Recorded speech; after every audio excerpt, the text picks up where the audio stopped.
A warm welcome back to the Marriott Royal Diamond Hotel here in North Cyprus, and we are firmly into the short deck week. I'm Lulu Young. I'm here with Ali Ninja. Oh, wow. Are you serious? Almost You forgot your forgot name. my name? Yeah, come on. You're not so important to me. So Wow. sorry, I didn't say that. Well, Ouch. and Red Dilu, of course. Oh, yes, nice. Oh, she remembered Rand. I just want to point that out. You remember Rand? Okay, I see how Right. it is this morning. So Randy, as a professional poker player, how much do you like short deck game? Short deck's really fun. The thing with short deck is you get to see a lot more flops. There's ante from each player. You're going to want to splash around, gamble a bit. You know, it's a little bit more simplified, I suppose, than No Limit Hold'em. But it's just more room to gamble, kind of go for a big prize. It's a lot of fun if you kind of get your feet wet and actually try it yourself. So for Ali as a professional, well, It's a better Wow. game for probably gonna him. like it better, right? Wow. Okay, Lulu, I see how it is this morning. I mean, look, I've yet to play short deck tournament or cash. Obviously, here on the Triton series, I've been exposed to it quite a bit, and you begin to pick up on some of the nuances. I've chatted with some of the friends that I have that are on tour in terms of getting a primer and understanding the distinctions. And obviously, one of the distinctions, and we'll get to a little bit later about this specific event that we're going to be picking up coverage on, the 40K, is the fact that we're evolving the game a little bit to take out what seems to be an issue insofar as there's one decision, and I'm talking obviously about the no limit versus the pot limit pre-flop, but I'm getting ahead of ourselves. I won't say anything. Oh, that sounds very professional. So I'll probably cancel you from the well side. You know? Yes. Nice. The 30K short deck game has brought back 9 players from day one, and only 6 of them can get in the money. And Tom Dwan was holding a commanding chip lead. It was going to be a tough day for some. So Ali, can you please remind us how things went down? Yeah, tough, perhaps a bit of an understatement, though it didn't look like it was going to be a tough outing early on for Tom Dwan. However, we begin things here with Boss and Kiat Lee, which were the 2 short stacks coming into the 30K final table, ending up in a confrontation. Boss with ace queen, needed an ace on the river. Instead, a 10 would roll off, and the bye-byes and GGs were issued. Palpua, the bubble, no money going his way, but nevertheless, always wearing a big smile, has the right attitude. So, once the money bubble burst, it was the turn of Dan Devoris to claim the very first payout, as his 10-jack suited, which is such a powerful hand in short deck, was unable to overcome the ace-king of Tom Dwan. Despite ultimately making a straight on the river, he would collect $80,000, and we all thought, based on the massive chip stack that Tom Dwan had at that point in time, that there would be no looking back. But then the lug nuts began to loosen on the Tom Dwan bus. It began with an effort to dispense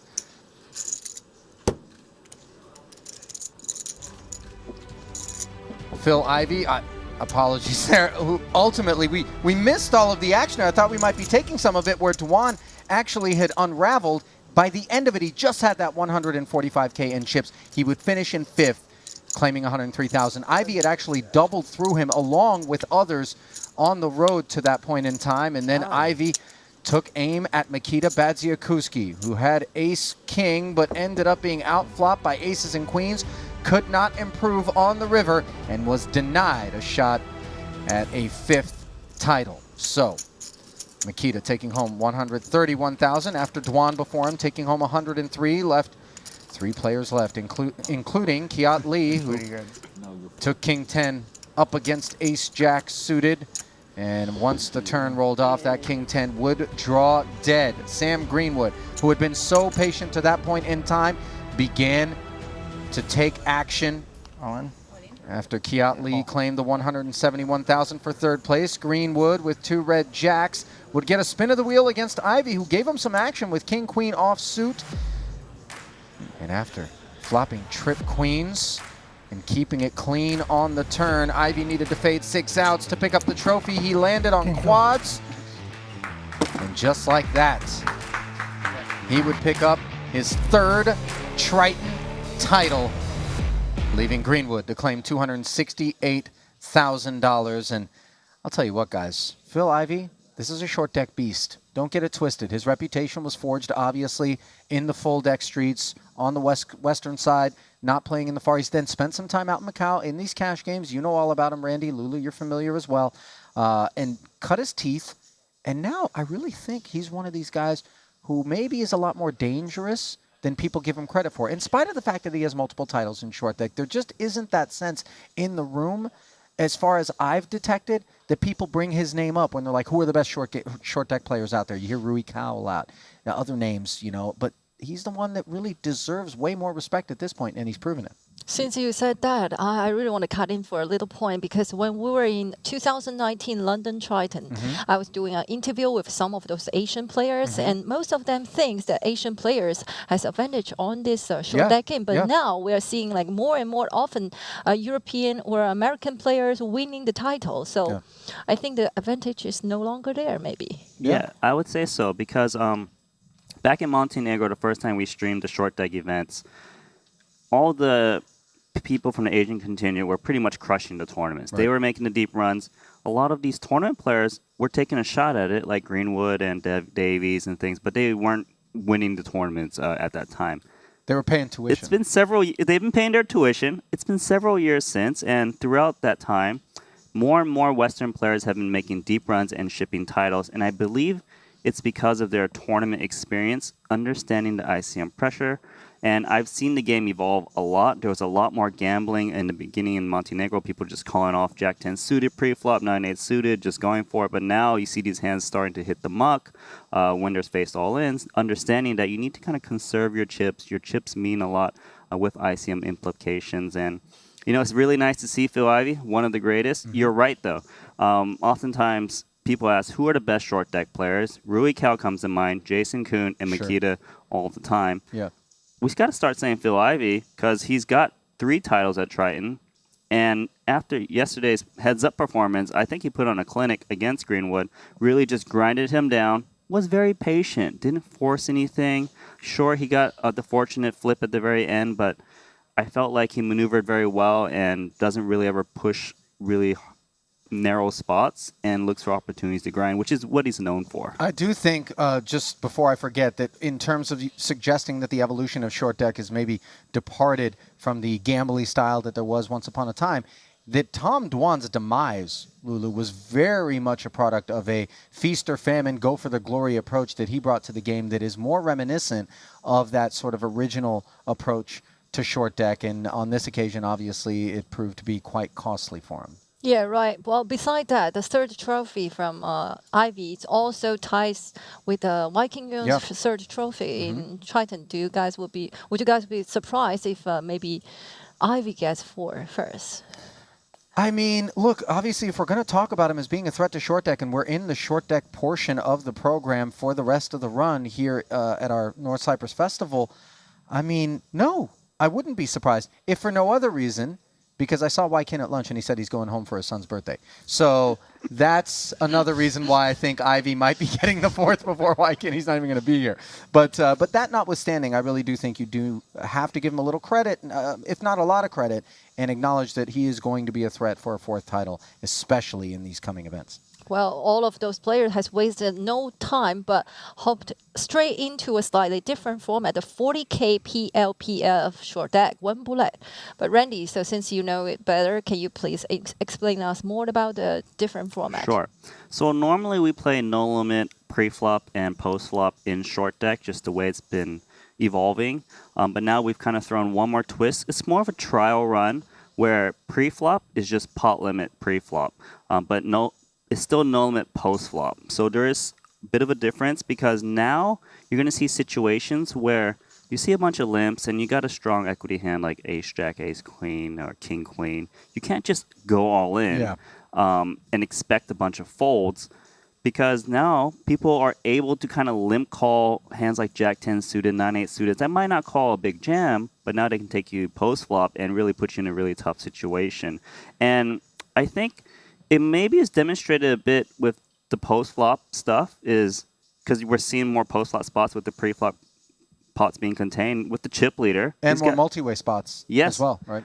The chip leader, Carl Chappé Gantian, is his first time playing a short deck tournament. and he's got a massive lead on everyone else. And I think it's probably because it's due to this pot limit pre-flop situation. It forces the deep stacks because we're playing only one bullet. We started at 400k chips. He was kind of splashing around right away. Now he raises or he limps. Someone raises. He's going to come along a bit more because he's kind of got a little gambly feel to him, right? But happy to play a lot of post flop. Going to see high equity spots post flop, open into straight draws. Put them in. Sometimes you'll get there. Sometimes you'll get some folds, and he's got that 3 million. I mean, in my opinion, it is absolutely the one thing that we can zero in on as being responsible for a gentleman who just a couple of nights ago played short deck for the first time in a half-half cash game over in our VIP poker room and won all the money, according to everybody. And Danny Tang was there, came over at one point. He's like, I'm telling you, the dude is playing short deck for the first time. And I'm looking at a stack and thinking, come on, there's no way. But indeed, there was. And the fact that it's pot limit, as you mentioned, allows him to inexpensively find his way into pots. The high equity nature of short deck allows him to realize things without getting punished for all of it pre. You can't possibly expect to take a spot and then hit over and over and over again in short deck. And a lot of the bullying aspect of the game, I think, has been stripped out. And it's, I mean, some may be nostalgic and think, no, I liked it better when you could kind of build up that big stack and then punish.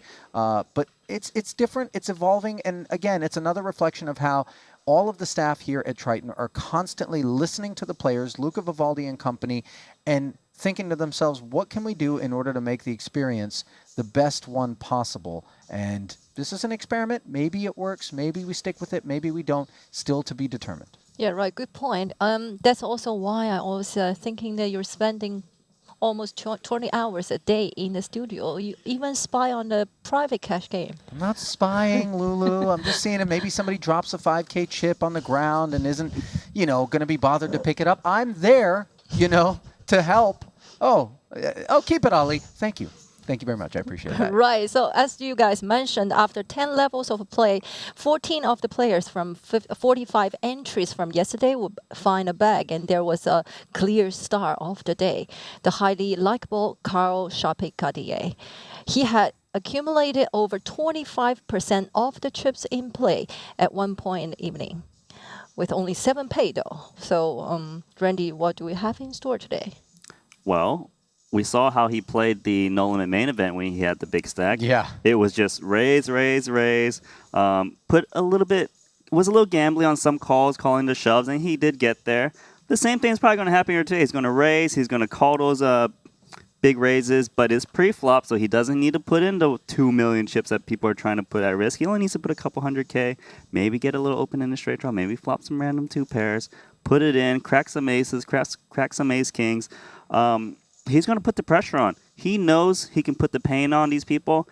He's able to afford this game very comfortably. If it doesn't work out, not a big deal. He swings for millions every day, he says on our featured tables before. So I think he might run away with it. Listen, I'm very eager to see how he approaches these short deck streets. The pot limit format obviously is going to affect not just the way he approaches things, although it's not as though he has a baseline where he was playing a different format and has made an adjustment, but also to see how people react. I mean, clearly they understand they have a wealth of experience against Chape-Gatien, who is approaching things for the first time, but that makes him unpredictable.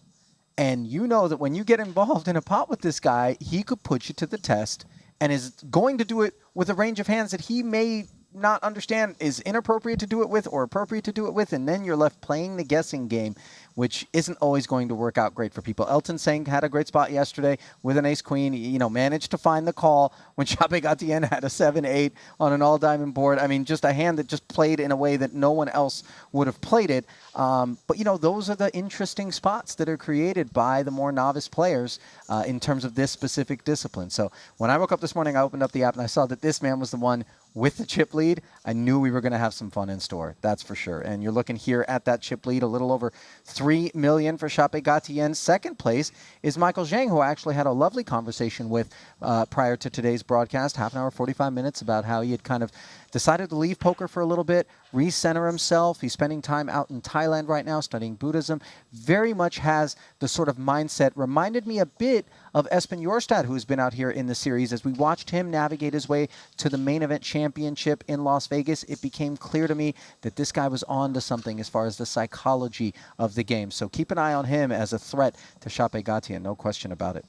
Yeah, and a little later today, we're gonna intro up those buy-ins with a 40k, a 50k, one bullet short deck. But for now, I'll probably say goodbye to you guys and let you find us the new champion. Yeah, well, I don't know that Randy and I are ultimately going to be responsible for finding the new champion, but I do know that there's some people probably streaming from over in France who have their Ale cheers New all idol. on standby, right?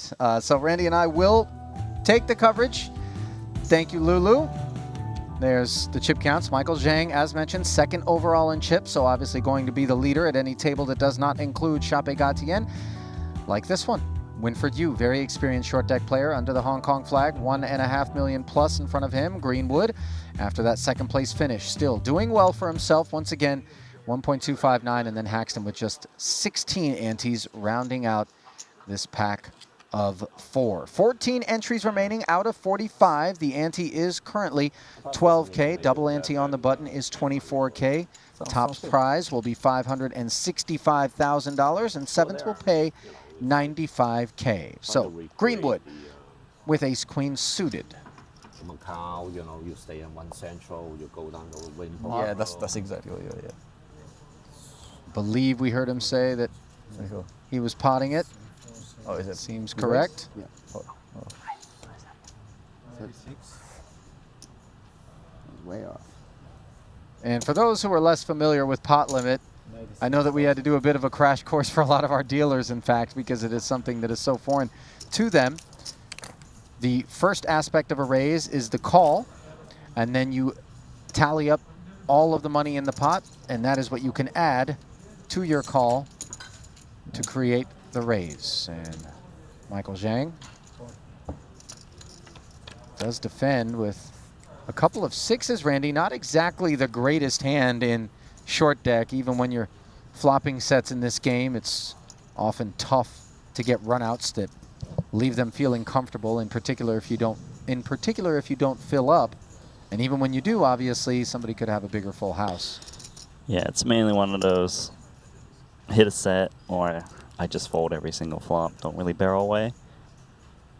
But you did mention earlier, you know, Michael Zhang here loves this pre-flop kind of structure. Just he's the kind of guy who's willing to kind of put some chips in, put in some pressure. So, you know, it kind of suits his style. But he's going to be able to do that post-flop, and then the depth of the one bullet format as well, which we didn't really touch on, Randy. It means that you don't have the lammers. You don't have the extra chips to redeem for a new starting stack like you do in other short deck events. So that does create tremendous depth, which is something the players are unaccustomed to. There's so many customers. A lot of times, really, it's either the limp around and then get it all in post-flop, or get it all in pre-flop and then see what the run-out brings. Now we've got some layers. Now the game is a little more sophisticated than it was.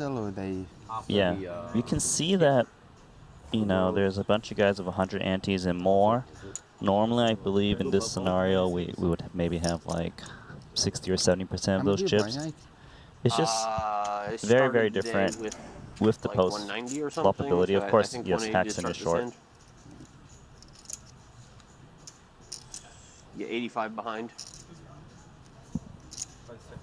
Raise, I think they're going to game. whatever the minimum is. Fold. I was gonna say the same. I was preparing to say the same thing. 72 more would be 168. 180. On point. No, 170. I think 168. Same pot. Same thing. Yeah. No, I'm minimum raise. minimum. Minimum raise. 96 plus 72. 168. Yeah. Raise 168.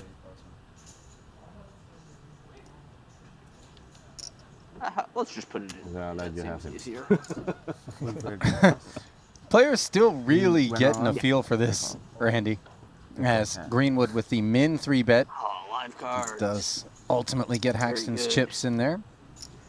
Ike appears thrilled to have 2 live cards. 44% for 2 live cards. Yeah. Feels pretty good. 400K pot. King in the window. Good stuff for Haxton.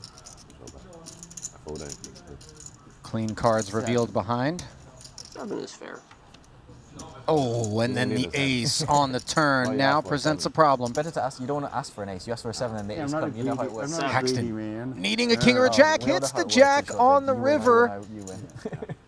No Fourth clubs, club right? out there, but of course Very Greenwood lucky. without one You will win end up doubling Ike up. 185. every time. That's the classic Sometimes short deck more run you out. win short. Flip flop, Usually flip it's like flop, that too. back and forth, maximum pain. You're not wrong. So I guess how does see the flop you put in is like, you know, worst. Haxton, worst who it can marked be his is like return to 60 live 40. tournament poker at the Exactly. Madrid series prior to this That's why one, those guys- has just shy of 6.3 million in career Yeah, Triton but earnings, you 17 bought it cashes, again. but no title yet. Then I can then raise, and then you can get a cold call, and then you can shove, and then And then I'll fucking trap you with aces and you'll be fucked. yeah. Trying to win 10k easy. Greenwood 1.5 also million. looking for his first title, obviously disappointing Well, I'll have aces in my mid-raise range too. Second Just gotta place hope I have finish. it. to Ivy yesterday. But Greenwood was really kind of an example of the other side of the spectrum of mindset in terms of short deck when you saw him at the same table as Tom Dwan. Yes. And he was so patient, Almost and exactly he was so what he methodical. needed, yeah. And then finally, when the tide turned and he had a big enough stack, he began to operate on a different level. So keenly aware of his sort of approach and sticking to his plan is Greenwood. Not going to fall prey to sort of the splashiness that might be happening around him. True. But you know, Tom's in the mix. He can go for round 2. See if I don't think he's going to change his style all of a sudden just because he went from chip leader to 5th place in the last event. In fact, Dwan is over at our other feature table with the likes of Jason Kuhn, Steven Chidwick, Webster Lim, and Rui Cao. So that's going to be dynamite action once we slip over to it. But in the meantime, we keep it here where Mike Zhang has made it 96K to go.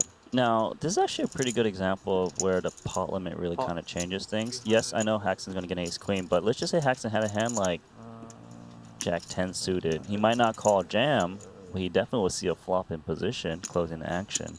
So it really does change some of the dynamics. Is going to commit here. So they managed to get Haxton's chips all into the middle as he's looking for a second consecutive double. And this one would really be very meaningful for Haxton, as it would be the difference between a short stack and one that is a little bit more playable. So ace-9 dominated heading to the flop, which favors Haxton. Pretty confident we switch up.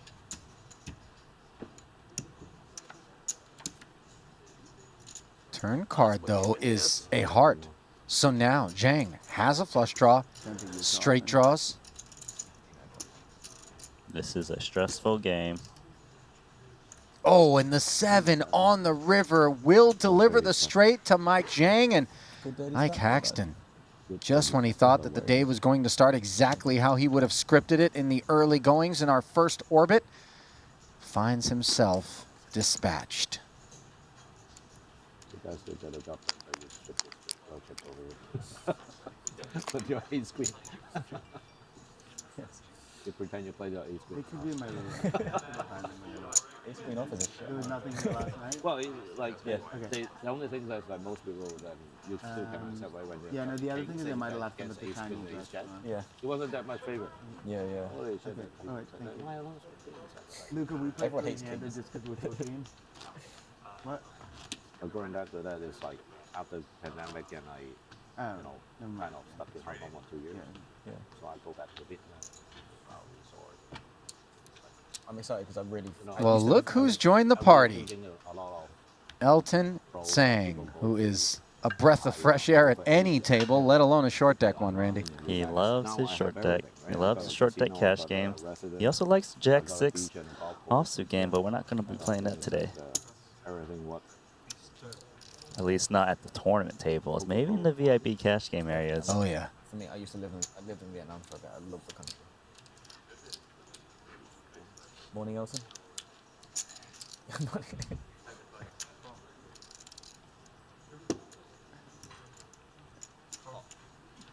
I think Elton might have had a late night. Rumor had it that the cash game went a long time. Mike, very cordial. Good morning. And then I think there was a bit of silence that came on the back end of that as Winford Yu with ace-king, flops, top pair, and the Broadway draw in front of the field. Not a normal Elton response. Elton's got a cash game hangover. Winfred declining to follow through, out of position against not one but two players. Yeah, he tried to lay the trap with ace king, but you know it's kind of a scary board. So checks around. Pretty safe to bet now. You think he was trapping? No, trapping pre-flop. Ah, okay. Oh wait. I'm just making sure. 31,000 now from Winfred. And You know I'm trapping Elton. easy folds behind him. I need a thing. Winfred Yu, career like Triton White House earnings on my left. in excess of That's $5 the dream But it team. never worked for me. million. And then That's the dream team. and then I tried to, and then this morning first thing is like, workout called me fish. And I'm calling with me the second pair. Very. He's got 9 cashes and 2 titles. Short deck titles? Well, one That's of the them vibe I'm came. getting. One of them came at the Cyprus warm-up just prior to Madrid, the 75K, Button's wrong. and the other one Button's here. came back in So you Montenegro in need that first. 2019 in the 100K Hong Kong short deck. So we've got a specialist on our hands. I'm fucking still stuck in the past. Trying to get it shallower. Or deeper. Trying to get it deeper.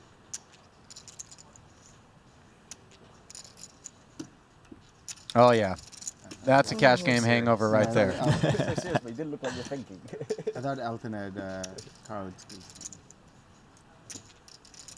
Yeah, Elton. Yeah, Looks because everybody's not wake up for the chips.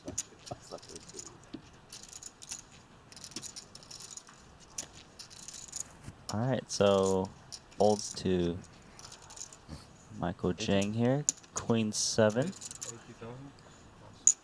He is on point. Just recognize that Greenwood limping. Last 2 position. Gotta be weak. Try to spend the whole day and not say pot.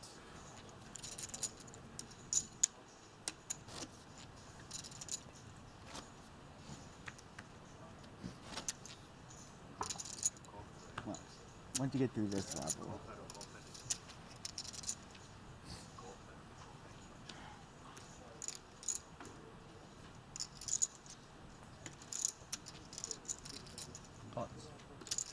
King Queen suited, worthy of a pot. 96?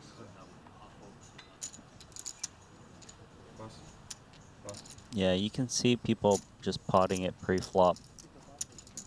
In a game like this, you want to make a big sizing because there's a lot of antes in the middle, so we're trying to steal those.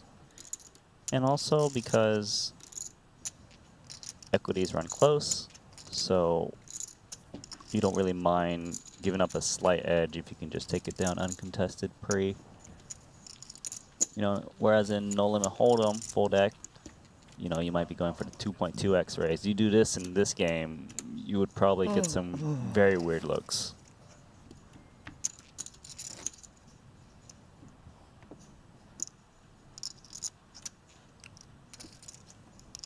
I wonder how many weird looks Carl Chapegatian has gotten so far in this event. The overall Well, chip leader has really been making waves. I believe hand number 1 of the tournament, he got it in 3 ways with a king high flush draw against Chidwick, and I believe it was Paul, and he did not get there, so he did rebuy instantly with that kind of splashy style. But it was like 400 antes a person on ace queen 8 with king jack of hearts, and that's how Chidwick got vaulted straight to 1.3 million. Funnily, that was like level 1 first hand of the tournament, and Chidwick's got only 500,000 more chips than that, so he's got already has one of those.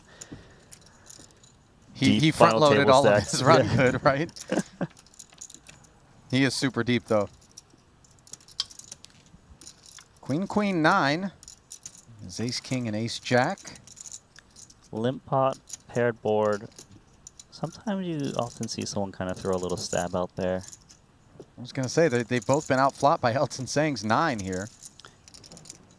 Yeah, Elton's kind of... He might want to protect his hand. His hand is very vulnerable against 2 players. You'll see So there'll be short deck in downside Vietnam bets then? on paired Will boards. be. Tournaments I'm and cash thinking, game? huh? Tournaments and cash game? Yeah. Sick. Because I'm getting my local partners into. They really like to play the PLO over there. A lot of the high rollers play PLO instead of short deck.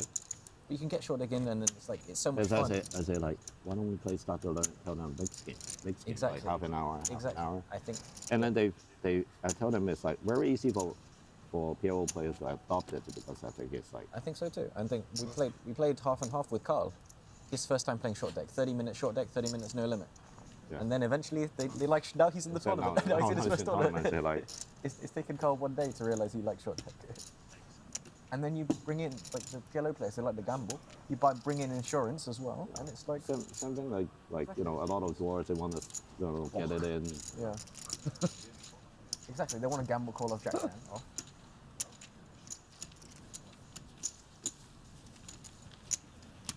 So, Mike Zhang recounting just some of what we talked about in terms of Chape Gatien You have any idea? Like, I literally have no being idea. so new to the game. How big will the tournaments be? Well, I'll send you the schedule. We already have a schedule out, similar to Malaysia, but we add a few high rollers in. Like 25k, 50k, or maybe? Oh, sorry. We can always Yeah. like add those things on. But I think they got 15k or 20k is the biggest right now. Okay. But privately we can. Nice. Well, yeah, let me know. I'm likely to come and support it.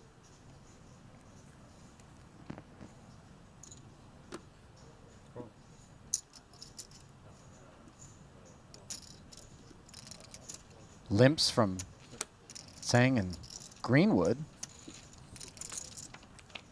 Mike Zhang says run it. You surprised to see that 9-7 offsuit get involved from Greenwood, who flops a pair and a gutter here?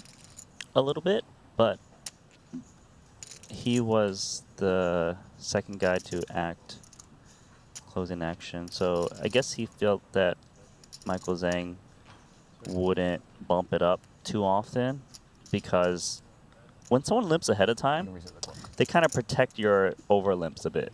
Whereas if you're the first guy to limp and it checks the dealer, he might kind of go after you a bit. Unlike in long deck where you think that the limp early is weak and then you can squeeze, perhaps like it's the opposite here. The quite early limp opposite. looks really strong oftentimes, like Trappy. Yeah. Just imagine like in Null and Hold'em if there was like some guy who's a recreational, but he limps aces on a gun, but then sometimes he limps random hands. Yeah. You don't know when he's coming for Right, the repop. right.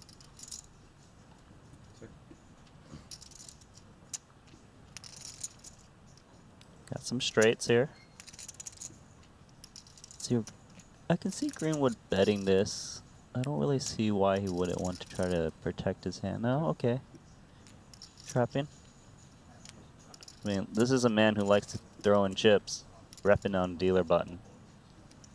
He's already looked down at his chips. Okay, that was a good check on the turn. Very much so, as both players who have straights get Mike Zhang to position bet 42,000. Queen 9, the only hand that would be of concern. Yeah, they got some deep stacks. The nice thing about King 9 is, you know, if your opponent's on a 9, you bank a queen while you scoop a huge pot. But you gotta be worried. Queen 9 definitely in play for a dealer button. Like Queen 9 normally not a hand you'd be playing if you had to decide whether to put extra chips in or not. But it is a limp pot. That might explain why it is that Elton has chosen to flat. Now for Greenwood, things are a little funky here. Greenwood, I imagine, would also call. Right, but he hasn't really been in the style to kind of bloat the pot unnecessarily as we approach the money. You know, he's a really solid player. I just would think it might be a little reckless if he was to just go, hey, 200K, if you guys want to play for it, sure. But a bet and a call in front of him obviously leaves him wondering where the field is at. With the 9, he's not going to fold, and now the ace does mean King Queen would beat any of the 9X.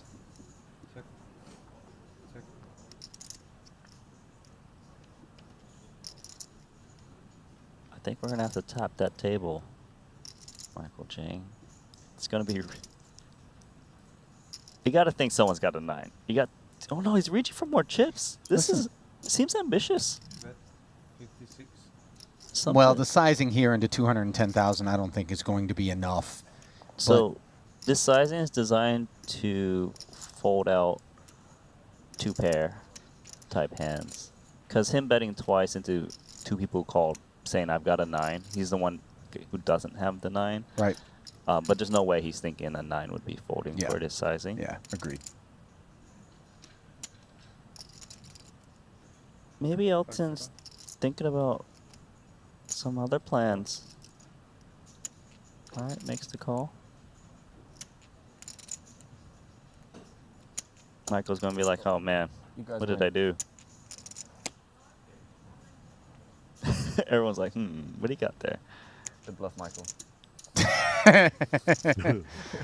Both straights with the flat call will chop up Good bluff. Jang bucks. Imagine though if Mike comes with some kind of overbet. Every time I do this, it's always 2 people trapping me. Yeah, it's possible, but I don't know. Elton doesn't strike me as a folding man. But you heard Michael say there are always 2 people trapping me. Like, he's got that reputation. It's kind of like Rui Cow just expecting me to barrel. You just check to me the good hands. In spots where normally you might consider protecting and value betting it yourself. Jang has slipped to 3rd overall in chips. Stephen Chidwick 2nd. And of course, Chapegatien still with the lead. And I shouldn't say of course, because at any given point in time, we can see things really change. I mean, as you said that, like his chip count went under 3 million, just a couple 100,000. A little curse. Carl curse. Where's the pot? We have lost Ike Haxton so far in today's coverage, leaving 13 remaining with 7 paid. Ooh, so you know what? Pot limit pre might be a demonstration here. 75. 96. As Greenwood, 86. I 96? think normally he'd be like all in. He literally cannot make that play. It's not within the rules. Right. Unless the stack was so shallow that potting would actually put him all in, which it isn't in this case. Yes, so he's sitting on, we'll play 900k effective. You know what? He's just like, I guess I got to call. Because I can't rip it in and keep it simple. I don't want to make it whatever pot is, maybe 300-400k, and then have to play post flop with an ace and king coming on flop a lot. It's going to invite more people to continue. And you know what? I feel like the pot limit pre-flop kind of favors people who like playing deep stack in general, like no limit hold'em. So I think it does bring an extra layer to the game, and I find it quite fun to watch. I mean, it's not just the pot limit pre-flop, it's also the 1 bullet factor. Yes, So- yes. I believe you need the 1 bullet factor with the poly preflop. Otherwise, it doesn't really make that much sense being able to put a bullet in with like 20 antes. It's almost the same thing. So here we go in a 4-way affair after Greenwood flatted the 2 queens. He flops top set. Elton, who was the troublemaker under the gun, has flopped an open ender. And a gut shot for Winford Yu, the only other hand to speak of. And look at Elton, ready to jam. 895,000 into this pot. Just open jam, 2x pot, and he's trying to put max pressure on a hand like king, queen, ace, queen, with multiple people to act behind you. Pretty tough to continue, but I mean, what are you gonna do? You're holding there with the nuts, the Yeah. top set. We're gonna get to see the equities in a second. I mean, I think Greenwood can't even believe it. You said what? Does he call or does he move all in himself? Well, it's practically the same thing. Right. It's he'd only have, yeah. Those guys are like, okay, this is a big pot. This is a huge pot.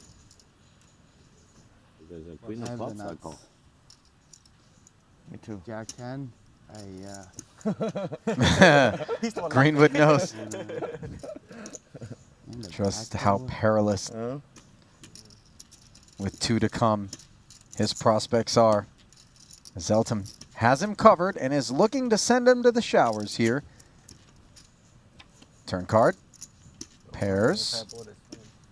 That doesn't 8 of hearts. help Elton, who is fishing for a king or an 8. Fear. There we go. And the river is an 8. I know that fear before the river comes. The queen of clubs, I got it in 2. Oh, really? King 10 of clubs. How much? 8? Ouch. Okay, so. Okay, Yeah, he I just made forgot it that straight. Greenwood. Yeah, no, but Greenwood had him covered by just a couple of 100,000, Yeah. not the other way around. But So the window card is like. It Queen 9, feels like come you on. just got showered, though. You just lost Yeah, 900,000 yeah. chips. it's Guy opened definitely jams. his You got- parade is getting rained on for sure. He's got top set. That's just brutal. Meanwhile, back over at this murderer's row, we find a pot brewing between Rui Cao, Tom Dwan, and Jason Kuhn, where Dwan has made at minimum trip jacks, runner on the river here with the pair on board. Rui Cao, who had turned the straight, slows down, and got to assume Dwan doesn't have a full house given his check. And they've checked it worse hand. Kuhn's been making some big plays. Not this time. Wait, Strasse.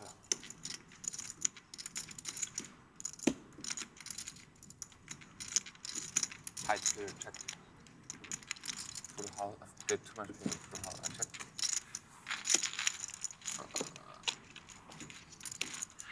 Well, it's not the last time we're going to see that image.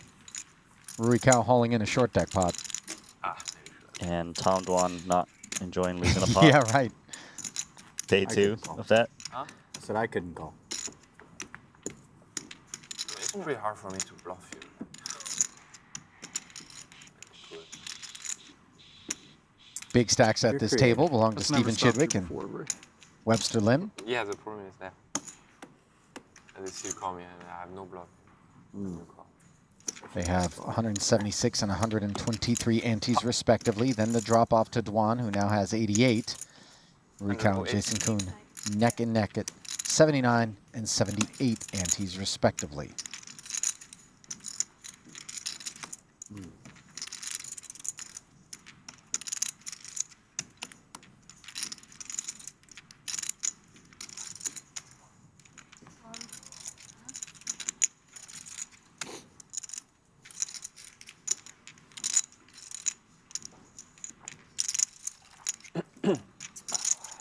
Rui Cao's 108K open. Earned a flat from Dwan. Chidwick on the button, ace-9 suited. He is closing the action. Did you he say- just pot I think he ace-9 did. Be a suited? big one. Blocker effects, perhaps? He's also playing the player. Rui Cao's the type of guy who just opens 9, 36, 37. so wide. 38 should be 38 times. No? How much?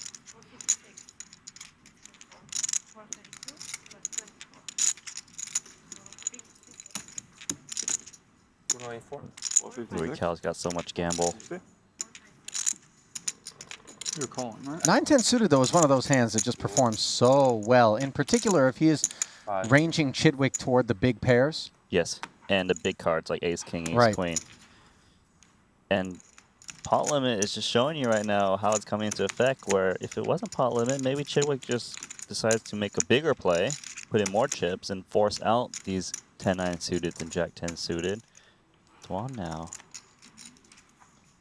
He's coming Yeah. along. We've got a huge pot with 3 non-premiums, I would say.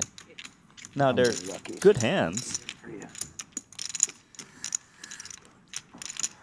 And oddly enough, it is that ace-9 suited that strikes me as the least desirable of the lot, which Of put course. this third scoop in. Well, you flop an ace, you're not going to feel very good about it, I'll tell you. Yeah. Especially 2 ways. Well, Or getting 0 called in ways. not 1 but 2 seats, you're already not feeling good about it. And ace-ace-king, somehow, Chidwick flops trips and isn't beaten, but note the 2 hearts on board. Rui Cao with the flush draw. Dwan, backdoor clubs, and the Broadway gutter. Both players check over to Stevie, and It there's helps a already lot. 1-4 in there, It helps Randy. a lot when you flop 2 aces. You feel much more comfortable. No doubt. He probably will just put the rest in. There's so much in the middle already. As if you guys got it, you got it. Rui Cal just going to gamble, trying to hit that flush draw, getting the right price given how much was already in there.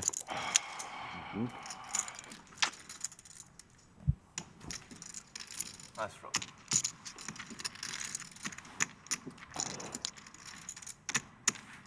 So Chidwick blasts it in there. Rui Cal, the only customer. To the turn we go, and the heart shows up, which means Stephen Chidwick is drawing to just one ace. And instead, it is a 10. Rui Cal makes the flush. That is a dangerous man. You do not want to give Rui Cal chips. He made the flush look so easy, too. I mean, like, it's not supposed to be as easy as it looked there. Him. We normally don't see him. He might give Tom Dwan a run for his money on how to splash even harder with a big stack. We'll see if he can maneuver this. What, EG?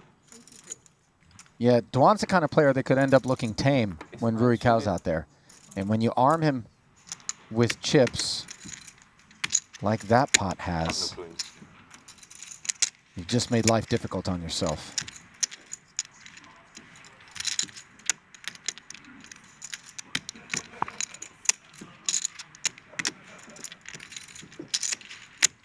Awaiting the final chip count for Rui Cal.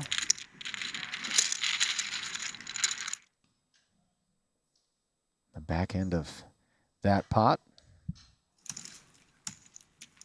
That thing was a monster. It's like when you go fishing and you take a picture, send it to your friends. You're like, look what I caught. Meanwhile, we take a moment to remind you that if you haven't already hopped into the GG Poker Streets, the time is now.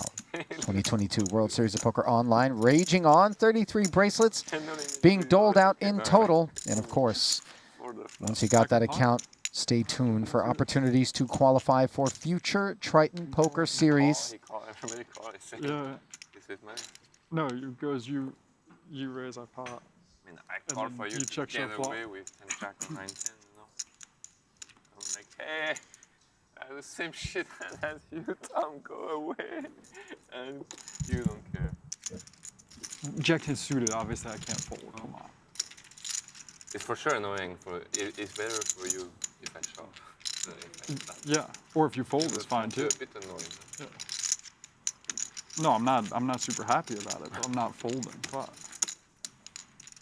It's too aggressive, splashy guys sharing strategy. Yeah. Well, post-mortem. You guys think very differently than us. Because Rui Cal was thinking, well, if I call here, you should fold these kind of hands that I've got 10-9 suited, Jack 10. And it's like, nah, I'm not folding Jack 10 suited. I'm Tom Dwan. Chidwick is back for more. Yeah, punishing the two limpers by potting it with his ace-queen. Dwan's going for Queen 10, trying to make a stance. Jason Kuhn, let's see how he approaches 10-8 suited. Do you have now? 470, maybe 460, 480, something like that. Jason, more conservative approach with Just those kind of around. hands. You can see just a very different style among some of these players. Ace, king, queen, as Dwan was the only customer. Flops himself the gutter up against two pair, checks it. Once again, Chidwick, a solid hand.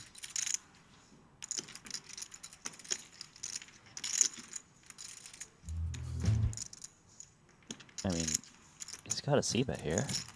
Equity denial, a big part of short deck, Randy, as you've alluded to, so you clearly don't want to give people a free tug at a straight.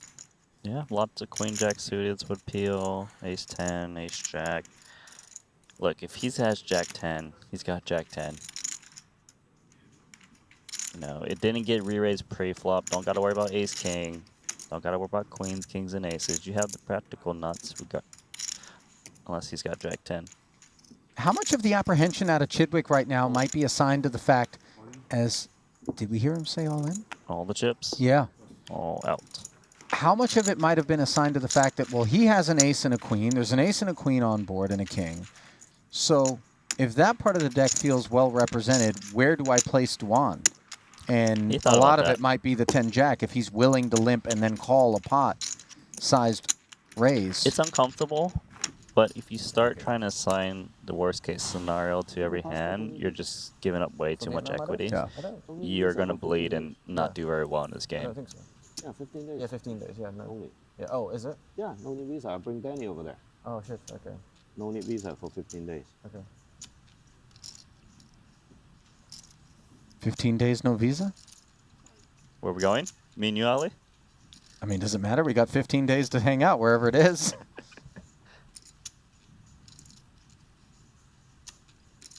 I think they're alluding to some tournament somewhere in the Asia sector. I think Winford successfully recruited Michael. That tournament got tougher. Pot. No kidding. Well, Greenwood down to crumbs. Less than pot. Wow. The raise declared as less than pot. No, Sorry, no. sir. You do not have enough money to buy this item. Uh-huh. Your credit card has been declined.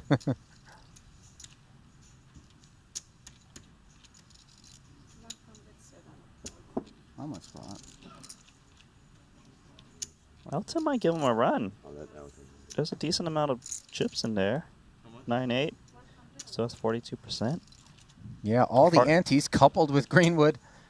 The good thing about 9-8 is you're rarely dominated. Would be a surprise if Elton were sharing cards with Greenwood, and indeed he's not. You call for It's okay. You still get good price for here. You're actually making money here. You got 40. You still make You money. got my extra that money. You give you an opportunity to flop 2 pair. Ooh. Oh, you see. All right. Yeah, no, Open not saying anything now. ender You're like, oh, that's pretty good. For now. Elton, You're gonna send me a replay? as he adds Exactly. sixes and jacks I'm almost drawing that to him. to Favorite. his outs. I'm okay. Jack 9.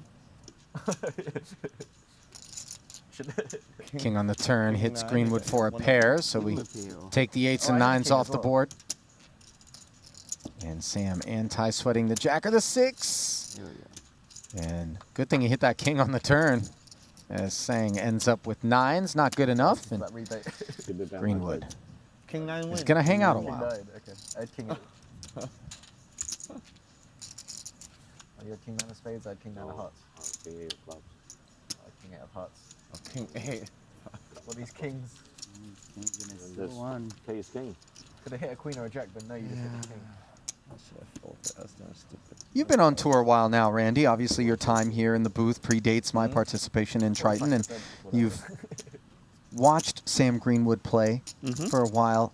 How surprising is it to you that he doesn't have a title? Still, yeah. Still It is pretty surprising. I mean, yesterday he had that sniff. He was second. I mean, he's done multiple seconds in worse. Triton series. really thick, the And he's guy. been playing from the get-go, I believe. I, Montenegro might have been his first stop. Are you able to verify that for me? His first stop Probably go all in. recorded by us was 2018 Jeju. Jeju. So he skipped Montenegro. Yeah. Went to Jeju. And in 2019 Jeju, he picked up a second place. Then another one at the next festival in Montenegro in 2019. That was his second place finish. I suppose it's just a bit of variance. He definitely has got the chops to get it done. Sometimes the cards don't fall your way. You know, if he'd won that flip against Ivy, could be Right. his first title in short deck. What I'm most impressed about is known to be a no-limit crusher. Transition to short deck is profiting very well in the tournament, even though he doesn't have a win yet. Fold. It's just a matter of time, really. Elton fucked me up with this fucking jack 6 shit yesterday. Jack 6 game, you hear that? The Only VIP session tables. I lost over $1 million in Dubai is because this guy asking to play Jack 6. When I Oh man, first this, came this out guy did the same to me when, too. when I just came out of kind of like retirement Yeah. from Hong Kong, like I wasn't got my clue, and this guy kept saying, "I play Jack 6," and then like, fuck. Oh wow, so this is First the hustle. This session. is the Elton hustle. First session I went to Dubai, I lost over $1 million. Yeah.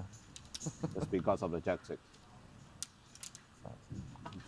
The first session's always the swingiest when you haven't played high stakes for a long. Same in Dubai. I went there first session I lost so fucking much.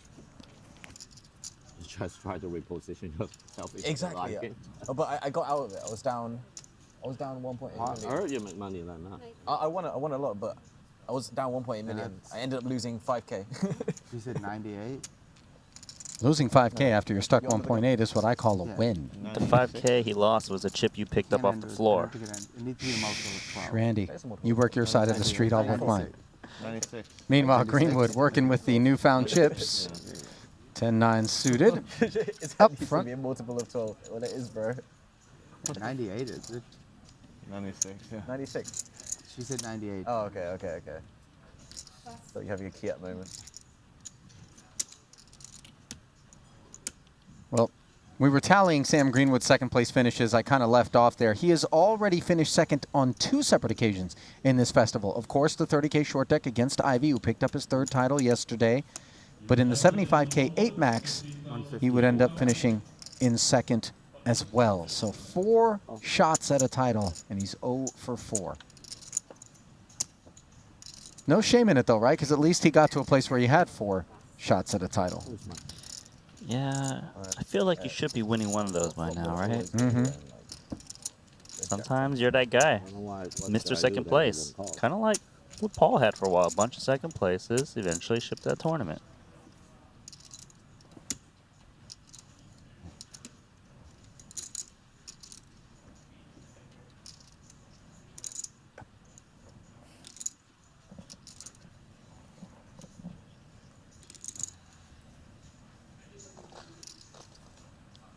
Both players with 10s on this flop. Winford with the better kicker and the Jack of Hearts working. 10. And it looks like he is ready to spin with Greenwood, who is behind. It better be 9. It could also be 10-9. It could also be 10-9. You I don't know. Like, you would be happy to see. Oh my god. I guess Why I'm, didn't you bet? You bet he probably maybe fold. He does not fold. oh, that's Oh, that's Turn Okay. now, giving You don't want to Winfred Jackson 10s, but opens the door for Greenwood to pick up a straight.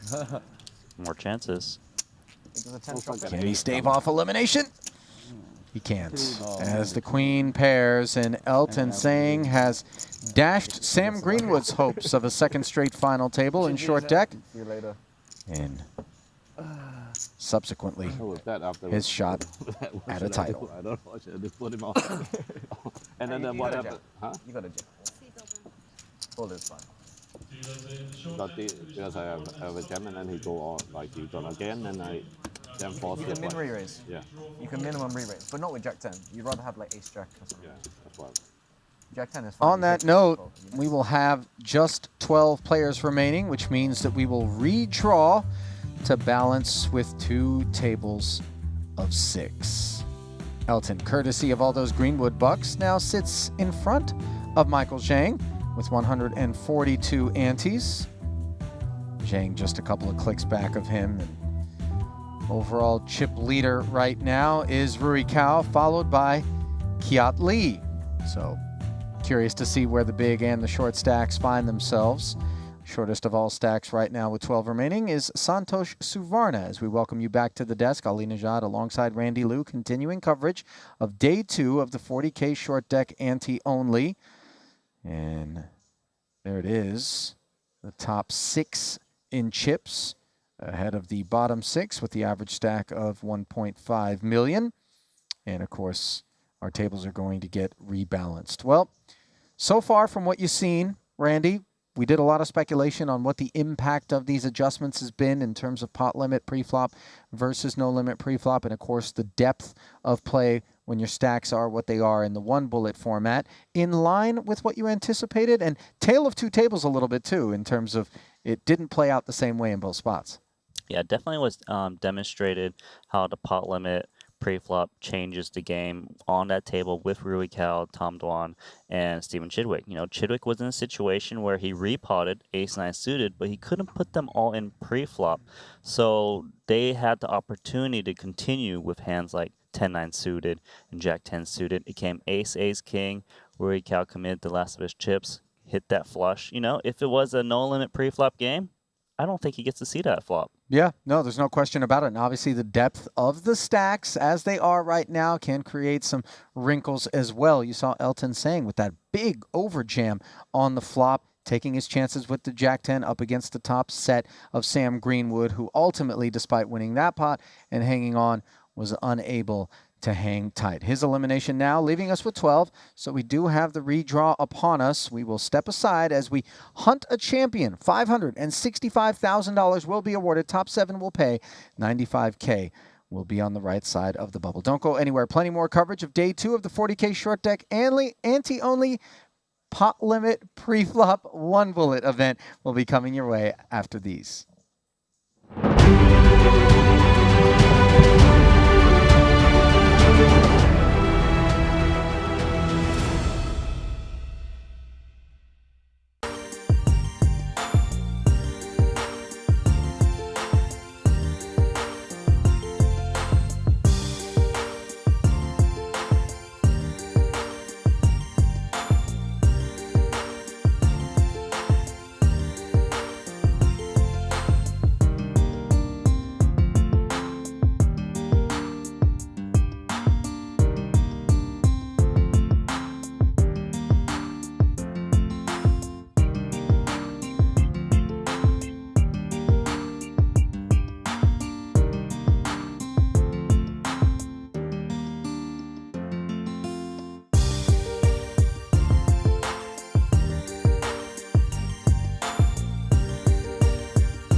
And welcome back to North Cyprus and the Break Desk. Ali Najad and Randy Liu, along with what are now 12 hopefuls in day 2 of continuing coverage of the 40K short deck pot limit pre-flop format.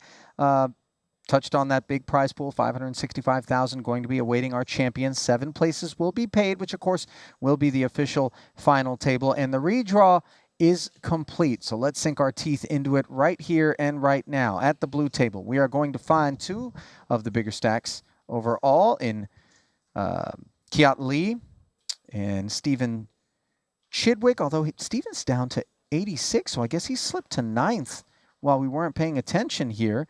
Looking out here, we do have Tom Dwan looking to be on the shortest stack, so obviously things have not really gone his way, though Jason Kuhn and Santosh Suvarna do reside as shorter stacks than his. The boss man, of course, Kiat Lee, does have Elton Sang to contend with, Randy, and the only good news for him is that he's on Elton's left as opposed to the other way around. Looking now at the red featured table, that is where we find the remainder of the field. So much talent in Mike Zhang and Rui Cao just sitting beside one another. And I guess anytime Zhang decides that he doesn't want to put the pressure on, that's when Rui Cao may speak up. Yep. Even when Zhang tries to put the pressure on, I'm guessing Rui Cao is going to speak up for sure. Yeah, he strikes me as the kind of guy that's just going to make it hell for Michael Zhang, even though like he doesn't mind busting. We've seen situations in prior tournaments where Rui Cao's a chip leader and he doesn't even make the money because he just tries to push people around. You know, but they're both action players, right? I mean, very action players. It's just a question of whether or not they're going to kind of have that granted, we're not on the bubble, but that agreement as the two big stacks are like, hey, buddy, listen, help me, help you. Okay, we both are trying to work our way into the money, but like you said, sometimes it's like, hey, listen, I'm here to help myself and nobody else. And if that works with your plan, great. If it doesn't, sorry about it. Santosh Suvarna, 20 antes. I'd imagine we expect his stack to be one of the first to get it in there very early. And then, of course, Jason Kuhn with 46 antes. That's really the cutoff, isn't it? The 40 antes when we start to decide whether or 40's not. the part when you start just ripping it in. But the thing is, you can't rip it in. So now I want to see how Jason Kuhn navigates this 40 to 50 ante range. Like, he can't just be like, oh, ace-9 suited pot in early position. Because then some guy in position might flat him. And ace-9, ace-8, they don't really play that well if you have to see a flop. They play well in pre-flop scenarios where you block the ace. Yeah, and, deny the equity. Things like that, yes. Perhaps one of the tactics, dare I say, if not techniques, that people may use in order to try to get around that limitation would be to limp, hope somebody else puts the raise in, and then they can get the rest of their stack in that trappy fashion. The trouble, of course, though, is, Randy, that you invite a whole host of players maybe to come in behind you for cheap. Yeah, you wouldn't be able to do that with a certain set of hands like ace-9 suited, because if someone raises and you limp jam on them, they'll be committed to call off, and they probably be committed to call off a hand better than yours, like ace-10, that might have not have committed if you were allowed to just open jam. So hand ranges actually changed quite a bit, and it helps to have really thought about how the pre-flop pot limit situation will change some hand ranges. Yeah, and those class of hands like the ace-9 suiteds of the world that might have been looking otherwise in the no-limit pre-flop format to be jamming and creating that equity denial will be removed from the class of hands that might be looking to find a path to getting it all in pre-flop that would involve those limps. So subtleties and nuances beginning to surface and rise here in this experiment that we call the pot limit pre-flop format here at the Triton series. It is event number 11 rather. Sorry, event number 12 will be starting here shortly in the room. And there's a look at the chip counts at our blue table. Kiat Lee, the big boss stack, and Elton Sang on his heels. Karshap Gatien, by the way, was the chip leader overall coming in. And we are going to get our first taste of what it means to be in the Frenchman's world here. So new to short deck. Going to make things somewhat exciting. Yeah.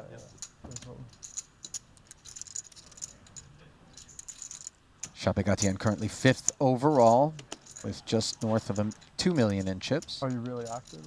Yeah, looks like he had some splash going on. He was at 3 million earlier today. At the start of day, actually. I'm active, but I don't do day trading. So like sometimes you don't have much position, sometimes yes. you That was my guess from like what I knew of the and stuff, but I wasn't sure.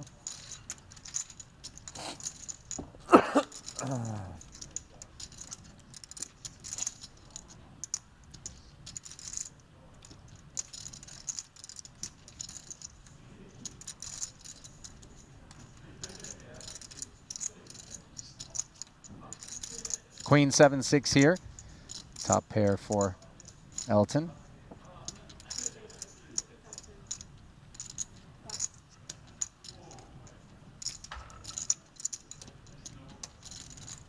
$50K sprinkle facing Chidwick.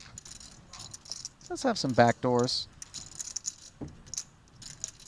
Paul said you were busting everyone, right? Hmm? Paul said you were busting everyone yesterday? Yesterday? Yeah. I had some good run. Yeah. Chidwick. He sees the back doors that you see, Ollie. You guys are 1-1. Well, there's one of the draws showing up. Not his favorite, maybe. Oh. And no. Elton. Did he say pot? I think he accidentally said pot. And now it's... Well, no, he's betting 200 into 235. Or, I'm not really sure, but it kind of seemed like he didn't really want to bet. Because it does seem a little odd that he is betting Queen 9. I'm not so sure.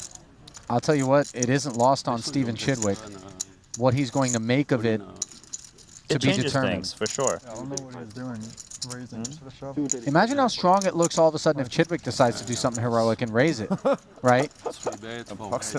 Yeah. Yeah, but I think Chidwick is thinking, why are you randomly betting on the king? My calculator.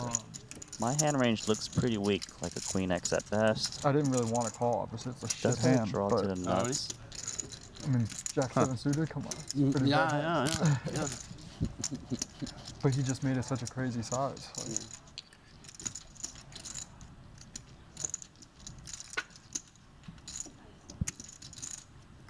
Chidwick yeah, the flop is easy shot. Flop is playing again. He had ace 10, right? Ace 10 high. Yes. Listen, this 200K isn't just to take a pull at a jack, which we see he misses, but the board does pair.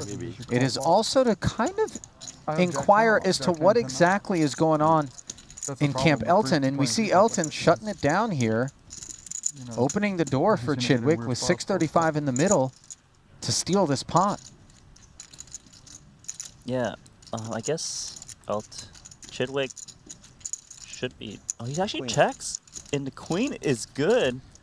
Now Chidwick. I'm super surprised to see him check back there because I thought only on the strength of the gut shot straight draw would not be the approach that he would make to calling that 200K. He felt that Elton was betting a king or a straight draw, and that's. I guess he thought he'd be enough straight draws, but anyways, short stacks in. Makes him feel so good. Santosh Suvarna taking ace queen up against king 10. He said, don't worry on this flop. What do you mean, don't worry? Rui Cao goes from a gutter to a double gutter. Exactly, you just stop talking now. When you block king 10, And it's more on the like river, straight. the queen hits Suvarna, but it hits Rui Cao harder as Santosh Don't worry, you were is 40. showered. You were 53, now you're 56.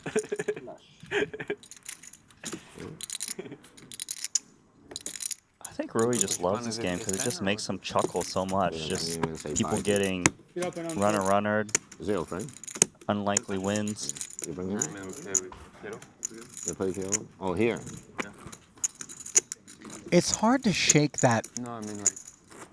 well-established barometer that we have for what a bad beat is in terms of the long deck lens. But in short deck, the beat really isn't nearly as bad. It still feels grimy when it comes off, but it's just so much more commonplace. And for the guys that have been playing it long enough, I think they've kind of built some thick skin. They get it. It stings, though. But yes, it is a game where it happens so much more often. Michael Chi Jang, let's go. Queen Jack. He's a raising type, isn't he? Just tries to muscle his way through. Well, there's some finesse on him, too. Let's not sell him short. No question I'm about not it. selling him short. He's one of my favorite players by far. Definitely emerging for me as well. And obviously the conversation that I had with him earlier today just took it from being a favorite in terms of a player, but also as a participant here in Triton, just an overall well-grounded young man. Yo, it says hi to me when he sees me. You know, we got something going on. Jack Randy? 10. Everything all right over there? The way I said it wasn't very good, was it? No, it definitely wasn't. Okay. I know Selena, right? I mean, I'm pretty sure things are good there. Jack 10 offsuit for Jason on the button, and he will defend, dominated against Zhang, but still 33% equity. Heads up to the flop where both of them connect. Top two for Zhang, second pair for Jason. That is trouble. It's trouble against a player who you just know blasts away at least one barrel. Top two, you do smash it pretty hard, but is it? It's not like No Man Hold'em where maybe you find some checks sometimes because you smash it hard. Because in this game, there's always some straight draws. Wow, him jamming all in, it looks like a draw, but snap fold. Jack 10 just not enough. Because earlier we to saw fight. Elton, right? 2x spot jam. Michael tried to do the same thing, but with it.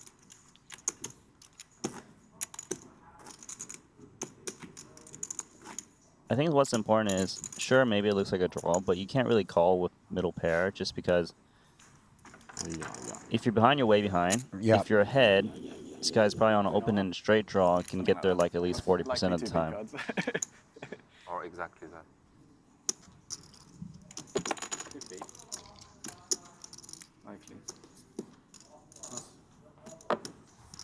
King Jack off.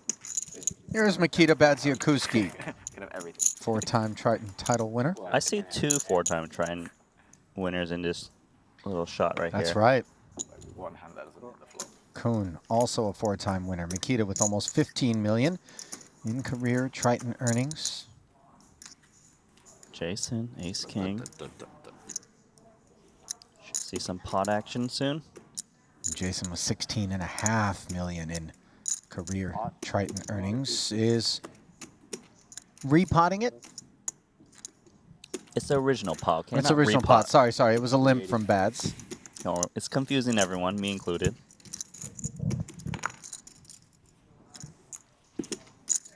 Ace Jack. You know what? It's one of those spots where maybe I don't call a jam, but I might call 150K. Cool. Yeah, see, it's a very different game now. It's nice to open raise and be uncapped. We hear that from MC Zhang on the side. Queen 10-8, a double gutter for Bads. Goes to his trademark shades whenever he's involved in a pot Doesn't matter even if it's not. post flop. It's not like people aren't going all in with like ace king and king nine, so people are not like, actually playing good. Jason, probably. And I think it's kind of nice. Well, whoever it's on, both players might consider just open ripping it in. I think it's a big part of the game. What's the point of There's a having pot size bet in. Good luck, brother. Draw and draw. Well, for Mikita, the upside is, despite being behind right now, he does have Jason covered. Just gonna chop 8. Looking for a pair of the boards. He's doing the trick, fair Yeah, ball to scoop. Yeah, This yeah. is the trick. Yeah, This yeah. is a real trick. Yeah, yeah. Oh, I want a fair ball. Oh, I win. I actually accidentally did that the other day. Both players hit the ace on the turn, and Kuhn's ace-king holds. Intentions of like trying to trick it. No, I really meant it the other day that I wanted to chop it. I really meant it too. Oh, you have to mean it. Yeah, I really deep down Then- meant it. That's what's. I did. Meanwhile, we swing it back over to Tom Dwan's table. Finds himself in a 4-way pot, and he's ripping in the rest of his stack with this Jack 10, which is an open-ender on the ace-9-8 board. Elton Sang was the man who fired with top pair. Chapegatian flatted with bottom 2. Yeah, Elton might read the flat as weakness and may commit more chips here. However, if he's getting trapped, he could be bye-bye 2 million chips, so he needs to be careful of ace-10 of clubs.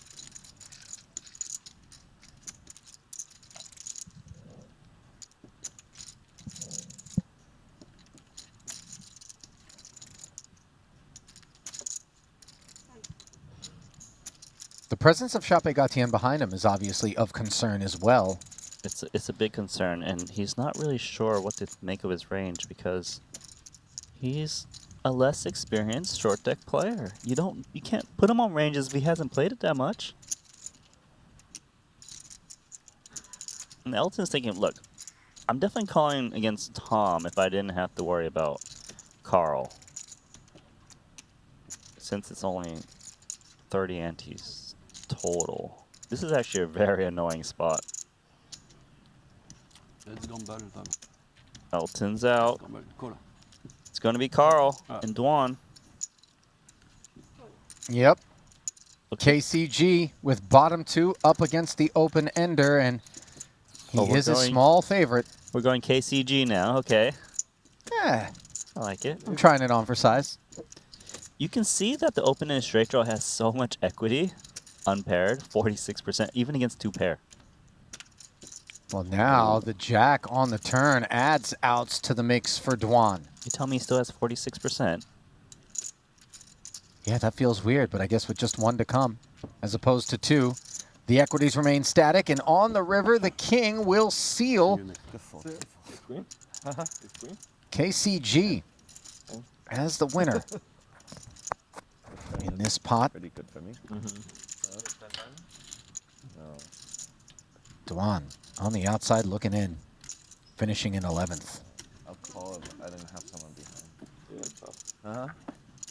Tough with someone. And you behind heard the Elton door, say, he would have called if Carl wasn't there in the pot. Nice hand call. Well, you know, it's 50-50, huh? Yeah. I knew it was something like that. Huh? It's always 50-50.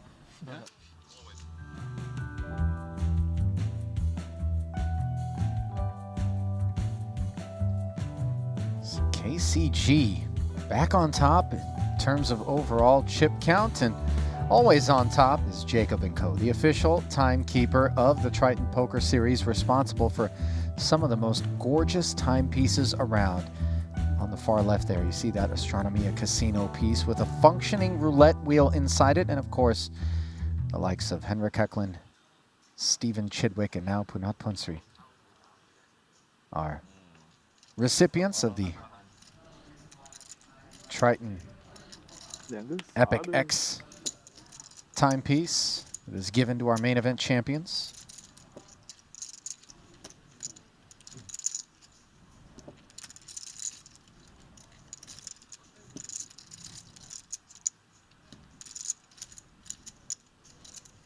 Limp under the gun out of the ace-10 suited from Elton. Chidwick limps as well, and look at KCG. What? Just says pot Yeah? with ace-jack. No. Should be 165. What did you think? 65. Oh, okay. 65? 165. Graduated.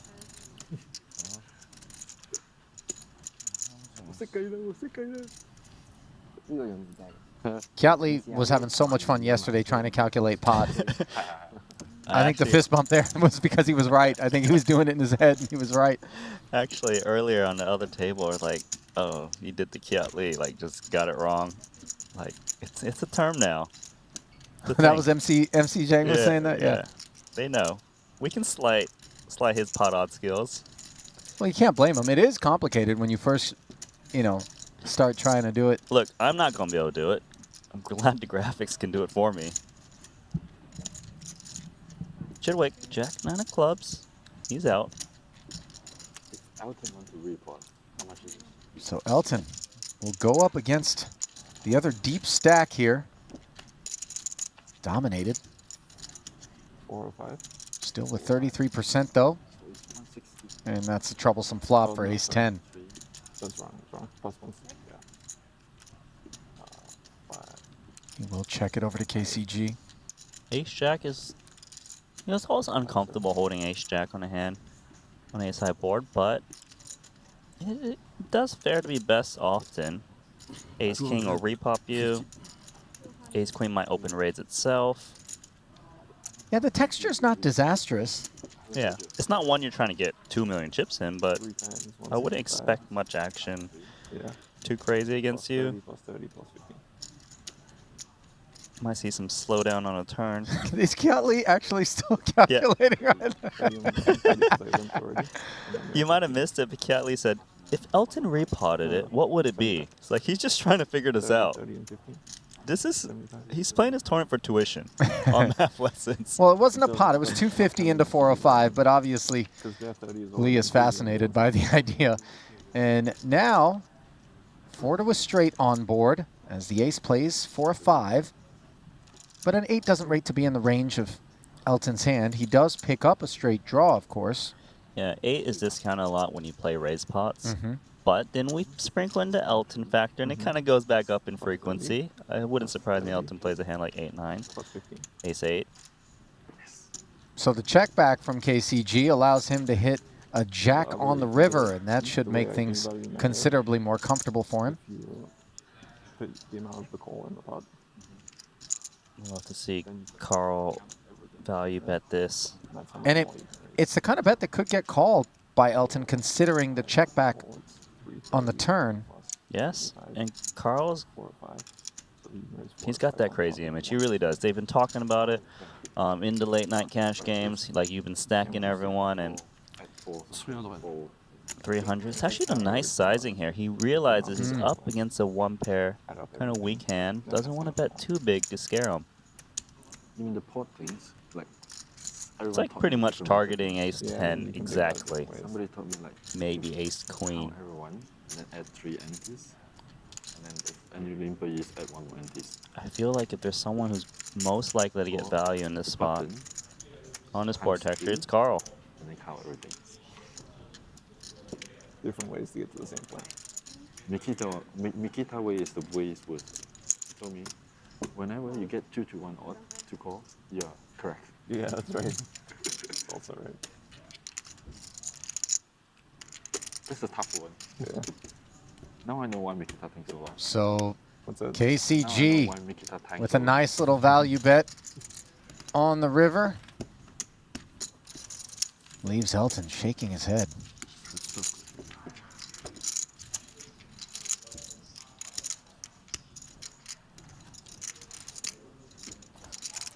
You think Webster was in that cash game? He seems like he might have been a little shy on sleep last night, too. Remember Webster was like asleep at the table of day one. Of Oh, this yeah, event. that's right. Webster hasn't been getting enough sleep. Webster's going to fall over soon. It's actually, these tournament series is almost like a little bit of endurance, right? Because you got to play the tournament, you got to play the late night cash games. Well, you don't have to play the late night cash games, but you tell me a poker player going to skip a late night cash game? No, you're not allowed especially the ones that are out there that are so yes. You don't come here to incredibly skip those good. games. The thing is, you're not allowed to come just for the cash games. That's right. Right? You can't just come, show up, and try to snipe everybody who's been playing tournaments all day, is tired. It's very true. I don't know if you recall, I think in Madrid, Jungle Man was talking about playing some cash games, and Paul's like, you got to play the tournaments if you want to play in these cash games too. Yep. Recreation perspective is pretty hard for them. So KCG now 3.4 million plus in his stack. He puts $1.35 of that out there, and Webster's a customer with Jack 10. Unfortunately, for Lim's purposes, they are sharing a card. That's rebuy. That's a lot rebuy. Same with. What was the 30K? Bottom 2 for Webster in front of second pair and a gutter from the pre-flop raiser. 2 is uncomfortable on this board with deep stacks. It's actually kind of one of those hands where you're hoping to get like 1 bet in, maybe 2. Yes. In comes a barrel. Yeah. Scary. Can't fold bottom 2, but you might not be able to handle much heat on a turn bet if it blanks off.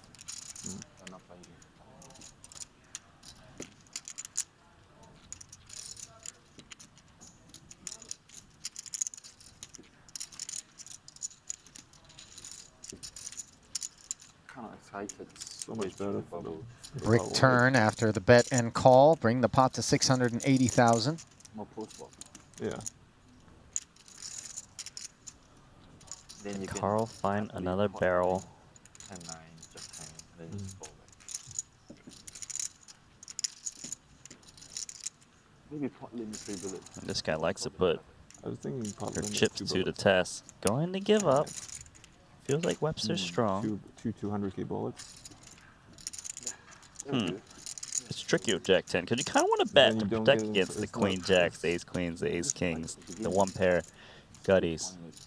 Then you're like, what if I bet and this guy just goes nuts on me and just jams on me, and then I have to fold Jack 10? It's a consideration without question right now.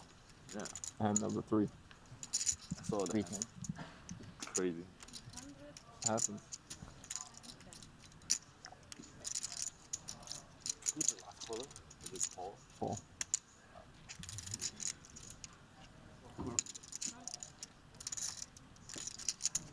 Crazy hand. He makes the call here of just King Jack high. Yeah. Well, he's got a King pair. He's got a pair, but I mean, just trying to hit something, thinking he got a good price.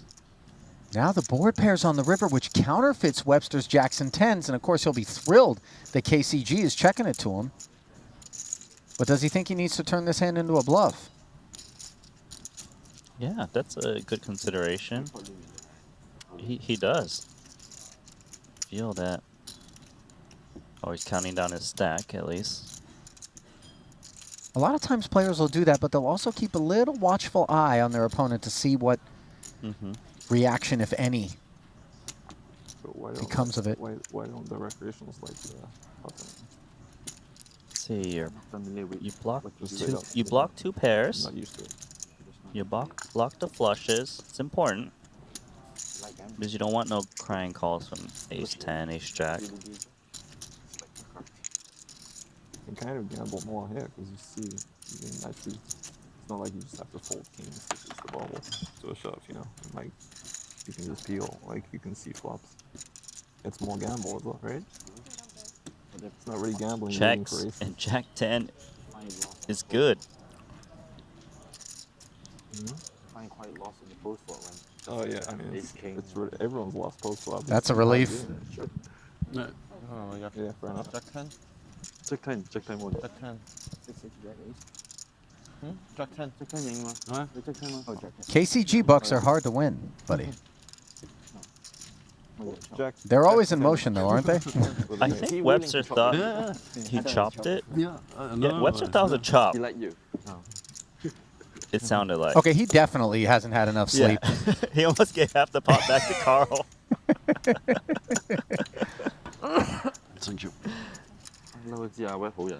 He had a sigh of relief that I got half the pot. He was supposed to get the full. He got the full pot, but. It's tough out there, man. People running on empty. There's been some curveballs, pot odd calculations that no one seems to be able to do.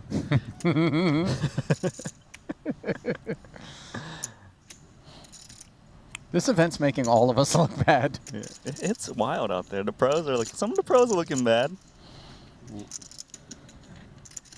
Not this man. He is right at home. Actually, he knows perfectly what the pot is every time. Because Yeah. Kiat Lee goes straight to him. So pot will be this? And he'll do a full-on teacher explanation to him. Kiat's still getting C's in his course of pot odds. He's improving. Doing some homework.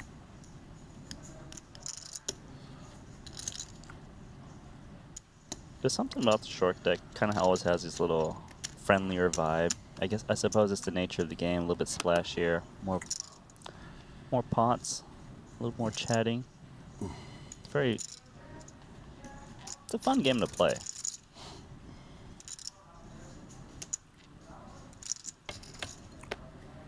Four limps in front of Kiat Lee's button.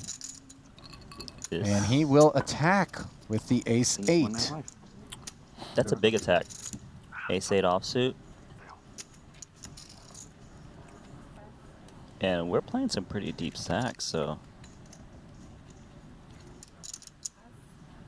Nice. It's got multiple people out. Can he shake Elton, though?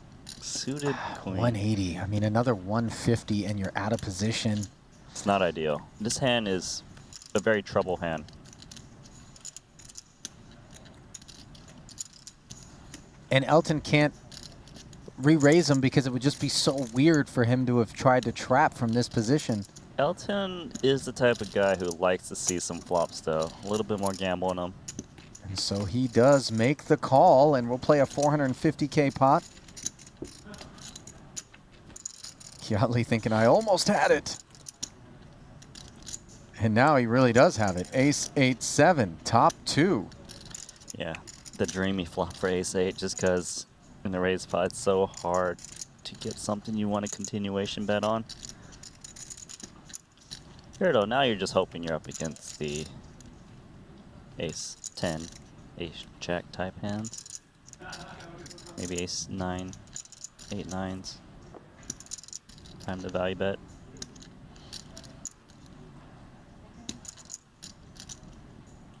$360? 360. So much post flop in this game.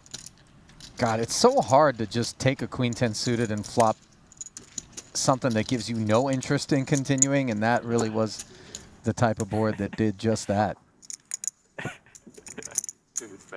What are these hands? Rory Cow just popping up 10-6 suited. It's okay, Paul. Yeah.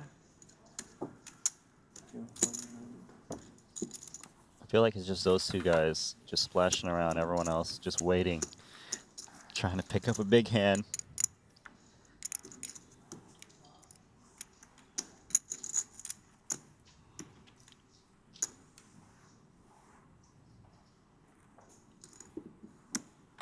I feel like, you know, short deck's like a tight-knit group of players and you see regularly every single tournament.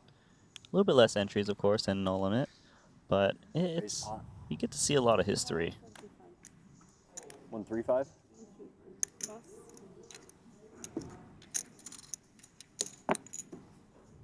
135. 1, 2, 3, 1, 2, 3, 5. Rui cow. 2 queens. Down a flat. I'll tell you what, Rui has some respect for Jason Koon's short deck game. This is not a man who he is asleep on in terms of he knows how tough an opponent he is. Rui cow is actually really tricky too, because he's got a very mixed strategy knowing how wide his ranges are, so he likes to protect his ranges with hands like queens on his spot. It is outflopped. Ace, king, jack. Rui with the Broadway draw, but kings in that same draw for Koon are well in front.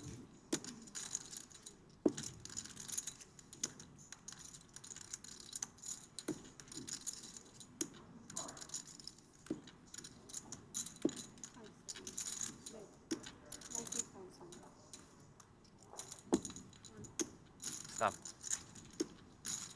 90K from Koon into the pot of 330. Kind of downsized there.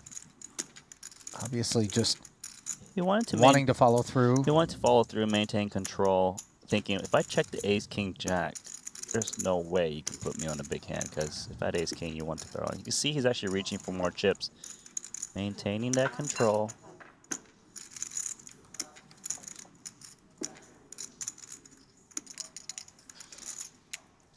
Not stop. Did he just call him again? Wow, king, queen has gotten value out of queens. The best hand Yeah, twice. but I'm not so sure value is what Jason was looking for in this spot. Maybe that $1.25, he would have liked to have drawn the curtain on the pot. I mean, granted, without an ace in Rui Cow's hand, this king-queen does rate to be good. So far be it from me to suggest that Jason doesn't think that there are hands that don't beat the king-queen that Rui would call down with. But here he has to have some respect as he does check. And Rui with the snap check back decides that this isn't a spot where I'm going to be able to bluff Jason off of his hand. And he knows that a decent amount of the time, this check from Jason will be with the ace-X's of the world, full houses, strong hands as well. So, yeah, people kind of also take a little bit non-standard lines against Rui, expecting him to kind of read the situation differently and try to induce him a bit. And he knows that. I don't think you should pot that hand. There's a lot of worse hands that you pot way before that. No, you should bet. No, pre-flop I should pot. All my bluffs have a queen in them, but alright. How many antes do you have? You have 50. 68. 60? I'm pretty sure I got some 40 quid. love that brief post-mortem between the boys right there. Just kind of break down the hand and then onward we march. opinions. I think they agreed to disagree there, yeah. Yeah. Jason saying that his bluffs have queens in them. Kind of weird with pot limit. Yeah, that's actually really interesting. So Rui saying I should have potted the hand, and Jason saying no, because the hands you want me to fold are the Queen X type hands, pre-flop, and you're holding them, you're blocking, therefore I'm way more likely to either rejam on you or at least have a hand capable of calling and never really raise folding. So it's pretty cool to listen to these extra insights. They're doing the strategy part for us. Back over for a health check on Webster Lim. He is still awake. I mean, he wants not some completely, but this will last him a while. This King Jack suited can't take the heat as he and Kiat Lee limped, and Chidwick wagging his finger at the boys with an ace queen suited. Yep. Take a flop here. Chidwick has really lost a lot of chips.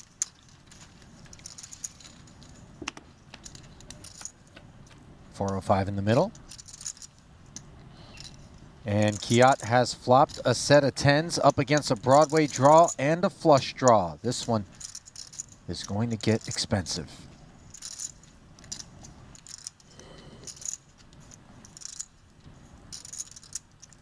Let's see if Chidwick wants to bet smaller or just put in most of his chips in. 1.5x pot. Having clubs is nice. Just gonna go for it. Snap. Yep. And if he's got the nut flush draw, he can rest assured that Kiat Lee is unlikely to be on a draw himself. Remember this hand? Remember this hand? Last time we played, you have flush draw. I've said again. Who won? You won. I won? You turn flush straight away. Bing. I'm drawing that.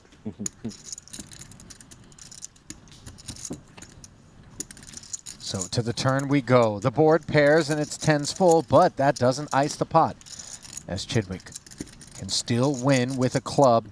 Flushes beat boats.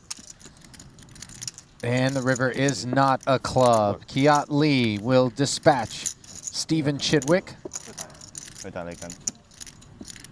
And we'll slide the remainder of his tokens to the right and head off to likely register the 50K. It's only fair that Kiat wins the same scenario once and lose one.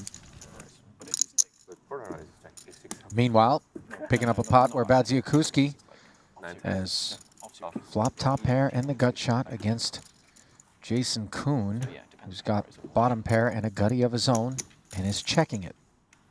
So I guess Jason must be raising pro. Not good versus pro. I mean, it's never really polarizing. Yeah, but this is. Yeah, I know. Start with a bet. This is the strategy. Define the situation. All position for sure. I have a report. It is a raised pot. Jason now, Jack 10 suited is... He's got the right price to continue. Certainly doesn't think he's got the best hand too often.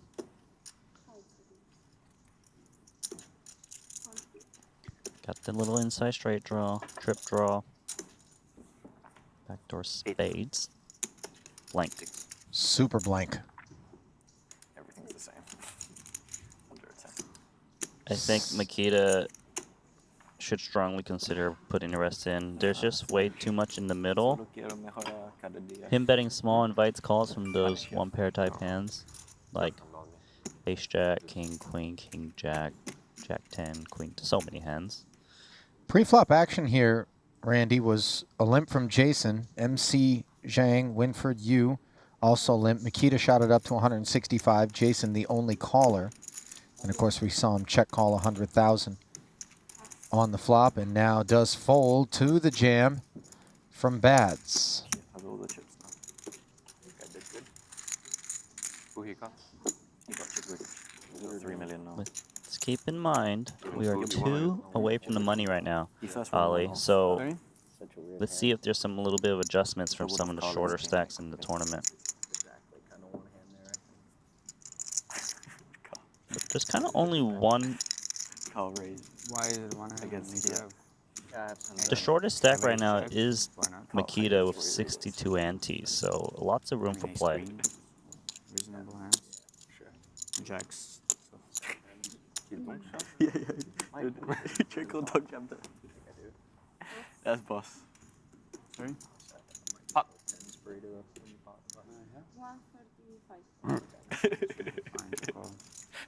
I like the way Rui counts his pot. Yeah. He was doing that in the queen. Apollo Omaha cash game we ran that we aired on the, you can find on the Triton app. It was like pop, splashing around.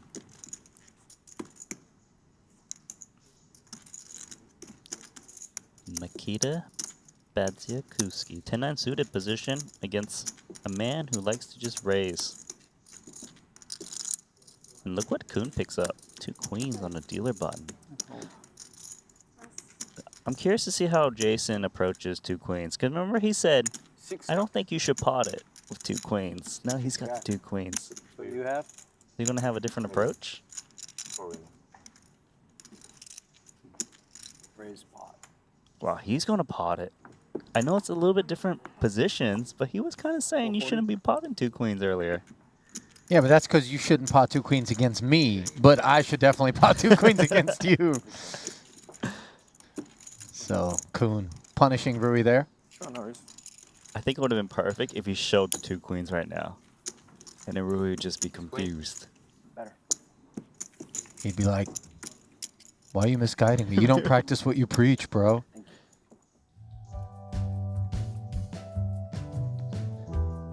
So we checking on the chip counts here at the dealer change. Ante of 15K. Button is 30. MC Zhang, 2.9 million.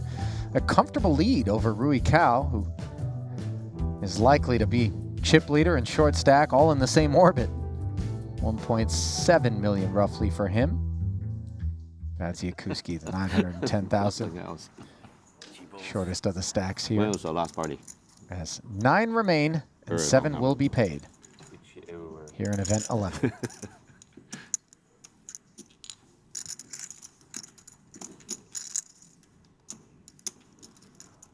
I'm going with a few. I'm going to the party on September 30th and 31st. If I okay. Where? Bangkok. Just before the tournament. Steve Aoki? I'm not into DJs and stuff like that. I don't just want that.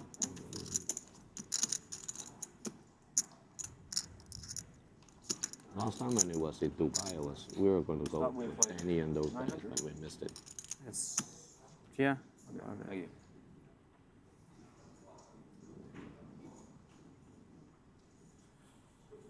I'm thinking pot.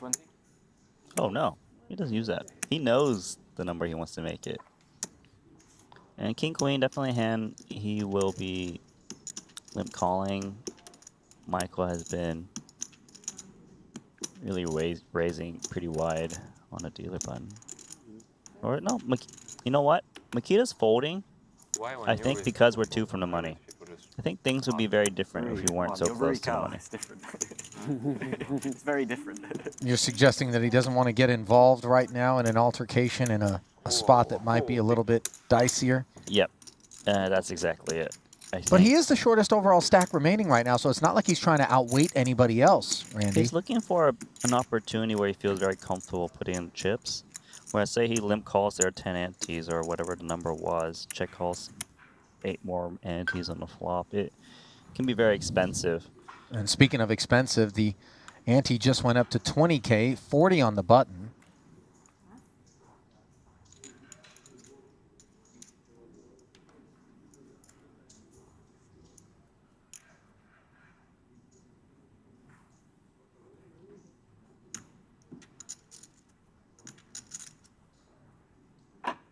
Pass.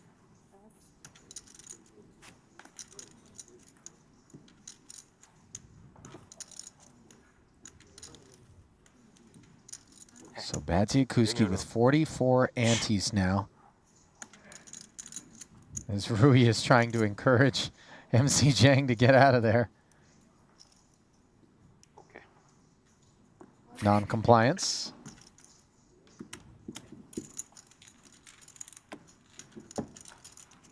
Serious shit. So they'll play a limp pot, where Cao's 8s are in front of Zhang's 6s.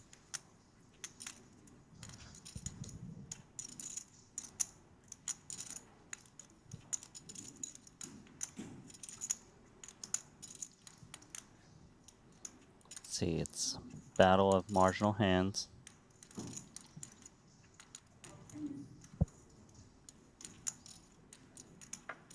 $180,000. 180,000 over bet. You cannot shake Rui Cao. It's like I'm trying to make it simpler. 125 more. Yet he's just so a little bit sticky. Like a wet blanket, Rui Cao just calls that 180,000 and MC Zhang hits a 6, and that is not the kind of card that Cao is going to expect to have connected with this hand as played. Especially when you overbet the flop. Like, who overbets the flop with bottom pair? So now Michael is thinking, huh, it's gonna be hard for you to put me on a 6. Maybe a hero call me. But queen, much easier. 300,000. See him sizing down relative to the pot.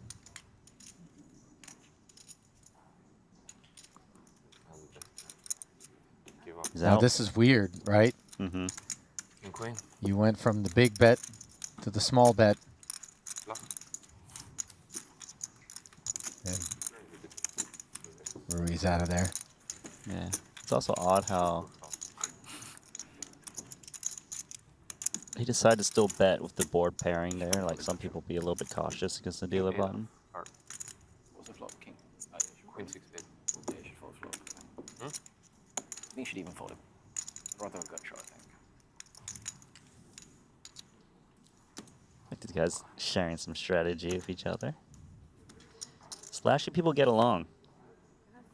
Yeah, it's not the kind of thing that I imagine you see with the same level of frequency between less experienced players and their professional counterparts.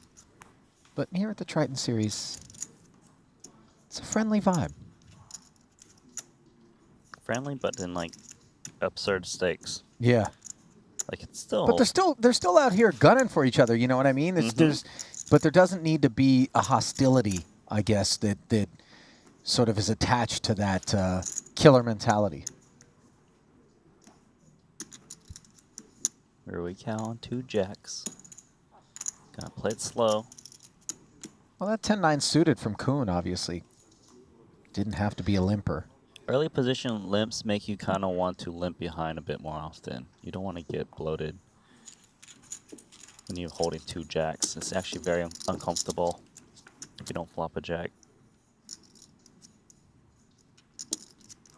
Ace, King, 10 with 2 clubs. Dynamite stuff for Mike Zhang here.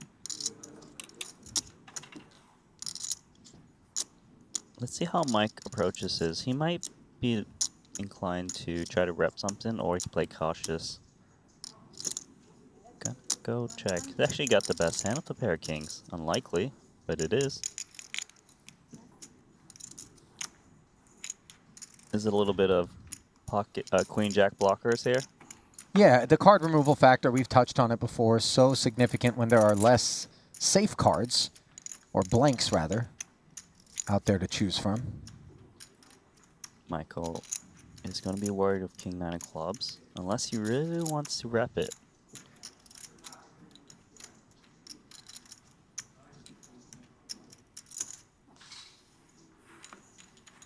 Comes with the call.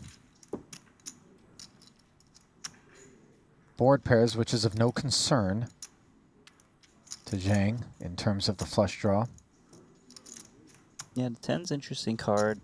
I think Rui Cow might have considered, would probably more likely to barrel again if it didn't pair to 10. Ace 10 would be very comfortable now, of course, so that's why he's giving up. And now the queen of clubs on the river. What a card. MCZ with the flush, but the straight for Rui Cow and the jack of clubs blocker for backup.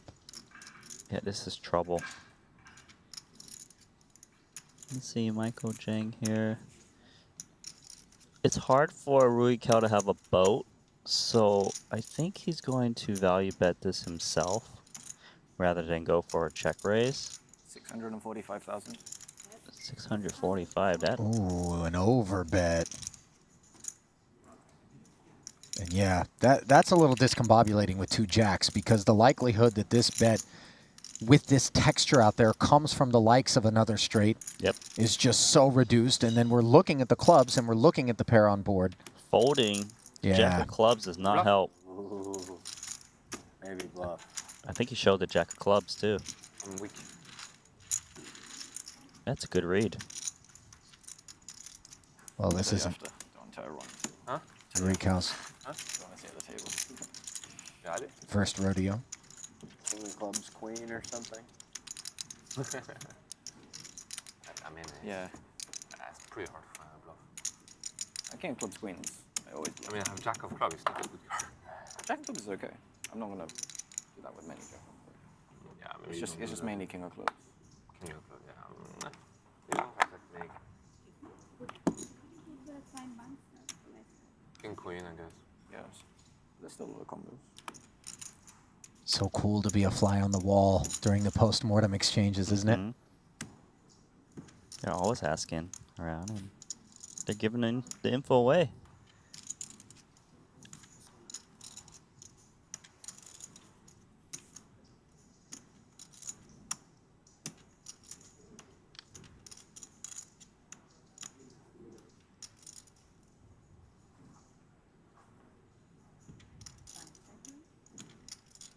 $160.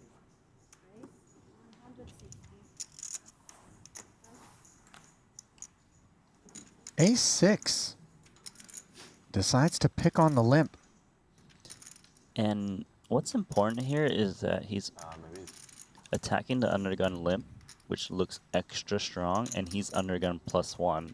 Now we add more strong on top of extra strong. It looks very scary. Coon's got 2 jacks. It's an uncomfortable hand. He's currently 7th in chips. Winford Yu, about 100K shorter than he is. And then you got Nikita Badziakuski, who's just to his right with that 42 ante stack. Gonna try to hit something. Yeah, he's going to play.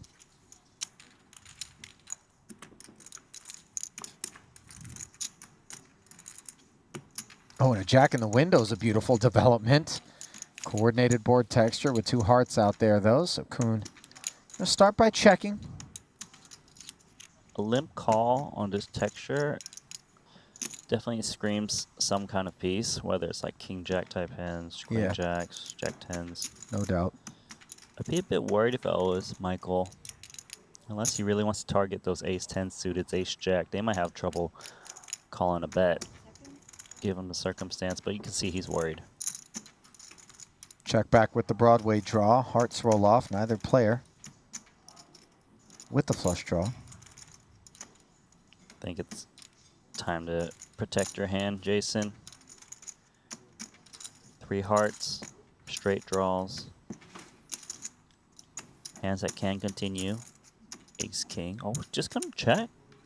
I'm surprised. Is it for protection of his stack, or is it more of a check? I want to put more chips in the middle, because I think he would expect ace queen to bet the flop a lot. So you think this could be check and induce an active player? I don't know. It's a little odd to me. Jack's full on the end for Kuhn, as Zhang has not put a chip in post-flop in position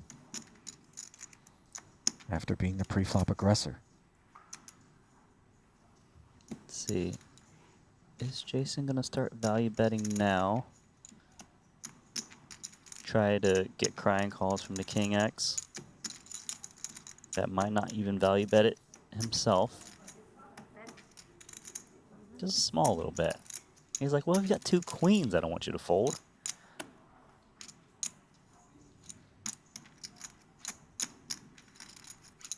I mean, there's no world in which we call with the ace-6. It would just only be something absurdly heroic. I've never seen anyone check 3 times. Okay, all in. Huh? Probably not really a play. But when it happens, all of a sudden your brain just starts to bleed out of your ears. I'm trying to imagine imagery-wise. That doesn't seem very nice. Brain bleeding No. out of your ears. Well, like, what about ace-queen of hearts on that flop? Right? I can see that. You Yeah, just and then have you just such a turn it. stranglehold on the flop, and then you turn the flush, so it's like check, check. Then all of a sudden the board pairs, your man bets, and you just put the big raise in there. Not all in, but just the raise. Look, I'm not saying it's impossible, but he has a lot of incentive to even bet ace queen on a flop. Like, I feel like it's better for you to bet tiny than to check ace queen. Yeah, because okay. in a limp raise pot, they're going to smash it. You got lots of stack to play for. You can see the check coming in more if there wasn't that many antes to play for, because you can get the chips in at some point. You just got to remember It's the worst fucking card for you. Yeah. I'm like, how much stack there is to play for to decide whether flop bets are more likely or not. The cool king queen off flop. Yeah. Yeah, always. On club always. Without club. Without club.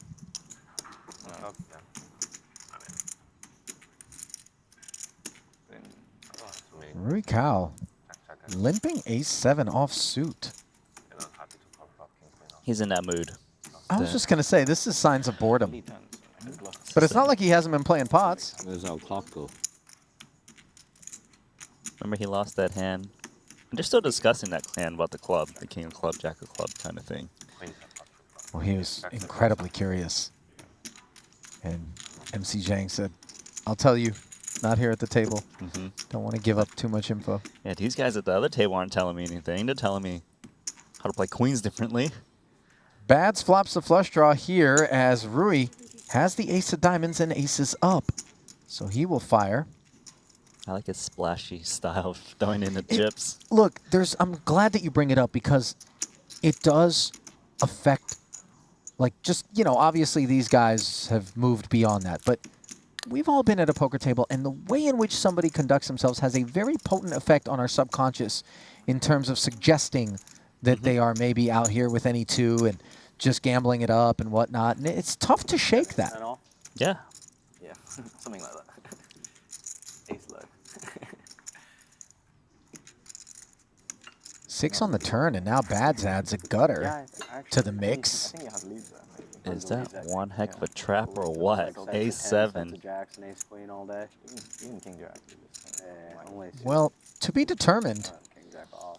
Bads 310,000 in the middle, 685 back. Bad's got so much equity of this hand. I think he should stab. He can get weak hands to fold, king queens, king jacks. Take the pressure off oneself in terms of getting there. But no, wow. he's going to check back and realize. He sniffed it out so far. And the queen of clubs is a blank for Badzikuski. How do you approach a7 here? Wow, what a check. I feel like this is awareness that, look, Bad's not going to call with a hand worse than mine's. Maybe I can get him to turn his hand into a bluff. Say his opponent's on jack 10, king 10. Those hands can't really show down on this board texture. He's really playing the player.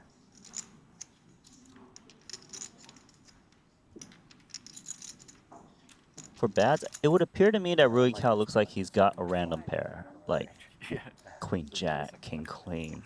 400? I'm not even sure. Bet. I'm not even sure ace queen is good for me to have.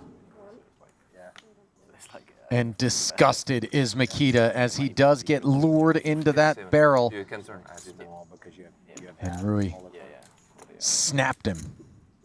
small, but I think it's still just Very well played. from Super Rui Cao. deflating there. And The slam to chips call. kind of just a little exclamation point on that. Got You're like, ya. you got owned, buddy. It's the Rui Cao style. Meanwhile, Webster Lim still has yet to fall asleep, but he's drawn live. He looks like he might have woken up a bit. 2 8s, huh? That's a maybe flop a set thing. The read is if he falls asleep on the flop, he didn't hit it. Unless he's giving false tells. You can't give false tells while you're asleep. No, but falling asleep is the false tells. You fake fall asleep. Just poke him a little bit.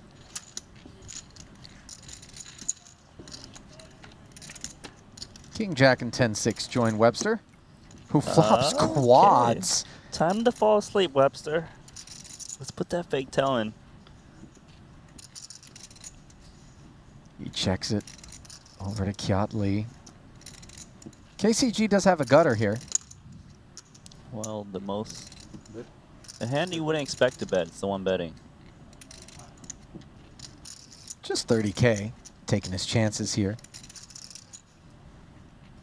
I'm a little bit surprised to see Lee bet at this texture, given that KCG was in there as the button. Well, he's put out a small bet. Yeah. So it's just Minimal So investment. you guys are going to fold on this paired board for 30K. I'm going to do this all day. Yo, Webster. Smooth call. That quads.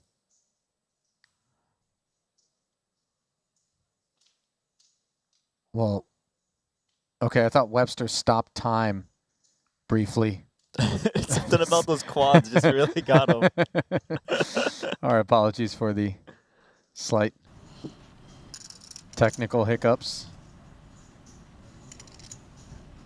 A little bit surprised maybe the KCG decided to fold to 30K with that gut shot draw, but He's he can be disciplined. It just depends. But I see where you're coming from. It's a type of game where, okay, maybe I make my straight, the 7. But it's not even a draw to the nuts, yeah. Paired board, might be drawing dead. And KL, 300K into 200. with KJ. And WL here, quads, is like, are you And- sure about this overbet right now? Okay, let me just casually. There's a glitch in the matrix. Yeah. These quads are really disrupting the electromagnetic field at the table.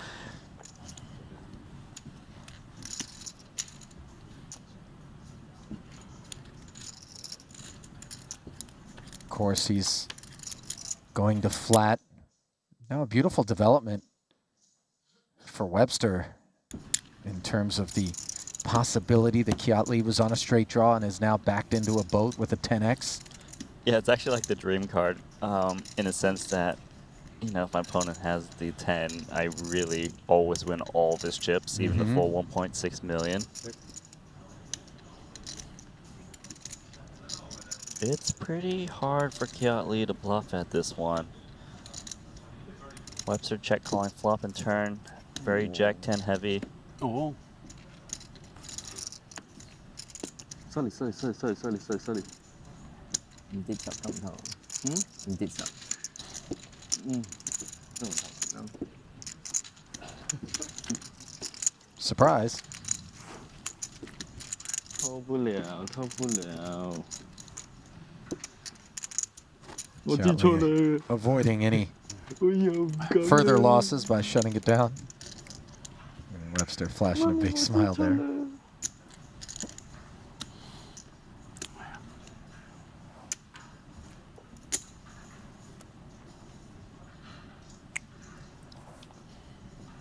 Kiatley, chip leader overall, followed by MC Zhang and KCG.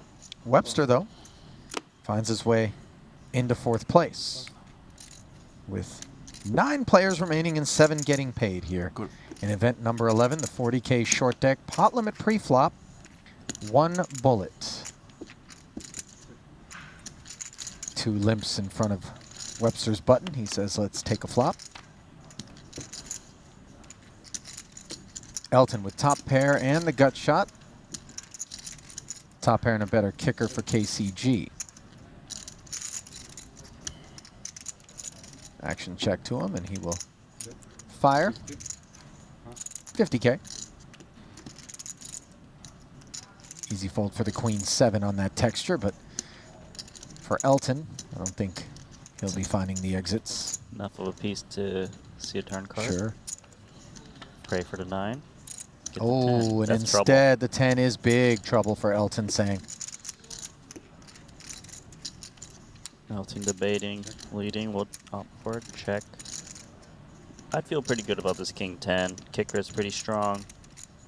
Still gotta charge those straight draws. Jack 9, 6, 9, I don't think is a lot of Elton's upfront limping range. Pocket 7s, pocket 8s, maybe from time to time, but one would imagine that Elton would have been more inclined to bet that texture. Yeah, Elton with such a here hand. with trip 10s is just gonna be pretty content. Check calling, I'd imagine. Let's see what drops off on the river card. There's a lot of annoying ones. A little bit annoying. 3 clubs got there.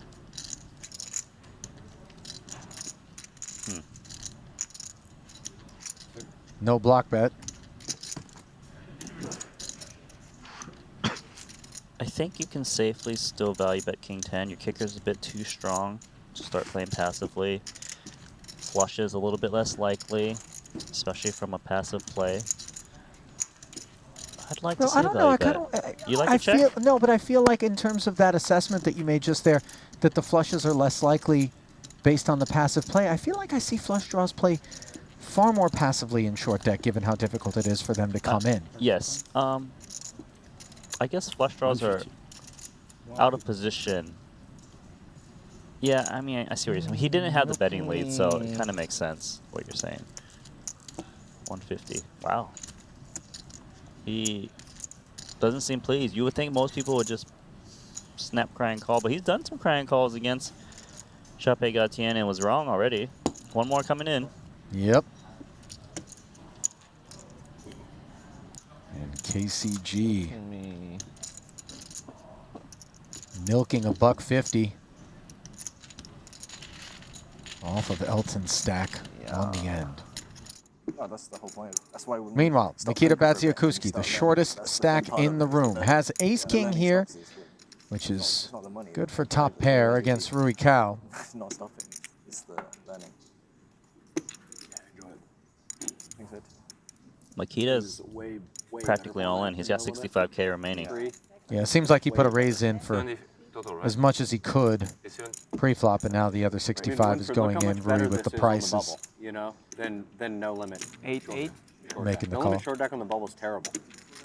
Yeah, this is way better. More fun for Maybe sure. have a pot limit one in Vietnam.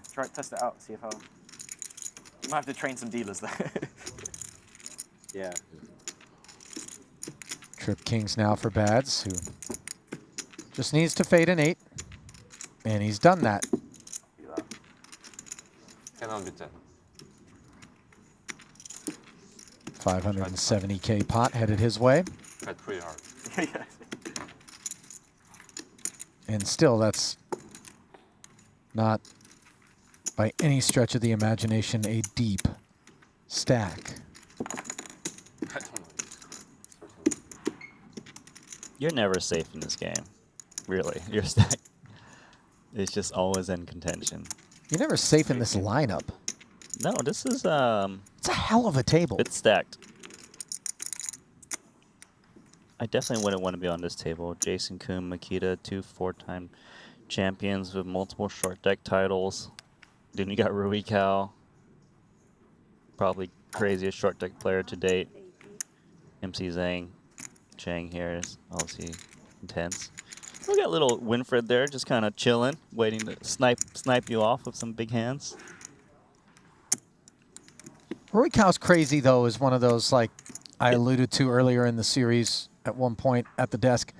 Not just a maniac, a thinking maniac. Thinking maniac. He really is. Yeah, it's actually the perfect description for him.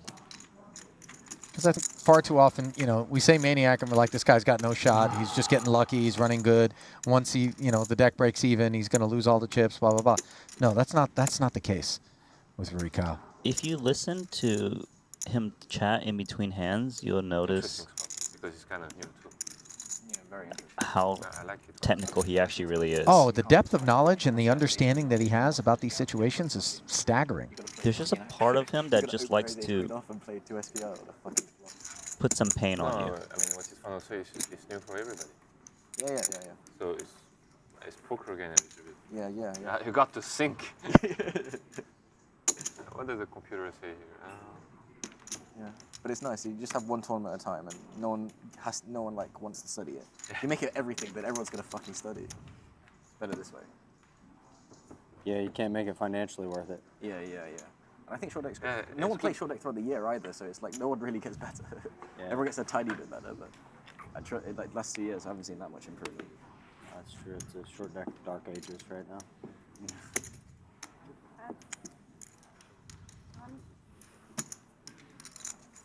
Loving these discussions. Mm-hmm. I was really hoping you'd pot, because I'd repot and you'd fold, I think.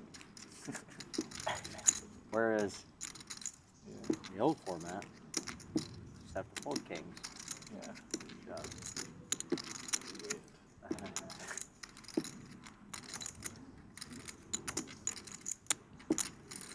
I like listening to these guys because they don't normally share this knowledge outside of these Triton events. Couldn't agree more. Granted, they don't find themselves playing too much short deck outside of these Triton But events. that's why, right? It's like, it's fun to discuss it a bit. Well, it's fun to pick up 2 aces. As Winfred makes it 185 to go. Told you Winford is waiting to snipe these guys.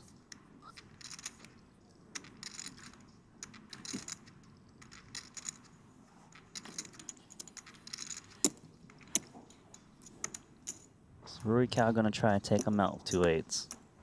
Or is the price not ideal? Bit too much.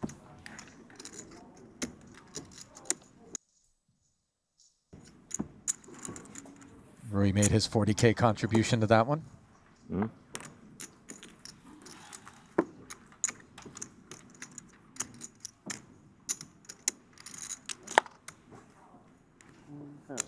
Any short stacks on the table? No one really short at all. Elton's got 1.1. Yeah. Quite deep. A lot of post flop. Long bubble. Yeah, it's probably going to be a long bubble.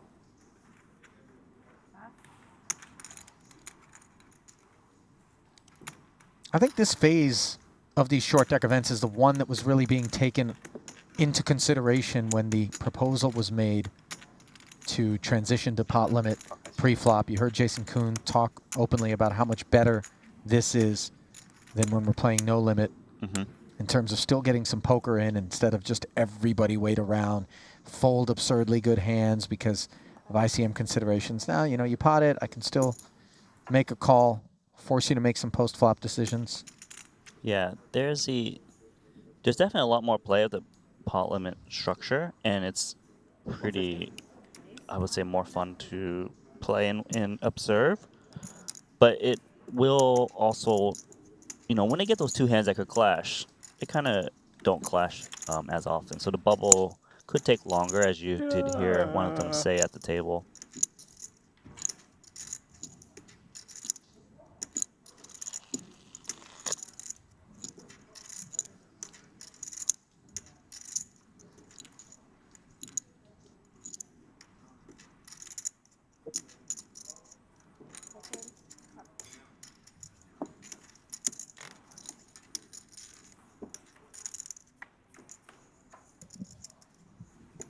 Badziakuski taking on MC Zhang with the ace-7. Zhang does have a straight draw as the ace plays for a 5, but of course if the 8 comes in, Bads will have the better straight. Currently with the overpair. With the stack to pot ratio, these guys are going to get these chips in.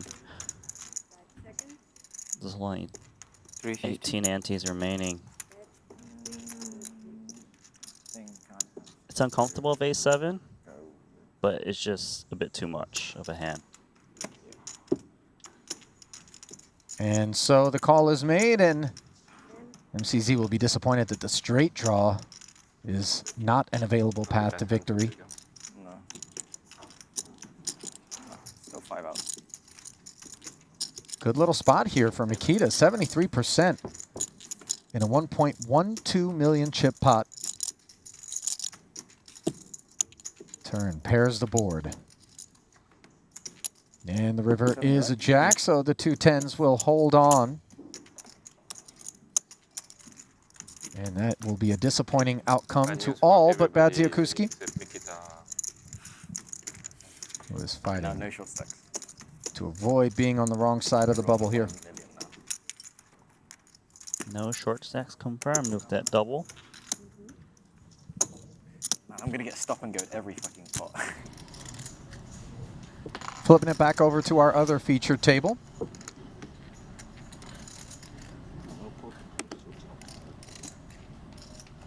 Two folds in front of Kiat Lee's cutoff.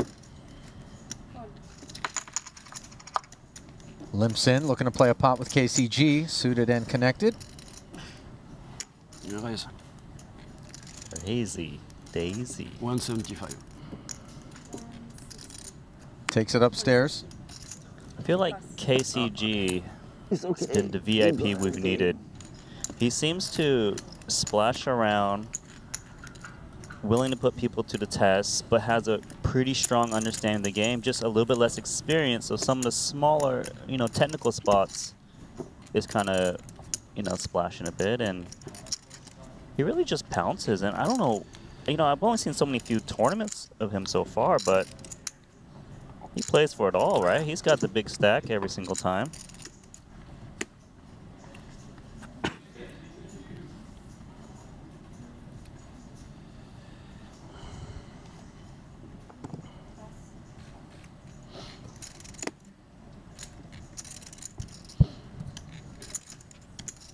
Kind of want to sweat him in the cash streets.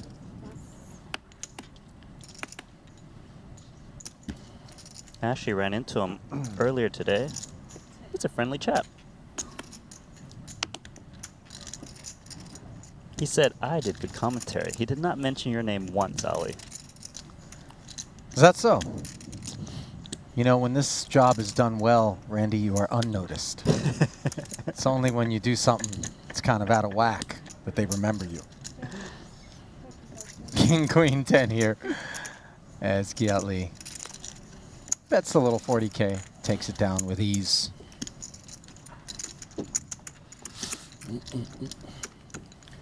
Well, the bubble is the bubble, whether it's no limit or pot limit. Pre-flop. And everybody keeping a watchful eye. Uh-huh. You told G. I told G? Yeah. Do you know Toji? You don't? No. What is Toji? Toji means Bluff? steal the chicken. Ah, so bluff. Yes, exactly.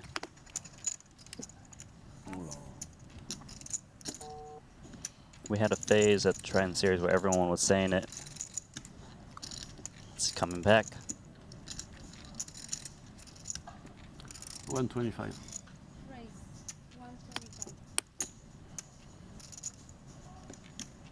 Queen Jack offsuit has piqued the interest of the Frenchman. Ace 10 is a bit marginal. It is tempting against the Frenchman, but let's see what Webster does. Webster making a stance here in position. Seeing Carl just raise way too many hands. Ace 10, gonna fare okay. Deep stacks. Might he feel like his man is a little bit out of line? Ever so slightly a favorite pre-flop. Webster picks up backdoor clubs and a Broadway gut shot, but KCG in the lead with second pair. Tough spot, mid pair. Keep the initiative. He seems to kind of have this blasting style where if I keep it up to c-bet, I don't have to play a guessing game a bit more. Webster. I feel like if you defend ace 10 in position, you gotta peel. Try to hit a queen against a guy who may potentially overvalue some two pairs, and you can win a really huge pot. You can just smack that queen on the turn. Nope. Brick turn, the 6 of spades. Queen Jack here is pretty uncomfortable.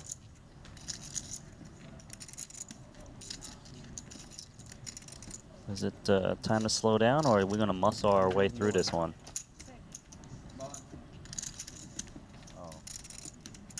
Oh, they're balancing like 5. Yeah, we play way more hands this way. Forehand.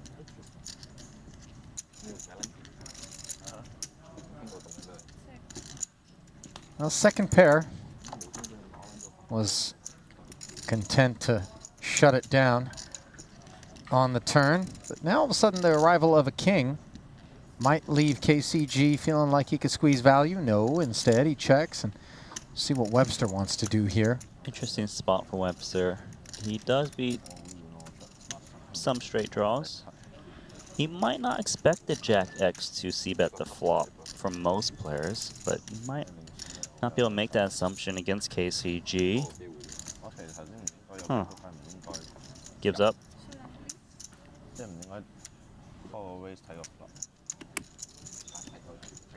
Getting it done. Mid-pair getting value on the flop. That's tough to do. Well, with that At one point, short stack of Mikita Badziakuski lurking. Players would be a little bit disincentivized to play bigger pots, as we see Bads. Yeah. He's currently got 54 antes, so not nearly as short as he once was.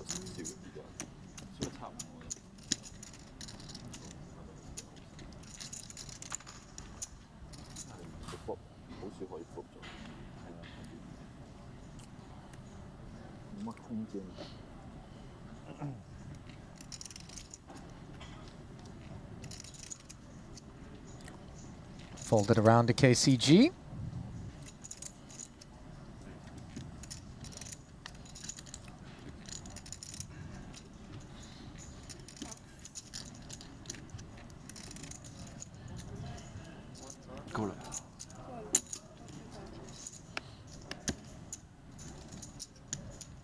He's going to limp in. Webster with a couple of jacks.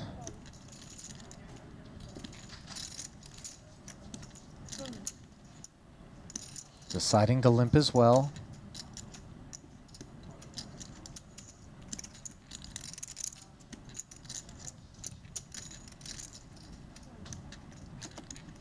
Elton wants to get involved. Out of the cutoff, feels like he might be able to get a nice price, and sure enough, with the check back from Kiat Lee's button, he does. 180 in the middle. And middle set for Webster is way out in front of the field. Feeling good. 4 ways. Might be a good time to start clearing out the field, thinning it out, going for some value. Nope. Just get trappy. A lot of texture to that flop, by the way, in a multi-way affair, so I'm a little bit surprised that Webster... We've seen guys kind of go a little trappy, actually, like going for check raises. It plays out quite nicely. I think the idea also is, okay, you bet flop, no one really ever raises you, so the best way to get the most chips in is actually trying to get in a post-flop raise. But once it checks around, I'd like to see Webster think about betting here. Although these hands can't give action. Actually, I don't know. I could see it the other way now I think about it. Because the king should bet for you. Like, he wants to start building a pot. Fires 75K into that 180. Sub half pot.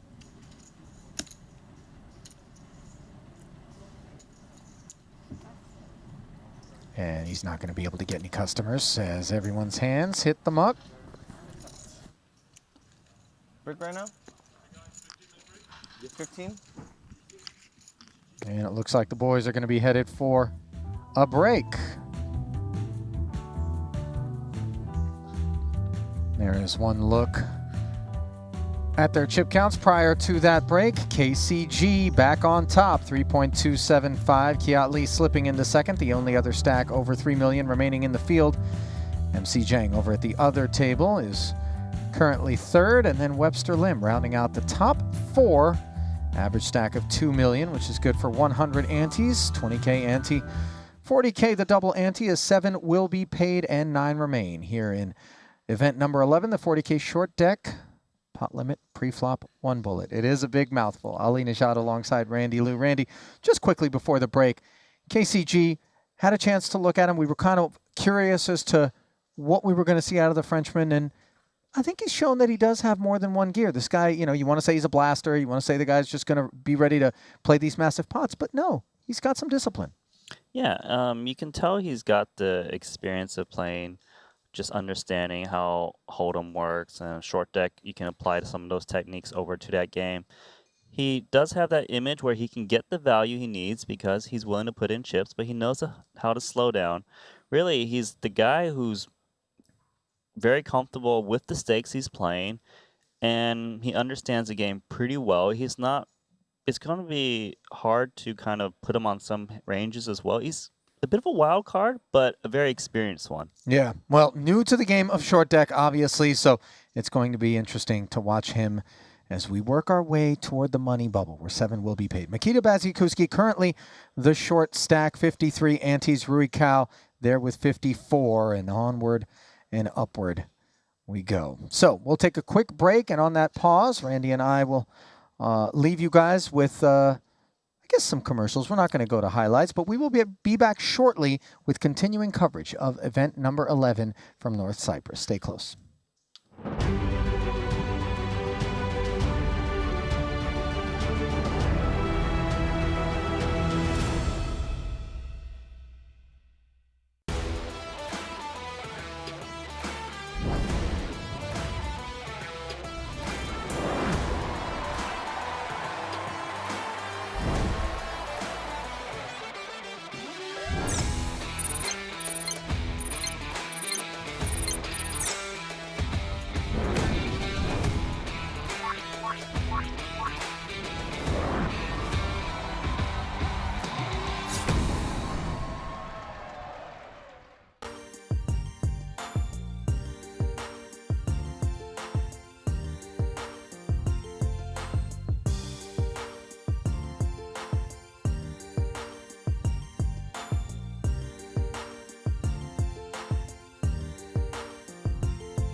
That set very vulnerable.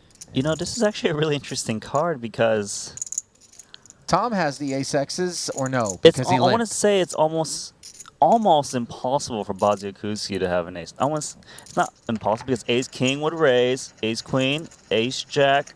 These hands raise a lot. So you're telling me that even against the Badziakuski is limp calling from an Dwan? ace? I'm just saying, I don't think he thinks that Badziakuski would call with an ace on the flop, like ace 5. Ace 5 is not even a hand in the game. No. Ace 6, ace 7, ace 8. So this is actually Dwan, once again, realizing the position that Badziakuski is in.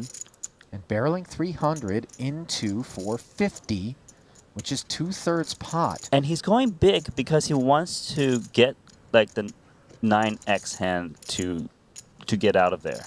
But man, Badziakuski sniffing it out, also has backup in case he is up against an ace. Yeah, I'm not sure that this call is with the intention of being able to, as we see both players playing the board, so things got really uninteresting, but unimproved on the river. Let's say a 7 or a 6 rolls off. What does Badziakuski do in the face of another Dwan bet? I don't think he's going to look him up with a set of 10s. No, he's there. definitely would be folding. So But he was just trying to pair the board and beat a straight. You 3-betting me means you don't have these little cards. But indeed, Badziakuski does have some of this. Top pair, top kicker. Dwan with a piece as well. Gutter and a 7. I think Dwan is thinking about leading out. Is he? Oh my. Wow. That puts this ace-10 under tremendous pressure, Randy. Oh my gosh. This is one heck of a hand. Badziakuski started with 90 antes, and Greenwood, Ivy, and Kiat, all with significantly shorter stacks than his. And he's putting the pressure on the guy who understands the ICM so much.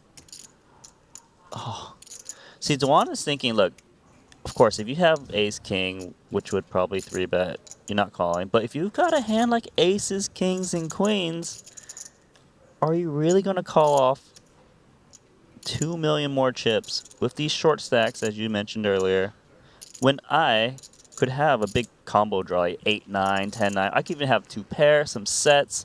Look, Bads is thinking to himself, what are the range of hands that my ace-10 beats?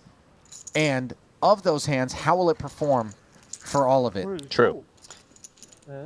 What did you fold? I can't really say. Ace 10 offsuit. Ace 9 off. Ooh, Greenwood in the neighborhood. Nah, ace 6 he doesn't tank with ace 6. King 10 suited. So Ivy is going to be just about a flip here. Wow, I didn't Believe realize it or it was not. so close. Yeah, I didn't either. Juan has done his math.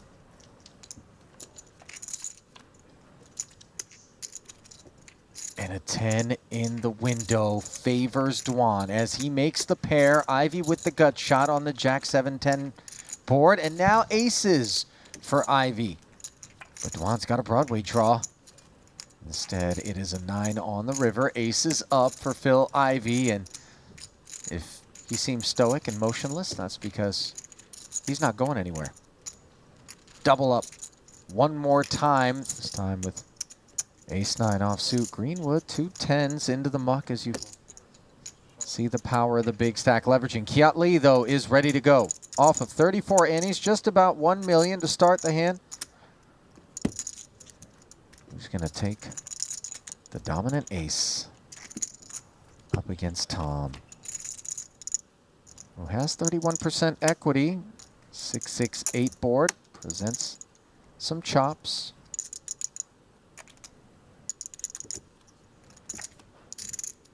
Turn is the queen, however, and Kiat Lee will double.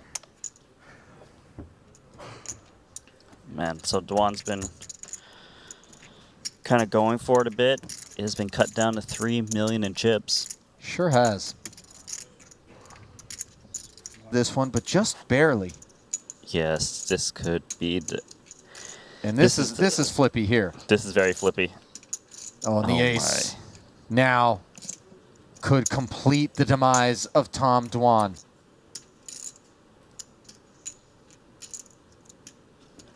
What is the turn? It is a king, and despite improving Ivy's hand to 2 pair, it does provide Dwan 4 new outs in the form of queens. 5 million chip pot, and the river is no help to Tom Dwan, who is left with vapors. 145,000 when the dust settles, as Phil Ivy will emerge the overwhelming chip leader. As they say, easy come, easy go. It's just, you know, when you go for those wins, when you splash around a bit, you could go out before everyone else very easily. Those swords are double-edged, aren't they? Mm-hmm.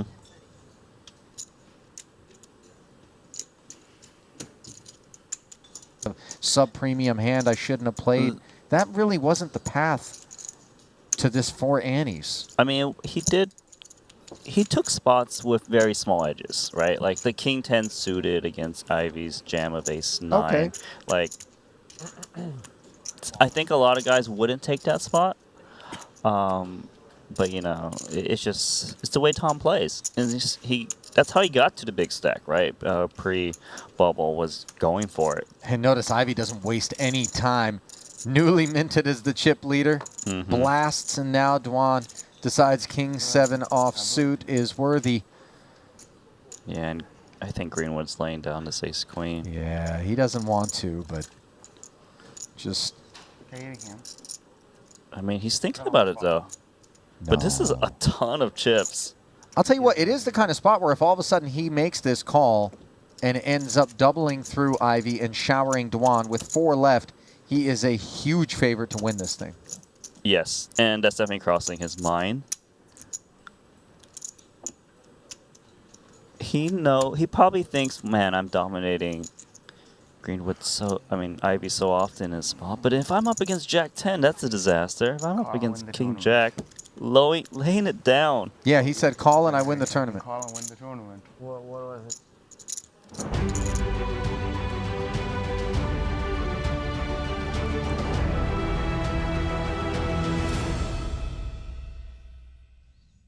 And welcome back to continuing coverage of event number 11, the 40K short deck pot limit pre-flop 1 bullet event. Ali Najad and Randy Liu. Pleased to have you with us, regardless of where you are streaming us from on this globe and all the different time zones right now.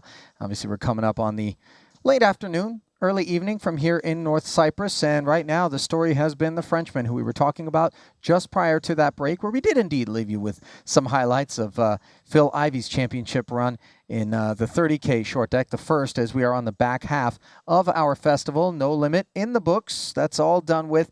But this KCG, Carl Champé-Gatien, is currently the overall chip leader as we take the Triton Poker Plus app and show you those top 4 stacks, which belong to he and Kiat Lee, MC Zhang, and Webster Lim. 2.3 million all the way up. And then, of course, the 2 million average stack, 100 annies, and we work our way down the list, finding Jason Kuhn, Winfred Yu, Elton Singh, Mikita Badziakuski, and Rui Cao, who now is the shortest stack, neck and neck with Badziakuski. So it could be a bit of a war of attrition as we try to burst the bubble from here in North Cyprus. That bubble is, of course, as we look at the payouts, going to be $95,000. And then we work our way up with some decent jumps. None of that flat structure that we kind of see when there's more payouts, 2 payouts at a time. 565,000 available to the champ. And we've got not 1, Randy, but 2 players with 4 titles hunting a 5th right now. But of course, they've got their work cut out for them off of the stacks. So what do you think? Right now, if I had to ask you for a pick, as I so often do, and I take the chip leader off the board, are you just going to saddle up on the second biggest stack in the room, Kiat Lee? Or? No, I'm actually going to go straight to Michael Jang. I think he's an amazing player. I like the way he's approaching things. He's not scared. You told me he had a kind of zen moment, was stepped away from the tables. Seems refreshed, seems to be loving the game, and he's been talking strategy with Rui Cao, and that's the kind of guy who knows how to win tournaments. I'll tell you what, I'm not afraid to pick Jason Kuhn, who's 5th right now out of, 9 players. He's got 84 annies. Just his depth of knowledge with respect to short deck, I think, is, in terms of certainly the Western players, right up there at the very top. Another look at the payouts brought to you by GG Poker there. 2 tables left, 9 players. And in terms of variance, Randy, the fact that Jason finds himself at a table with just 4 remaining, as opposed to the other group, which has 5, puts more pressure on him? Yes, I would say so, since I guess the number of hands being dealt would be slightly off, uneven. But yeah, blinds come his way a little bit more often. Look, I believe variance is decreased a little bit with the pot limit structure. I actually ran into Jason right during that little break, and he was saying he loves the structure.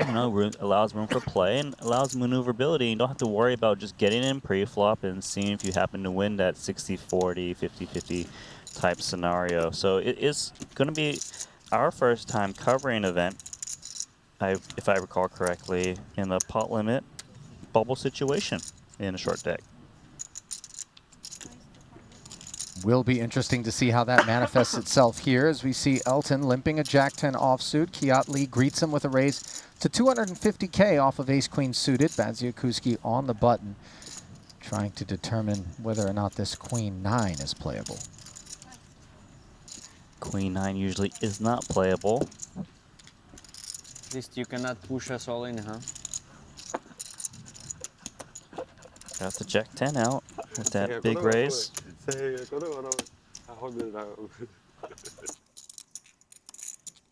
Meanwhile, Jack-10 showing up again at the other table where it was dominated pre-flop, but Winfred with 2 overs and a gut shot. Open the pot under the gun. MC Zhang has a check to him and will follow through here. Yeah, this follow through is very small, but pretty much trying to fold out all broadways that have no interest in this board. It's one of those games where you don't mind keeping the initiative because the second you give up initiative, allows someone else the opportunity to steal it from you.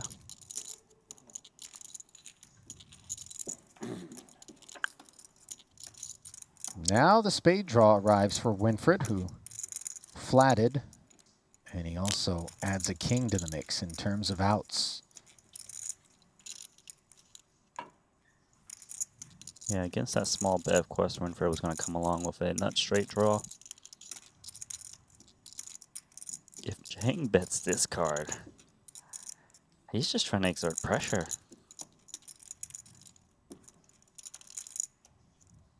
And he's doing just that, Ali. Second barrel. And this is sort of leveraging some of that lurking ICM with Badziakuski and Rui Cao getting so short. The queen's a scary card. The queen is actually a card that does not hit the guy check calling on 9-7-6. So it's actually pretty scary because the overcard's there. The small bet invites looser calls.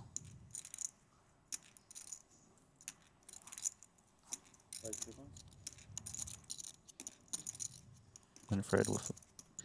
He's got a bunch of marginal draws. That's the problem, and he's out of position. So check calling doesn't seem that nice. Check raising seems potentially a bit excessive. Check folding seems weak. It's just a bunch of not nice decisions. Which one do you pick? He's got 1.2 million back, and MC Jang has him covered. So this bubble starting to maybe leach into some of the decision making there. As Winfred, you had a lot of hand, but nevertheless opts to lay it down.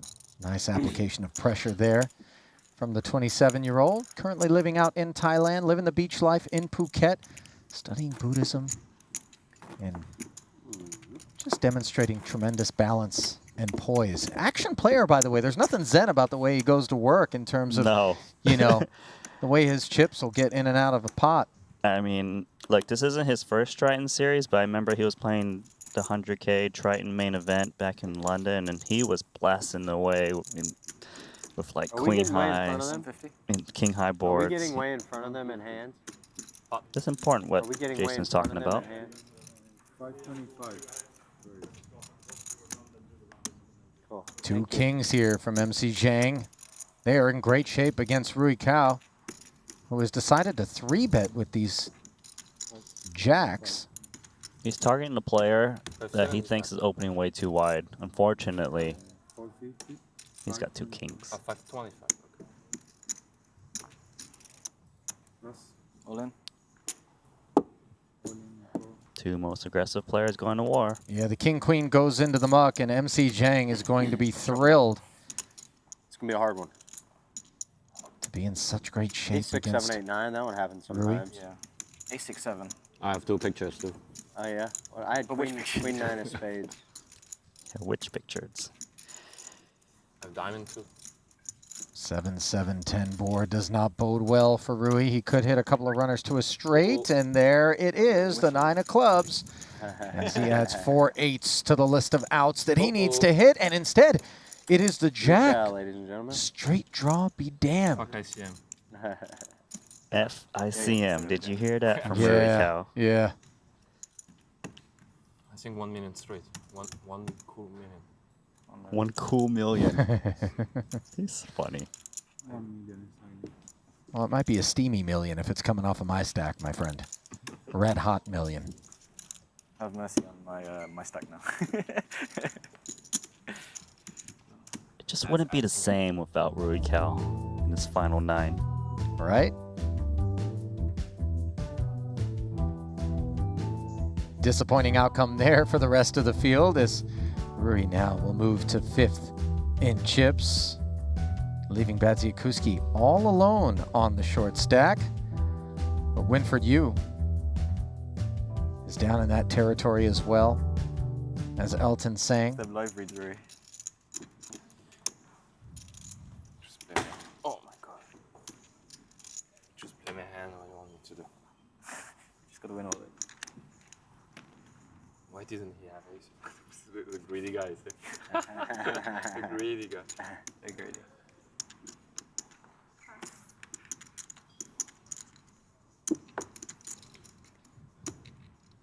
Raise.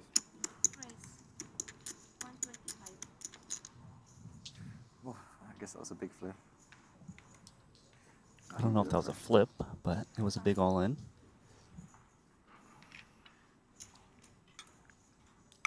Where Cal going to work with those new chips. King 7 suited. Wasting no time, but with King Queen offsuit, Kuhn. Kuhn will see a flop here in position, closing that action.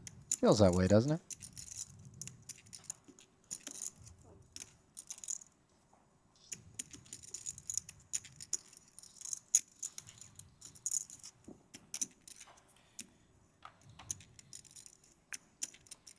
Monotone Jack 7-6 board where Kuhn has himself the spade draw, but has been outflopped in terms of a pair. Rui Cao with the 7s in front. He will check it over to Jason.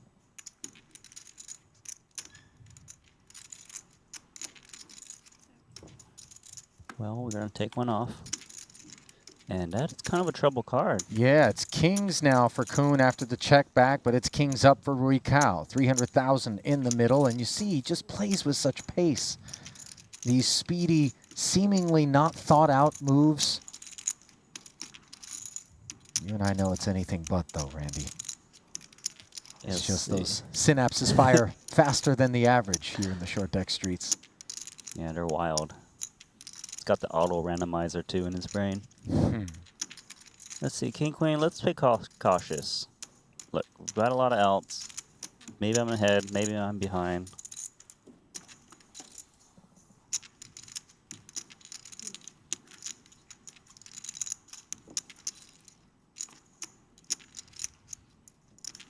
Very dry 6 on the river.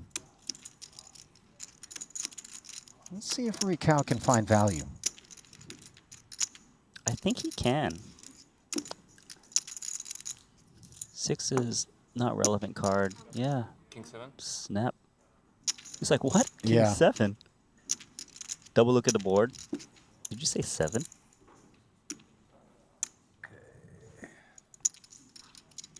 Yeah, that one's going to leave a bad taste in Jason Kuhn's mouth. I'm a favorite on the turn.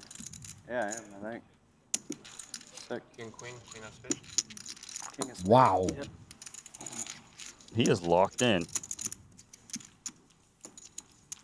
I mean, it's a little bit spooky. It's the Rui Cao show now. A little bit spooky. I took a shit. Yeah, you took. When you doubled up, you shat that fucking thing out your mouth. That thing dropped. I was like, It's a check. that was the cheating device. It fell on the ground. It's the ground. Jack comes in the river.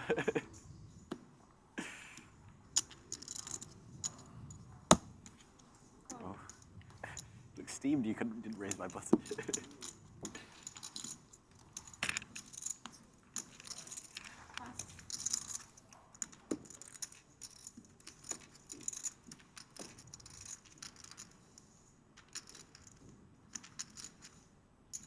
Rui.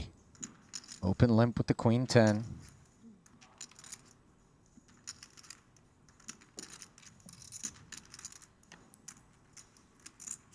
Well, Michael had that comfortable stack earlier, 3 million. Here it's a little different. Gotta play cautious.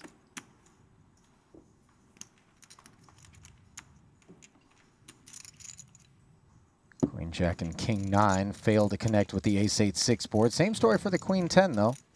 Yeah, somehow no one has a solid piece. Quick checks to Michael. MC Zhang does have that gut shot straight draw. Yeah, not a confident draw, but why not take a free one off? And now he pairs his 9. She gives a lot of connection to Rui Cao, who snap checks. Yeah, he's got the double gutter. Rui just hammering away on his phone right now. Not at all concerned with what's going down in this pot. And here he is making a pair of 10s, which is the best hand. No, Queen Jack got there for Kuhn. Yeah, it's the super nut is straight. And the thing is, It's been checked around. The dealer button can easily have a 7 in this spot. But the fact that it wasn't bet on the turn is why Kuhn's going small. Because the dealer button probably would bet a straight on the turn. Nuts. Snap call from Rui Cal. Nuts. Literally. Nicely done there by Kuhn. Didn't see that straight draw. Clawing back some of the value bet that Rui Cal peeled into him with the kings and sevens. The one card broken short deck and I block. I have one queen or one jack. Pretty easy to have. Sharing some more strategy. Love it.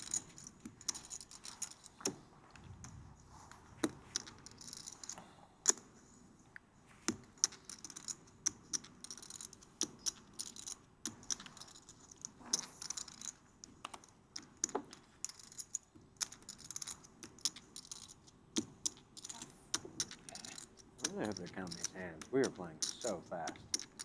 And we're four. Playing pretty fast. Yeah, we're all playing. Well, we're all playing fast. I mean, It is X hand, so right. It doesn't matter, right? They're gonna have to pause it. I hope so. I mean, they But should. I just feel like we have to be several hands ahead right now. But Yeah. not only do we have one less player, but we play crazy We fast. should make sure. We should make sure that's the case. Otherwise, I'm gonna. I'm gonna go look at the board. Yeah, go. I'll call you if you go. So they're discussing the 5-player and You guys are 4-player counting all the hands? situation. Can I see? And what about it? So It's unfair So you have it that we've played on a 5 money hands bubble. since we've been back from break. Well, timeout. Jason appears to be discussing. Let me take a look. As we see Rui with top pair. Yeah, trying to figure out if it's being dealt equal amount of hands. Well, saying top pair and the open ender on the flop against Zhang's under pair and gut shot. Neither player making the flush here. As Rui makes the straight but faces a little 50K sprinkle. Third pot sizing. No flush. No flush?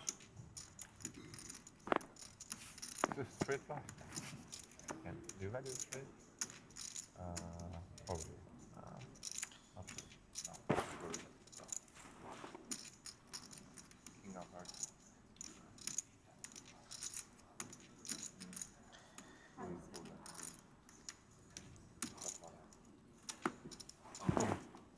No hero. And nice work there from MC Zhang as he's able to just bet 1/3 pot. I lied. Yeah. My bad. And being late 4-1. Bottom end of that straight. Can't beat a queen, can't beat a heart. Rui says take it. That's so much more fun to talk than fucking serious. It's more fun to talk. Confirmed.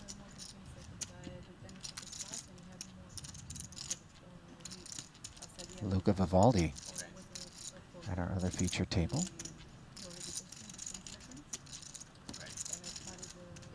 Not sure what's going on here. See if we can listen in.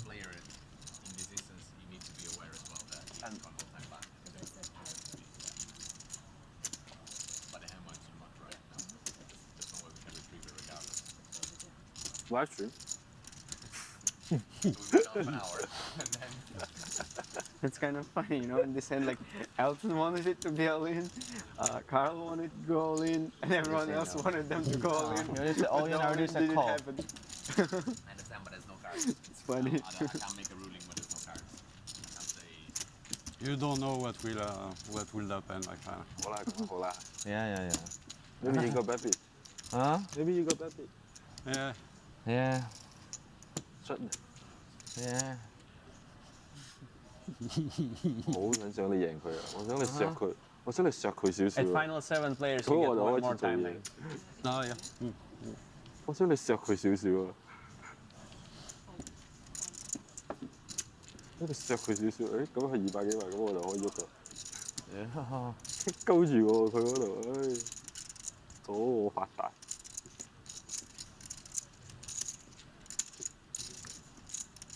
Ace King suited here for Badziakuski, who currently is 7th out of 9 players in that cluster between himself, Jason Kuhn, and Winford Yu, who runs 7-8-9. He will limp, and KCG is going to pot, and this is likely to be one of those limp jam sort of spots. You can't limp jam. I That's know, the problem. but he's going to repot, and I think, I have a very yeah, strong hand, 850. but I still don't want you to play on the bubble. Whoa, just saying. I have a strong hand, but he knows his customer is willing to play on the bubble. I just want to collect a pot and show you a good hand. That's what I want. Oh. Wow. Cool. This one. And KCG, I thought it was a limp jam. It is yeah, a call. has made the call. And now we've got already 1.8 million in the middle, 405 back for Badziakuski. Yes, give you one.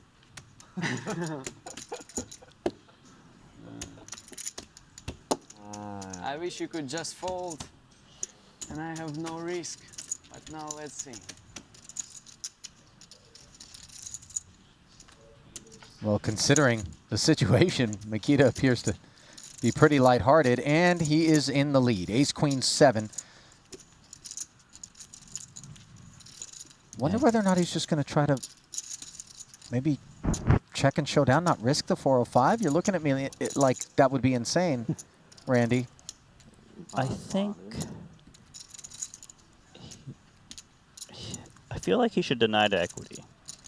If someone is willing to fold decent equity in short deck, you might as well give them the opportunity to do so. But is 405 ever enough to accomplish the feat of denying equity in a 1.8 million chip pot where you're going to be laying 7 to 1 plus? You know what I mean? So I know what you're saying. If you can't deny the equity, then preserve the soldiers. Don't send them out to the battlefield. I mean, just a thought, but it's a thought. Maybe that's why he left the last 25K, and who knows? But Just leaving myself a hope to survive. they've committed a lot of the chips. A little bit left. Check. Look at that turn. Sopping wet. As KCG picked up the Oh, that's a bad turn. gutter and the flush draw. And Mikita realizes that Way too he's up against 32% here. What is not an out? Pair up, I said the queen. Pair, small card. So with one to come, this Ace King is in hazardous waters. Can Badziakuski fade? No, he can't. Backdoor flush for KCG, and he will put us on the stone bubble and deny Mikita Badziakuski a bid for his 5th Triton title. That's the thing. You play against a man who's ready to splash. You're going to get showered. Oh, I see what you did there, Randy. Little aquatic theme. Now, having absorbed the Bads Bucks, KCG at 4.68 million in chips, 187 annies.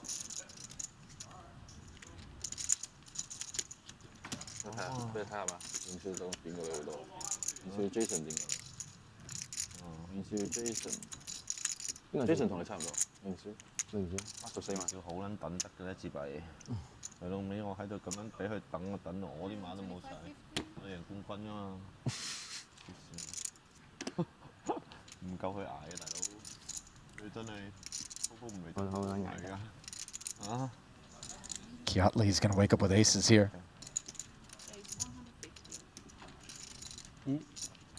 200? It's 100? 250.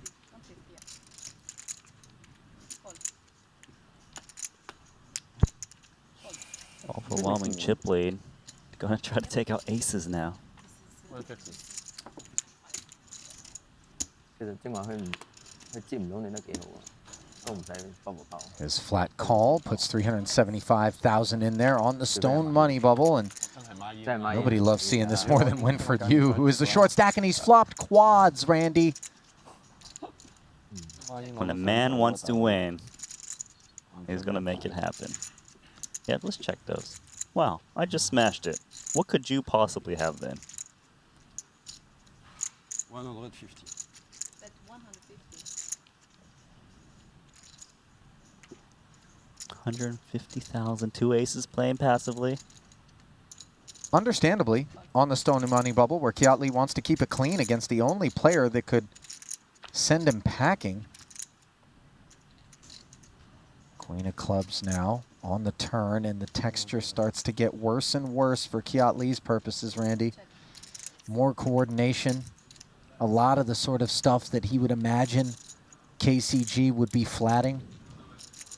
Yeah, but the thing is, KCG is loose. You just saw the guy play Queen 10 suited for a ton of chips. I don't see how he can fold 2 aces right now. And he's sizing away that's... You can't fold. It's 300,000 to a pot of 675K. It is getting a little wet, but I don't really see how a world where Kiatli can fold this, can he? He could be up against so many hands he beats.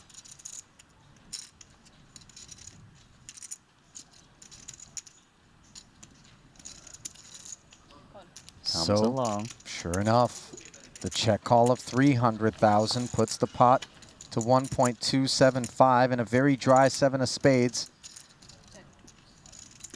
Might leave Kiatli with a bit of a decision here. How big will KCG go? Well, when you're holding 2 jacks, you know you can't target the jack anymore. The best hand's opponent will show up as 2 queens, king 10. 2 queens is probably unlikely, given the action. I feel like you're targeting 1 pair type hand, queen X, ace queen. Wow, he's just going for all of it. Just saying, I hope you got something. I've got it all. Do you have any of that piece? Yeah, Kiatli's not going to make a meal of it. All in is never the kind of number he's going to be able to call second in chips coming in. Oh, man.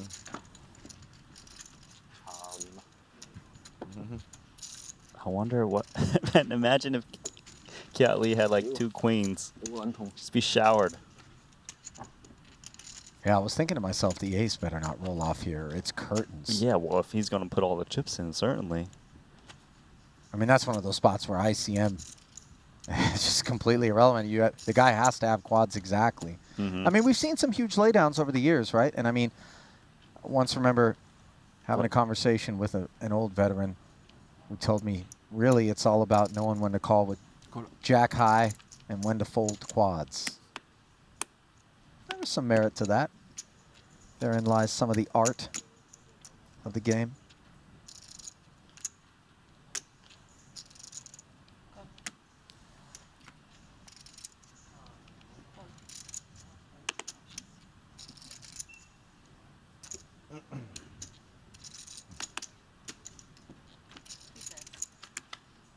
Three-way affair. Queen, Jack, 8, and 2 spades. Gut shot straight draw for Webster. Along with ace high, currently the best of it. Very connected board. I don't see any bets coming in here. Beautiful 10 on the turn for Webster's purposes. KCG's open-ended, though.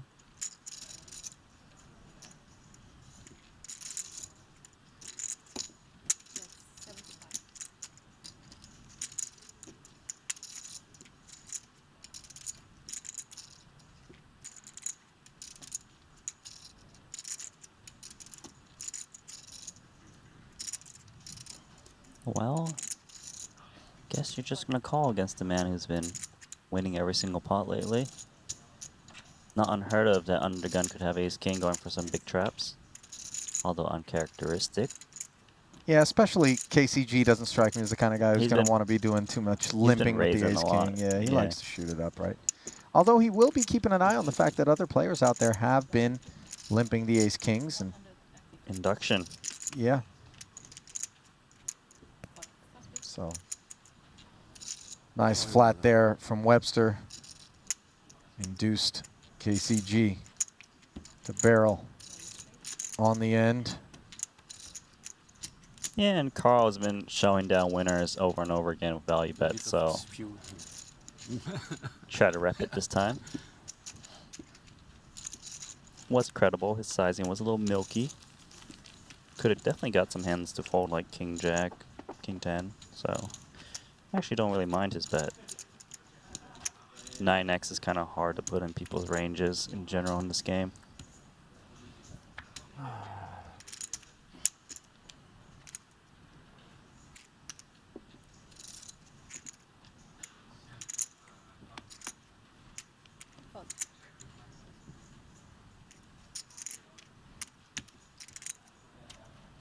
Jack 10 suited.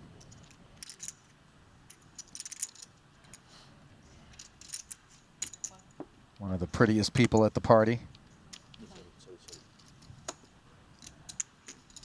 Best dress?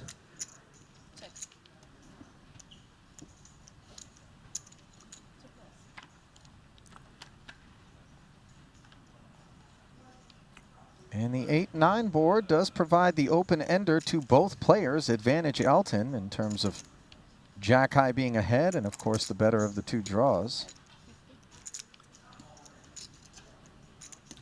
Well, we've seen Elton go nuts with Jack 10 before. Completely different board. Paired boards, you kind of can't really do that. Could be drawing very slim or dead. Both players now hit the 10 on the turn, but spades have shown up.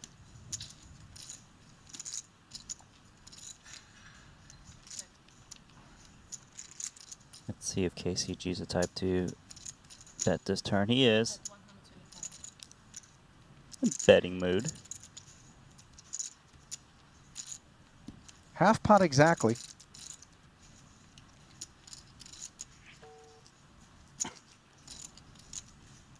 Elton here with a hand that's got enough showdown value, enough draw. Let us play a river card.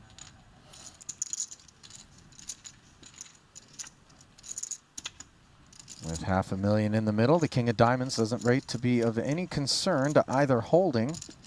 Let's chop this one up. Yeah, note that it does help Gatien.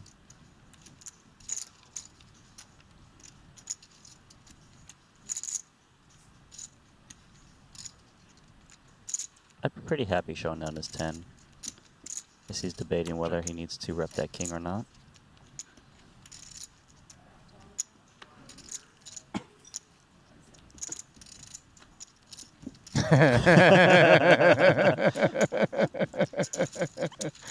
The silent nod. Yeah. I see you.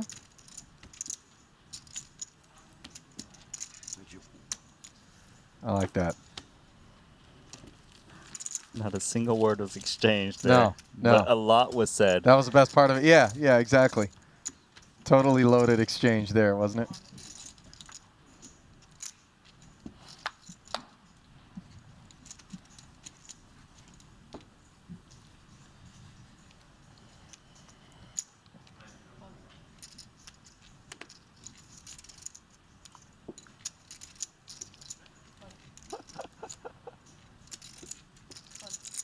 Kiat Lee. A7 suited.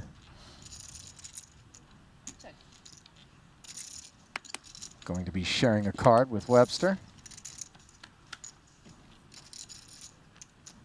King 10-9. Lim with the gutter. Air ball for Kiat, who checks it over to him.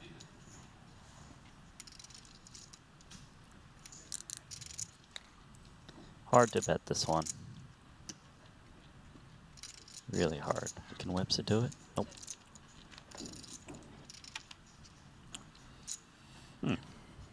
4 to a straight and 3 to a flush on the board after it goes check, check. Webster hits the queen. I could see a world where Kiat might try and represent it. It doesn't. The 3 spade, I think you'd rather bet on a non-spade queen where, you know, say Webster's holding King X of King of Spades. He'd be crying, calling, you don't know where you're at anymore. Queen X is good. Hand's not over. If we deal that card. Ace on the river.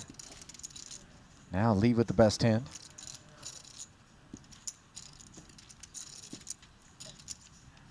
Is there World War Webster? Nope. The answer is no. Whatever it is you were going to ask as Webster checks back. Insta check. Yeah. It's like, Randy, you don't need to commentate about this because I'm going to check 0.1 seconds. Yeah. 揾到咁多人㗎。 I mean, Webster well aware, as he is 5th in chips right now, that that super short stack of win for you at the other table could burst the bubble at any moment. So he's not looking to get into any unnecessary confrontations here on the pure money bubble of our 40K short deck pot limit pre-flop 1 bullet. Carl Chape Gatien. KCG, over 5 million in chips, over 200 annies as it stands right now. I think this KCG is catching on. I see some chat typing in KCG now. You got it. You stick with it long enough. Mm-hmm. They're forced to go with it. Well, I mean, it's a lot easier than typing it all out, right? I like his table presence. It's just got this cool demeanor. You know, I was Loving it. tempted when we would take these shots of him and the action was on him to suggest that he's giving a lot away, but I've seen some balance. I mean, you know, his facial expressions, sort of things that might make you think, okay, this guy's range is weak here or not weak here. He's kind of given off the same vibes in either direction. Yeah, I think he's pretty aware. Doesn't strike me as a guy who's not thinking about these little things. Loves poker. Ace queen as the jack highs tussle.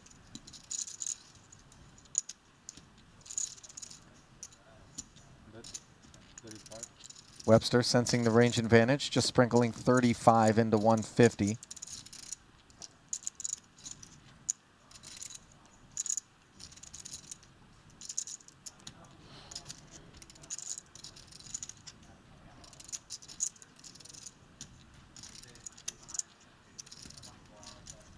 When Webster makes these plays, it gets a lot of credit. He's got a snug rep. He's got a snug rep, and he does very well-timed bluffs. So, and they get through, right? If someone's got a snug rep, you're not going to be trying to hero call him down. And that's the type of guy who grinds his way to the end, right? Like maybe he doesn't ship it as often as some other players, but you know he's getting those thirds and seconds and fourths more. Well, Webster does have 1 title, 7 cashes. Okay.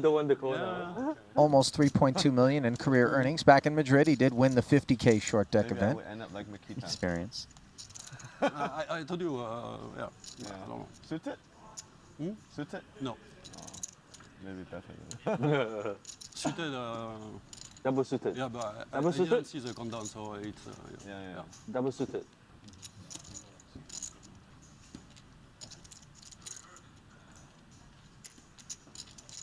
Mm. 我唔想係呢張台啊！即係未到不活就想喺度，而家不活得就唔想。哇，好撚嬲喎！對住個波，唔知係咪偷我雞啊！我煙啊，仆街！ One more hand and what? 啊，好嬲啊我！啊，睇佢第一個打法應該係偷雞，係咯，但係都冇啦，都要俾佢。唉。 Randy, just how ABC are you? Can you translate for us or not? Not oh, really. I come know on, Randy. I know a little bit. If they would have known that ahead of time, you think they would have hired you? You're here for your translation skills, and you're letting me down. I tried to pretend, fake it till I make it, but you've literally just ruined my job. I just blew up your spot? Yeah, I think I'm out. Won't You're see me next up. I got your back. Look at KCG with the Jack 6 suited, man. This is the 7 deuce of short deck. He just opens the pot under the gun. Well, he limped middle it, pair. Yeah. He does know this hand isn't as good, right, as in no limit hold'em. Like, or has he been playing a little bit too much cash games the other night? I don't think he thinks the bounty carries over, does it? He's not going to walk over and tell Elton he owes him 1,000. I want to see him show the hand down. Like, okay, Elton, come on, pay me. Yeah. That'd be great. There we go, Kiat Lee.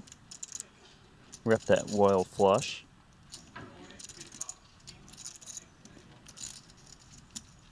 Wait, Jack 6 hasn't folded yet. You remember that crazy pot that this man played with 7-8 against Ace Queen against Elton, right?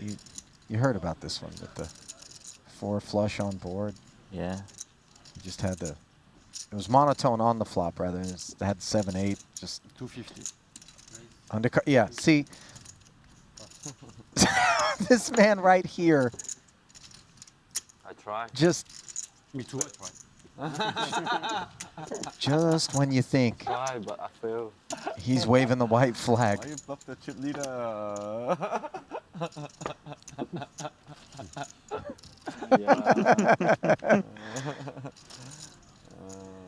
Oh, what a game. I don't bluff your car. Elton loves it, doesn't he? There's nowhere that man would rather be. So clear. Yeah, you don't lip Jack 6 suited to not try to make a little play. Right?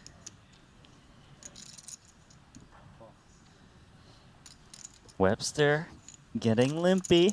Pocket aces. Let's see if he can get some induce any raises. Carl is just going for it, and Webster got the dream scenario. He sure does. This is what he was after when he limped in, but he's got his eye on that mini stack of Winford U at the other table. Aces are far from nutted in short deck. And of course he knows KCG is the kind of guy that could just decide, all right, let's go. It's hard with Queen 9 suited. It really isn't much of a hand. However, if you think you're up against Ace King, you could gamble a little bit. We've seen Dwan play really big pot, Jack 7 suited, 4-bet pot. Sure. So, not unreasonable. I have Jack 10 again. I go in. 5, 4, 3, 2, 1. I don't think Webster wanted extra action. I No, think he's pretty heck happy. no. He is super pleased to just take it right then and there against KCG. He had no idea what that man would do. Your heart is just racing. It's like, please, just fold. Yeah, because obviously, if Webster were to bubble in that spot, it would be heartbreaking. A complete disaster.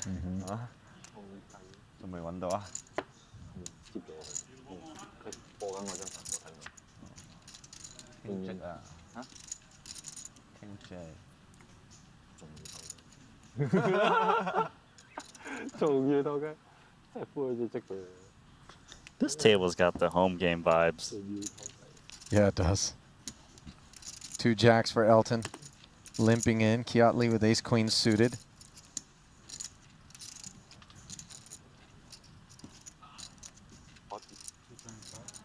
Let's go, KL. Pot it up.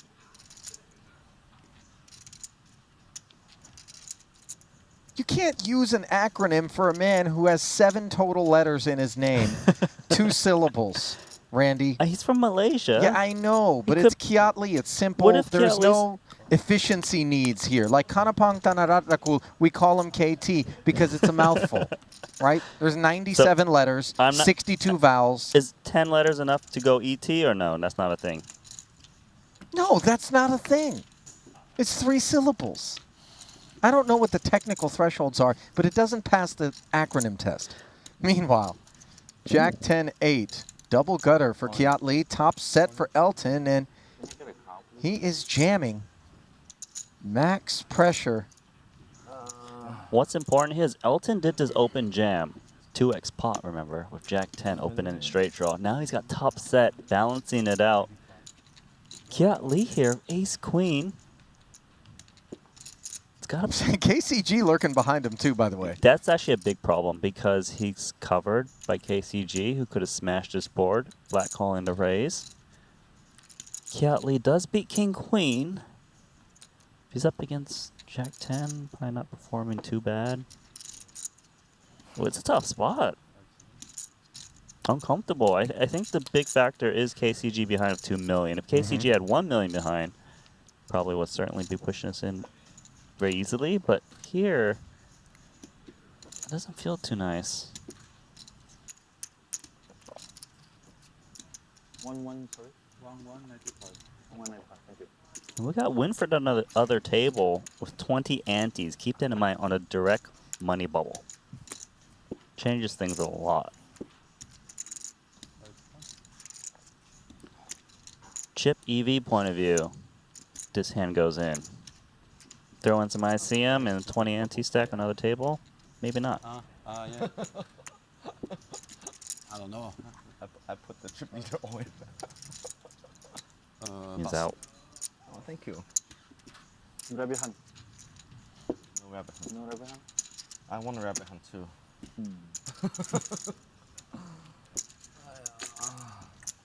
How much to pay, rabbit hunt? No rabbit hunt? So the jam gets through.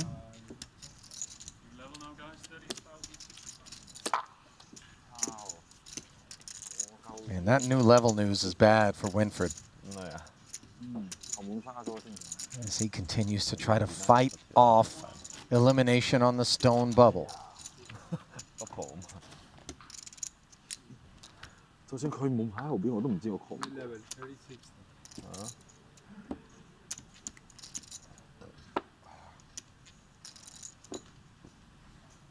好玩嘅呢個遊戲。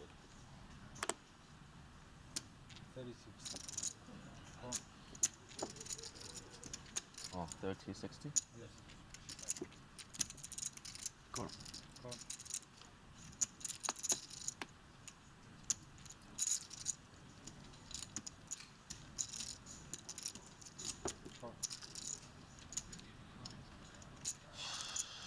Some limping going on in front of Elton Sang's button. Not sure what the whole cards are just yet. There we see 2 7s, King 6 suited, 8 9 suited, and now King Queen for Elton. He will check it and say, let's take one.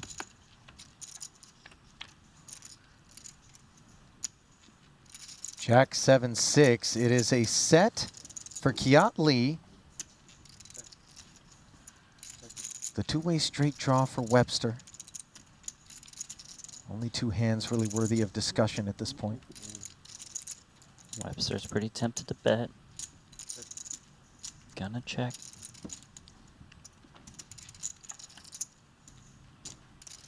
Now it's 7s full for Lee. And he's got the whole field drawing dead in a 4-way pot. He's gonna go for some value. Wants to start a pot. I like the tiny bet. And do some raises from Jack X, but also, if someone's on a straight draw, they're not gonna fold. Look, Gatier's thinking about playing King 6 here. He's got someone in with no equity come along. Can't imagine Webster folding for a min bet.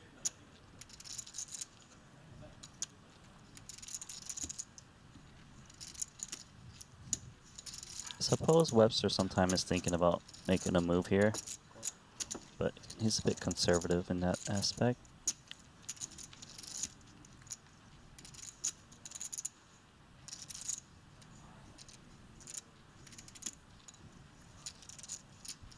KCG just calling with King 6 here.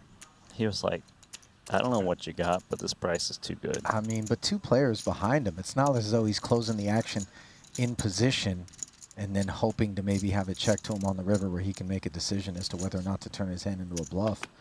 I hear ya. Would seem required.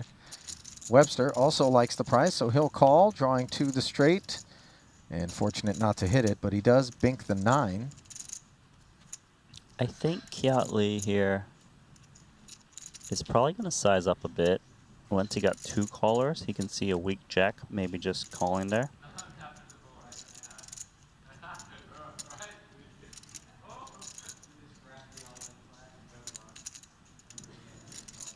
The mini bet on the turn really changes hand ranges quite a bit.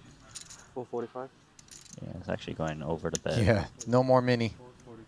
He's trying to make up for the downsize on the turn against a jack, which makes sense because say he bets like 200k, jack's gonna pay off. I don't think a jack's folding for 445k either. Really just go for the max.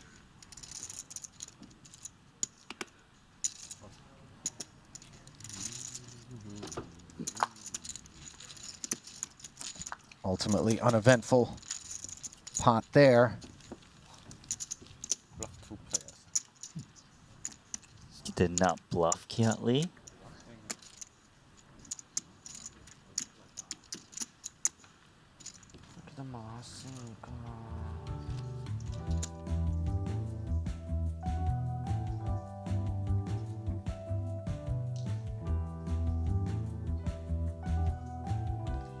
Well, if you haven't already done so, download the Triton Poker Plus app. Why?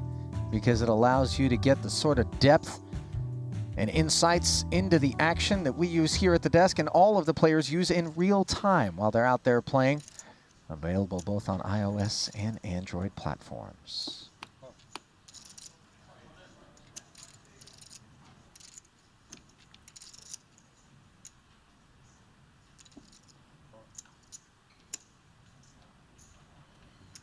KCG up front, 10-9 offsuit. Limps. Webster joins them. Now queen 10 for Elton. Bunch of marginal hands. I don't think any of these guys are going to go too aggressive. They know what's going on the other table. They can use the Triton Poker Plus app and see that Winfred less than 20 antes. Okay, never mind. Did he just say pop queen 6 offsuit? He sure did. He's got game. I mean, this hand is just so toward the bottom of his range. I mean, it's almost a literal bottom. Yeah, it's... I guess he just doesn't want to take the flop, and he wants to find out what's what here.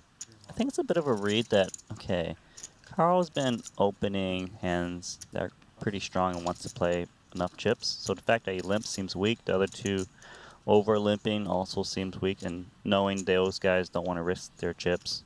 The kind of one guy he's usually been worried about has been Elton, who has still seen flops. He doesn't like it, though. In the muck. Coming. Yep.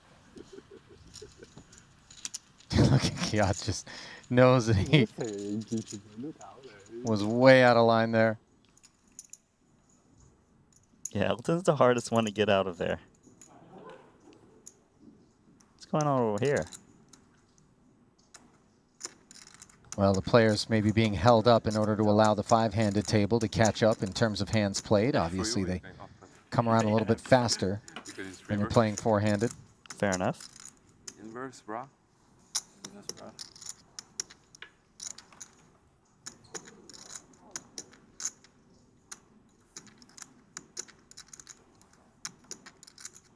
It's a table full of sharks. Yeah, this isn't the kind of waters that you want to be swimming in.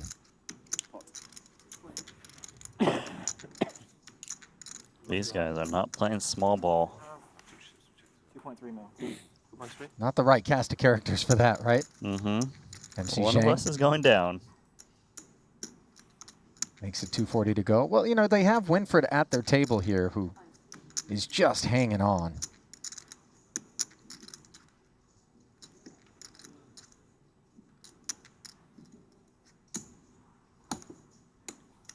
Rui going for a call here. He's got a very healthy stack, currently in second place on the Stone Cold Bubble.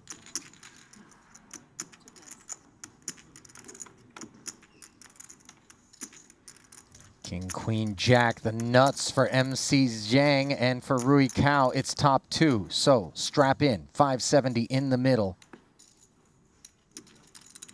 This is trouble. These are action players, and one of them is on record as saying FICM. Yes. His name? Rui Cao. Yes, sir. And he's the one with the big, and he checked the nuts. Did MC Zhang, yeah. Rui barreling 300,000 now. For him to bet 300K seems pretty strong. Do you raise and try to get your opponent to commit now? Or does it seem too strong? You want to slow play. I kind of like raising, but I can see why he's opting to call against his opponent. See what's what on the turn, which is very clean. So clean that he'll check again and see whether or not Rui Cao wants to barrel once more. The fact that he check called is underrepresenting his hand and making the king-queen suited like, I for sure have the best hand now. It's a great trap. Like, how do you all in, snap, call? Oh God, Rui Cao, that is disaster. He did not want to see that.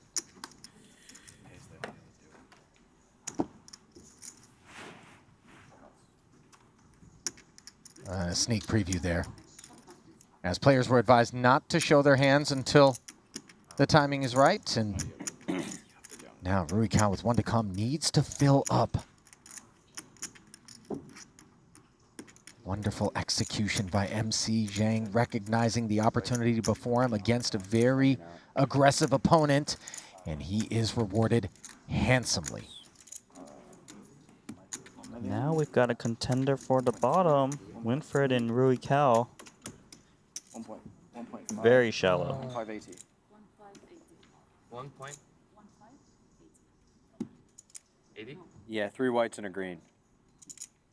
Oh, annoying spot. Blue. I mean, no, not do anything without that. This is 100. Okay, you have 1,200,000, 3, 4, 5, 6, 7. Oh, 200 more. 1.7. Oh, 200 more. 200 more. Yeah, 1.7. 7, not 5. Because So when the accounting is all done, Rui One Cao bonus is going is to you be have a white chip on the rail, so you get a little bonus. down there in Winfred U territory. You have to jam. I mean, like. I'm a pretty probably. I don't know. Michael Zhang. Maybe for king jack. The huge pickup there. King queen is dominating more. Doubling up to 4.9 in total. Somewhere in that neighborhood. Yet to tabulate it exactly.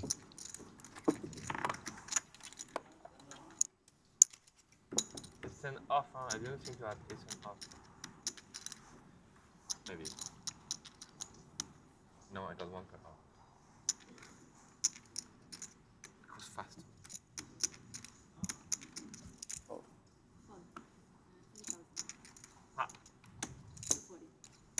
And Rui Cao It doesn't change anything. might have his cage a little rattled right now. King Jack offsuit deemed enough for him to say pot. And Winfred is going to be thrilled to find Jason Kuhn as a customer for Rui. All in. Can't turn him over, Rui, but I have aces. I'm in very bad shape. And my goodness, Rui Cao, Randy, who moments ago had such a deep stack and was certainly poised to make the money.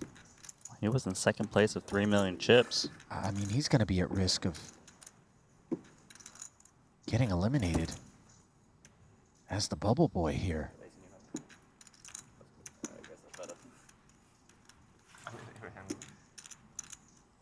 This is not a fun spot.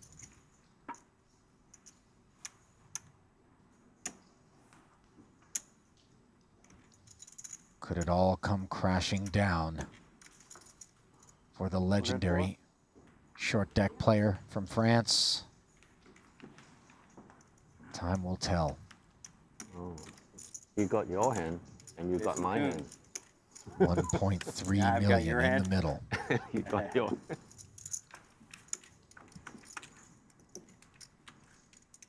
And a king on the flop is a start for Rui Cao. Gives him 5 outs. Already know 9 or 10 is coming. Every time. Add outs as 4 10s. Join the Jackson Kings in the deck. But a queen on the river will leave the aces in front, and Rui Cao. I'm the best short stack and short stack player. I sit here and then just into the money, you know? Nobody do last longer with me. Improbable exit, and Yeah, I don't obviously think I'd want to last longer with you. If I could a little bit of a sting to hear Winfred gloating about making the money. Every tournament, I'm free rolling. Yeah. I mean, By just sitting back. no break here or what? Once again, we've seen one of these big stacks like Tom Dwan. Rui Cao now. Just got absolutely not Just even crashing an ace. down. Yeah. Not even ace queen that could even put it in. Good job you didn't get these. Okay, thank you. Well,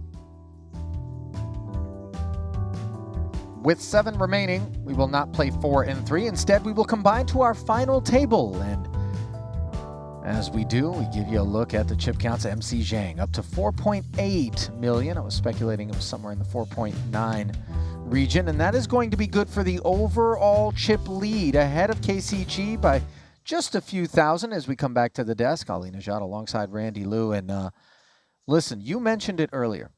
You said that Rui Cao is one of these guys that the style that he plays more along the Tom Dwan side of the spectrum could potentially end up hitting the locker rooms in the bubble. But despite that awareness, it's still, each time we see it, feels like something that just didn't need to happen. King Queen against Ace 10, is that where he went wrong? Could he have played things different? Well, you did hear him say after he lost all the chips, like, maybe I shouldn't have even played this hand pre-flop, given the ICM situation.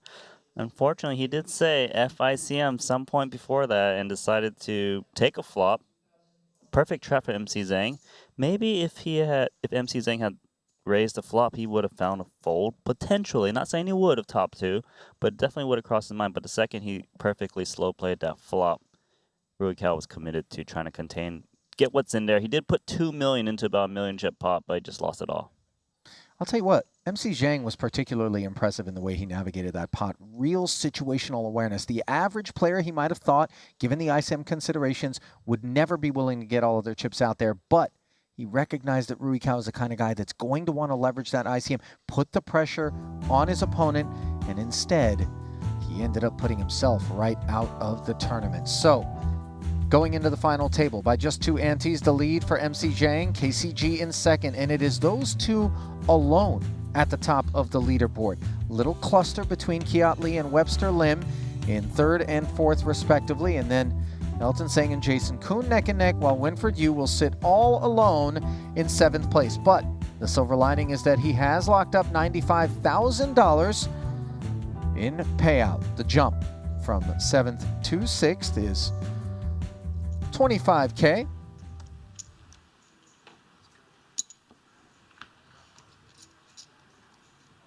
Yeah, Winfred was pretty happy to somehow sneak into that in the money because, geez, he's got 13 antes. The guy above him has 62 antes. The chance of Winfred making the money was very low. Really low. 13 antes. I mean, when you realize just how short Winfred was, if you're Rui, it really makes it difficult to digest what just happened. You know, if it works out, you know, suddenly you manage to get a call and your King Queen's good or something like that, you go, yes, genius. Or you bluff, you know, MC Zhang, but as it were, work your way right out of the tournament. KCG going to start things off with a couple of kings. So he makes it 3:30 to go.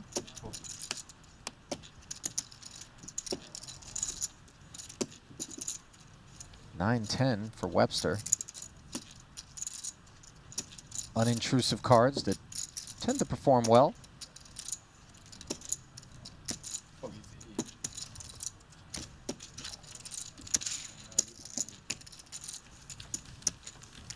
This is dope.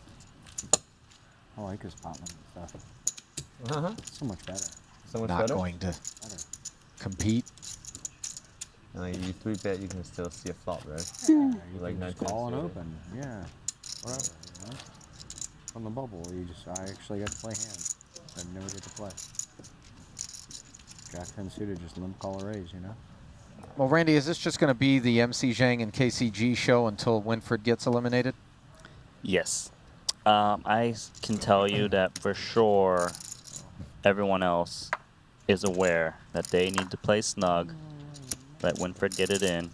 You know, Jason Kuhn had Queen Jack suited. Very playable hand. Straight into the muck, didn't even think about it. 25K pay jump. You can see here, right? Ace-9 offsuit. Not a great hand, but he's opening up, knowing the situation. As someone with a lot of no-limit tournament experience, he understands that no one can really defend against this. Besides, KCG.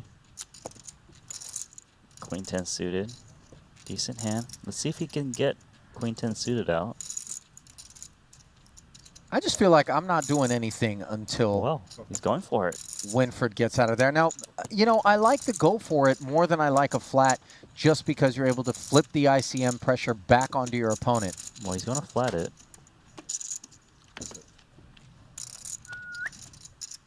Just thinking there's so much stack to play for. The chances of you getting me to put all my chips at risk is a little bit lower, although we did see Rui Cao lose 2 million chips that last pot. Sure did.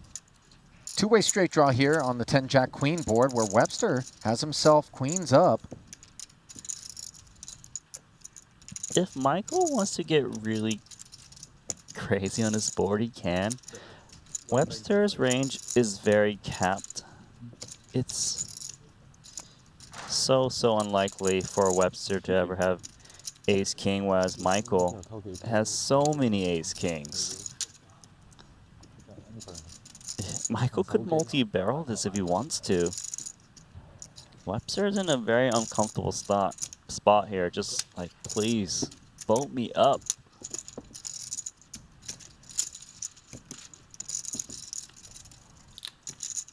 Oh, ask and you shall receive. Queens full on the turn. No waiting for Webster. I think Michael Jang here was thinking about multi-barreling on this card. It's pretty hard to do so. He knows he can rep the ace-kings. The problem is, Webster, if he had queen-jack suited, pocket jacks, pocket tens would be going nowhere now. And that texture just smashes the flat call range, doesn't it? Mm-hmm. Especially given Winfred's presence with that super short stack right now. Even though it's not the bubble, there is that pay jump. ICM considerations do narrow Webster's range even further. And we hold an ace in our hand. So all of this 10-Jack-Queen business, very coordinated. Rates to smash Webster. And as such, you see MC Zhang checking and folding instantly.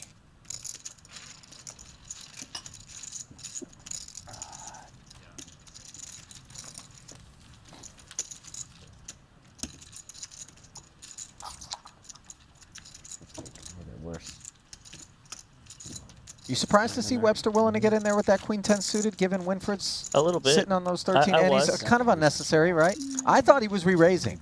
Now, granted, the re-raise would seem silly with the Queen 10 suited, but like, think about how strong it looks, Nice to know you always got to do with especially against specifically MC Zhang on the more active side of the spectrum with the massive stack, super incentivized to open a wide range, as we saw ace-9, to try to put ICM pressure on you, and then you turn around and put it right back on him. I completely understand where you're coming from. The only problem with that is if my opponent calls my 3-bet, I actually have a stack to pot ratio that has to commit on so many flops, and I really could just bust so easily. Like, what if I flop like a open-ended straight draw or some flush draw? It's like, I'm not gonna just fold this now. So I was surprised he decided to flat call there, given how short Winfred is. And we saw, you know, Jason Kuhn similar Queen Jack suited. He snap folded it, so maybe a different approach. Maybe because there was less people behind closing the action. Maybe it was punishing with the King Jack suited. Maybe it was Michael Jang. Yeah, I know he's up to no good. Feel dirty folding Queen 10 suited. every time. Yeah, but he's going to keep being up to no good once the flop comes out. And if we haven't improved, we just have to give it to him. Whereas if we 3-bet, a lot of times that 3-bet looks so strong from Webster that MC Zhang would just really need to fold most of his range. Sometimes you got to make a stance, and he did. And you know what? He put himself in a better position. Sure did. Currently third in chips overall, 2.6 million plus. MC Zhang slides to second, 4.2 million, and then KCG, the chip leader with over 5.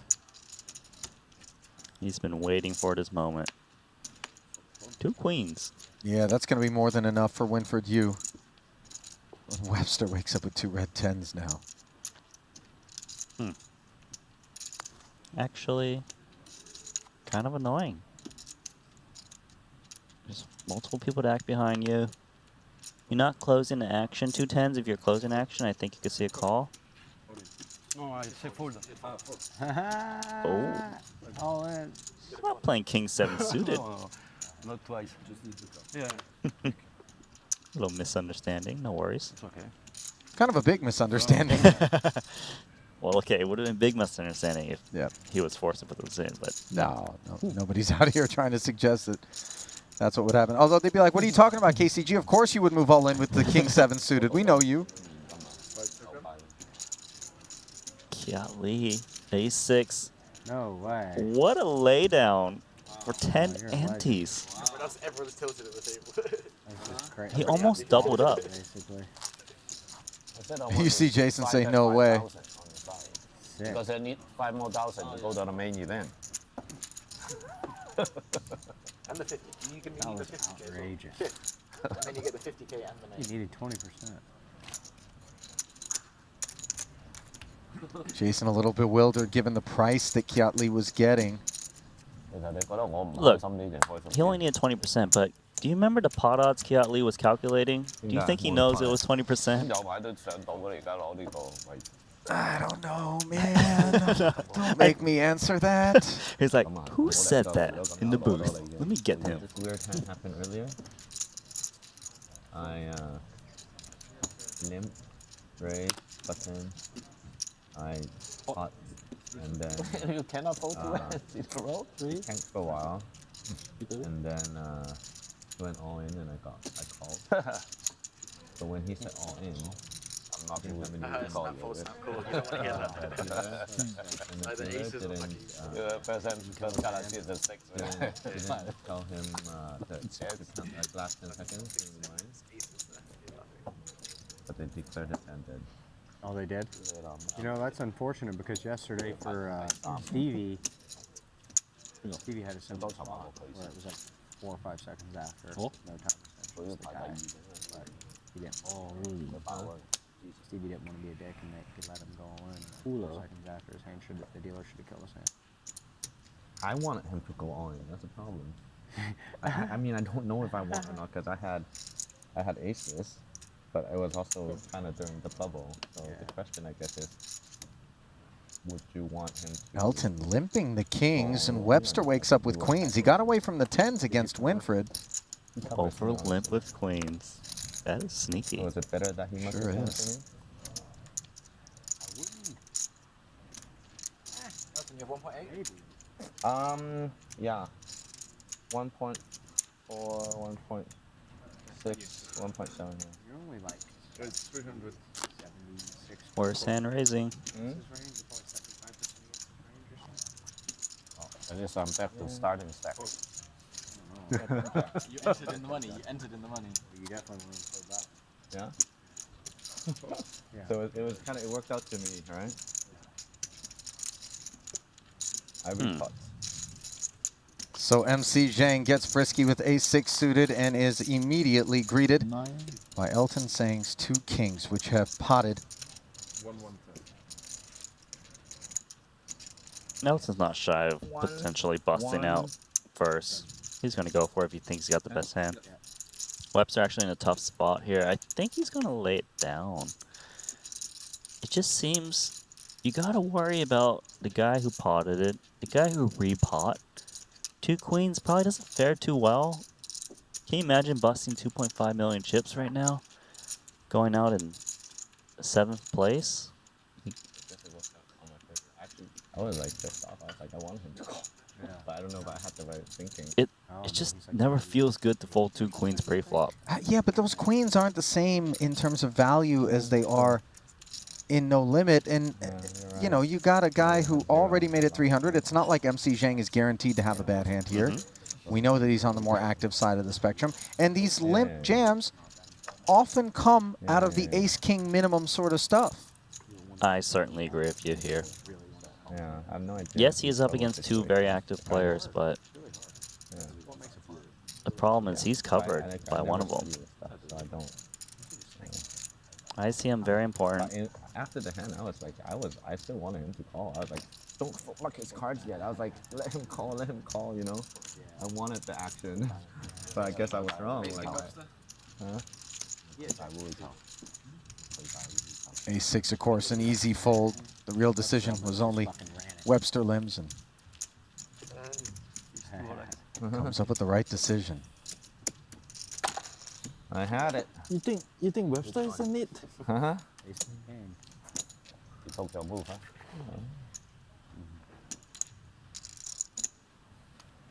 First one I feel is Nice pickup there by Elton. The choice to limp those two kings different game. allows him to pick up an extra A lot, actually. 300,000 at least from MC Zhang. But if he raised, I wonder what Webster would have done with the two queens. He's not going to re-raise and bloat one. He would have flatted, probably, as we've seen a lot of queens do. Because they're like the very early positions, and then say you pot it, a big stack wakes up with ace king, he repots, like, then he has to commit all the chips. That's quite annoying.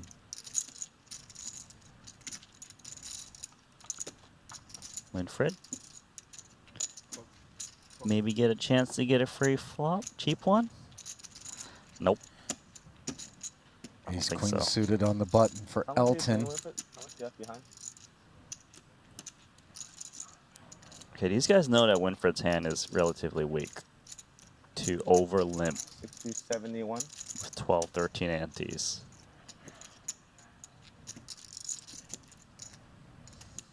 No, that is 300. 355. 355. Total? I raised 175 more. 175 more. 235 total. Some good math there. 235. Well, on the topic of math, we're back to Kiat Lee here, and he doesn't have to calculate pot necessarily, but who knows what his intentions were when he limped up front here. Kiat currently sitting 4th in chips. Oh, wait a minute. Yeah, this is actually a pretty intense hand. Yeah, it is a little weird. He was very confident with that pot. It looks really strong. Elton might fold the same hand. Although it is suited. This is very, very difficult with ace queen suited. You can see he does not like it. Did you play cash game last night? No. Yeah, me too. Me too. Sure doesn't.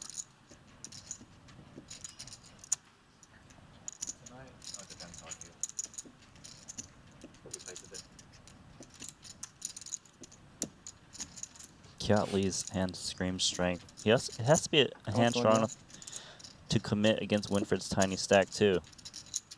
Yep. Elton knows this. Yep. I'm trying to wondering, does he have maybe enough odds to call? He's gonna get the same hand to fold. Well done, Kiat Lee.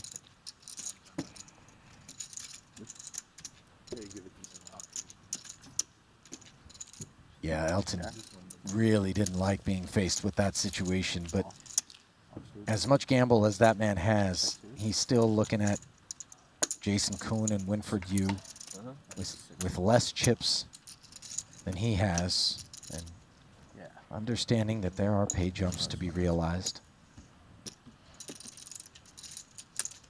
It really does have to be so difficult for these super high-stakes cash game players, Randy, to sort of acknowledge ICM when some of these pay jumps are like, dude, we're playing Jack-6 suited bounties that are bigger than this pay jump. Why should I care? But truly, you have to put that out of your head, and you have to tell yourself, this is the appropriate thing to do in terms of approaching the tournament. That's a very good in this point. moment. You need, and they're able to do it, as you can see, demonstrated with that ace queen suited there. Like, Elton can afford the bubble, but these guys are able to separate that cash games are different than tournaments. What they want to do is make the right decision, right? Like, in the end, they are putting up their own money to play these games. You know, you want to know you're being profitable. You want to know that you're playing properly, and that's why you see them kind of discussing with Jason Kuhn, like, what do you think about this spot? You're playing the best. You play your best. And you certainly try to pick the minds of the best, as Kuhn started this one off with Jack-8 suited. Elton accepted the invitation. Webster said, run it. Nobody has hit this Queen, Queen, King board.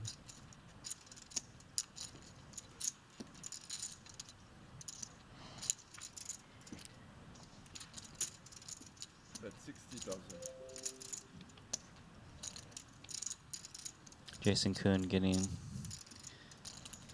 frisky. Paired 20% pot range advantage, I'll take it. You see the very downsized bet on paired boards. It's really hard for someone to hit trips, and actually, you actually do get even the other card that's paired to fold some percentage of the time. So say it's like Queen, Queen, 8. You actually get like 8-9 to fold 8-10-8s, because if they're ahead, they're very slimly ahead because they come up against a draw. If they're behind, they're drawing to 0%. 有偷雞。咩人諗咩嘢？你陣間睇下偷計，陰緊佢啊，閹緊佢啊！我有冇睇我本身呢個？我都覺得我自己有 tell 添啊！我本身係想大嘅，之後見到佢籌碼之後，我唔大。Feel like MC Zhang is picking up where Tom Vogelsang left off as he's left the building with the no limit events having come to a close. He's still in training though. He's probably got at least one button. Yeah, he's not quite there yet. Needs a little bit more color to the shirt too. Yeah, we'll get there. Like I said. Next time you find him out there, you have a chat about the wardrobe. Bring him a cheetah print, psychedelic satin, something. Psychedelic satin. 2 kings here for Winford Yu. He's ready to go.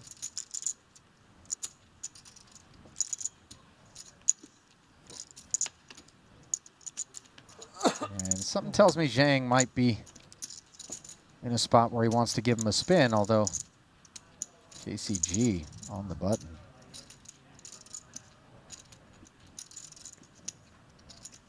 Two 8s. You just never know with this guy. That's a good fold there. It takes discipline, because in Nolan Hold'em that would be an easy call, but here it's not so good. Michael's priced in here.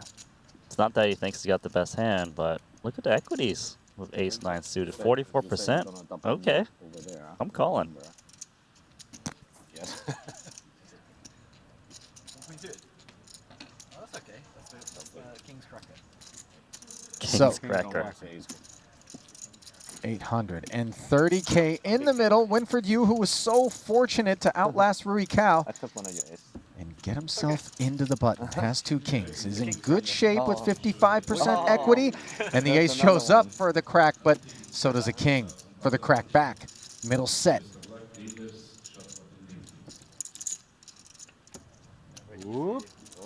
Wait a minute. The Kraken is back. Diamond on the turn, and suddenly Zhang could hit a flush in the back door. And fortunately for Winfred, the flush does not show up, and he will avoid elimination once again. Yes. I'll find a good condo for them. Oh, yeah. 我問佢住喺越南邊度，或者海影。我咁巧。佢住泰國咩？我都要試。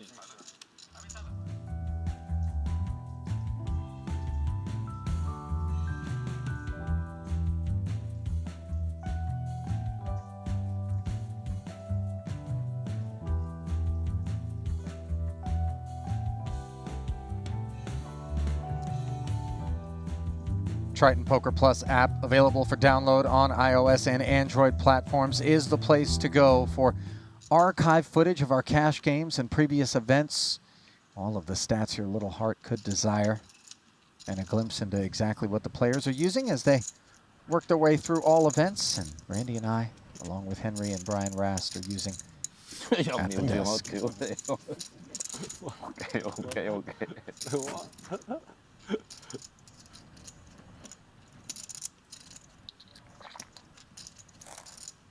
Raise the pot. Reunited.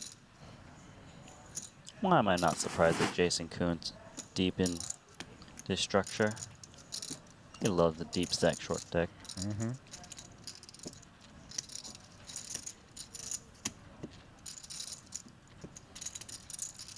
It is hard to get Elton to fold these suited Broadway type hands.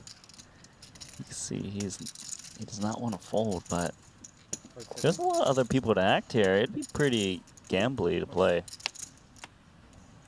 One down. Jack Or 10 suited. 6 or something. So desirable. What about King Queen of Clubs? That's a good hand. It's pretty. It's dominated a lot though.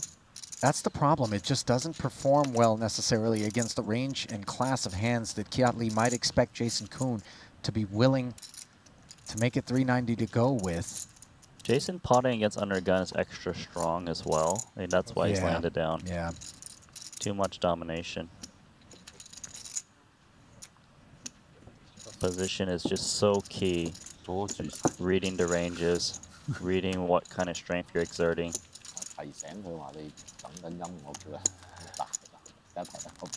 Jason's like, I don't want to say one of the, like a perfect grinder. He knows how to chip up slowly, make the well-timed moves. Understands ICM. All around. Best all around. That's what I'm going with. 即係我跟落去之後，你又再推落去咁，佢又再推咁，我咪白白俾佢燒。你同我講啊嘛，我有牌唔通我仲緊啊？你喺嗰度，我仲好。 Back to Chinese school for me. I need to translate this for you I guys know. What next good series. are you to me, Randy? I mean, seriously. It's like, oh, I know like 3 words.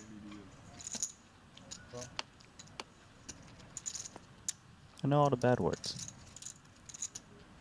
Why does everyone always teach everyone the bad words? Elton, ace-jack offsuit. Opens the door for some limpers behind him. Webster accepts.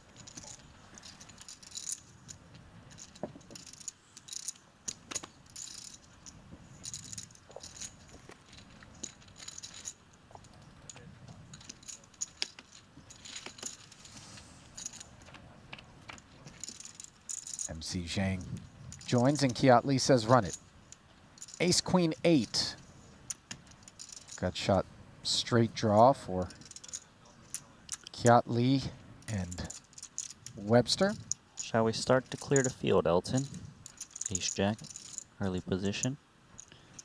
Let's charge those queen X's, those gut shots. 9-6 is actually a gut shot. It's a bit hidden. Could hit a 7. The super disguised one, deep stacks. Maybe he fishes for this? Was that a... Yeah. Let's see if we can hit it. What if Elton's got like top 2? A set.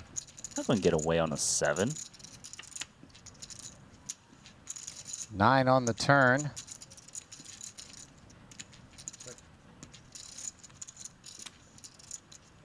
Elton checking top pair. He's picked up a gut shot of his own now. As Kiat hits the 9s and checks back. 2 Ace, pair on yeah. a very scary board, my friend. This is one of those check and you please check it back. Occasionally you see some block bets, hoping to not see a bigger sizing. I guess it's possible. Well, he doesn't think the 9 is good. The question is, can he get a better hand to fold? I think it's possible. But he would need to size up in a way to not get crying calls from 2 pairs. 2 pair. And instead, he just shuts it down. Elton happy not to have been put to a decision. And he's got a reputation for being able to pick the big bets off. Mm-hmm. Yeah, that's one good thing about having that reputation is people kind of let you get a few more showdowns than you're supposed to. Yeah.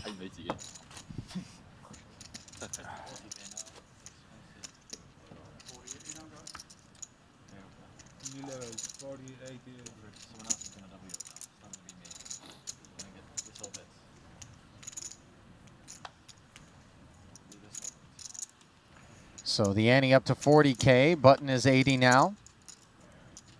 As things getting more and more expensive is bad news for the short stacks. The shortest of them right now is Winfred Yu as he continues to stick around here, Randy. Just 25 antes.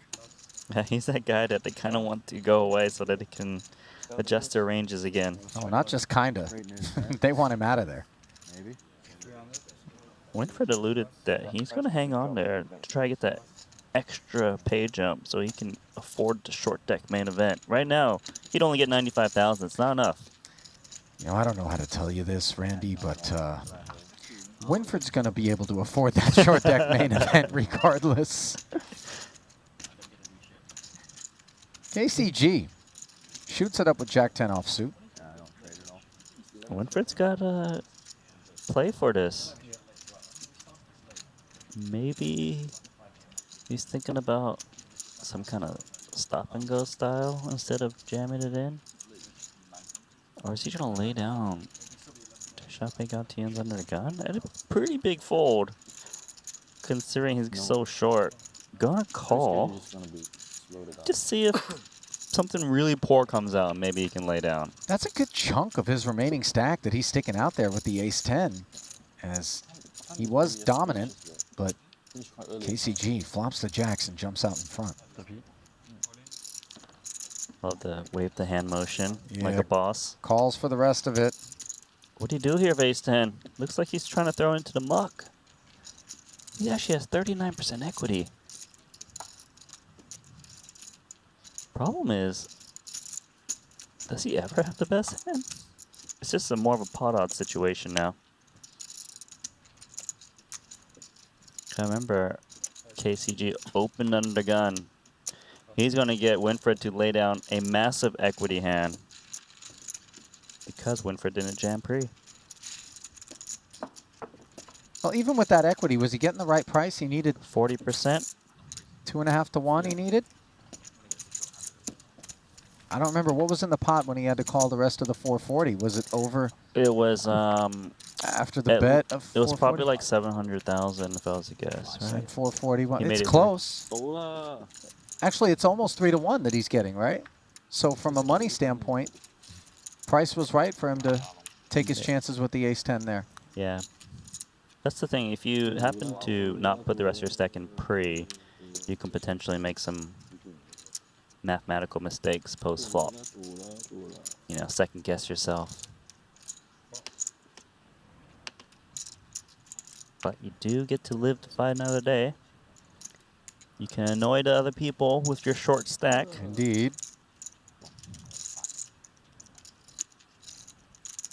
Look, see, when Winfred's so short, look at Elton and Webster. They've got some pretty good hands, jacks and ace-queen suited, but they're not going to start bumping it up, letting people put ICM pressure on them. But MC, Jay, is he going to make something? No, he kind of being a little calm. Jack-10 suited. Kiat Lee's been kind of crazy. Is he going to come along? Nope. Nice discipline, yeah.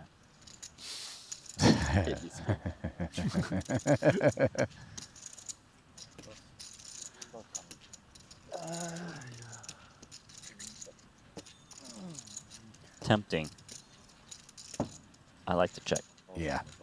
I've got less chips than everyone. They can put my stack at risk knowing that I cannot commit unless I've got the goods.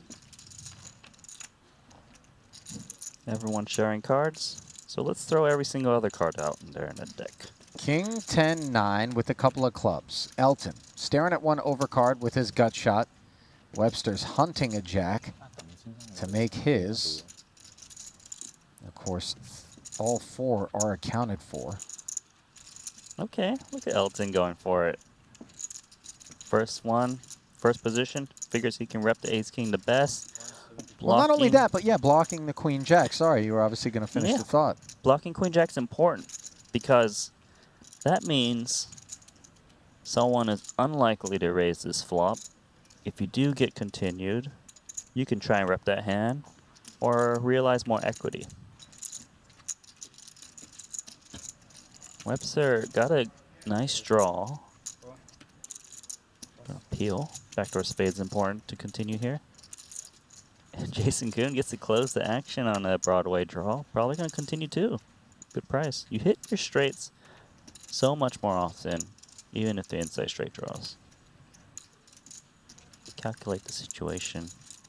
You hit the queen, you know exactly where you're at. You got the club backdoor. Everyone's screaming for the cards that everyone else is holding. Let's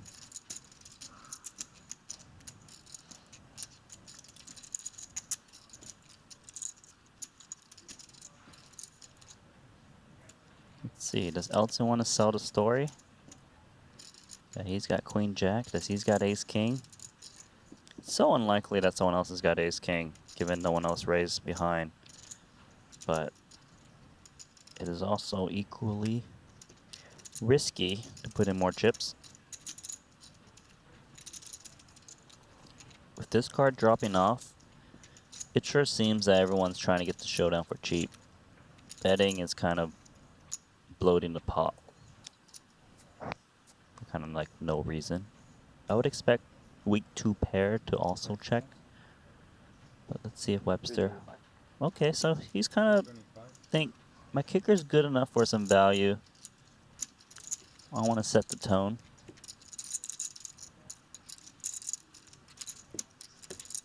It's actually kind of uncomfortable for Jason Kuhn here. It wasn't exactly comfortable for Webster either, but he was willing to take his chances. Obviously, Kuhn overcalling that 175 on the flop. Might be a bit of math to decide whether to call here. Is Webster ever betting ace-jack?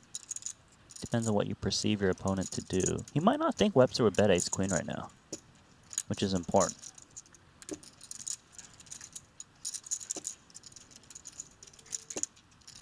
Jason's out. Nice clean fold there. The texture just really be up against 2 other guys. And who knows, Elton every now and again has some kind of check raises here, maybe. I mean, it would be risky. Blockers are still blockers, though, Randy. They haven't changed in terms of their value. It is true. Yeah. There's 4 jacks in the deck, aren't there? It would help to have the jack of clubs, because I feel like sometimes, you know, Webster bets like ace-10 of clubs, and he's like forced to call check raise. You don't know what to do. It's just, yeah. You always think about it, and then you realize the situation. Am I really going to bust with Mr. Winfred on 10 antes? Let's avoid that situation.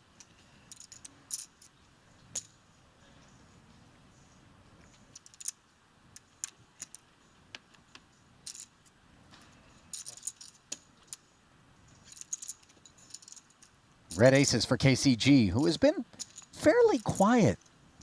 Randy, I think in contrast to what we might have anticipated out of him, given the rumors, you know, the stories that we had heard about pots that he was willing to play, and this is problems for Winfred Yu, as his short stack is likely. You say that I'm going to put my chips in, and it's okay. No one's gonna I'm just helping. Okay, thank you. To be ready to jam as they are. Ultimate cooler. Indeed. In both games.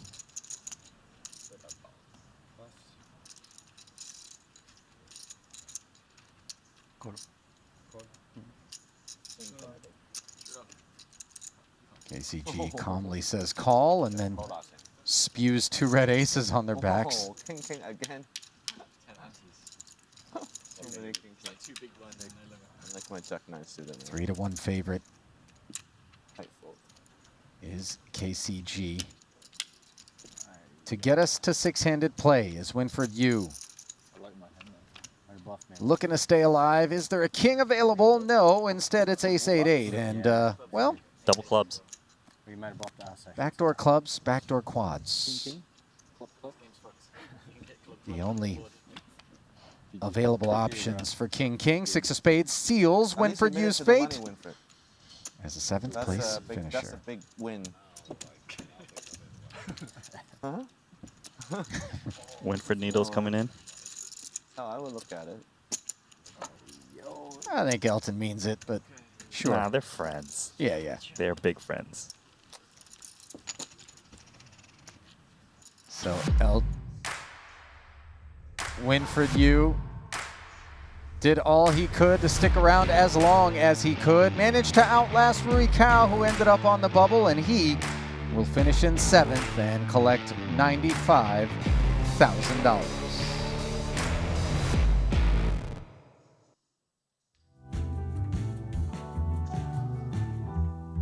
And with that first payout collected, $120,000 will await the next player to be eliminated here in event number 11. A jump of $35,000 between 6th and 5th. KCG off of that new chip infusion up front decides he wants to limp the 10-8 suited. He has got a massive stack. Pocket 7s. But you know, Jane Carl fronts. here, like, it's a different beast than to Nolan Hold'em. Might not know the best approach of maneuvering his big stack. Kuhn's got ace-king suited. We've got rid of the short stack. And feel very confident in putting in a lot of chips. 5 seconds. Trying to close it out. 480.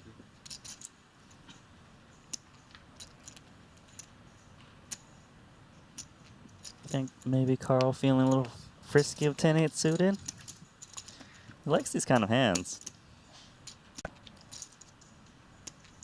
The look on his face always is like, really? You dare to raise me? You want me to So take you kind of out? chin up, lean back, like, yeah. Do you know how many chips I have? Do you know who I am? Do you know who I am? The perfect phrase for that expression. 5 seconds. I'm gonna finish you. Okay, never mind. Just kidding. Good hand. Yeah. You really wanted to show it. Just show it. I have a big fucking hand. Confirmed. Better than kings. I had better than kings. Ace queen? Ace king suited. Honestly, I'm pretty sure I saw a non-ace. Ace 9. Better than ace king. Oh, depends who against. Depends who against. Yeah, I think I'll take my ace king of clubs there. Yeah.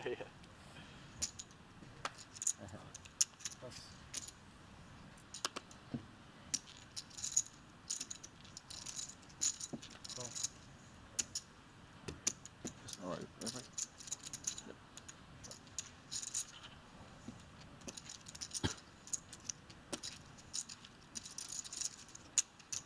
Two red aces getting trappy.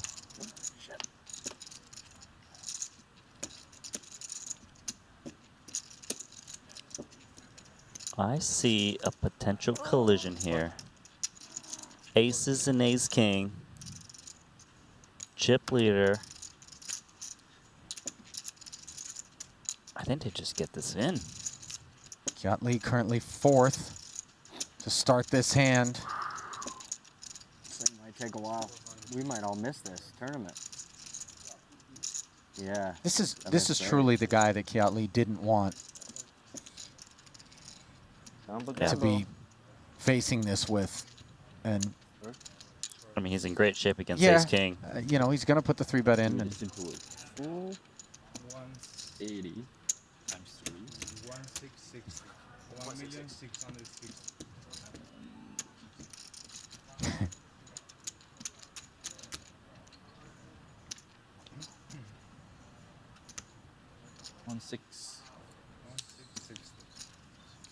I feel like it's too much of a hand to fold ace king.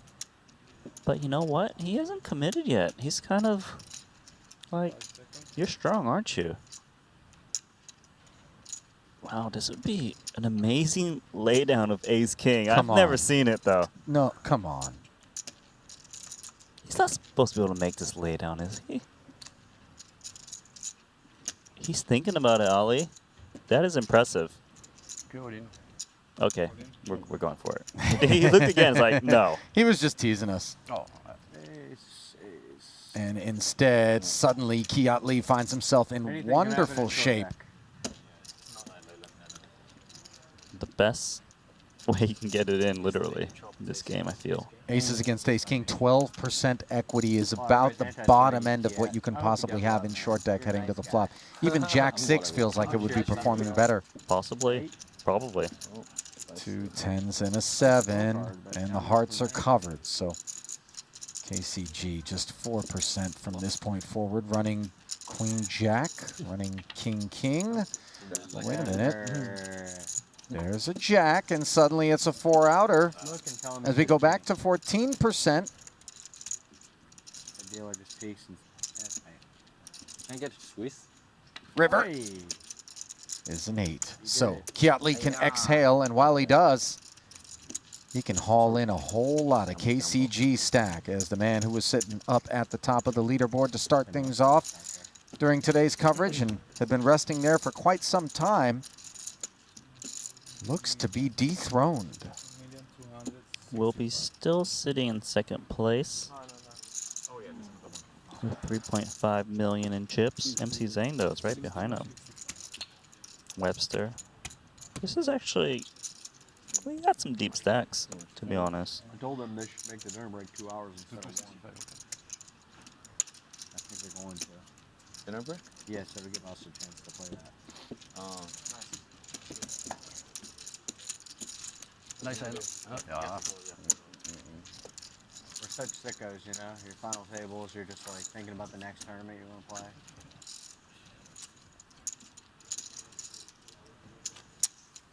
We do have a 50K running. Jason Kuhn wants to play that, but he also wants to win his 5th title. Let's focus.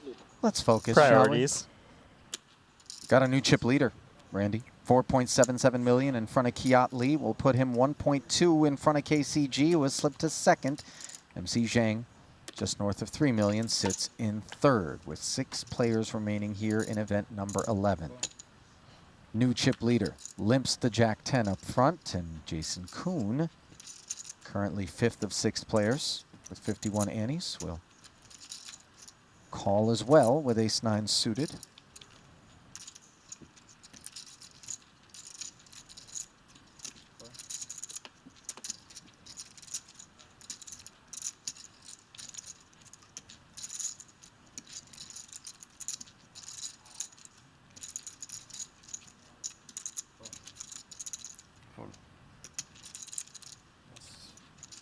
This is a lot of marginal hands. Trying to get a free flop. Yeah, not too often our graphics get that small. As MC Zhang's on the button. Tantalizing number of chips from the limpers.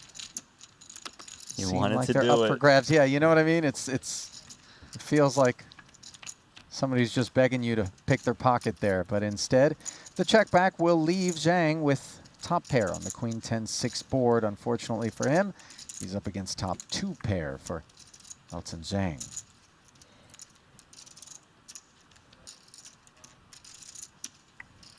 It's 5 ways. Time to charge some people some straight draws. If I told you that we were going to play a 5-way pot, 6-handed with this cast of characters, and I asked you to guess who the player who wasn't going to be involved would be, was there any world in which you would say KCG? Nope. I would have picked Webster, I think. Yeah, I like Webster. that pick. I like that pick. I would have lost my whole bankroll on that bet. Or for the I bet don't- was KCG or anyone else. All right, I give you KCG or the field. You're just going to take KCG. Yep. And you're going to lay me a price. Yep, and I lay you a price, and I scoop. And you scoop, and I'm poor. Very, very poor. I can't cover the full bankroll bet, Randy. You know Okay. that. Does anybody have a Tylenol? Like some really mild, like just headache kind of. A little headache for Jason Advil Kuhn. or something? It's bad timing. Hey, do you guys happen to have like a really low dose Advil or Tylenol or just something for a headache? That would be great. Thank you. He's going to need to grab one of those detox juices at the breakfast buffet. You and I both found our way to those juices. I love that beetroot one. It's tasty. A little ginger.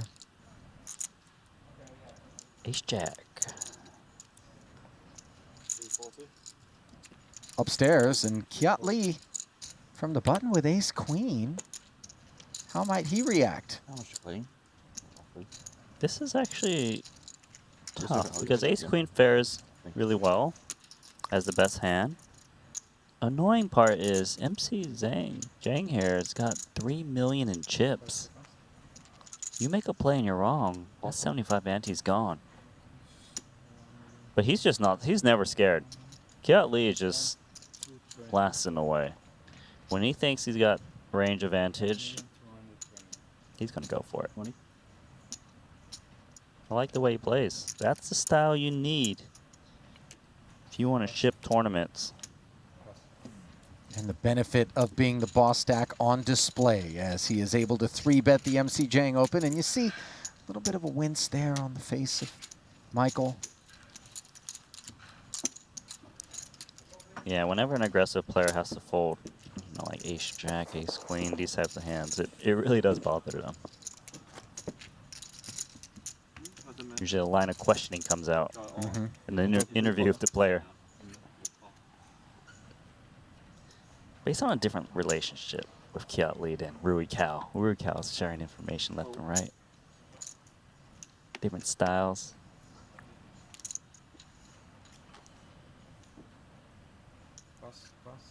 Tell you what, though, everybody's style changes a little bit once you get gift wrapped a big stack and short deck. You know, I mean, it really is the dream. That's what you want, be at the final table. And granted that, you know, the dreaminess of it has been mitigated by that pot limit format pre-flop, but nevertheless, it just allows you to start to maneuver, get a little bit of a snowball effect. You can see it here, Kiat Lee. Granted, ace-king, not the right hand with which to try to suggest that he is being abusive. This is a natural raise, but... I'll tell you, the speed of him kind of raising the frequency lately is kind of... It seems like he's kind of taking this bully approach a little bit. Now, he is waking up some hands, but these guys don't know it yet. And he gets king-queen down. I feel like KCG is the kind of guy that takes some of this stuff personally. And he might even be like, hey, listen, I know what it's like to be the big stack. I know what you're doing over there. I got my eye on you. And suddenly just decide, based on that and that alone, to play back at the man. But not on this occasion, not with ace-9. Not with ace-9, but you can see, let's just say this happens a couple more times in a row, you know, 8-9 suited, these hands start to look a little pretty and like, you know, he's done some damage to some people. We saw him do damage to Makita, queen 10 of clubs, knocking out the ace-king, runner flush. Sometimes there's a bit of game flow timing that changes how someone reacts. Every hand could be pretty expensive. Huh? It would be pretty expensive. You're playing double the blinds every hand. Yeah, I wouldn't be here long. But you get that class. I'll just be the cutoff every hand. That'd be cool. So you don't think it's advantage?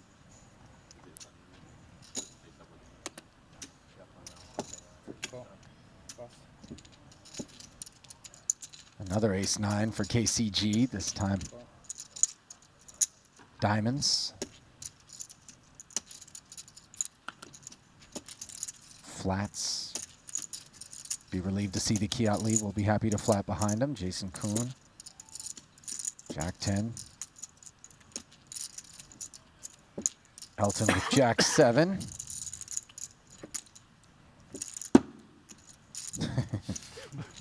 The slam check.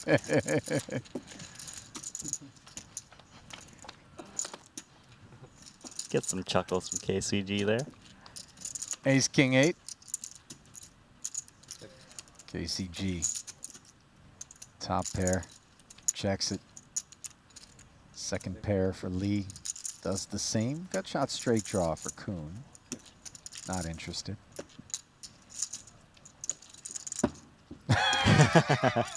You know this guy's got nothing.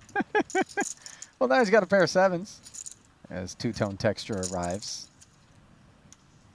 Inside straight draw, give you more confidence to bet, maybe? Base 9? 175. The answer is yes. You know, we are double gutted with Jack 10. Queen or 9 would be very sweet.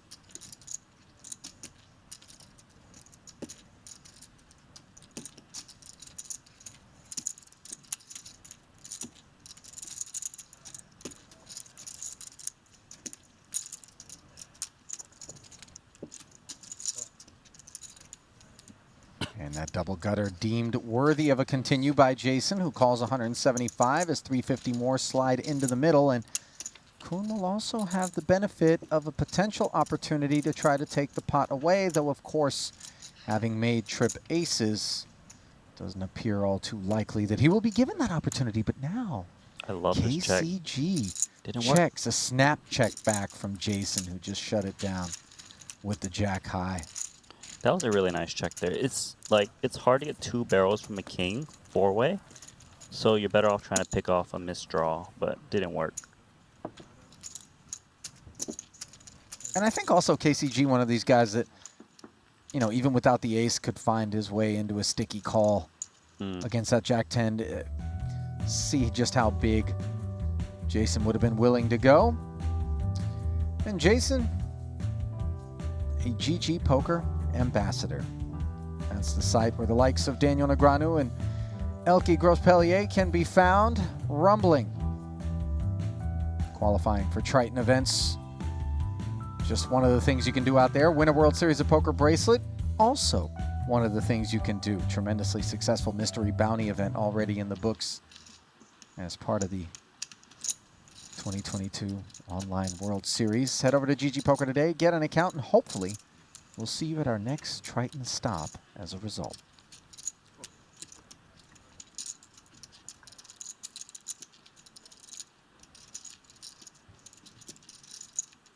You have whiskey Macallan? Macallan double in the white.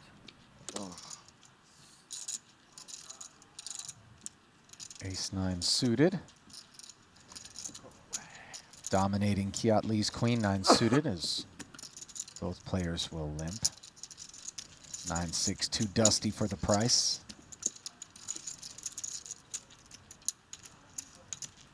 Elton.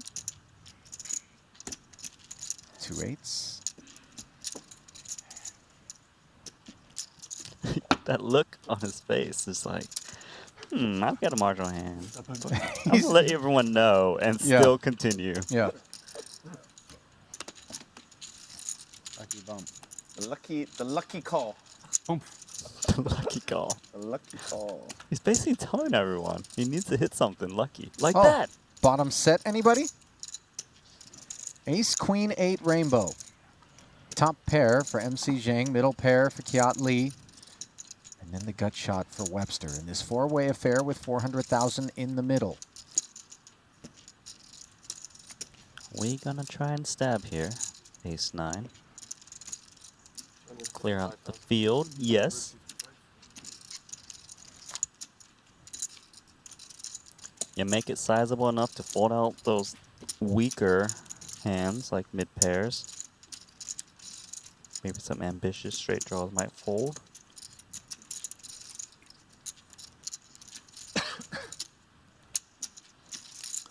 Bottom set here. Look, you kind of announced that you had 255. a little gambling hand.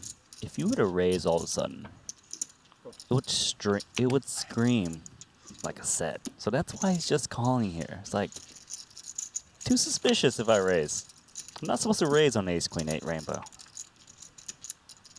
7 on the turn.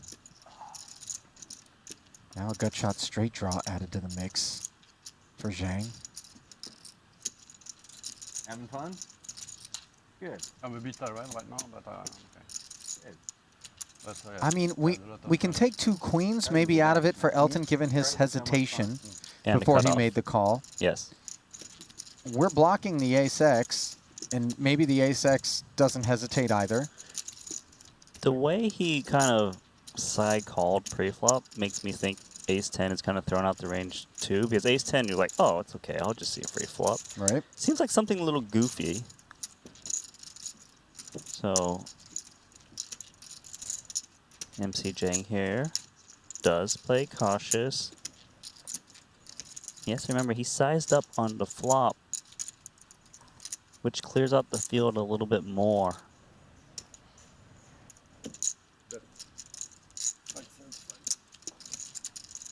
Now look at this bet he's facing, 575 into what was 910. I wonder if he can read this as strength. I mean, it just seemed he was so disinterested in the pot. And why now? And would he really tear one off with 6-9? Get there this way? Would he really call with 7-8? He definitely wouldn't call with 7-8. All of this stuff doesn't add up for me. You know, again, we removed the ace-x, we're blocking it, and the hesitation. We remove queen-queen. Queen-8, maybe? Even that feels like, why would he? There. Yeah. So, if we're removing all of this stuff, 2 7s is certainly not in there. Where do we leave Elton with some of the straight draws, the inside straight draws? Maybe a 9-10? Yeah, but the thing is, 9-10 wouldn't be Wouldn't so hesitate? upset pre-flop, Yeah. right?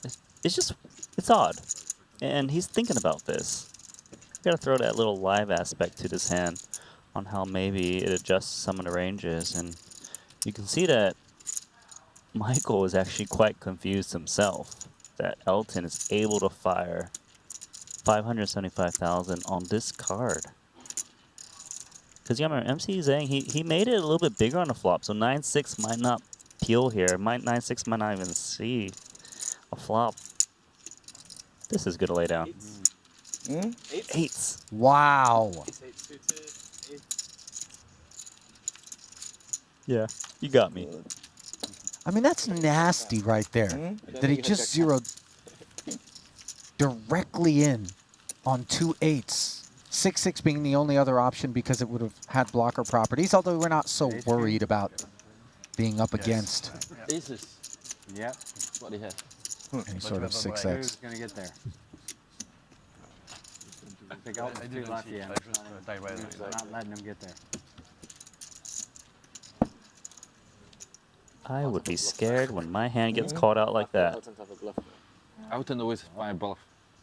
Yeah, Not in that spot. Elton is so good in finding bluff, you know. Toji. Toji, that's right. It's only good when it But works. he didn't have a Toji. Hell of a play, then. It works. A good play. No, he wasn't stealing the chicken. He was frying it with a set of 8s. It's good, Michael. It's good. Maybe. Oh, look.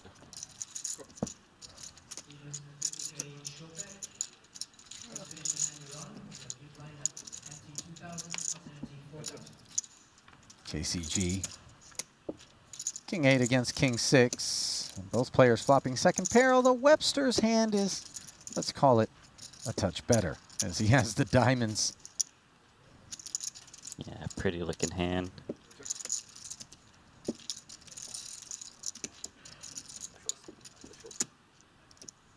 pretty close. The form, guys, is very close. Trying to take it down.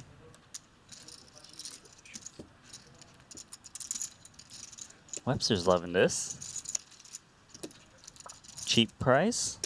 Flush draw. Not too Again, bad. you see some of that passive play with the flush draws. You know, Yeah. some of it centers around concealing the strength of it when it shows up, but a lot of it centers around the fact that it just doesn't have the same amount of value. It does insofar as it beats the full houses, but it's just so elusive. Mm-hmm. Tough to get there. Now, 4 to a straight on board.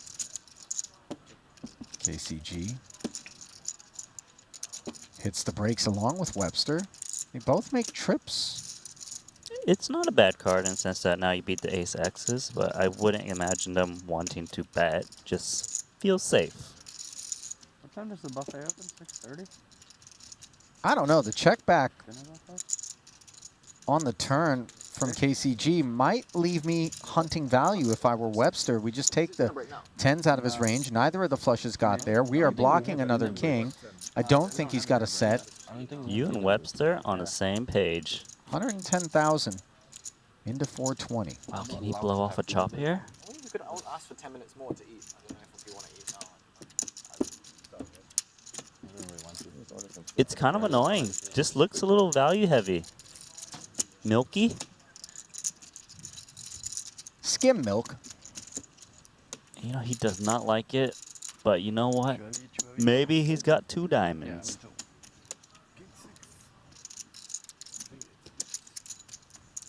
If you have it, you have it. Red KCG as he makes the call, and we'll chop it up with Webster.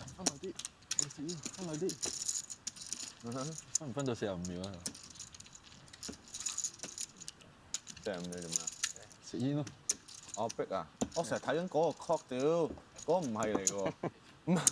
我都望喺度啊！啊！我喺呢度。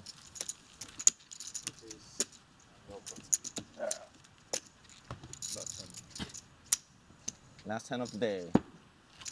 Was Kuhn going shoeless this whole time? Really fucking possibly. Miss a fucking another I mean, on top. Okay. You know you're a guy with 4 titles when you're comfortable enough at a final table to just be like, hey, guys, this is my house. Just going to go ahead and kick my shoes off. Your shoes on? Yeah, your shoes are on. You know what? so You're right. you're That not is a great comfortable point, Randy. The desk is my house. I should kick my shoes off. Just going to put them up on the desk, as it were. Set timer for 13 minutes.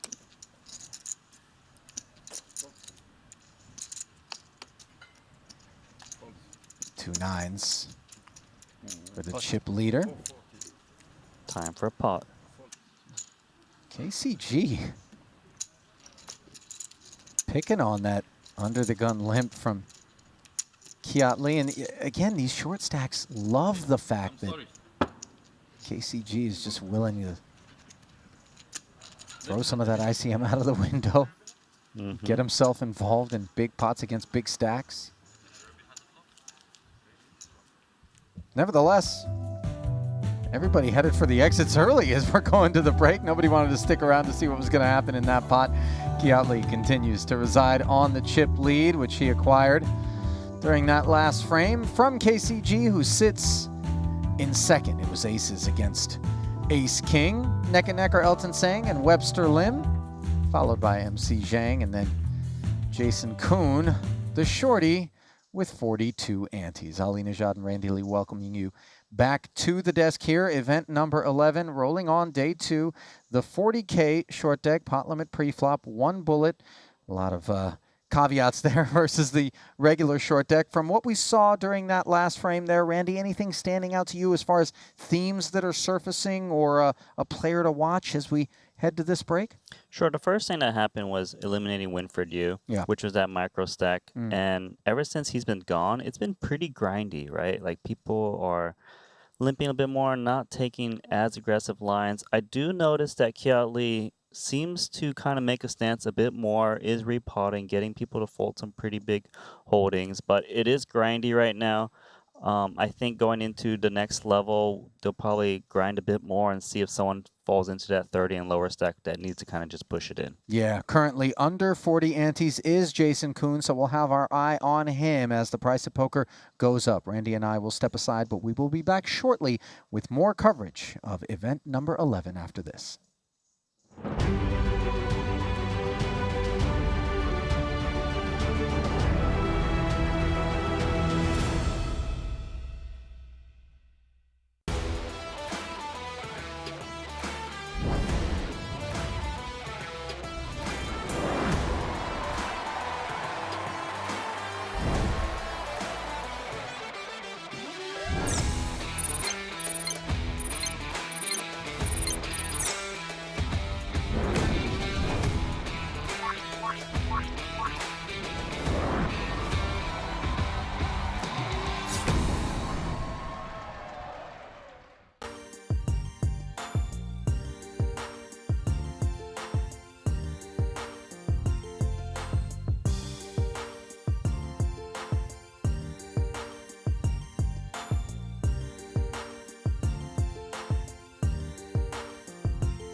Turn card, though, is a heart. So now Zhang has a flush draw, straight draws. This is a stressful game. Oh, and the 7 on the river will deliver the straight to Mike Zhang. And Mike Haxton, just when he thought that the day was going to start exactly how he would have scripted it in the early goings in our first orbit, finds himself dispatched. I'm in Dubai. I went there. First session, I lost so fucking much. You just try to reposition yourself. Exactly. Yeah. Oh, but I got out of it. I was down 1.8 million. I heard you make money then, huh? I won a lot, but I was down 1.8 million. I ended up losing 5k. You said 98? Losing 5K after you're stuck 1.8 is what I call a win. The 5K he lost was a chip you picked up off the floor. Randy, you work your side of the street, I'll work mine. 96. Meanwhile, Greenwood working with the newfound chips. 10-9 suited. It's Up to front. be a multiple of 12. Well, it is, bro. 98 is it?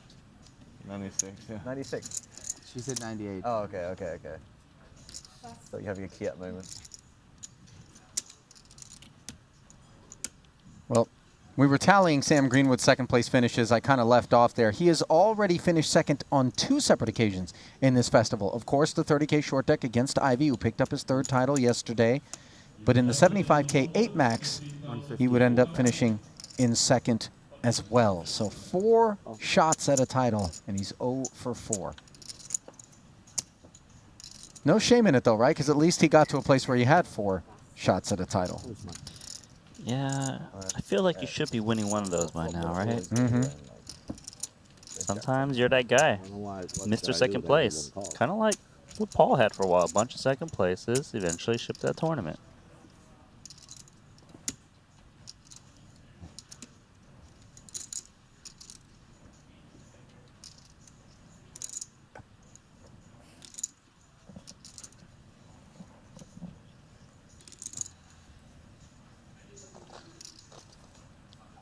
Both players with 10s on this flop. Winford with the better kicker and the Jack of Hearts working.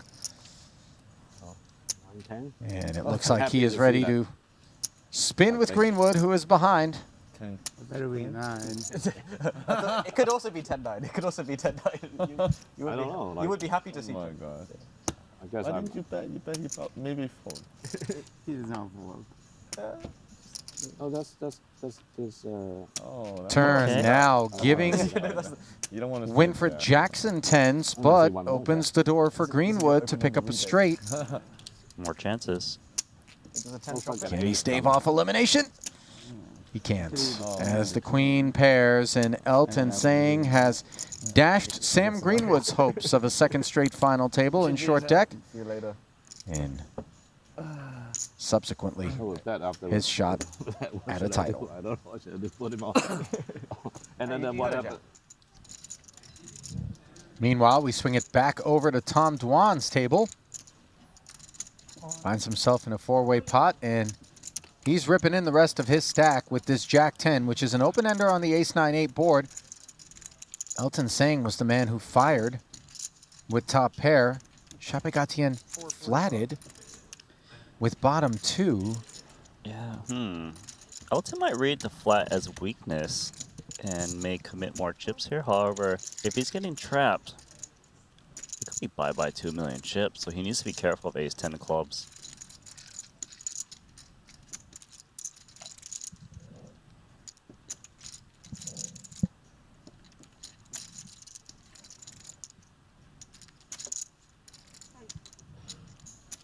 The presence of Chapegatien behind him is obviously of concern as well.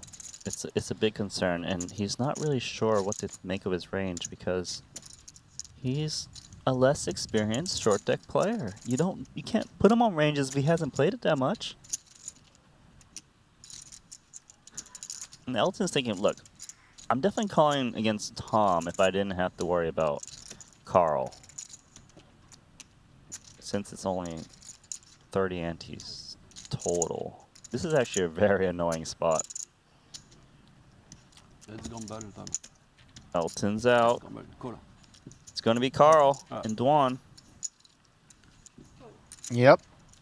KCG with bottom 2 up against the open ender, and he is a small favorite. We're going KCG now. Okay. Yeah. I like it. I'm trying it on for size. You can see that the open end straight draw has so much equity.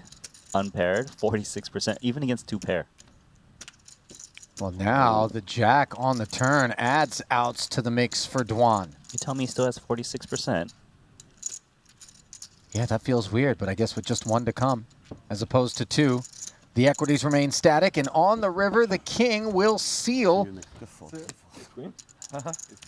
KCG as the winner in this pot. Pretty good for me. Dwan. Back over for a health check on Webster Lim. He is still awake. Well, I mean, he wants not some completely, chips. but This will last him a while.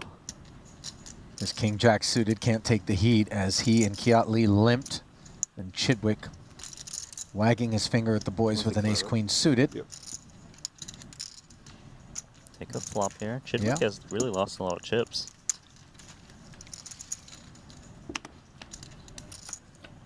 .405 in the middle. And Kiat has flopped a set of 10s up against a Broadway draw and a flush draw. This one is going to get expensive.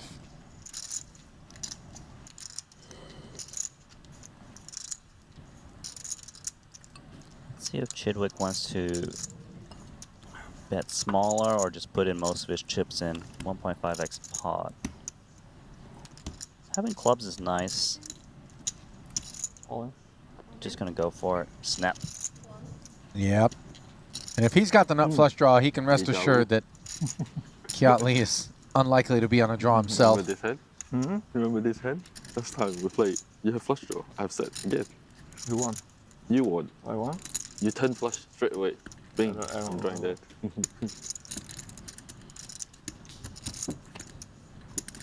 So to the turn we go. The board pairs and it's 10s full, but that doesn't ice the pot, as Chidwick can still win with a club. Flushes beat boats. And the river is not a club. Kiat Lee will dispatch Stephen Chidwick. And will slide the remainder of his tokens to the right and head off to likely register the 50K. It's only fair that Kiat wins the same scenario. At final 7 players, you get one more time. Oh, yeah. 我想你削佢少少啊！你削佢少少，誒咁係200幾萬，咁我就可以喐㗎。棘鳩住喎佢嗰度，唉，阻我發達。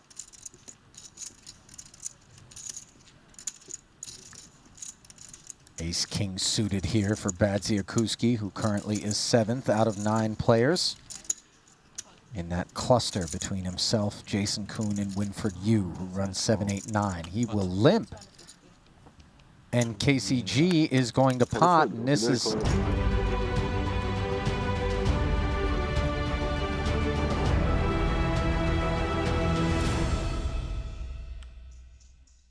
And welcome back to North Cyprus for continuing coverage of the 2022 Triton Super High Roller Series from the Marriott Royal Diamond Resort and Spa. Ali Najad alongside Randy Liu and 6 of the 7 players who managed to make the money here today. In 7th, it was Winford Yu who got himself on the right side of that bubble, and his payout was $95,000. $120,000 is on tap. $155,000, the jump of $35,000. The implications at present, current overall chip leader is Kiat Lee, having taken over the throne from KCG, but obviously as active as the Frenchman is, we know things could change at any given moment. On the bubble was Rui Cao, somewhat improbably, and the antes at 40 and 80 on the double ante, Randy, as we will send it right back down to the action momentarily. Short stack right now belonging to Jason Kuhn, as he will need to do something, spin something up in the early going of this new frame.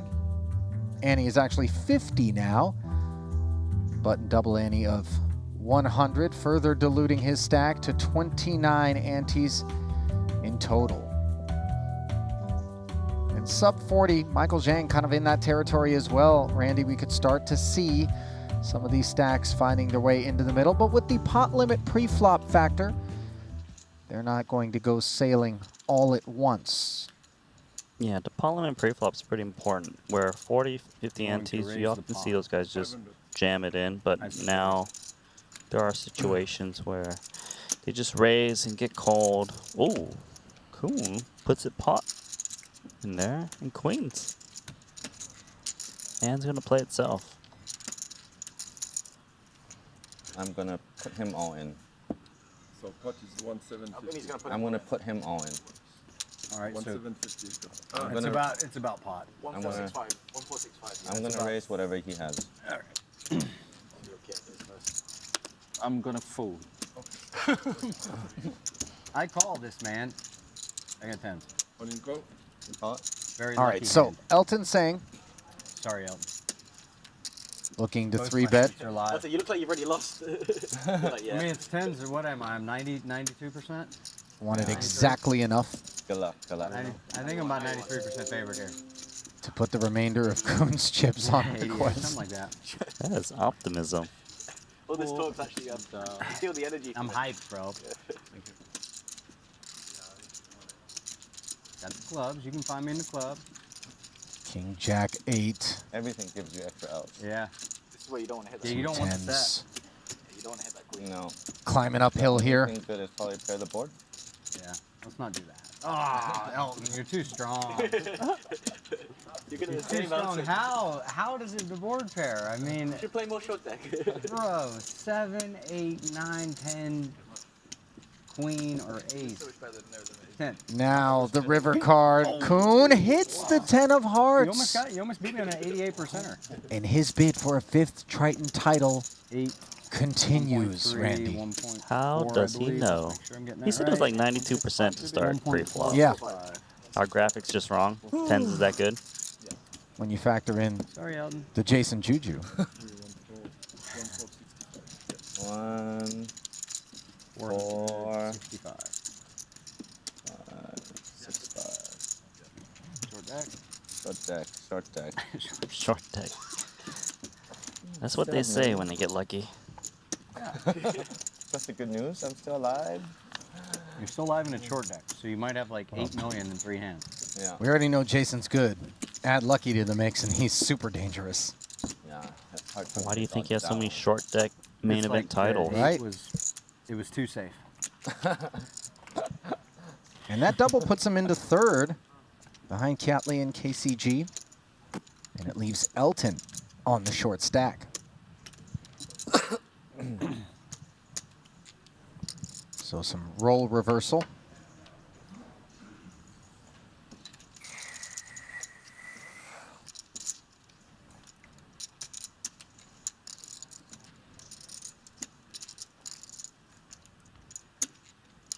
Five. 20 antes. All right.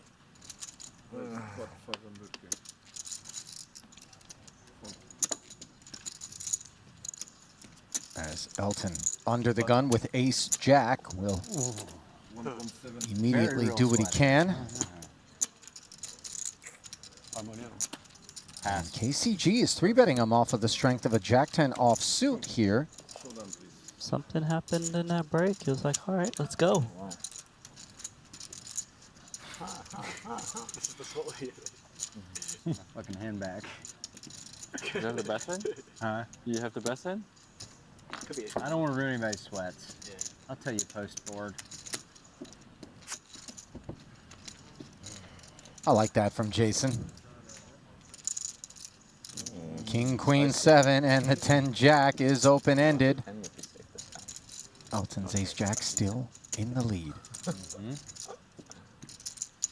Double board pair. 2.4 million chip pot. 6 of spades is clean, and now we can remove the spade outs from KCG's board. Oh, no, let's.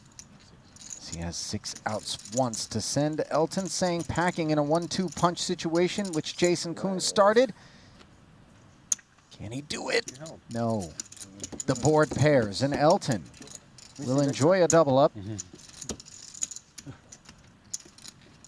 Ace 10 of hearts I had. 1 million. Ace 10 of hearts would have lost, Jason.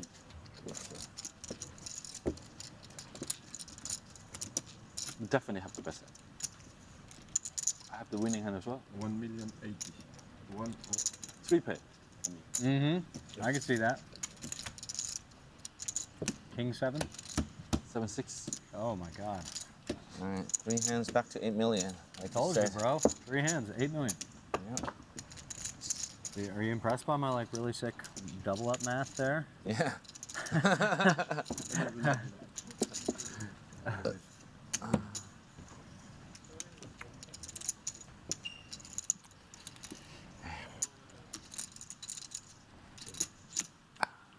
Little roller coaster ride for Elton.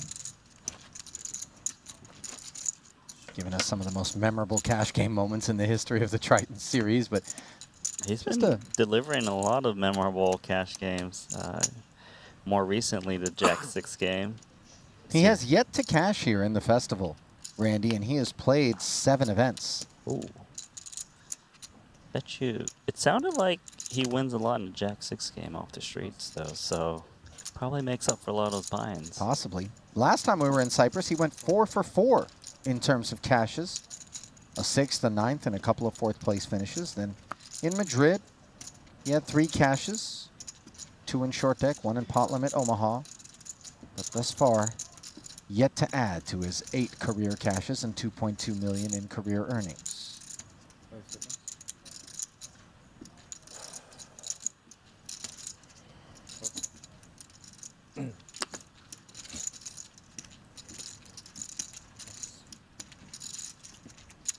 King 10 offsuit. Pass.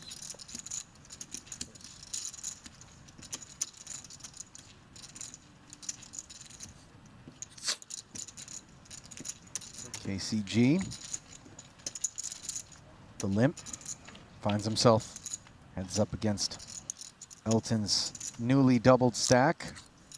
Both players flop the king. Advantage KCG.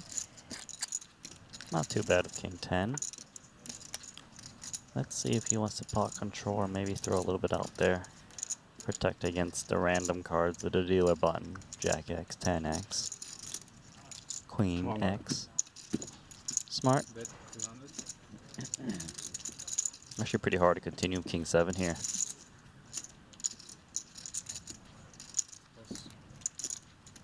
Tomorrow's my best shot As at such. watch, I guess. It's going to be a small field main event. I win that watch, I get any watch. Elton folds. I'm going to take his Richard Mille for sure. Can't wait to be wearing it all the time. I can never sell it, you know. Have to keep it forever. Of course. Yeah. Even though I prefer black over white. I'm not a white watch guy, but I'll wear white in Paul's honor. Or I'll just ask him if he's got a black one. He probably does. Or maybe I'll take his poker watch that you got him. I could never do that. It'd be wrong. Okay. Let's you and I make a some kind of watch deal. Or if something happens to one of us, we buy the other one like a 100K watch. Or you're not a watch guy, are you? I don't wear watches. Okay, so maybe we'll buy something else worth 100K. Let's think about this. 100K gifts. Okay, that's nice. Yeah, Jason, Randy and I are also available for these sorts of arrangements. If, you know, for example, maybe I get food poisoning. How much? Send me a 100K watch to make me feel better. What kind of gifts are we getting each other? Are we like $50 limit. What are we at? $50. Andy, what do you think I'm made of money? Or generosity? You know, I like you. I want to play with you. We can figure something out. Maybe we'll buy somebody an economy plus seat on the way home. What do you think? That's a big upgrade. Does that work? Why? What are you in cargo? Ace king for MC Jang there.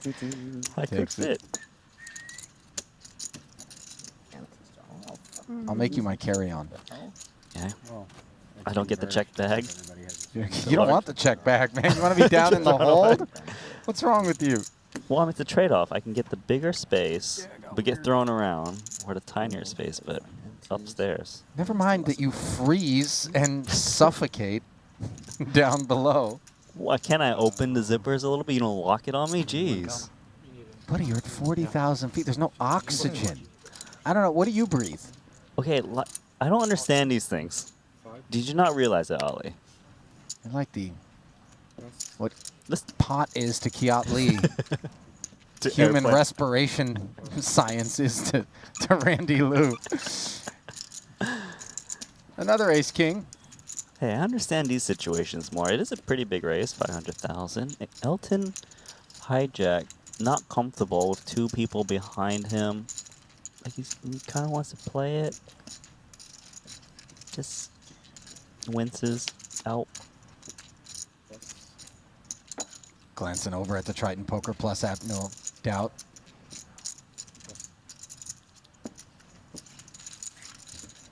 Thinking about that. No, not that good. I guess you And another one goes to MC Jang, currently fourth. Got 52 antes to Webster Lim's 45 and Elton's 44. 3%. Or 5%.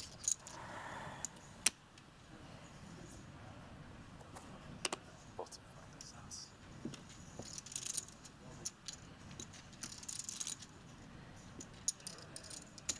Is 375. Plus.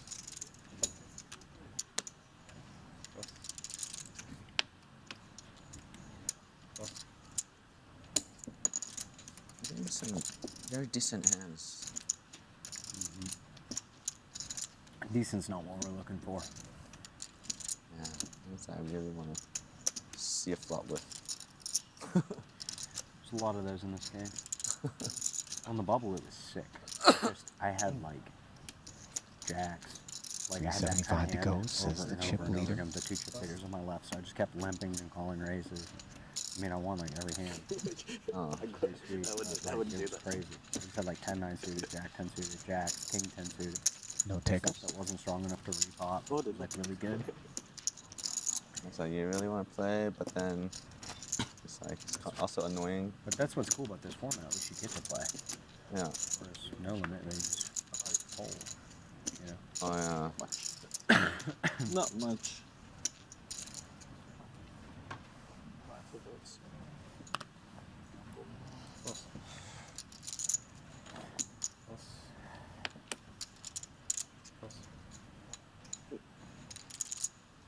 Looking good with ace jack of clubs. Oh, but Looking good without ace jack of clubs, if I'm being honest, is KCG.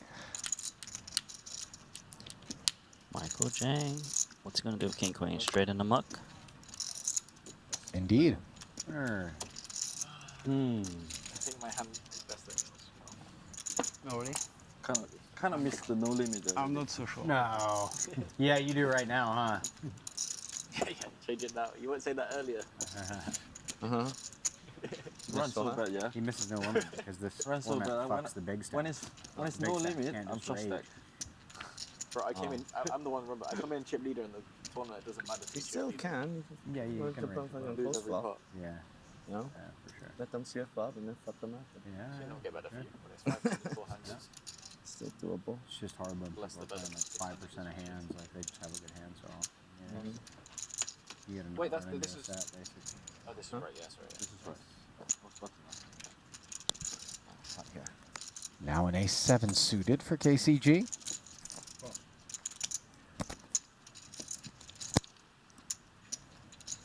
somehow times it as a limp as Zhang has ace king behind him. Time to pot it with ace king. Yep. You called it. I mean, anyone could have called that one.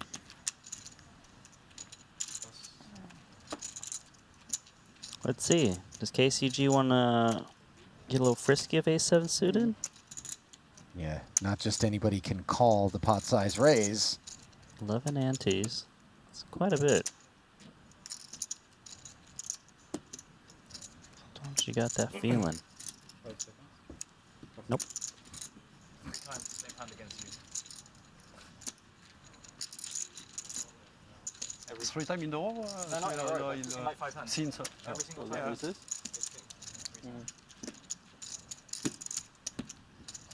Every time ace king. They can't have ace king every time. I think sometimes they're lying. Not MC Zhang. Not in this last orbit. But they don't want to get action. They're pretty happy to tell the truth in this game. Equity's close, you know.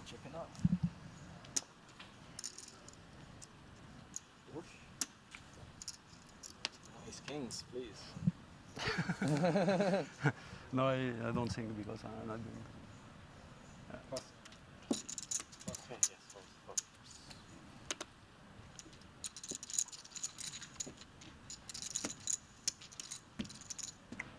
Ace king pops up yet again, this time for the chip leader. Suited variety. And as opposed to the 500K that we've been seeing a lot, he'll go with 375. Kiatli is kind of got that stack where he doesn't necessarily need to push people out. Well, whereas the short stacks, they don't want action. They want to outgrind each other. Because we are playing tournament structure. We got those pay jumps. 120K guaranteed.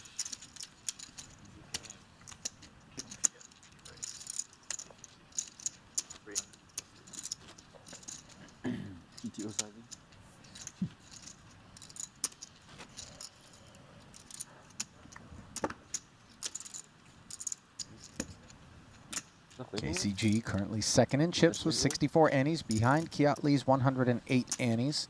Average stack of 3 million.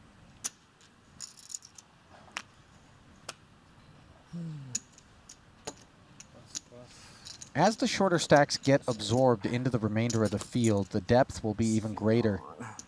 And of course, the behavior that we typically see in short deck at these final tables, which is to just find the collision whereby all the chips get into the middle pre-flop, not going to be afforded us on this occasion.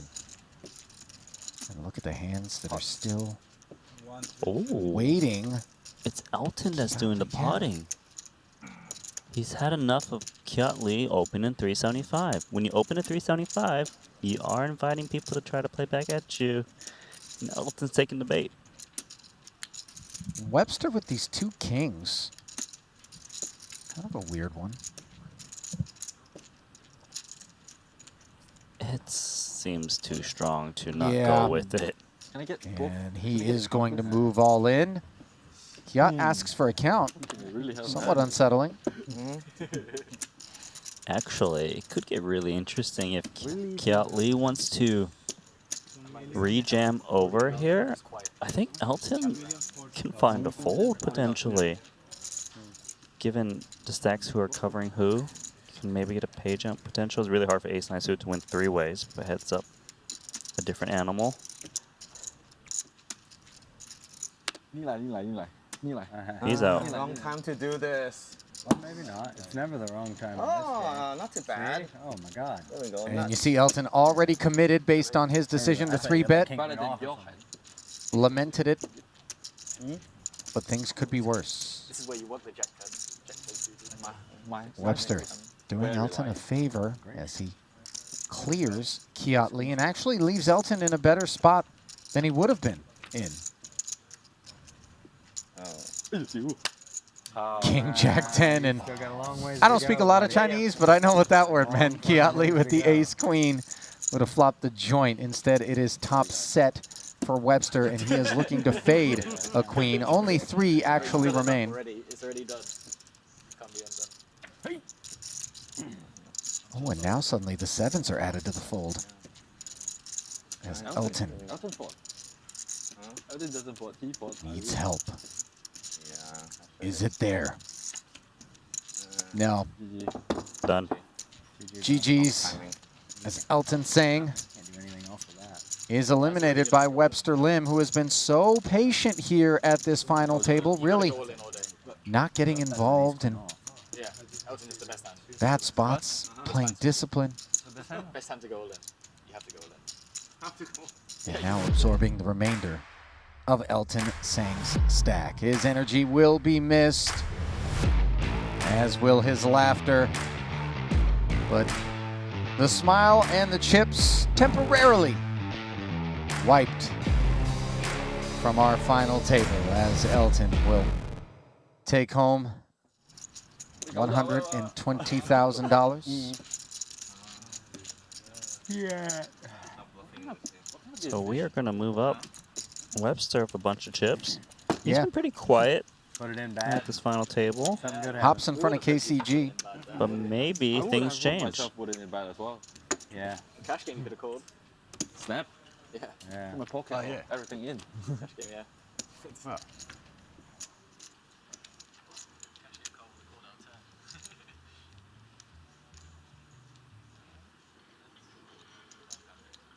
So action continues five-handed. Jason Kuhn and MC Jang, the shortest stacks, neck and neck, with 53 and 54 antes respectively. Kiat Lee keeping a watchful eye on chip distributions.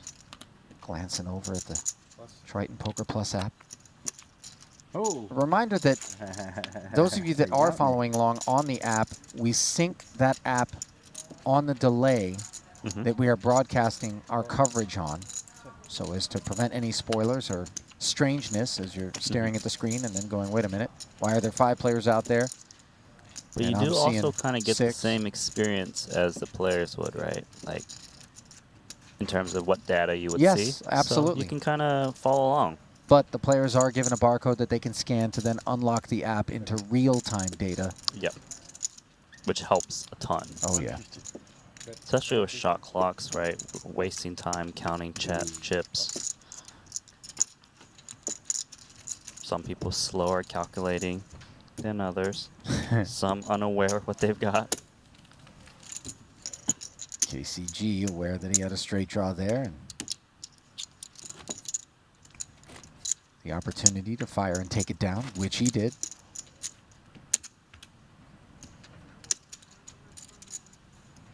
So yeah, we do have 2 guys at the bottom neck to neck. 52, 53 antes is a lot of playability, despite being the shortest.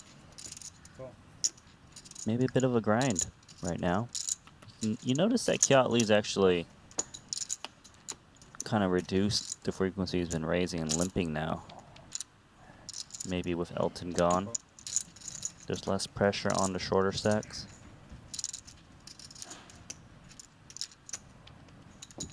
One 6 left. KCG to maybe hit a set.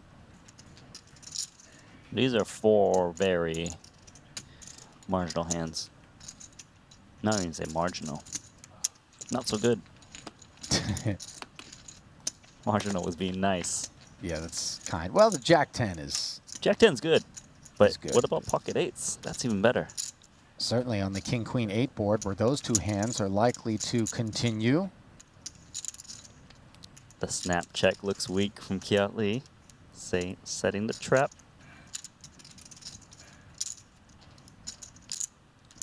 Uh-oh. Webster on the strength of the open-ender. Does fire. Got some deep stacks here. Indeed. You start check raising now, or does it look too strong? You might get some hero folds.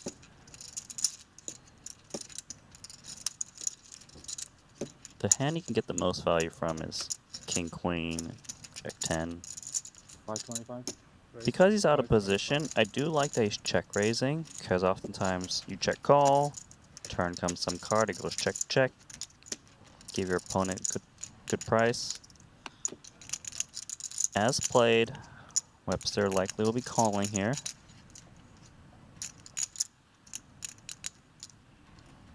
Really no reason to bloat the pot. You got 4.2 million chips. And you got those other short stacks that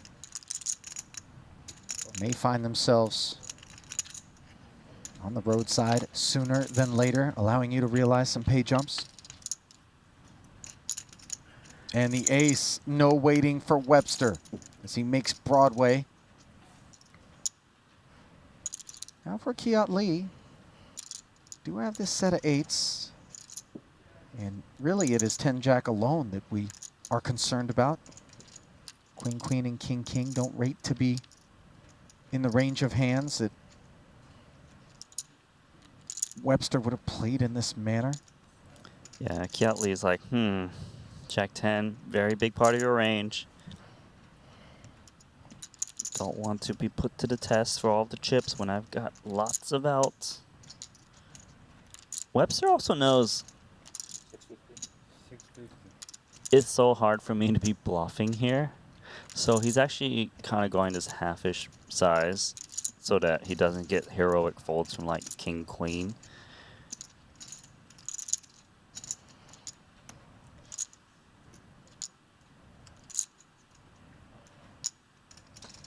And Kiat's got a call here. Raising would be overplaying it slightly. Repairing the board? Nope. Actually, that's the disgusting card. Saves Kiat Lee, I think. Well, let's find out. It's very hard to think of bluffs that Webster could have here. Bet call flop, bet turn. Wow. I kind of like some milky bet. Just hoping for crying calls. You also got that image to not really go for some crazy bluffs, so it's hard to get called down for like 2 million. 1.5 million.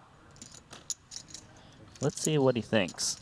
Because there's no obvious flush draw on the flop, it really is. You are reaching when you try to find bluffs, and you need to try to find bluffs you can represent if you want to go for the supersize. You gotta remember, this was a multi-way limp pot, which is important.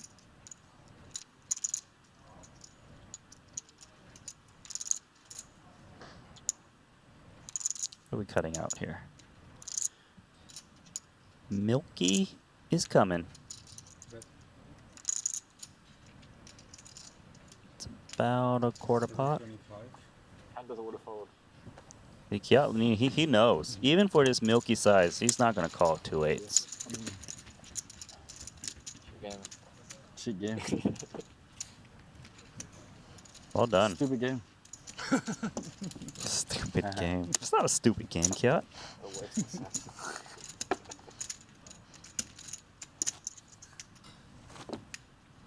Vaulted to the top. Chinwei Lim, also known as Webster, 6 million. He has just been the perfect grinder at this final table. He really has. Gotten in good. No mistakes. Cautious, but smart. And to be fair, Kiat Lee also smart enough to avoid paying off on the end, given that deteriorating board texture. The set was good on the flop, but never after that. And Kiat, after check raising, just check called. That was quick. And check folded. Snap raise. You keep every decision. Your button is a snap raise, you know? Yeah. Karma, karma. Karma comes so quick.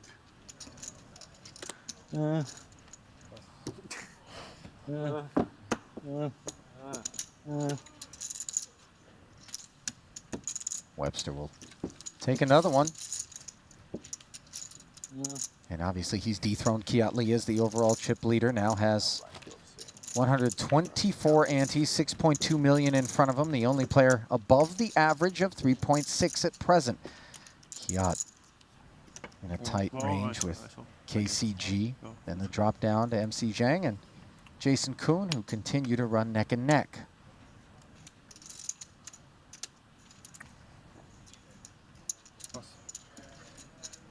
Webster folding 10-9. He's got a different approach with the big stacks. Like, I'm not going to give it away. I'm going to hold on to it. I'm going to choose high equity hands. KCG 10-9. Casual limp.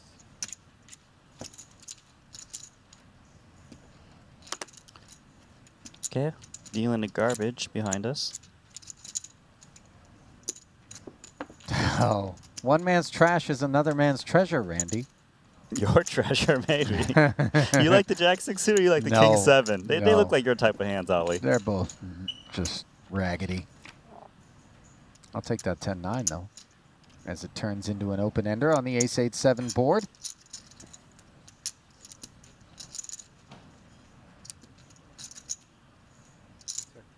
Yachtly with the gut shot.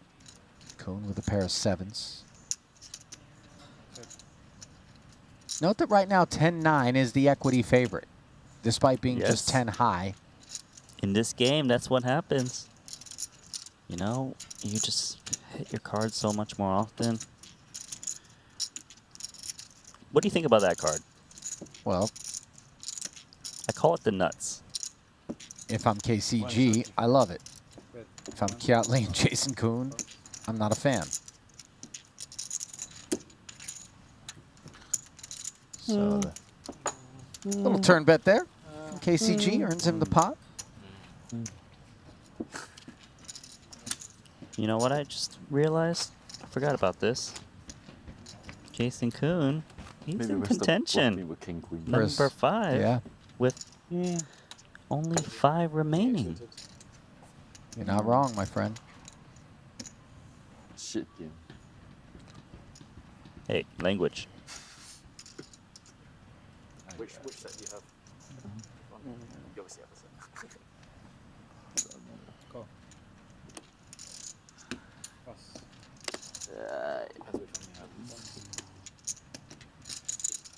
What do you think about this trap from KCG? He's been limping some garbage hands, so he's mixing it up.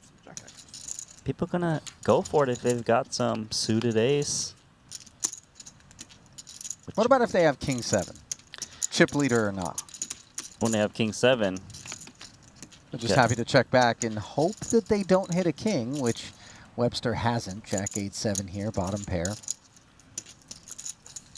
Kind of annoying board for 2 kings. Still fares best, but I think I just bet. Hope to take it down. King 7. Lay it down. Can do it, Webster. Oh, he's thinking about calling here? Maybe he's thinking, well, if a 9 or 10 rolls off, I can rep it. Nah, too solid.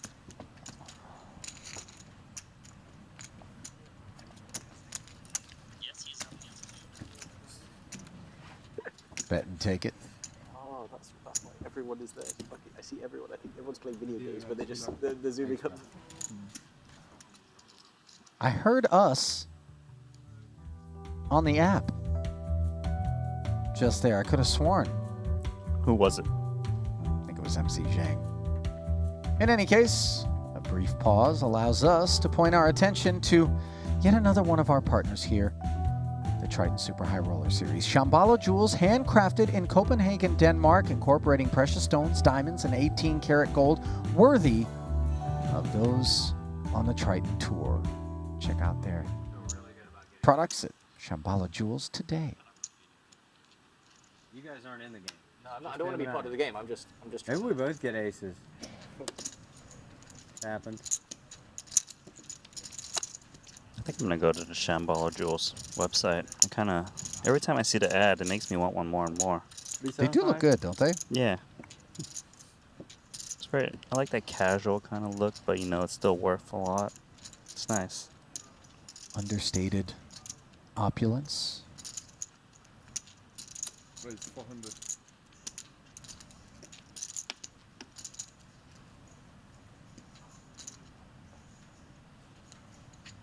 Kuhn, King 10, says 400 to go. And this King 10 has emerged as a bit of a theme Still could be aces. in terms of what I've seen thus far in our short deck coverage. Randy, as a very favorable hand. It blocks a lot of the king combos, It would be nice, and then actually. reaches down there What'd into you that say? Jack 10, It would 10, be 9 nice if you have for aces. blocker value as well.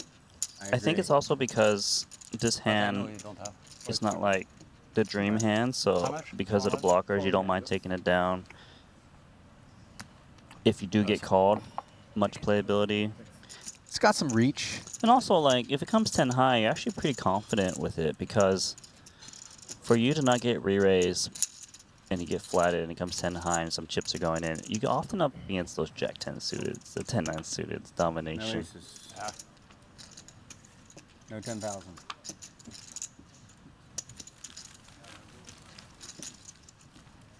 I had the best hand. Yeah, but it depends on the flop, my friend. That's in this game especially, right? I like that response. It's a flopping game. That's true. Best hand doesn't matter in this aces game. bets off. I don't feel good about getting aces anymore. Bets off. Blinds up next time.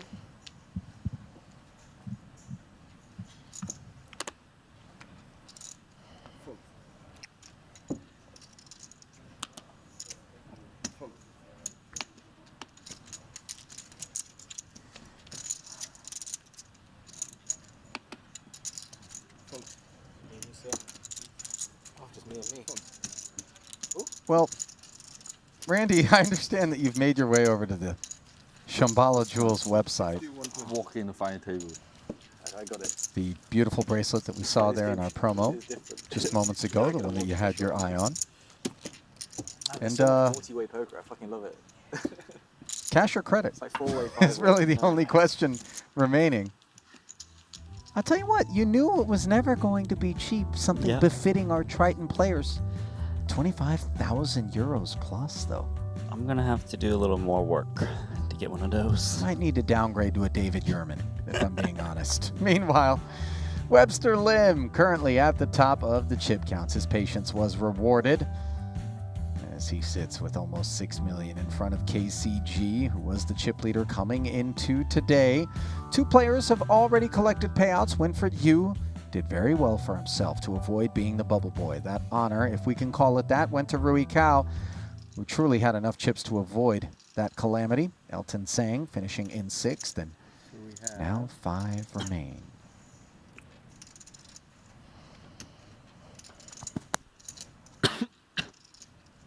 What is the pot? 540.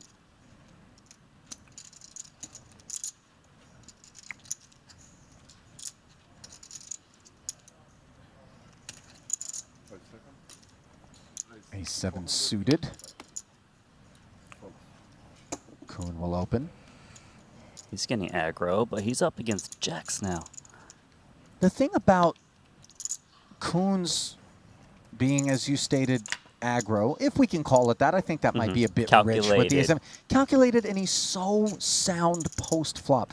I think one of the things that you need to do if you are going to be liberal pre is be strong enough post that you can afford to do that. You're not going to chase, you know, a liberal decision pre-flop with a poor decision post-flop and kind of compound that issue. Well, right now he's up against one of the guys who is willing to splash around on flops. And it's going to be 3 ways, 1.4 million. Obviously, the inclusion of the chip leader, Kiat Lee, is not necessarily a welcome sight. And look at this board. Top pair for Kuhn and middle set for KCG. Bottom pair for Kiat Lee, really not notable. Jason, like, All in. wow, he's just going to rip it in. Is this a misstep? Yeah, and a snap all in over the top from KCG always spelled disaster for Kuhn.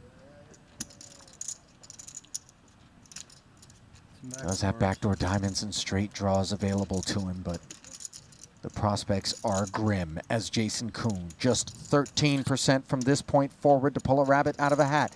He had 2 10s earlier and hit a 2-outer on the river. Yeah. Sweaty. Wow, very sweaty is that queen of diamonds. 6 of diamonds. No. I think Jack. Draws live to a flush. Can he hit? No. It's trip aces, but it's not enough as KCG fills up and will remove one more combatant from the battlefield. Jason Kuhn denied his bid for a 5th title. And his departure will leave us four-handed. Yeah, I think when Kiatli joined that pot, it just made it lucrative to kind of go for what's in the middle, and Jason was like, I don't want to bet fold this, let's just push it in. $200,000 added to Jason Kuhn's career Triton total of 16.6 million, but obviously he had higher hopes, and perhaps that 5th title is going to be a little bit tougher to be acquired One hand each. than we might have otherwise thought. It's funny if you tag team with Ree. Yeah. Fuck, I busted there. I don't feel bad. I just trolled him, by the way. 155,000 was the payout. 200K is the standby payout. So You also said, you know, he's going to play cautiously, and some flops know how to navigate. One time he opens, loses the chips. Bad timing, listen, Ali. Randy. Okay, man's not a one-trick pony. He's got some gamble. Far be it from me to question any decision that Jason Kuhn makes in a hand of poker. I'll tell you that. Yeah, I mean, look, maybe like he replays a hand. Does he come to the same conclusion? I'm curious to know, but he's one to admit that he has made mistakes. He'll be thinking about that as he joins the next event, 50K, 1 bullet. He's got the experience, deep run in a 1 bullet event. Try again. KCG having picked up the chip lead once more. Opens with the 2 9s and flops a set again, and again he's up against a pair of aces. He is a set miner, isn't he? Yeah, right now, for the time being, as he checks, slipping a little bit of rope to the field behind him. Trappy. I mean, ace-jack is usually looking good if this is not raised pre-flop. He's value betting.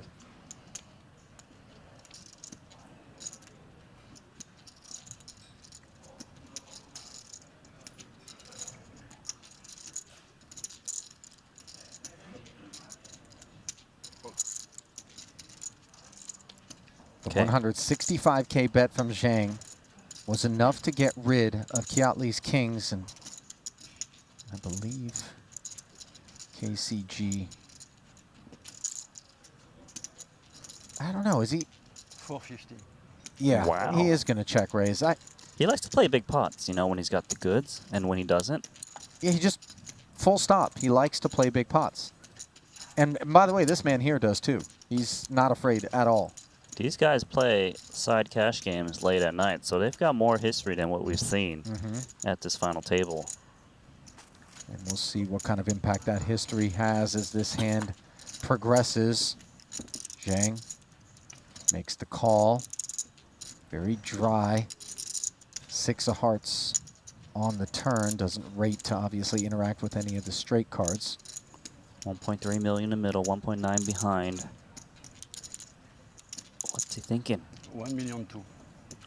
Ow, near pot.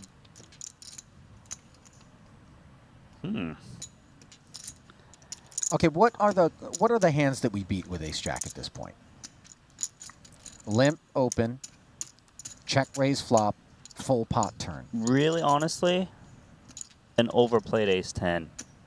I don't know if we can really put ace-10 in there, but that's the only thing I can really think of. Literally. I don't think a player would... Even, yes, KCG splashes a bit, but is he really doing this with queen, jack, jack 10, queen 10? I don't think so. Yeah, I mean, there's no flush draw on the board. Uh-oh. Queen, jack, queen 10, jack 10 don't rate to have played in this manner. So Michael's thinking, would you ever play the same hand this way, ace-jack? He's also wondering, look, if you had ace-king, this board is pretty dry. Why are you betting pot? Shouldn't you try to milk me a bit? It's a good point. Going for it. Drawing dead. Jang. 2 guys out. Jamming, and that is a surprising decision for me, Randy. I tend to think along the same lines you do, but again, as you mentioned, there is history between these two guys. So the all-in will bring an irrelevant river card where KCG makes quads, but death by quads, man. This is not the last we've seen of MC Zhang. He's going to be sticking around toward the end of the festival, and this young man has a very bright upside here on the Triton Tour. Pay attention to what he's up to from this point forward. As not far removed from the elimination of Jason Kuhn, he himself finds the exit, adding to his slightly north of $1 million in career Triton earnings. Picks up his first cash of the festival in 200 grand. Leaving behind 3 players. KCG, a big chip lead, as kind of an even distribution between first and second and third. Have we not seen this before? KCG, Carl, Chape Gatien with a big chip lead, 3 remaining. It's getting a little familiar territory. What happened last time we saw him in this spot, Randy, since you want to foreshadow the outcome here? He got third, unfortunately. Did splash around a bit. Wonder if that's on his mind. He wants a Triton trophy, I'm sure of it. The money is nice, but Triton title means so much, playing world-class players, especially in a game he just started playing. I tell you what, this man has a lot of competitive spirit. He fights for pots. King 10-10, advantage Kiat Lee in the first hand of 3-way action. Yeah, for, you know, someone who doesn't play this game professionally, I've been actually really impressed with the way he plays. Sure, some technical spots maybe could do some little adjustment. Sure. But you want to bet on the guy who's willing to kind of go for it. He may bust a little earlier on occasion, but he's going to be able to ship those titles. And with top-heavy payouts, you want those guys, right? You don't want to just min cash every single time. It's quite hard to be profitable that way. Yeah. And you probably noticed too, he's kind of like the one guy throughout this whole day 2 so far that's able to get like really big value out of kind of marginal hands. Replayed his hand. Maybe Michael Zhang does not go in with ace jack there. Maybe Jason Kuhn doesn't open jam the flop with ace-7 suited if Carl was in the pot. Who knows? But he definitely throws curveballs into some of these pros' games. No, I didn't say anything. Yeah. No, I say but. You say it's hot. No, I say but. Yeah, but. It's hot. Or is it hot? I feel like you could troll the dealer by just coming up with all of the 3-letter words that end in OT.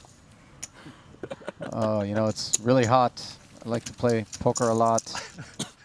Not. It's special use. Yeah.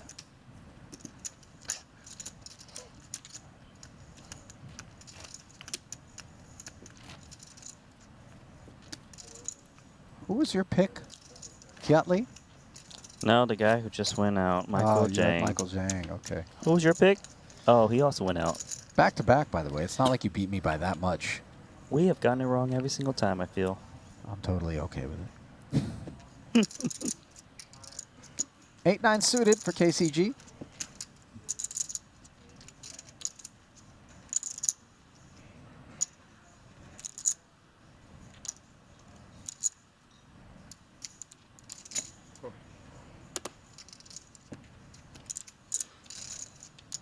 Splashes 120K out there. Ooh, Webster's going to wake up on the button with 2 kings here. Well, we know he's going to bump it up. And I'm getting these vibes that KCG is feeling a hot run, going to try to outflop these 2 kings with 9-8 suited. 4-8. I mean, even if you didn't feel a hot run, it's a good hand, good candidate against a raised pot. You know where you're at against Ace King. But let's see.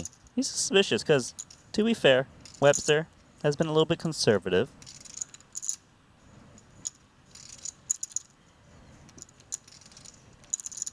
He's not feeling it? Or is he like, I'm just going to smash it?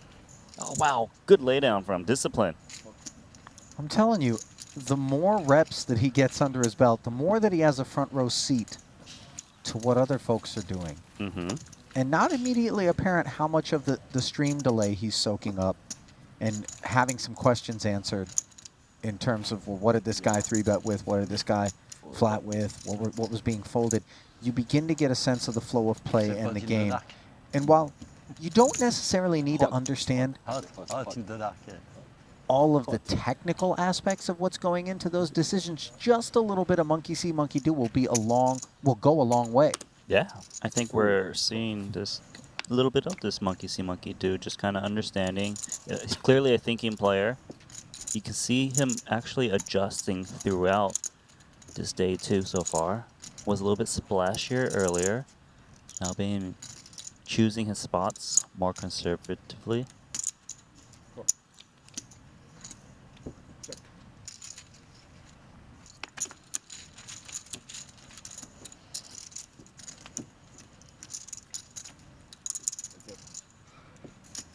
Two kings and a 9, advantage KCG here.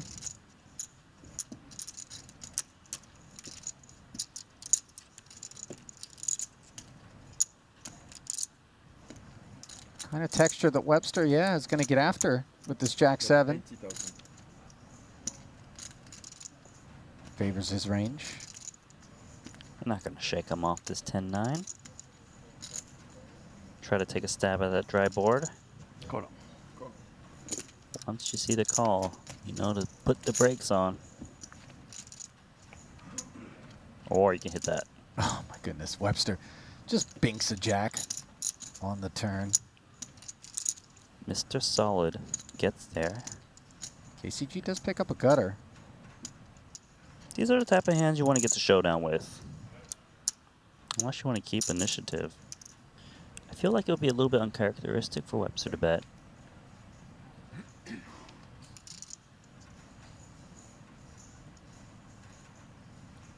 $10-9 with the showdown value.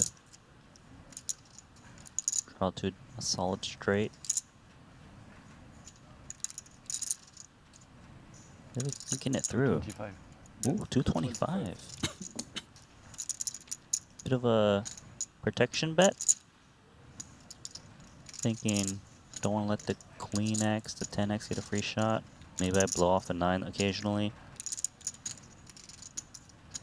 Could see why he's betting, even though a lot of people probably would check. You don't love it with Jack 7, but it's still enough of a hand to continue.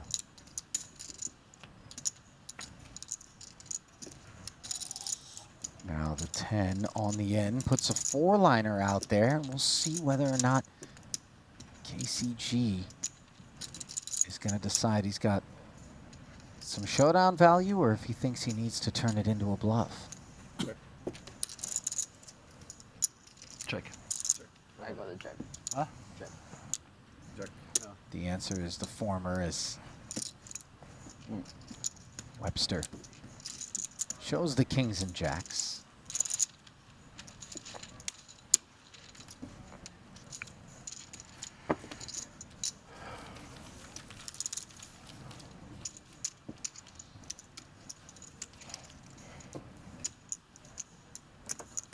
I'll tell you what, looking at these 3 players, Randy, as we work our way toward a winner, we could be in for a bit of a long haul. This could be real grindy.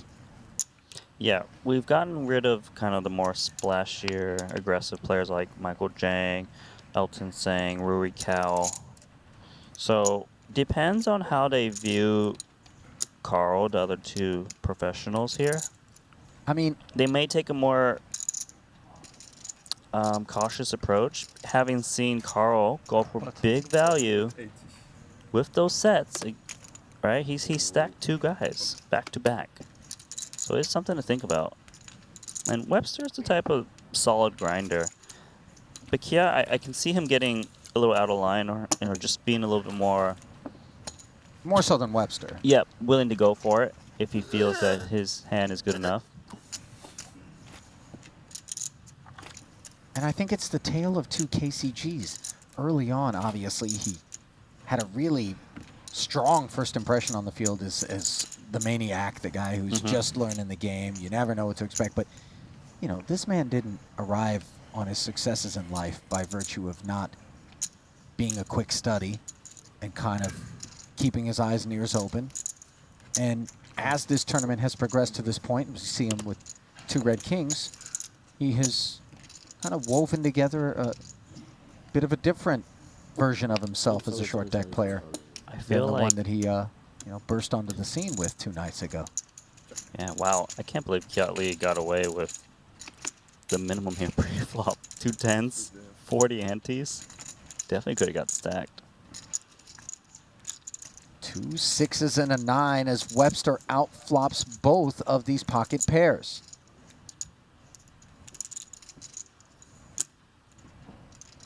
$225. And this is what happens when we limp. Who knows? Maybe the suited 6-7 would have come along from Webster, but in any case, he did not have to make any added investments to end up putting these 2 pocket pairs in a really bad spot. With 225 bet and called in front of him. Such a dry board. I think I lean towards a call. Raising pretty much tells everyone you've got a 6 most of the time, and people might be able to hero fold. Well, it reps the 6. We know that much. Queen on the turn now. Doesn't really affect matters. Yeah. KCG's really only got to be worried about Webster's dealer button overcalling. Could be a 6. Don't think he thinks Kiat Lee is playing a 6 in the cutoff. It's very unlikely. Yeah, he feels pretty confident with betting here, even though he's behind. Kiat Lee here has got to be very worried about Webster overcalling, so he's going to pitch it.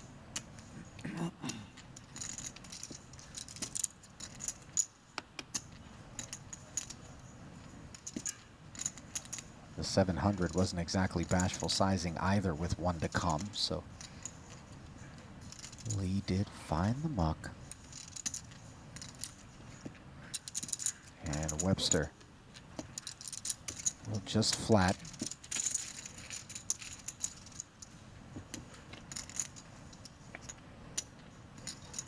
Backdoor clubs show up.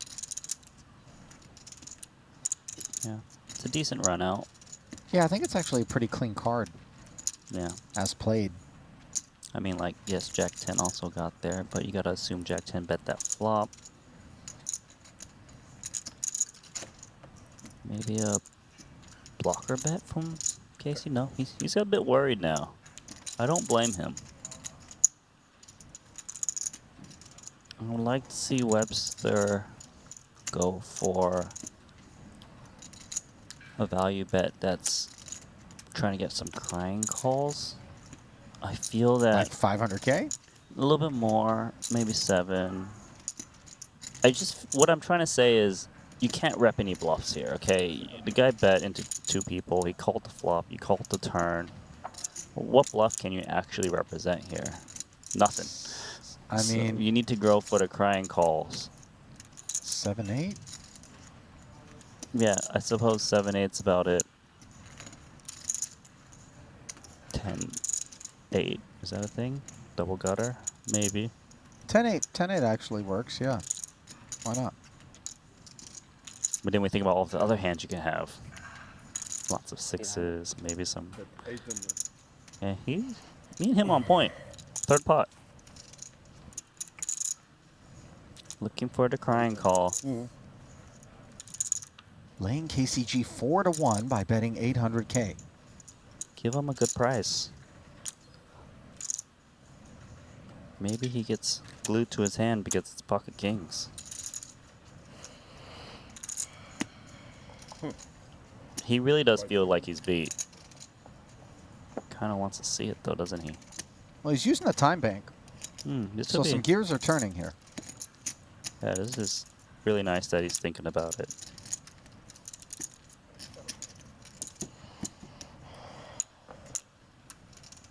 He Boy, knows that it. sizing is so annoying for these two kings, isn't it? Yeah. He calls. He's And exactly what you said, Rennie. The sizing that would induce a crying call out of a hand like these two kings, and it's just executed to perfection there by Webster. Yeah, that was the grinders bet there. Very well done. Nice hand. And even KCG giving the man I had his kings. credit. Yeah.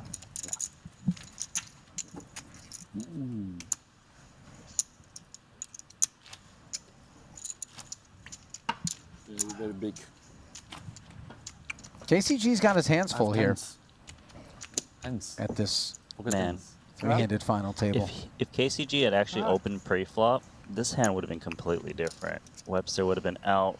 Kiat Lee might have even jammed over, repotted. Yeah, Who knows? yeah. Many different things could have happened. I don't know, 2 10s though for Kiat-Lee. You think it's... Well, the point is, he would have got the 6-7 out. So he wouldn't have lost that What many if chips. if he opens and then you get a flat 6-7 and it's not a big open? doesn't 6-7 play. suited, no? 6-7 is too low. It's like deuce 3 offsuit. So deuce 3 suited, I suppose. And I don't think Webster's going to start experimenting all of a sudden. I bet more info. I bet more info. Like 1 million. 仲要加多啲啊！ I don't know, but you represent really a 6, so yeah, but I cannot fold with 8 on red, so it was the right bet. More. Maybe another 50k more. 8 million and 50k, yes? Actually, it really depends. How much?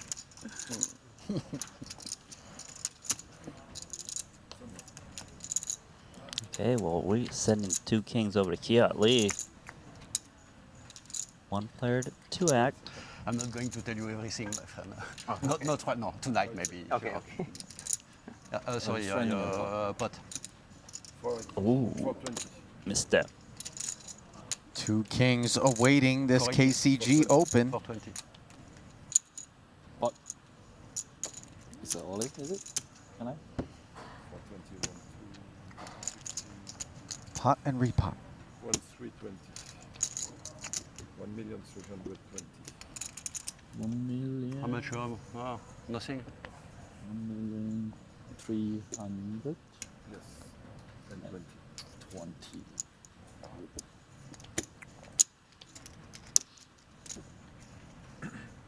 You get bored? You want to go back? Yeah, about time. About time to go back now. Stop projecting. 5 seconds.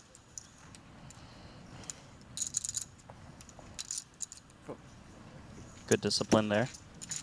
Not trying to compound some mistakes. It was a lack of discipline prior to that moment, though. As soon as you get repotted when you open with that Jack-8 suited, you stop and you ask yourself, what did I just do? Why did I open this pot in this way?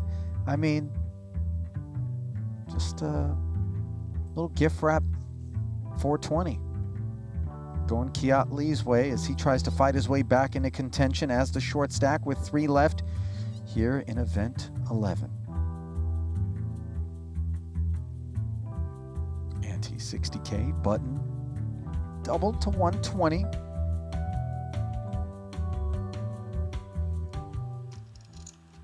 Strap in, Randy. Oh, I'm strapped in. I've got my seatbelt on. Adjust, customize this secret lab seat. There you go. 420. Oh, he's been potting away now. This time he's got a little bit more playable hand.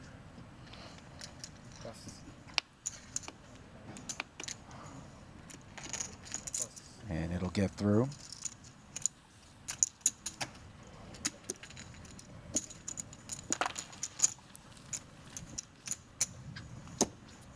Chape Gatien, originally from Paris, currently living in Dubai.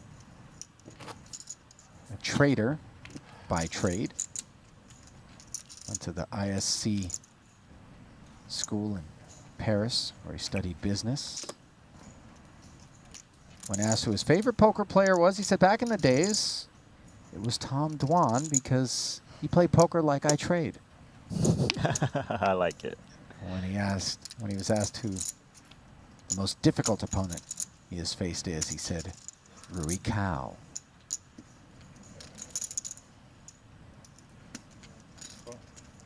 That's why he invited him to the coin rivet, so they couldn't be on the same table to the final two tables. Right. Smart man.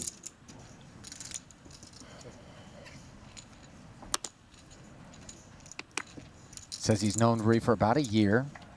Refers to him as the best French poker player out there.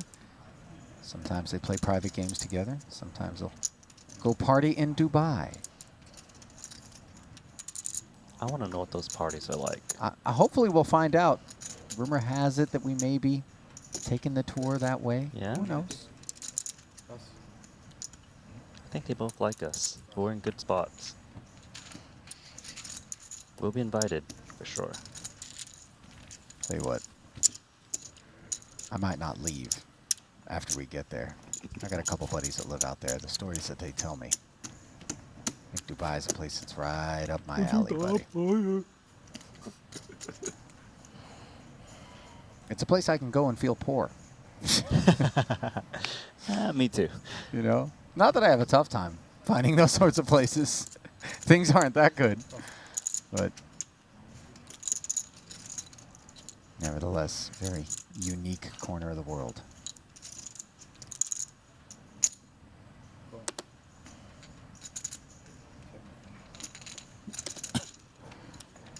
KCG.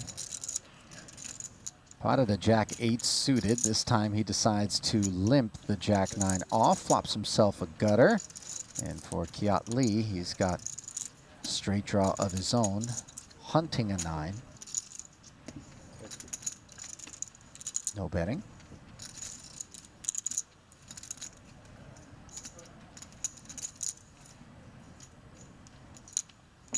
King on the turn now, and 125. what exactly is KCG trying to rep? Maybe just having going hit for the it. king? Yeah. Yeah. Paired boards are pretty dry. But ace-6 it's got inside straight draw, potentially the best hand. It might not shake out Kiat Lee yet. Does work. Nicely done.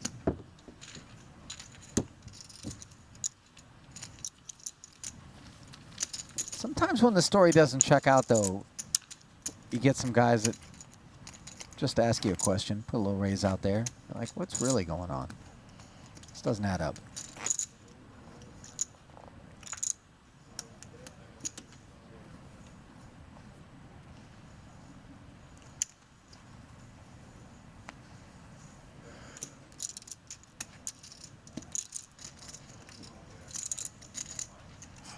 Pot, 420. 420.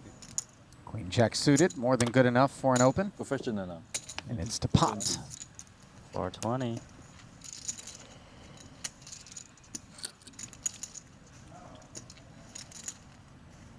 Let's defend this King Jack in position. Deep stacks. Webster dominating pre. 57% equity on the Ace-King Jack board. He has bottom 2 up against the Broadway gutter and bottom pair.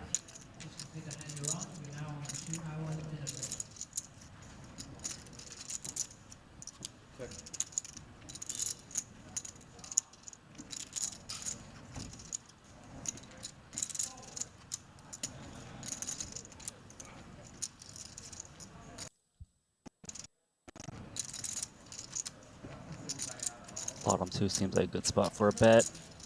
Haven't really seen Carl.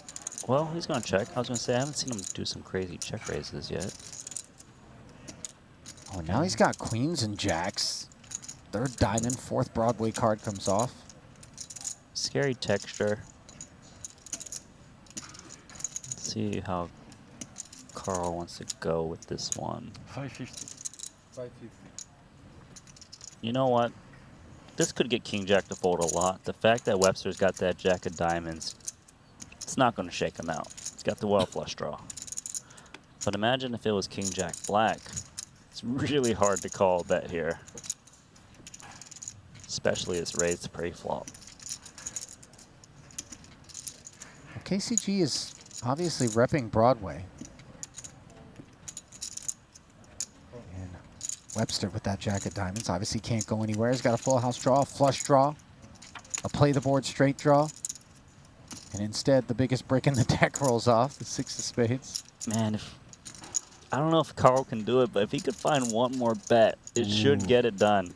The thing is, Webster, as played, has 10x so often. Like, Jack 10 doesn't bet the flop check. King 10. And they would just call there when a flush gets there. It's tough, but can he find the value? The bluff here. Oh, almost did it. It did feel like a game time decision there. Yeah.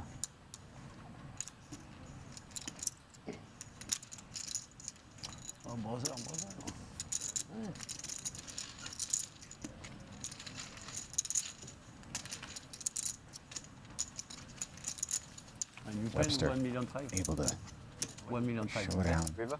Yeah. You don't pay? EGM. EGM. Only.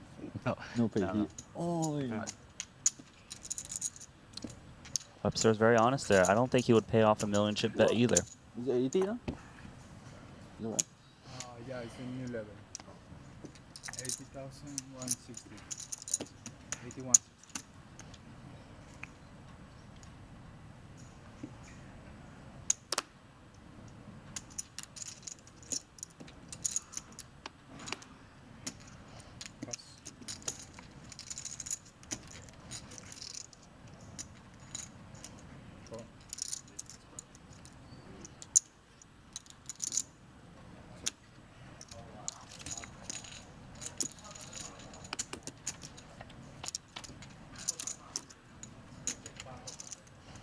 Ace 9-9. Good shot straight draw for KCG.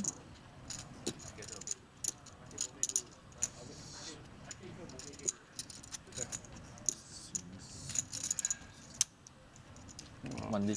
I get Monday. I get Monday. He'll apply a little pressure to Webster's limp and then we'll check fold.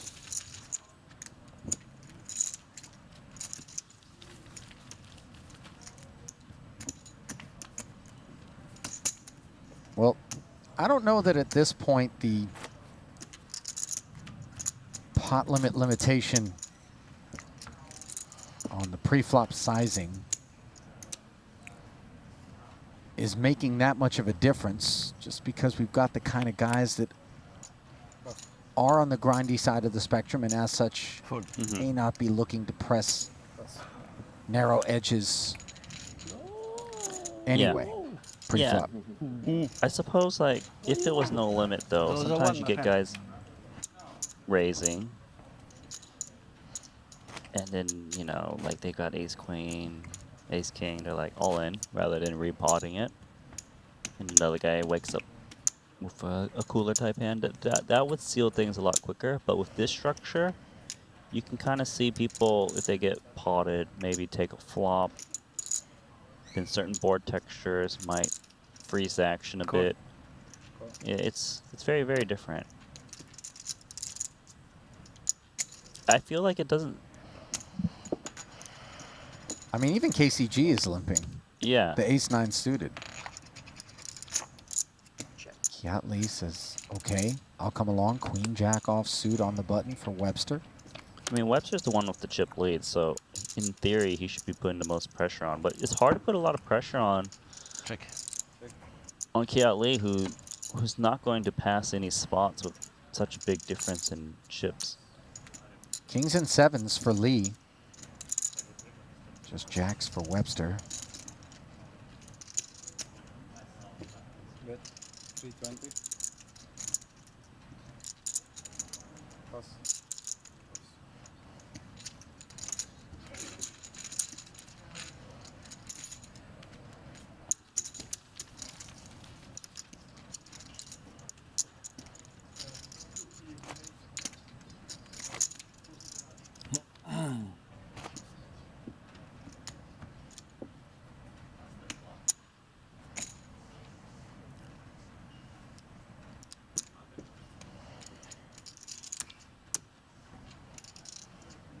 Not a lot of chatter out of these three.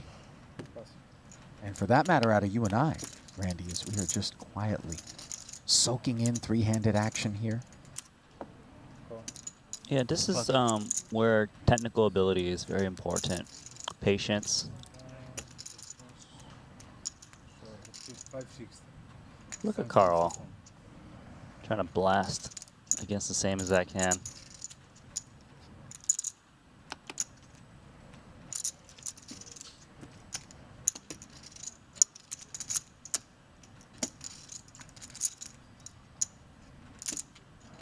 Can't shake Webster.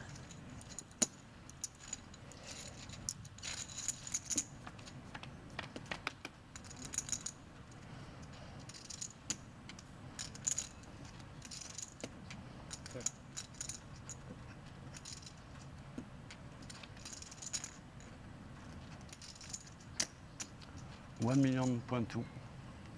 Ooh, that is expensive. Okay, he did this full pot size bet of just Jack 10 high. He's mixing it up. Right, he did that for value before. He's trying to wake everybody up. Yeah, he's like, I'm done with this little small ball. So this could allow him to win some extra pots, but an ill-timed misstep can really be crucial to your stack.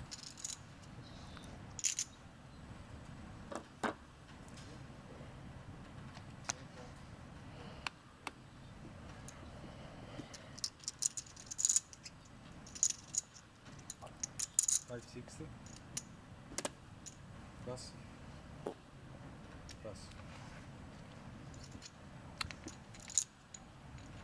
Raise and take it for Webster with the ace-queen.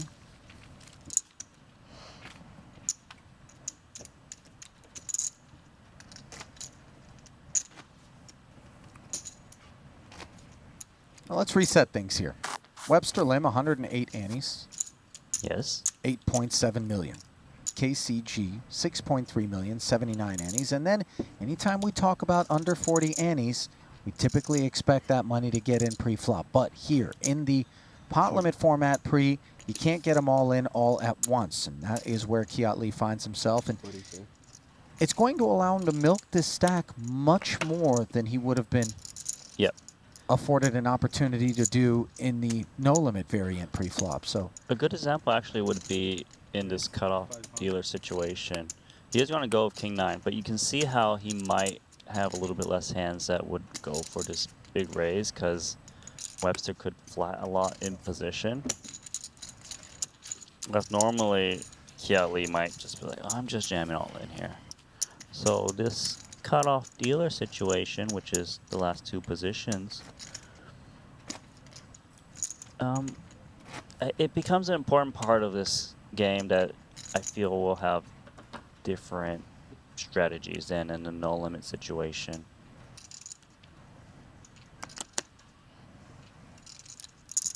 Like, and also in first position here, like Queen Jack, you probably see a little bit more limps, knowing that if you pot it, you get flatted, you have to play out of position a huge pot, and unable to just open rip it to close out the hand.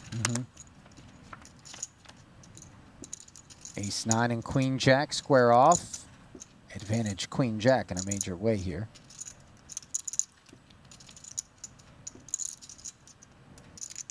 Bet 100.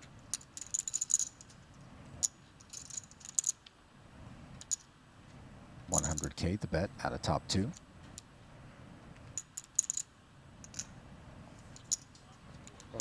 And an easy fold for KCG.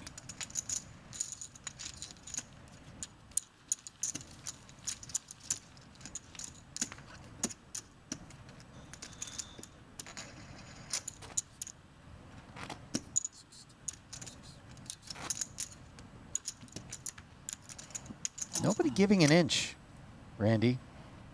Why would you? Let's see. Who's Webster? He's got one title, but the other two, no titles yet. Well, it's a good opportunity. This is KCG's first ever Triton Festival. Yeah. I check. Check in the dark.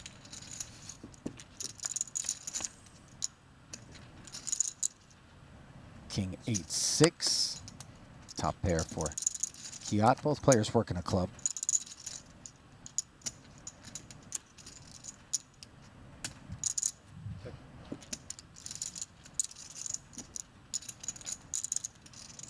Gee, Webster really went for the trap here pre-flop.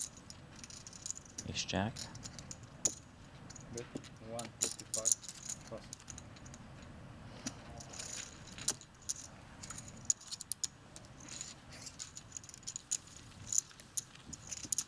Might there also be some implicit sense between Webster and Kiat Lee that we are the two experienced short deck players here? It would be somewhat unnecessary for us to find our way into some big confrontation with the pay jump available between third and second, and not at all unmeaningful $137,000. Most certainly. That's definitely crossing our mind. If with deep stacks, you can definitely try and grind this one out a bit. You know, you can kind of pass those really small pre-flop edges on just raising. If you think that there's more value in post-flop situations where possibly the less experienced player may overvalue some situations, whether it's bet sizing nuances or hand choice on certain board textures. But I've seen KCG here. His game is it's just improving every single hand that's being dealt. You can tell that he's changing gears a bit. If the other two guys aren't paying attention to that, they could be making some adjustments that, while they think is benefiting them, is actually making it worse for them. See King Jack is out.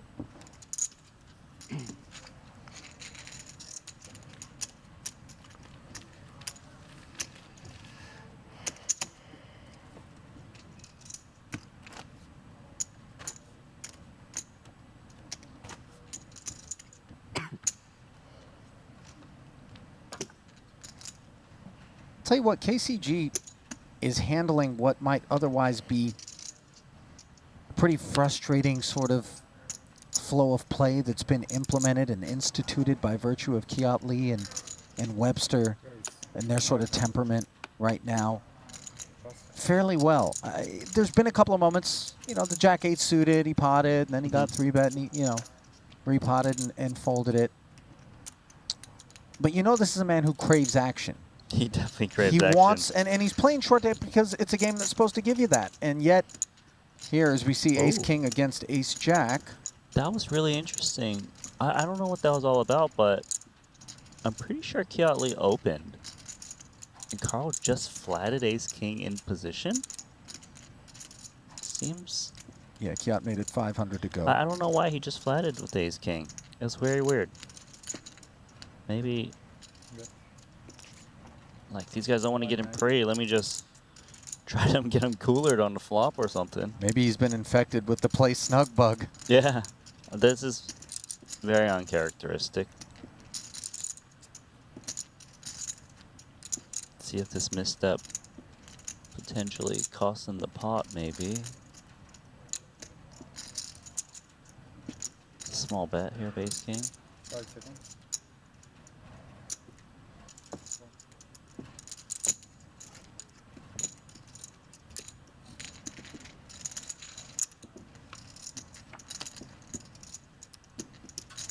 Now both players pick up a straight draw as Kiat's downsized 190K bet on the turn.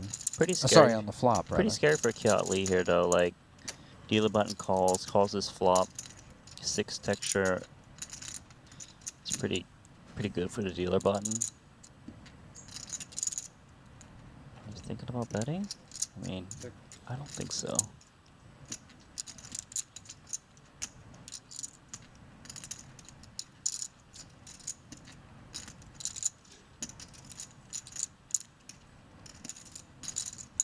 Carl Chape Gatien here with Ace King in position. Takes the free one.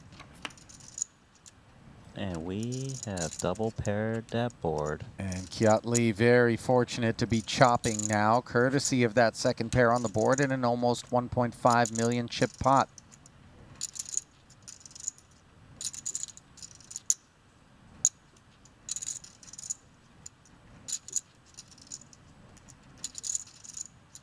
Well, this is just one of those, let's tank and check and hope he gets the showdown. It does.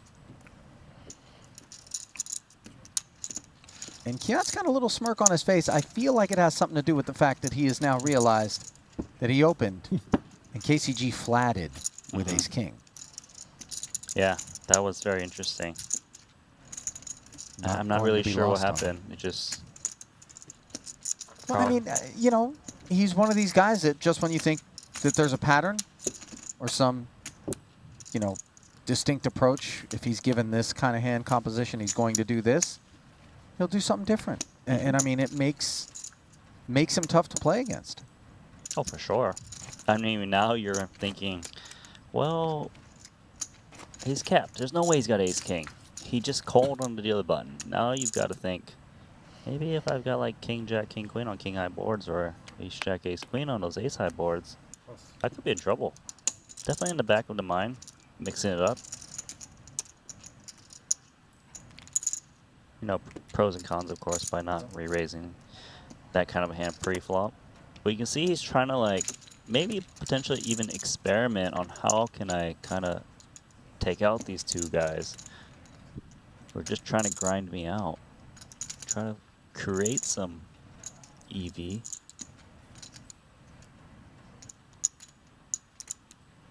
Ace-8-6. Top pair. And a straight draw for Kiat Lee as KCG just barrels the queen 10.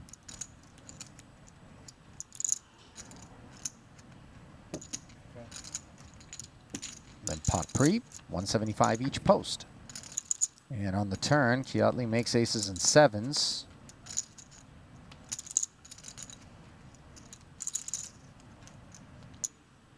Uh-oh.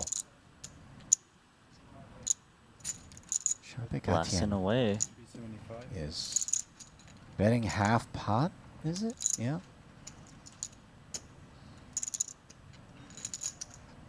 Yeah, he's kind of getting this wanting to play post flop kind of mood, I feel. Trying to muscle away. Gets a queen, but no way that's good. Let's see if he barrels again. I mean, obviously, Kiat Lee keeping it clean with the 4 to a straight out there, and KCG being a little bit less predictable in terms of range pre. How about full pot here? It's scary. Oh my. 1.2, man, and the 9s start to creep into your mind with these aces and sevens. You see Kiat Lee immediately go into his head. This is not fun for aces up. This is, I mean, you can see that KCG is on a new gear, right? He's trying to multi-barrel, trying to play post flops. As played, there is no obvious draws out there. As played, Kiat Lee actually holds a lot of 9s in his spot. So the fact that he's still betting into him screams a little bit of a strength, perceived at least.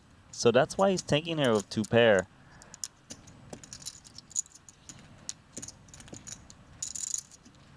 Can he find a call? This would be a really sick call. He doesn't think a worse 2 pair is value betting this way. No way. No, this is a 9 or it's not. Exactly. KCG's been pretty solid. Yeah, looking for a little live tell. You can't get a read on KCG's live tells. Well, that's the view. The same view every time I look at him. Oh man, he wants to smack him in. Oh, and he does find the call. Nice call. Nice call. And you could see it was a really precarious emotional moment there for Kiat Lee. Is just the fact that A lot of pain. A lot of pain. KCG was turning his hand face up was a bad sign for the aces and sevens. But he says nice hand and a big pickup for Kiat Lee as we take a moment to remind you that our official poker partner for online purposes is GG. 2022 Online World Series of Poker currently going through the 27th of September. If you haven't already, get yourself an account, register, and perhaps even get yourself a bracelet. And of course, keep an eye out for future more pain. Triton qualifiers. More pain.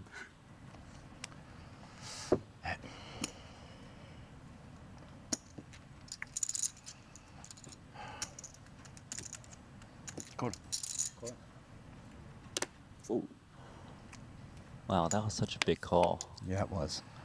Had he called and lost, he'd be down to 1.2 million, which is dust, right? Like that's like 15 antes. Yeah, I mean, you can't overlook the fact that it was really off of a fairly shallow stack that he managed to come with that call. And credit to KCG, by the way, who put his man in the blender and recognized that that queen, it was maybe in his mind a little bit mergy, but it was more, once I get called twice here, I think I've got to come with a punctuation point on the story I've told to drive it home. It was very credible. I'll give him credit for that for sure. Agreed. It was a tough call. Agreed. I think a lot of people might have found a fold with ace-7 there. You know, especially with no flush draw out there. What do you... Plus, it was basically one of those, you're trying to muscle me out of this hand, deep in the tank, and brilliant. This is what I like to watch. I like to see people kind of trying to out-level each other, take out the obvious situations. And he's just barreling away. Yes, he's got the best hand, but he thinks he's bluffing.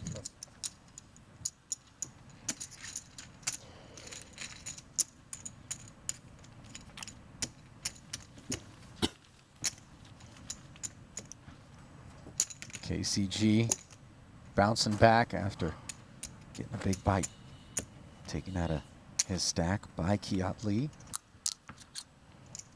who now leaves KCG ever so slightly behind him.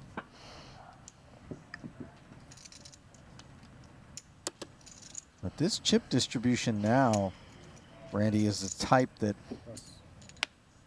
really reinforces the idea that we could be here a while.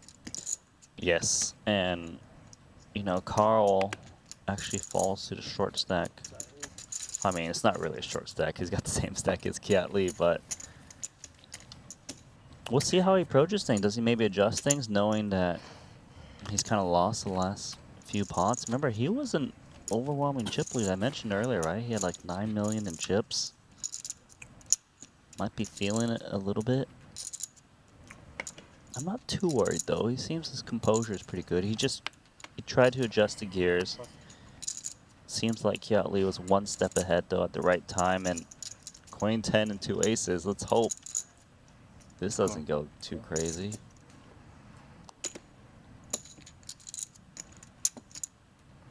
Limp from KCG.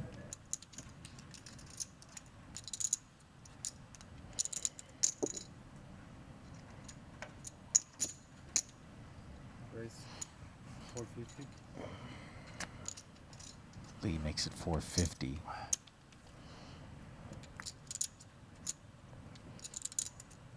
You feel comfortable? I'm alright. You alright? You feel alright? Of course, you took some from my money. Thank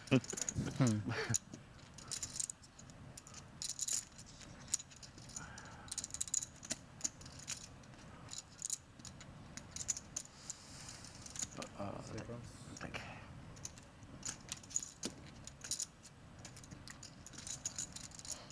290 to call.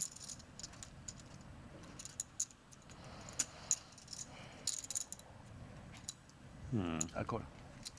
Yeah, it seems like the price is too good with this hand. It also seems like all of this kind of posturing before making the call is absolutely going to give it is telling a of your range, you know. Gut shot straight draw on the King 9-8 board for KCG, and as unpredictable as he is in these sorts of spots, I don't think he's one of those guys who's going through all these motions, and then he's going to show you the 2 red aces. You know what I mean? Yes, I understand. Yeah, that might be one of the things he will consider working on if he looks back at the footage. On, you know, he's a little, yeah, he's thinking through his thoughts, right? As if no one's watching him. 980. 980. That's full pot.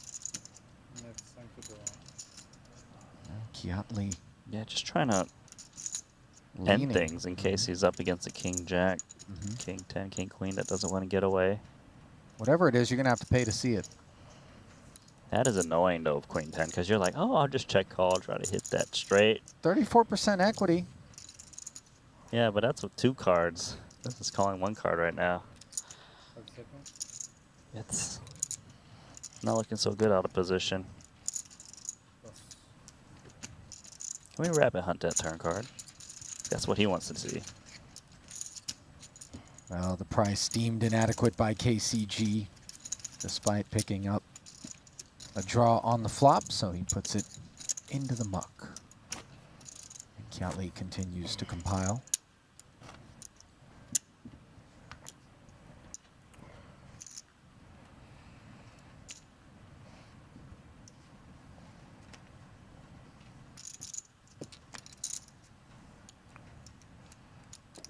Fold. Ah, well, sorry. Yeah. Let's see. We're going small ball here of king queen. Is a spot where you could definitely raise. Cool. But it's maybe what you're kind of saying is let's play some small ball. Grind out the situation. They might notice that KCG's been putting chips in the pot. Realizing our tournament life is very important, as there is that $137,000 pay jump. They Now, can survive. The 2 Triton veterans sharing a king pre. Coordinated flop. Webster hits his side card for the best hand. Do we drop some chips with this vulnerable hand, or are we a little bit worried that we'll get some continues? Let's just throw some chips. Yeah. Let's throw out these broadways. Yeah. Not exactly trapping, but it's a very good hand. I'm calling raise. Dinner break. Dinner break. No dinner break. Webster fires, takes it. Unless you want to. This is dinner break? You want to take dinner? What? They say no dinner break. Oh, okay.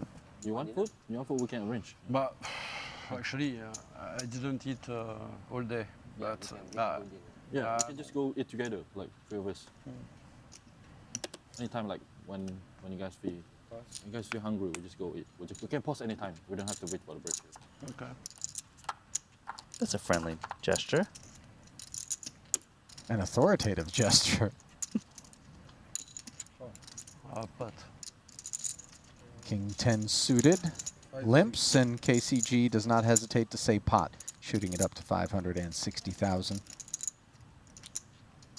This is a playable one, though. Yes, king 10 suited. Carl's been blasting away a little bit more 550. often. You got to play this 60. king 10 suited out of position, it seems. Let's see if Webster thinks the same or not. Oh, he's uncomfortable with it. He's just like, king 10's the hand you put the pressure on, not call. Man, suited's hard to get away from. I'm a little shocked that he laid that one down. I mean, perhaps he's got the sense that KCG in a spot like that has Maybe he's strong thinking part of this. his range. Okay, I flop a king, I flop a 10. He barrels away 4 million chips. Am I really calling him down unimproved with just 1 pair? Probably not. I mean, we cross these bridges when we get to them three-handed, do we I not? know He has what to you're favor saying. himself post-flop. These guys have been playing for a while. They start to kind of, they're thinking of strategies as they're playing, and, you know, maybe some adjustments are proper, or maybe some a little tight. But I certainly understand where you're coming from, Ollie. Well, it's more about where Webster's coming from, and he may just decide he doesn't want to play pots out of position For for big pots. raises against a man he knows is willing to take 3 streets, as he did against Kiat moments ago when we got to showdown. So, you know, Yeah, you know what? The more I think about it, maybe Webster is only willing to play big pots in position or really big hands because he thinks he can outgrind his opponents. Why take risk on a small edge when I can take the lower variance route? I Past get it. some small spots. I get it. You know, he ponied up the money to play this tournament.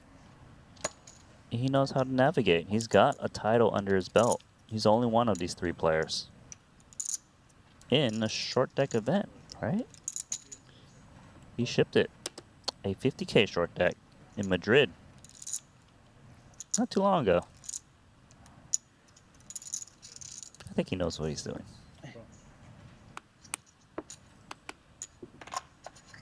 Two 6s for KCG. Inviting Kiat Lee to join. Webster checks the button. And ace 8-7. The 6s become blockers with a gutter. Top pair and a gutter for Kiat Lee. He has a check to him.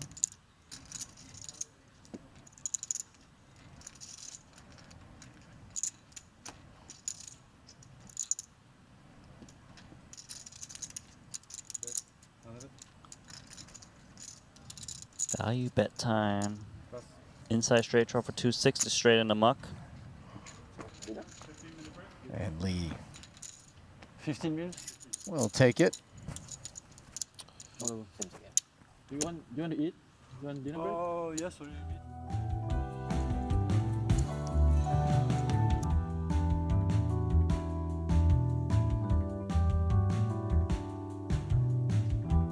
Webster 75 annies, Kiat Lee 57 annies. 49 annies for the now short stack of KCG, although really those chip counts are fairly closely aligned.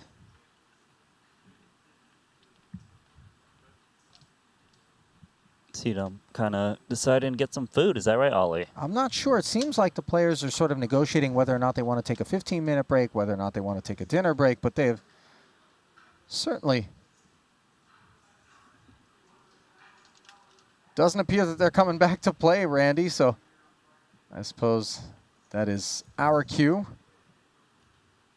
to sign off for the time being, and when we return, we are going to leave you in the hands of Henry Kilbane and Brian Rast for the run up to a champion here in event number 11. Keep it close. Action will resume shortly.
game. Oh, and the 7 on the river will deliver the straight to Mike Zhang. And Mike Haxton, just when he thought that the day was going to start exactly how he would have scripted it in the early goings in our first orbit, finds himself dispatched. I'm in Dubai. I went there. First session, I lost so fucking much. You just try to reposition yourself. Exactly. Yeah. Oh, but I got out of it. I was down 1.8 million. I heard you make money then, huh? I won a lot, but I was down 1.8 million. I ended up losing 5k. You said 98? Losing 5K after you're stuck 1.8 is what I call a win. The 5K he lost was a chip you picked up off the floor. Randy, you work your side of the street, I'll work mine. 96. Meanwhile, Greenwood working with the newfound chips. 10-9 suited. Up front. Be a multiple of 12. Well, it is, bro. 98 is it? 96, yeah. 96. She said 98. Oh, okay.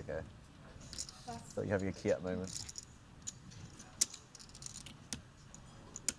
Well, we were tallying Sam Greenwood's second place finishes. I kind of left off there. He has already finished second on 2 separate occasions in this festival. Of course, the 30K short deck against Ivy, who picked up his 3rd title yesterday.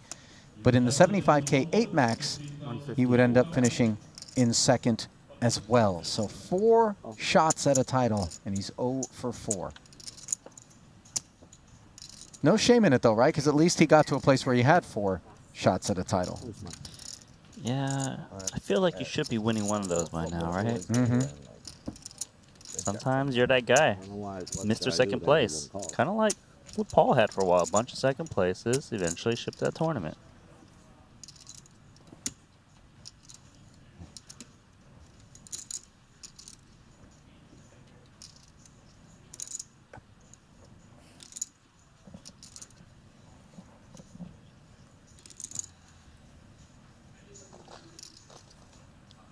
Both players with 10s on this flop. Winford with the better kicker and the Jack of Hearts working. And it looks like he is ready to spin with Greenwood, who is behind. Better be 9. It could also be 10-9. It could also be 10-9. You I don't know. You Like, would be happy to see. Oh my god. I guess Why I'm. didn't you bet? You bet he probably maybe fold. He does not fold.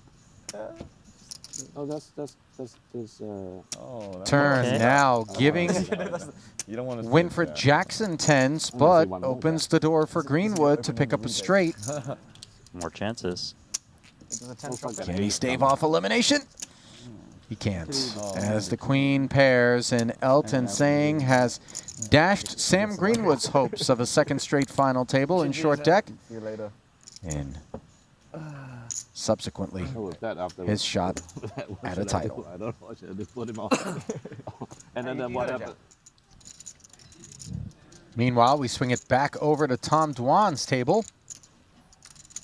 Finds himself in a 4-way pot, and he's ripping in the rest of his stack with this Jack 10, which is an open-ender on the Ace-9-8 board. Elton Sang was the man who fired with top pair. Chapegatien flatted with bottom 2. Yeah. Elton might read the flat as weakness and may commit more chips here. However, if he's getting trapped, it could be bye-bye 2 million chips, so he needs to be careful of Ace-10 of clubs.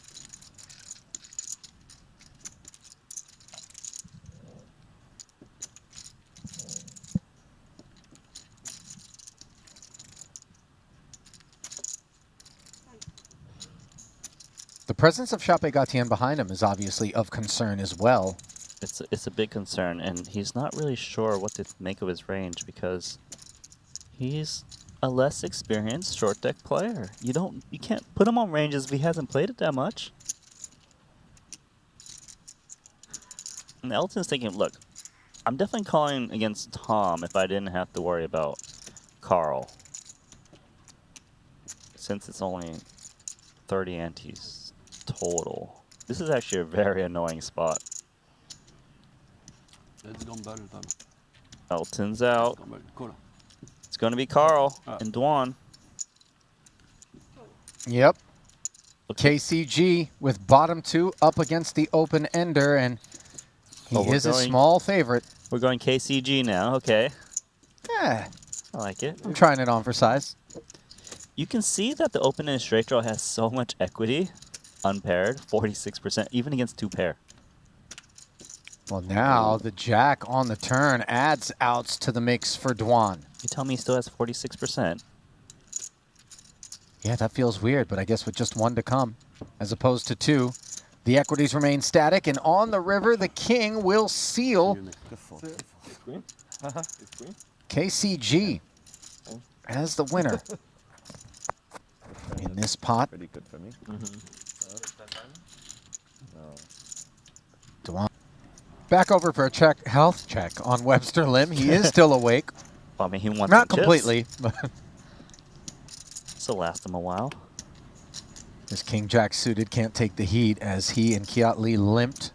And Chidwick wagging his finger at the boys with an ace queen suited.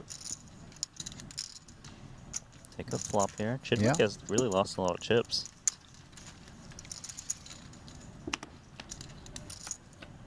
.405 in the middle. And Kiat has flopped a set of 10s up against a Broadway draw and a flush draw. This one is going to get expensive.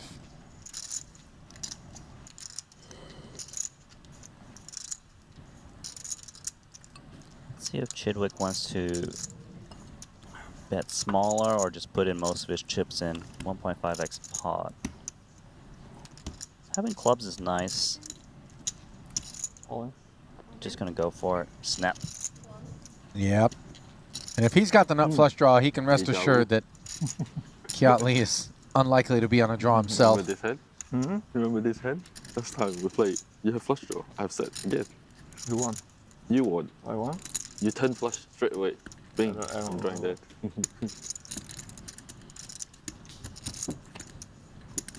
So to the turn we go. The board pairs and it's 10s full, but that doesn't ice the pot, as Chidwick can still win with a club.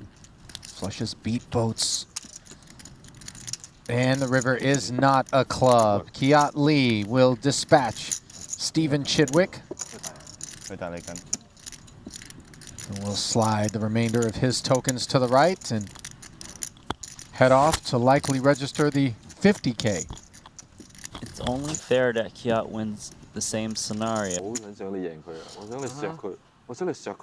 final 7 players, you get one more time. Oh, yeah. 我想你錫佢少少啊！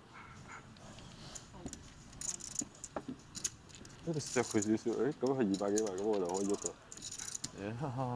勾住我佢嗰度，唉，阻我發達。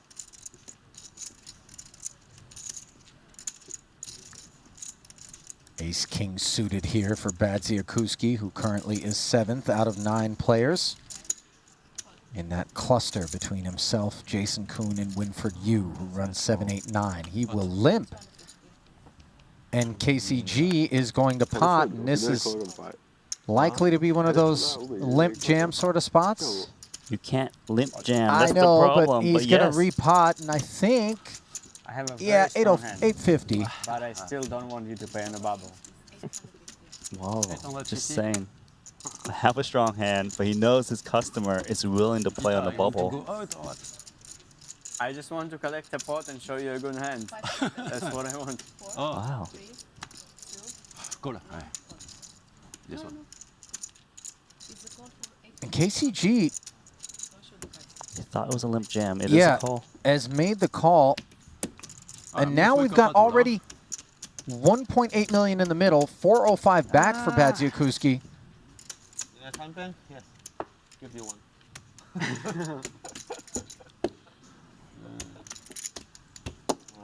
I wish you could just fold, and I have no risk.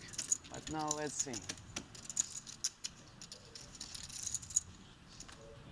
Well, considering the situation, Makita appears to be pretty lighthearted, and he is in the lead. Ace, Queen, 7.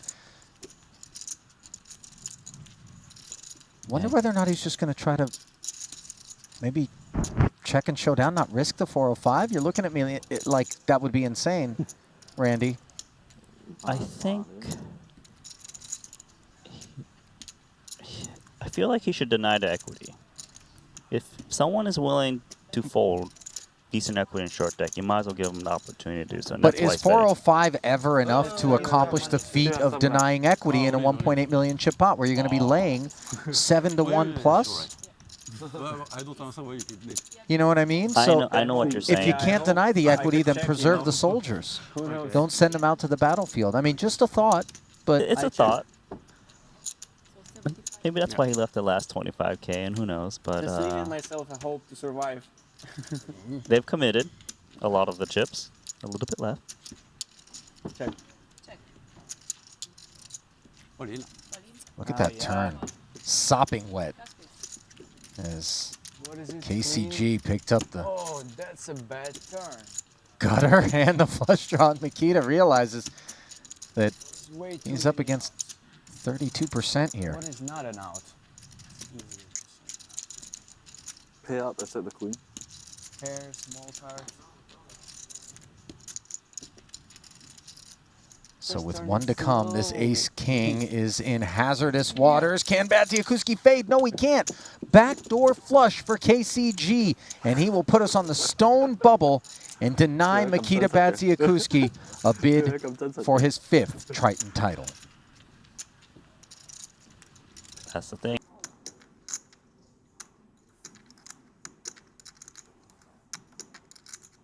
It's a table full of sharks.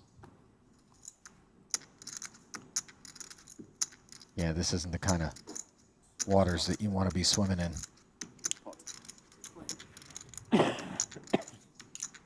These guys are not playing small ball. 2.3 mil. 2.3? Not the right cast of characters for that, right? Mm-hmm. MC One of Zhang us is going down. makes it 240 to go. Well, you know, they have Winfred at their table here who is just hanging on.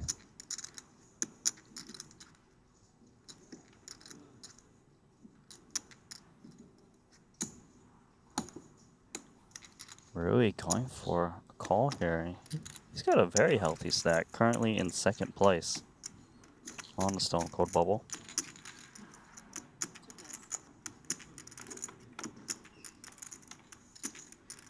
King, Queen, Jack, the nuts for MC Zhang, and for Rui Cao, it's top 2. So strap in, 570 in the middle.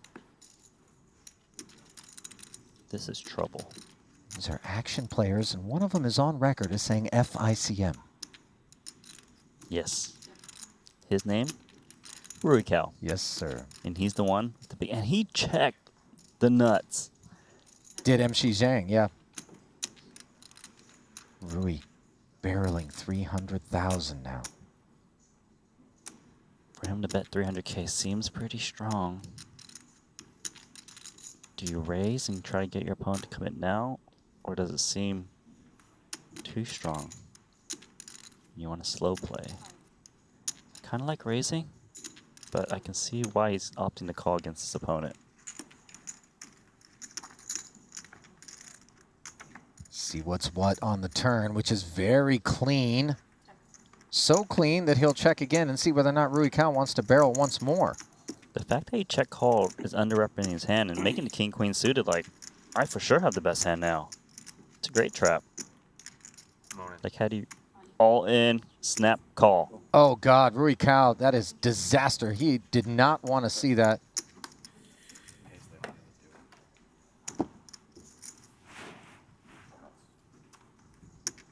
A sneak preview there. As players were advised not to show their hands until the time.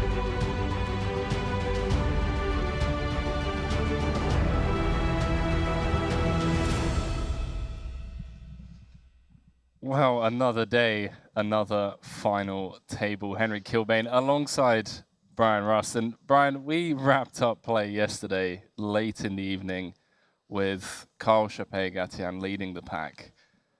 And I'm really happy to announce that he's still here in the mix. Yeah, we weren't sure. We were like, I mean, he might not even make the money, or he might just go pillar to post. It's you know, it could go any way. Certainly has that style of play, right? Yeah. Where, you know, I mean, I saw some of the highlights from the bubble play as we, you know, lost players from the final table. He was involved in a lot of big hands, but coming into three-handed play, just take a quick look. It's actually Chin Wei Lim with the chip lead. However, having said that, Brian, this is pot limit pre-flop. So there's going to be plenty of room, even for people like Cole, who finds himself at the bottom of the pack, to see flops, right? Oh, certainly, yeah. I mean, that's been the big wrinkle in this tournament, where I mean, I think this is the first time Triton's implemented it. At least all the ones I've covered so far have just been no limit. So this has mixed it up.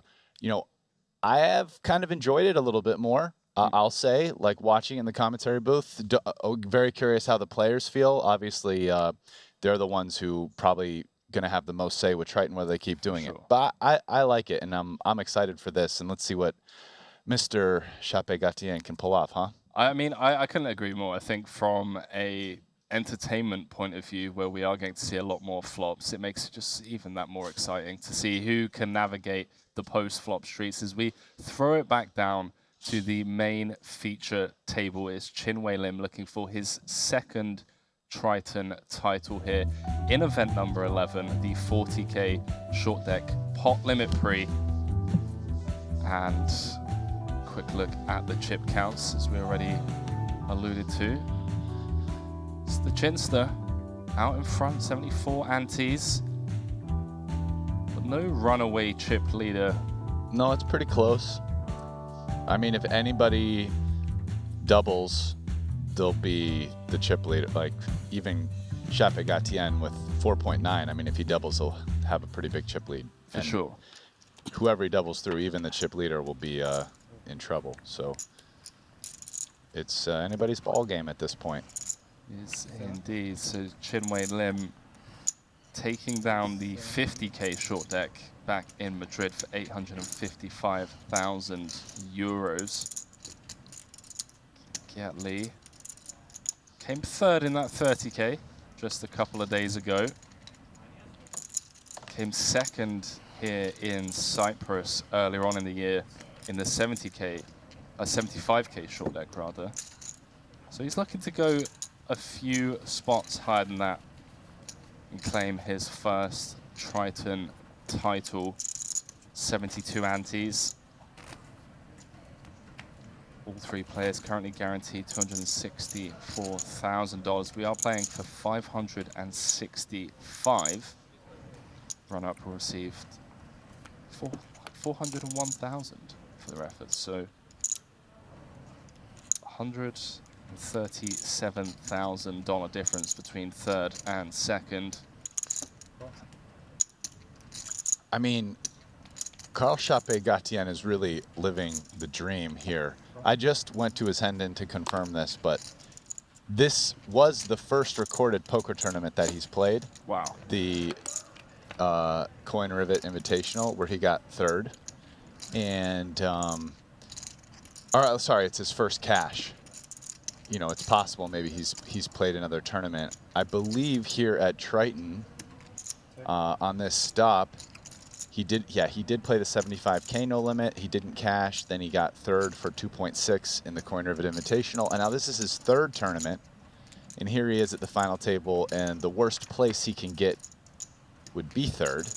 So, I mean, that's pretty sweet, right? And I believe, actually, if what everybody was saying yesterday is taken at face value, and it likely is, that this is really the first time he's ever played short deck. I think he played short deck for the first time in a cash game the night before this tournament, where he bought in, and then he bought into this tournament, and now. Yeah, I believe they were playing a round of each, and you know, more often than not, you hear of people getting introduced to games coming from playing a round of each, especially like PLO. The amount of times where I've played Hold'em and, you know, someone's like, oh, let's play a round of PLO, and everyone's like, oh, I've never played PLO before. And then you fast forward a month and you just have a bunch of people that are now in love with the great game. Yeah, sure. Wow, and Kiat going for some thin value here. Probably at this size, Chape-Gatien will look him up. I mean, assuming Webster doesn't go for a bluff here, which I'd imagine if he's thinking it's about check raise bluff as opposed to calling with a pair of sevens off the strength of the pair blocker and the straight blocker, but he doesn't do it, and Gatien snaps him. Ace no good, buddy. And yeah, I mean, listen, any tournament results like this, two third pluses out of 3 tournaments, even if it was the world's best player, you'd say, hey, you're getting lucky and running good. So don't want to imply that Chape isn't running good. But on the flip side, though, I mean, for a guy who has that level of poker experience, which seems pretty modest, I would say you can see maybe, you know, the trading skills overlap or whatever, and he's coming in and he's, you know, making some good decisions and playing tough. For a guy who has, I mean, let's be real. This might be the least amount of poker tournament experience of anybody who's playing these Tritons. This is literally his first recorded Hendon Mom. Yeah. I don't think I've seen anyone, when we looked them up, who had 0 recorded results, right? For sure. Yeah. So for that level of poker tournament experience, I mean, he's coming out and showing some moxie. What do you think some of the comparisons, if you will, not comparisons, but some of the traits, the characteristical traits that are needed to not delve too deep from trading into poker that have aided him here in Cyprus? Like the swings, the emotional control, that kind of thing? Swings, emotional control, the ability to try to evaluate spots based on their EV, not being results-oriented. Right. Kind of being able to separate like one trade from the next, one hand from the next, you know, overall strategic thinking. I mean, I think those are a lot of things that overlap. Kind of the mathematical nature sometimes of trading and evaluating a trade, you know, like, okay, these, both the logical, these are the pluses or minuses, but also the math of trying to estimate the EV of a trade. I think there's both logic and probability that goes into analyzing spots in poker on the fly as well. Yeah, it makes a lot of sense as we dive back into this. Catley in trouble with top pair queen kicker. Webster Lim with the call. Slow playing, also perhaps hoping Chape Gatien comes along too. And but no dice. Kind of nice little fold there by him. Recognizing that perhaps, yes, the gutter isn't one you really want to hit. For sure. The 6 comes and 10s are a bigger straight. You're drawing to the dummy end. The dummy end. Like to call it the mug's end in the UK. Oh yeah? The mug's end of the straight. And yeah, coming with quarter pot on the flop into 2 players comes with a size down turn barrel. Just trying to fold out. I mean, trying to think of some of the hands, but you know, the queen jacks of the world, I don't even know if they are folding. Yeah, he wants to maybe fold out some hands like that, and also just, I think some of it is pricing it a little cheap.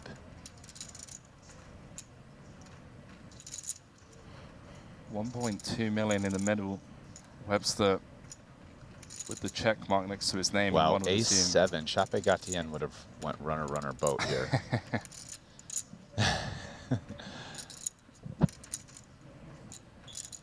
He might be seething on the sidelines as he sees this one play out.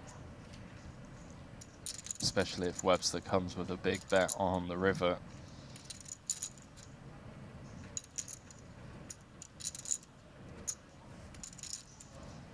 Just trying to figure out, it's like maybe you turn a hand like 8-10 or 8-jack into a bluff. Maybe he has hands like Queen 10 or King 10. So on. Let's come with that polarizing sizing.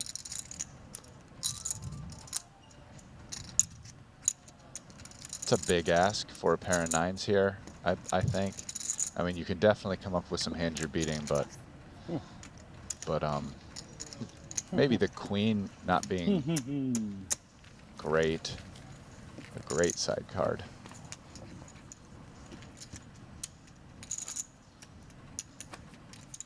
Webster Lim increasing his lead up to over 8 million in chips now.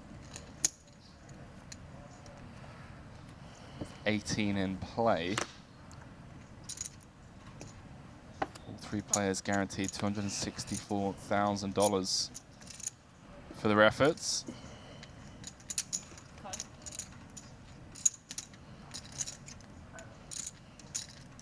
Webster going for title number 2. 8. Hijack complete.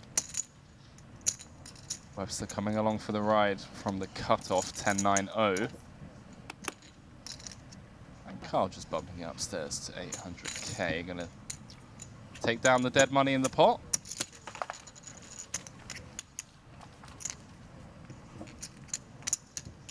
A few people saying it's gonna be a long stream. I mean, sure.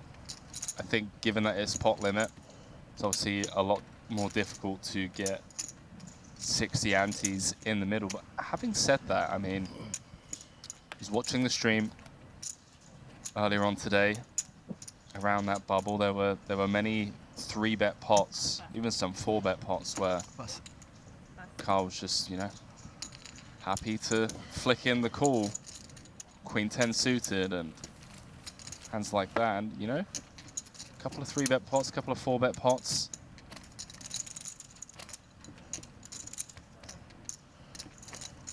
Wouldn't say it's as clear cut as it's going to be a long stream, but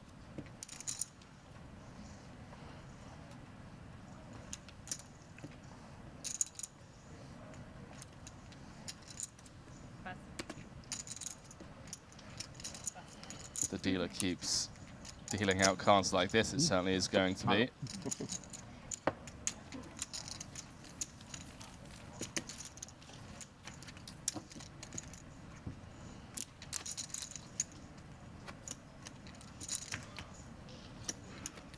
Yeah, I'm just looking at a couple of the histories. He had 2 hands in a row where he flopped a set and went from like 3 to like 9 million and busted 2 players. Looks like Jason Kuhn, and then the second pot, Michael Zhang, up to 9.4. That was his high point, and it's kind of been a little bit of a descent since then. I was at the 60K, 120K level, so a little while ago.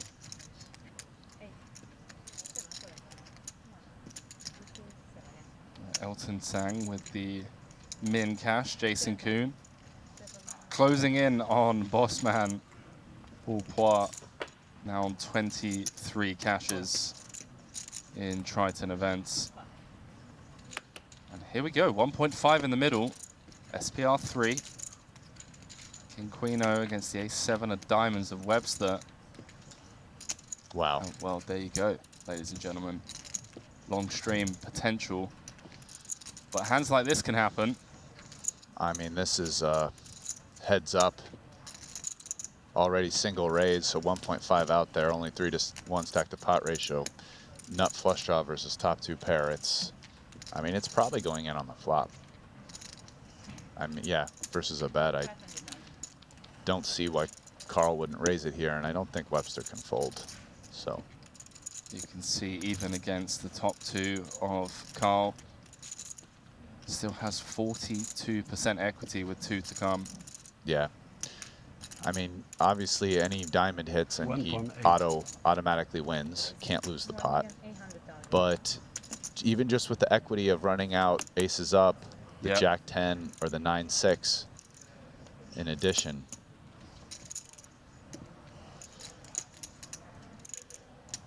And I mean, I think Webster has a, you know, he could think about call, and then you have the 2.7 left to play, but is like, am I folding any turn at that point? You know, that would be the one reason why you would do it, is like maybe there would be some turns you either like jamming or folding, as opposed to just doing it here.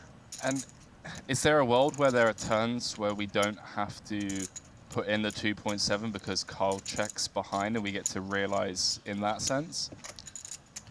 I mean, maybe. I think when you're making these decisions against Carl, it's like pretty hard to Yeah, I mean, you have to make a lot of assumptions. Then at some point, you have to think, well, I mean, my assumptions about things this specific might just be wrong. But I mean, I think it looks like Webster has decided, yes, that he'd prefer to play the turn like this. So see what we get here. Kiat Lee just watching on from the sidelines as he potentially ladders a spot, and wow. Wow. So I mean, this could be a turn he ends up check folding, right? The board pair, no diamond. It would be a good check fold. The one issue would be, what if Gatien has a smaller flush draw, or even Jack 10? Yeah. Would he play it this way? And then if so, I'm obviously making a really bad fold. It is a bit of a concern against Chape Gatien, I think. It does just move all in for 2.7.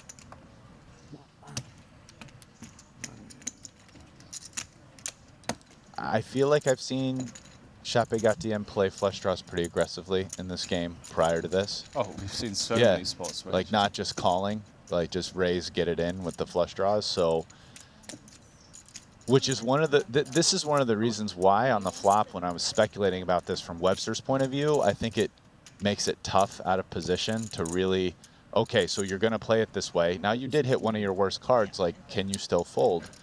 Right? I mean, you're not getting the odds against like the two pairs in sets, although you're drawing live, but then, I mean, you still actually could be, I mean, there is a small class of hands you're actually a favorite against, such as like Jack 9 of diamonds, or, you know, 9-10 of diamonds, or who knows, does he even have something like Jack 7 of diamonds, or you have a 7, Jack 6 of diamonds, right? I mean, we've seen him play hands like this pre-flop.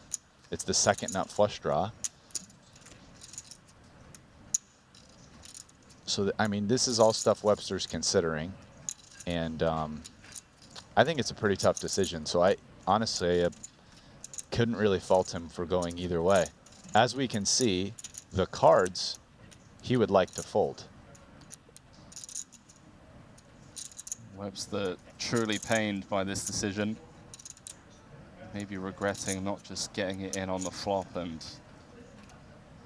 running his equity. As Brian already alluded to, we have seen Carl play his draws aggressively before. You know, am I up against Jack 8 of diamonds, 10-8 of diamonds? It did go button check. Well, the thing about if he has the 8 of diamonds in his hand, now it's like he has diamonds, but there's 2 less of them, but the 3 aces. So he's only in a little bit better shape against those pair and flush draw hands than this. I think, you know, maybe it's something like 22%-ish, right? Because, I mean, it's a out counting thing. 2 less diamonds to hit 3 more aces, so it's 1 more out. So I think that's plus 3 or 4%. So Jack. Let's list the hands that we're ahead of. Well, now King Jack, let's say no diamond, would be 3 aces more than this. So that would be, now you're starting to push 30% equity.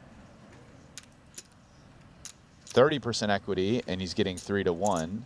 So he needs about 25% equity to call, I think, right? Maybe just a little better than that. So maybe more like 35% equity. So Wow, he does make the call, Brian. And Carl yeah, this is the bad Chape-Gatien news. in tremendous shape here.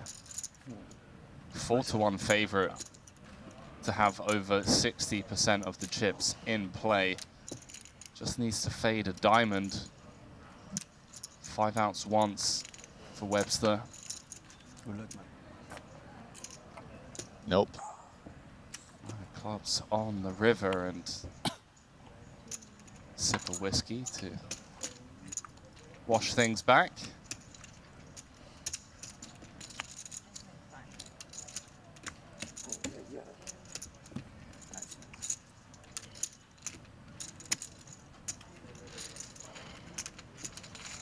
I mean, if it's true that he only started playing short deck just a couple of days ago, I mean, that's what they were saying at the table yesterday, that cash session was his first time playing it. I mean, who knows? I love the whiskey sip there.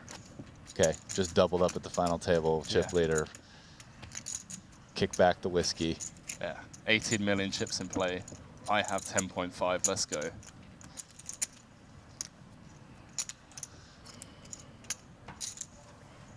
And what an absolute breath of fresh air Carl Chapegatian has been at these feature tables. Such a character, always in the mix, always involved. He said it himself, he just loves to gamble. Get gracious with his competitors. Yeah, that's very true actually. That's something certainly worthy of noting.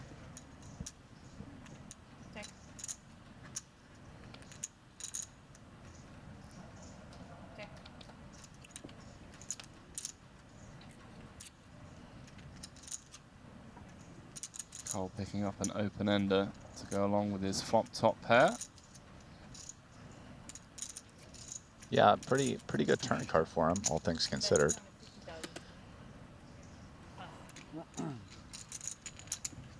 And now the complexion of this final table has changed a lot. I mean, we have a situation where, as you said, Carl has well over half the chips, and it switches the whole ICM thing around from, okay, a three-way where, you know, you win that double up, you either knock someone out or not, but you have a big chip lead. Now that happened, you know, it's kind of the other two players that are short, a little bit of fighting for second between them, kind of that complexion change. Okay, let's ladder up to second, then worry about winning.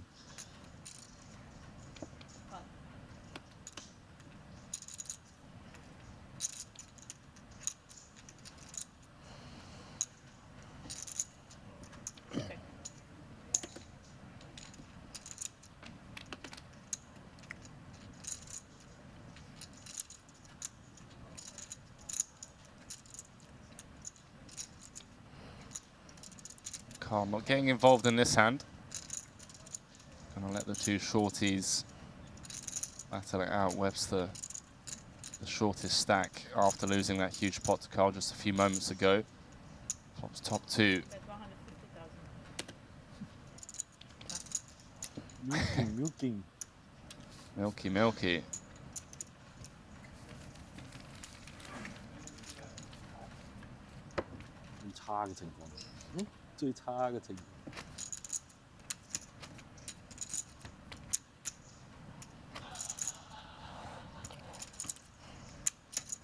Just see Carl steamroll this now.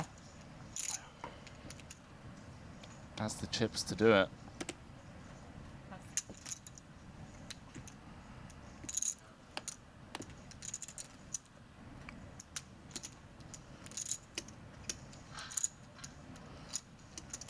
Yeah, Webster just gonna fold.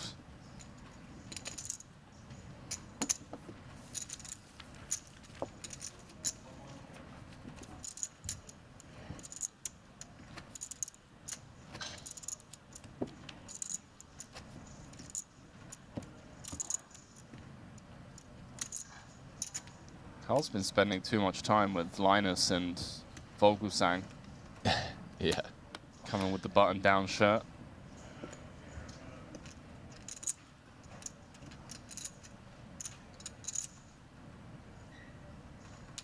Yeah, Also okay, so just what is taking a your- quick glance at 4 million.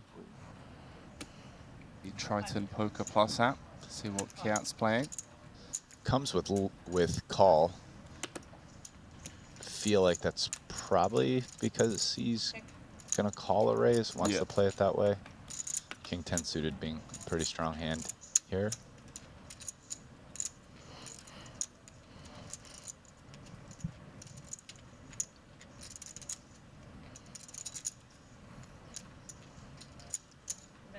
This one most likely going to be another bet fold with a Kiat Lee with the 8 of clubs, but again, the board texture is just going to change drastically on almost any turn card. Don't want to be getting sticky with middle pair, no kicker. Let us know in the chat who you think's going to take down event number 11 here in Cyprus, the 40k pot limit pre-flop short deck. Keeps getting dealt hands like this. 8 pot. Could be over real soon. 7? I think you can only make it 700.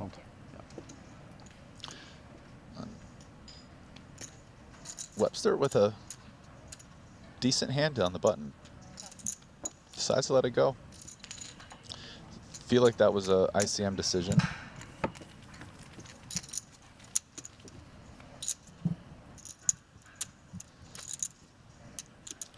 Right now, trying to be careful which hands he gets involved with, because yeah, you can win some chips, but you can lose them too, so it increases your chances of going out third.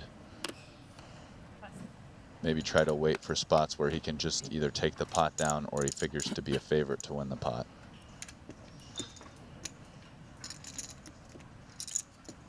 $137,000 difference between second and third. Certainly some ICM implications in play for Webster and Kiat Lee. And this is a decent flop for Webster. I mean, remember the gut shot being as powerful as it is in this game. So curious to see what he decides here. Maybe versus a bet this small, he just takes his equity, getting 3-1 and calls. I mean, a check raise would commit him. Although we could see that it would get Carl to fold the hand he just stabbed with. And now Carl makes the dummy end, or what's the mug's end. The mug's end of the straight, but nevertheless still a straight. Let's see how he decides to play it.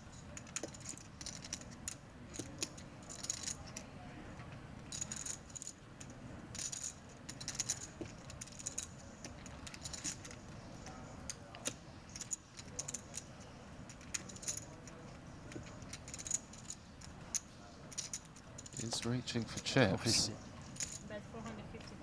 Comes with just south of half pot, and this is like a kind of value protection merge.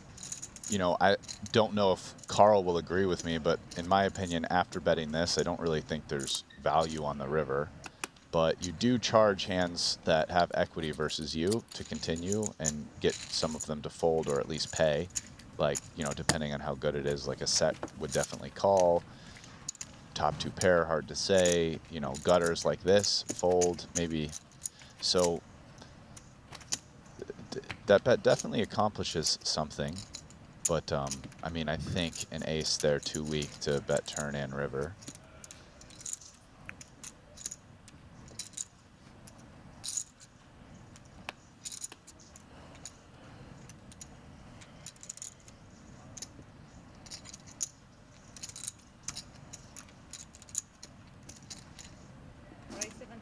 And now we can see Webster in the exact same spot as King 10 suited last time, raising it up with King Queen suited.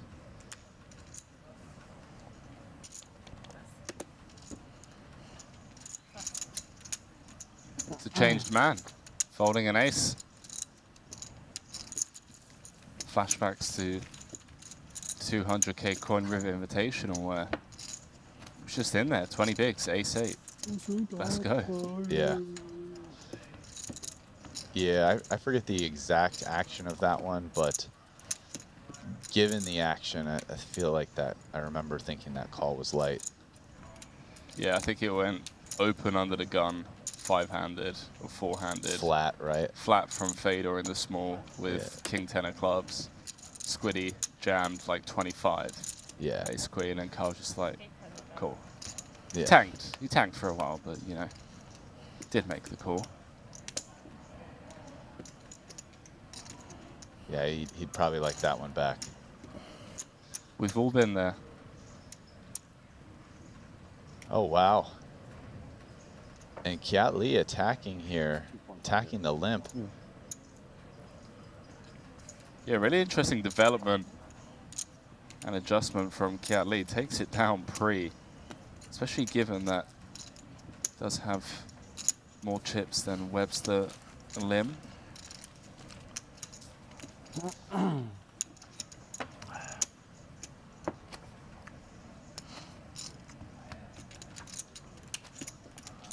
Got a funny feeling, Brian, we're going to see more Carl at future Triton Super High Roller Series stops.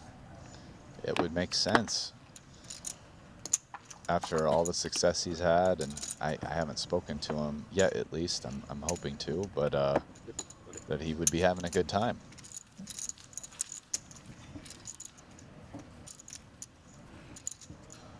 Regardless of where he finishes here today, it's cash for over $3 million in just 3 events here in Cyprus. Third in the 200k Coin River Invitational for 2.9. Didn't cash the 75k. But here he is, top of the chip counts with a huge chip lead in event number 11. The 40k pot limit pre-flop short deck event.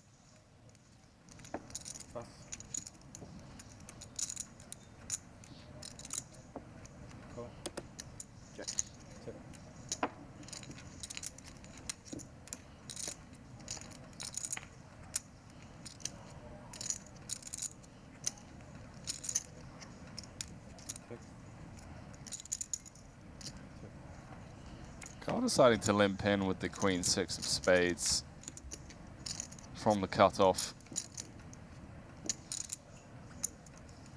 Should he check it one more time, Kiat might fire at this with the 9 high now after checking back. He wanted to protect the draw equity, but that draw is way less valuable now that there's 3 10s. But looks like, yeah, now let's see if my speculation's correct.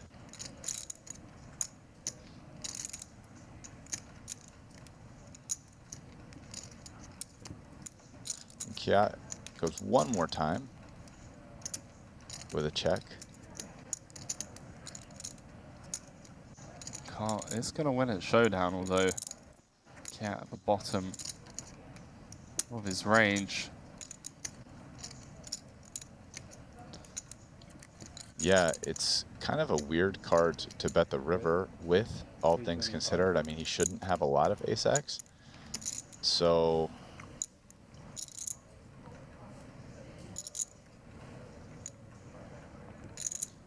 Carl in the tank with Queen High. I mean, we can see he just raised ace-7 suited in a similar spot last hand. He's obviously probably raising ace-king, ace-queen, ace-jack, you know,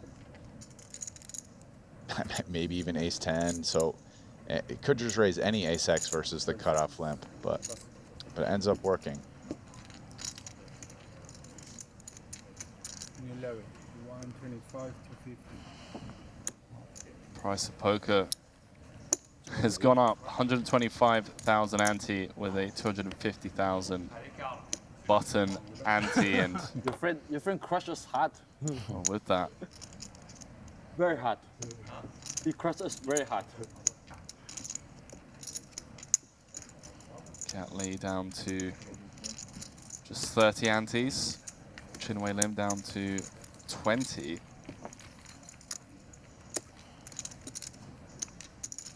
Wouldn't surprise me, Brian, if we have a couple of all-ins within the next couple of orbits. Didn't quite get to see who Kiat was talking to, but I guess joking with, I would guess, Carl's friend on the rail, that his friend, that Carl's crushing them hard. But I just didn't quite see who he was talking to. If I had to guess, I would guess maybe Roy Cal, a fellow Frenchman. But we didn't get to see. I do believe Carl invited Roy Cal. Yeah, for the coin rivet. It's 175. Oh boy. Oh. How much? In it goes. Webster with the ace, king of diamonds. Yeah, a bit of bad luck, really. 2.5. For Chape Gatien, although this is short deck, so anything can happen. but even thought there were some hands before where he could have maybe taken aggressive lines with much weaker hands, such as the Queen 6 suited versus the button. Obviously, Queen 6 suited a weak hand, but with the chip lead and the ICM pressure on Kiat Lee just potting there with a wide range, seems like it would probably work out. Now, he limped and ended up losing that pot post-flop to the 9-7, but I wouldn't be surprised if somebody just potted that there, trying to take advantage of the ICM pressure. But anyway, I think this is going to be hard for Carl to get away from, but he does. Man, this is a new. I don't know if it's learning from the last time or he just views short deck differently, but he's been a lot more careful about his pre-flop spots here. Non, non, il veut redoubler, oui. Il veut redoubler, tu vois. Ah. T'as pas vu ma main. Après, tu... Ah.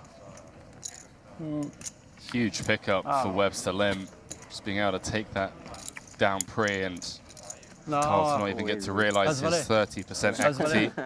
160K difference between third and second. Ah, je sais pas. Il y a... Ouais, bon, on verra ça. Il y a un moment, je sais pas, là. Je sais pas. Well, this is an interesting little game of adjustments within adjustments, because in this last tournament, Carl was just somewhat indiscriminately getting it in light before the flop, albeit in no limit hold'em. And players were being very patient and waiting for good hands. And now we can see that Chape Gatien is being a lot more careful about what he's getting it in with. So I don't know if it's a strategy change or a short deck change. Well, we have a bit of a cooler developing here. Kiat Lee just limping in from first position with the 2 red aces. Webster Lim with ace-jack of spades off of just 28 antes. And Carl on the button with the hand that performs best against aces in short deck, 10-9 suited. If you want, we can go in every end, you know, like, yeah. After this, Carl's just like that. If you want, we can just go all in every hand, pal. Kiat Lee comes back over the top, the 3-bet pot, and gets to table the 2 aces. Doesn't matter. Doesn't matter. And some confusion. Both players, Kiat Lee and Webster, saying, doesn't matter, we're all in. Good luck, gentlemen. And Carl had the medicine here for the aces, but it got out of the way.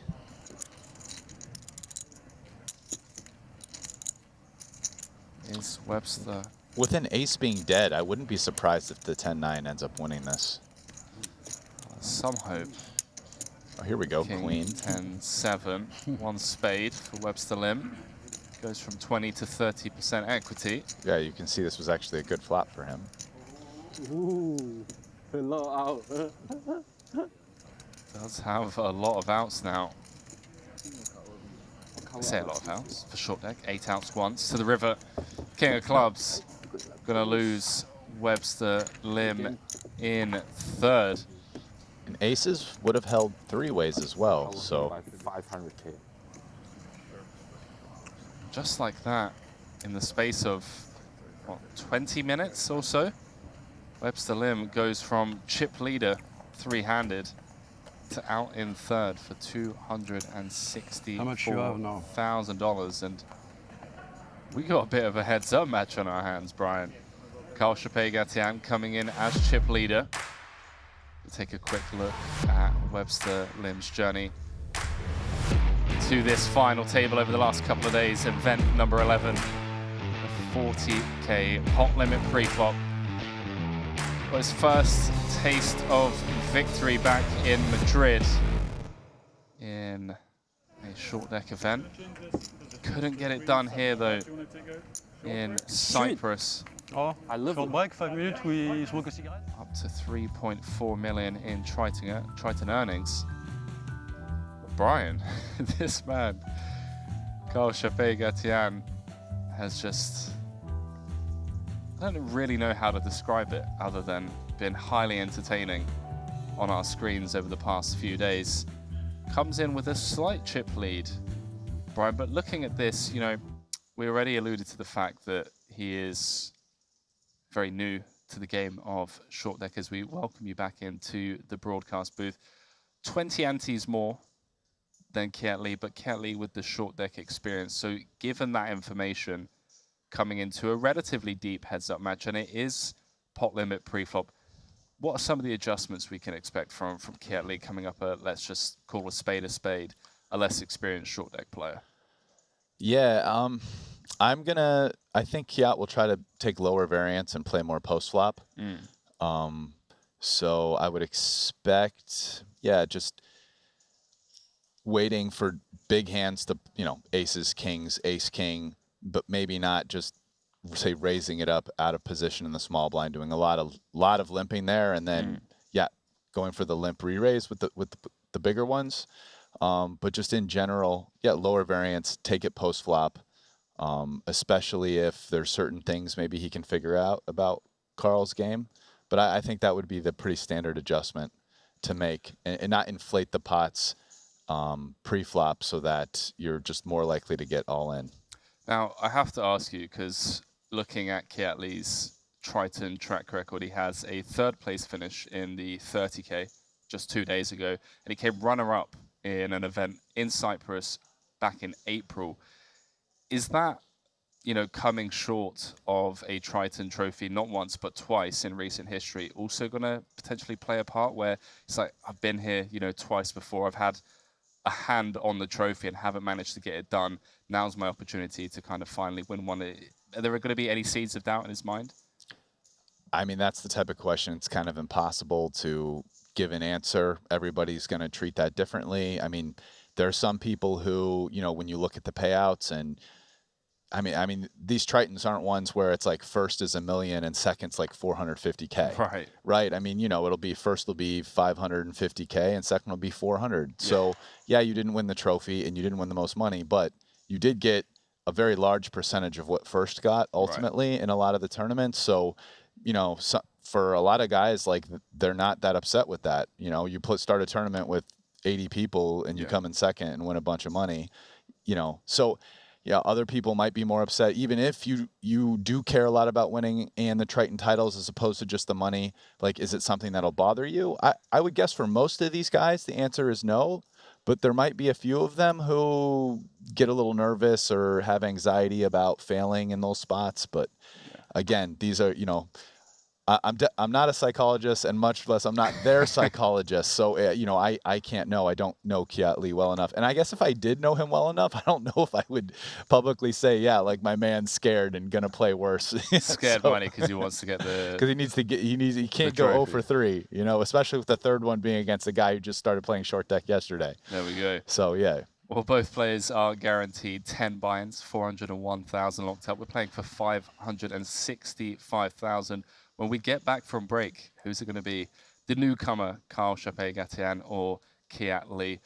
Brian and I will be covering the action all the way down to a winner on the flip side of break. Don't go anywhere.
We told you not to go anywhere. We are back from break, and we are heads up in event number 11, the 40k pot limit pre-flop short deck. A bit of a mouthful there, but we got it out there eventually.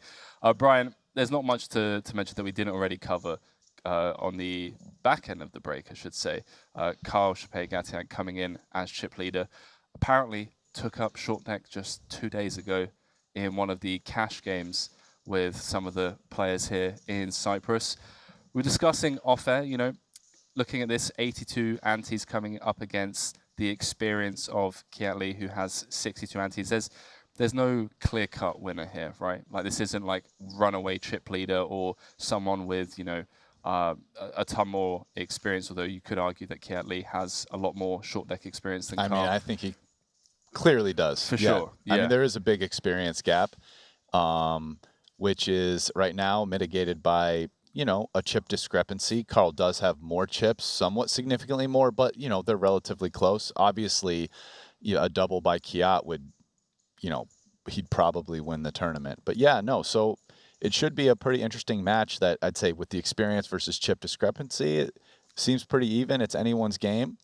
We got to see. I think sometimes the lack of experience gets shown more sometimes in these shorthanded or heads-up situations than in a full ring one. So let's see how Carl navigates it, and you know, check out the play. I'm excited. Yeah, let's jump on back down to the main feature table. We are heads up here in event number 11. It is Carl Chappé-Gatian against Triton regular Kiat Lee for title number 11. You can see 82 antes, plays 62. Could be a relatively long one, Brian. You know, plenty of antes in play, and given we already touched on Carl being, you know, new to the game, one would assume that Kiat's going to play a very simplified strategy out of position that's going to involve a lot of limping. He's going to want to see a lot of flops and kind of navigate it post-flop.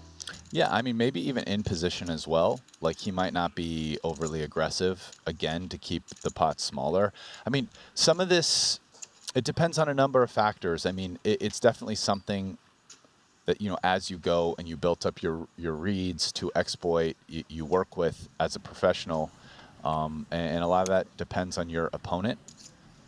So, you know, maybe in the beginning, he'll try to pre-flop, keep this pot small. I mean, at some point could decide that, you know, if there's overfolding happening on the flop or turn, you know, it's not the worst idea to inflate the pot a little bit, then steal it.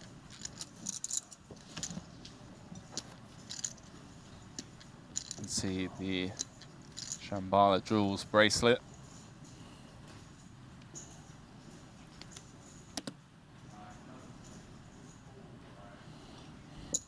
Shout out to Shambhala Jewels in presenting all the, I don't want to say side event champions because they don't feel like side events, but the non-main event champions with bracelets.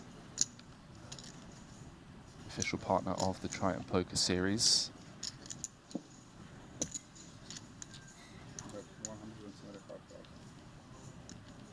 And look at this, Kiat Lee just, well, taking a stab with the sevens. Carl going nowhere with King 9, King of Clubs. Yeah, I think this is a reasonable defend by Carl in a spot where ranges are super wide. King high, King of Clubs versus a pretty small bet. And let's see, this is a really, I think, one of his better turn cards to bluff. King high having no showdown, and Yeah, I think. I mean, the other thing too is if king high is somehow good, then yeah.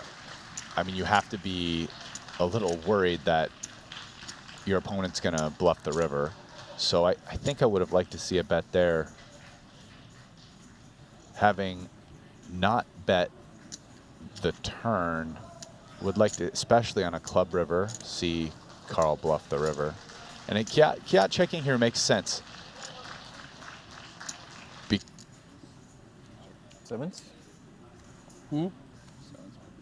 Yeah.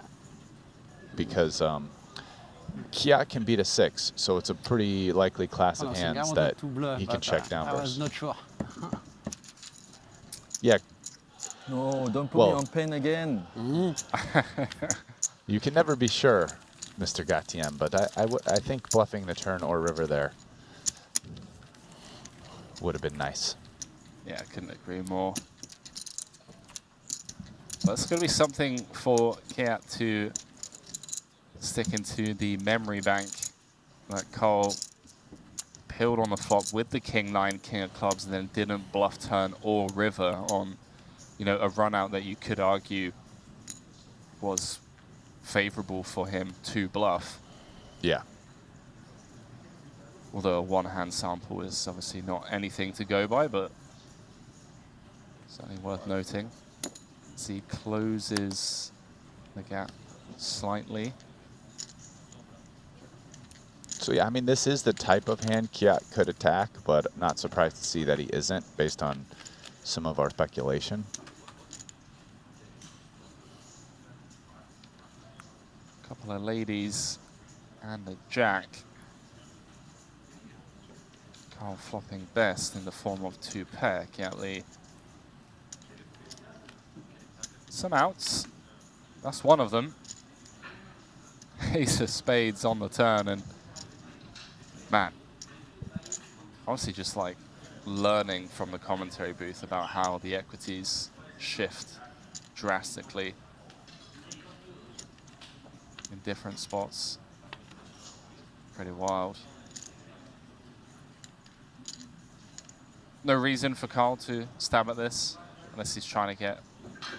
Yeah, I don't think so. Chop. What? Check. I don't think so. If anything, I think maybe Kiat could have maybe value bet the river, but I don't know. I don't know that Carl.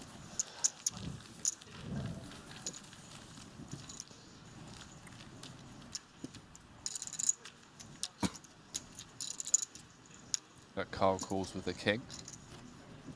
Yeah, or a jack in a spot where Kiat could just have the 9 or 8 high. Yep. I mean, it's a little thin.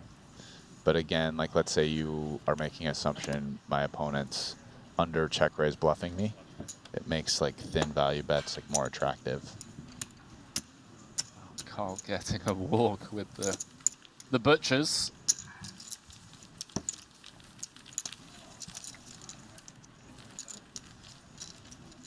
Came third in the 200K Coin River Invitational for $2.9 million. Now heads up in event number 11, the 40K pot limit pre-flop short deck. And the stacks are pretty even. He has closed the gap. Yeah, a little bit. What? 750,000.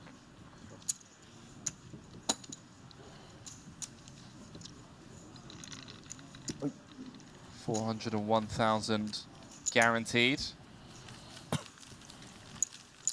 Playing for 565 plus the Triton trophy. And I think that is a good move by Chape Gatien. For example, if we're saying with the experience advantage heads up, Kiat Lee should try to keep the pots smaller, you would have to say the inverse is probably better for his opponent.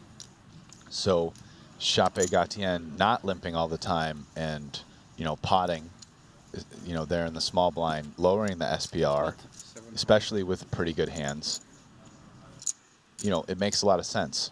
right? And it looks like Chape Gatien's doing that. So I mean, I like that. I think that's a pretty self-aware adjustment. Like, hey, this guy's probably at least as good, if not better than me, heads up. Definitely with a lot more experience. So let me take some hands and just pump the pot size, and I flop something, we bet or whatever, the SPR is lower, kind of less room for me to make huge errors with now they have what, it's a 5 SPR as opposed to without raising it's like a 20 SPR. Exactly. Yeah. Yeah, really taking away some of Kiatlee's perceived edge in this heads-up match, and comes out with a sizable c-bet on the Jack 9-8 and a swift fold from Kiat's 2 7s. And it's something, at some point Kiat's going to have to make adjustments versus that.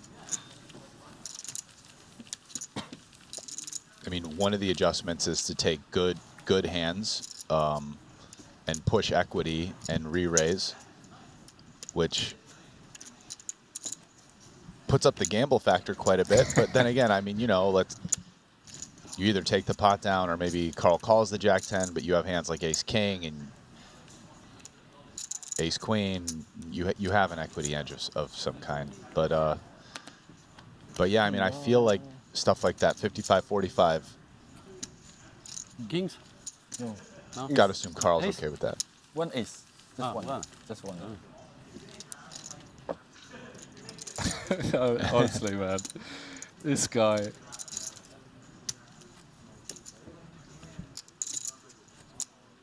You asked him if he had kings? Yeah. Because he raised?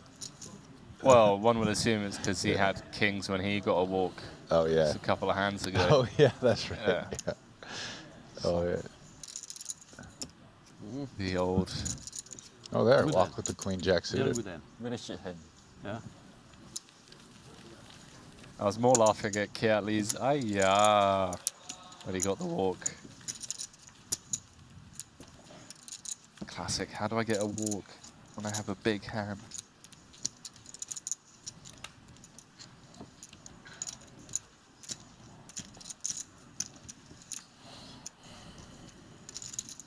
Just to let you viewers at home know, that after we wrap things up here in event number 11,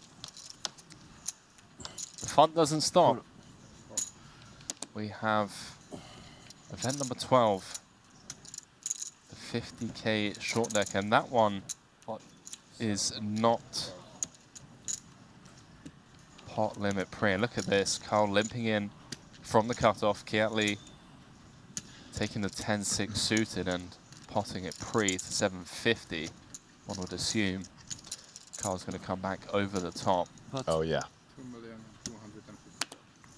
2,250. Got him. I am sorry. Yeah, I mean, even with that, Brian, like you say got him, like you did. You chopped away 10% of his stack. That's a huge pickup there. Back up to 11.4 million. Looks like Kiatlee was almost back to even at one point.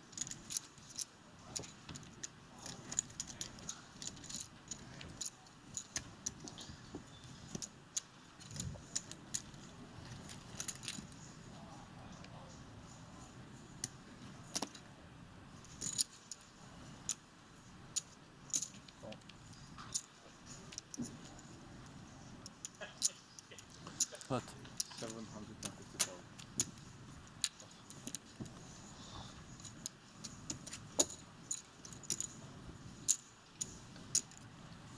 And after losing a few chips to start out, Chape Gatien has been carving back pot after pot, none of them being super significant, but now has about 1 million more than he started with, and not quite, but close to 2-to-1 chip advantage. One hand on the trophy. Also, Brian, Carl's first taste of sitting in a secret lab chair, courtesy of getting to heads up play. We roll them out when we get down to the final 2 players of every event. What odds would you lay me on him wanting to buy a Secret Lab chair so that he can trade from when he gets back home? For his office? There we go. So hang on a minute. These are comfortable.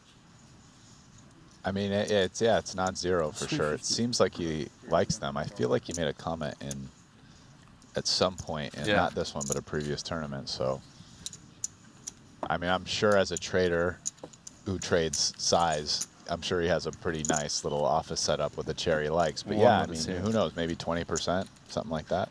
I mean, I'd put it as a dog that he changes his current setup, but I don't know, man. We'll have to get him like a custom Secret Lab / Triton / Carl Chappé Gatian custom piece. And talking of Secret Lab, one of the proud sponsors of the Triton Poker Series, the official chair partner of Triton. We did give 3 of them away earlier on during the series. So if you aren't already following us and Secret Lab over on socials, make sure you are, to receive your news as to when we do future giveaways with our chair partner at Future and Try to Stops.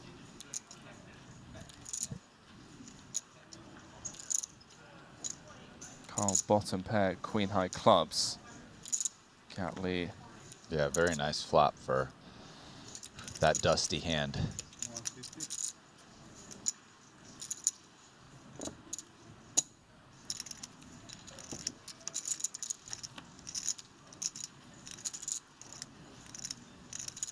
And now with the Queen High flush, he's got this on lockdown. You can see that big 0 by Kiatley, so any continued betting is just money that he is going to lose.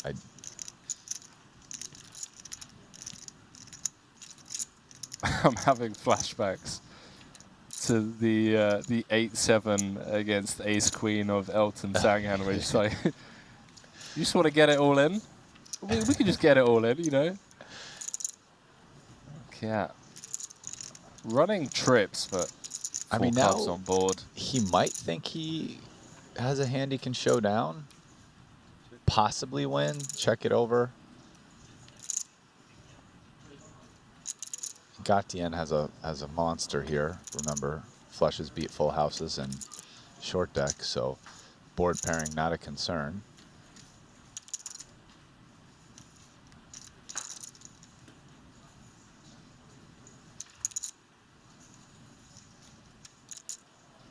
It's just his table demeanor, man. 650.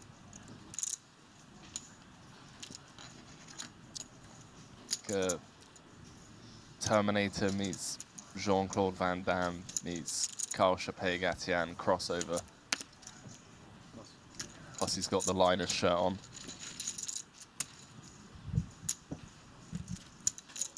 And also, you know, has the whiskey on the side. Swig here and there.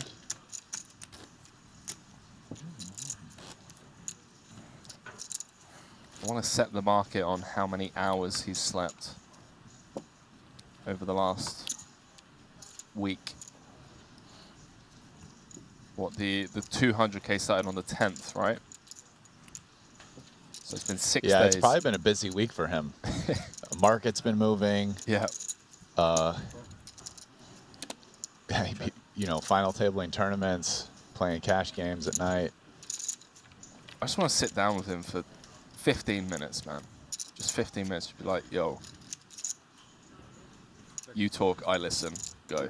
That's my plan, actually, Henry. Yeah? Yeah, that's my plan. Here till the 20th, got another couple days to make it happen. We're 175. 175. supposed to grab food. Although I at some point need to stop getting up at like 5 p.m. My sleep schedule is like awful. Yeah, it's maybe tough, make it man. more like 1. Okay, Yeah. 1's like doable. Yeah, live poker stops, that'll do it to you. commentary until 5. Yeah, I want to go and like unwind for an hour and a half, 2 hours. All of a sudden it's 7 a.m. Dogs outside are barking. The sun comes up. You're like, oh no, what am I doing? Done it again. Get lead down to 5.2 Been listening to the million. Huberman podcast, and I know getting sunlight before you go to bed is Tell me bad, about it, right? bad for the internal sleep schedule. So we're shutting the blinds. Anyway, all right, Kiat Lee, the big hand. Chape Gatien with the deuce 7 of short deck. When they play the equivalent game, it is the Jack 6 game in short deck. You win the pot with the Jack 6, you get paid. I wonder if there was a bounty in that game that they played the other night. The Jack 6 bounty. Yeah, maybe. Might have been why he looked a little extra hard on it. It was like, no bounty. Do I get 10K if I win this? So Carl now has a more than 2-to-1 chip lead. Had a 4-to-3 chip lead coming in. I think he just got Jack 6 again. 2 hands in a row.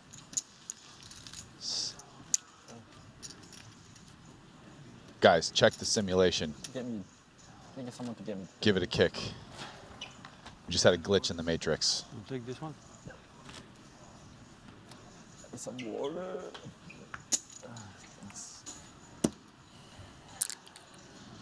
Yeah, preparing himself for a lengthy heads-up match. Well, going to spot bother here. I would assume he's going to come with limp call. Should Carl bump things up to 750? Doesn't. Knuckles back the ace-10. Hasn't been playing this aggressively. He did limp previously. This time doesn't. Ooh, little something for everybody, but on a board that's connected, you can't really love the middle and bottom pair in short deck.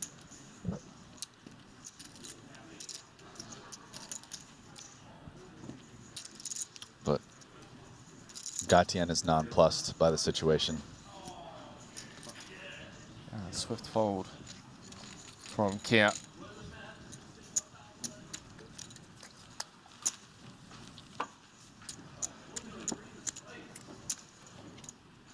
They came third in the 30K just a couple of days ago, 171,000 and change. Came second in the 75K short deck back here in April for 840,000. So certainly one of the short deck regulars from Southeast Asia.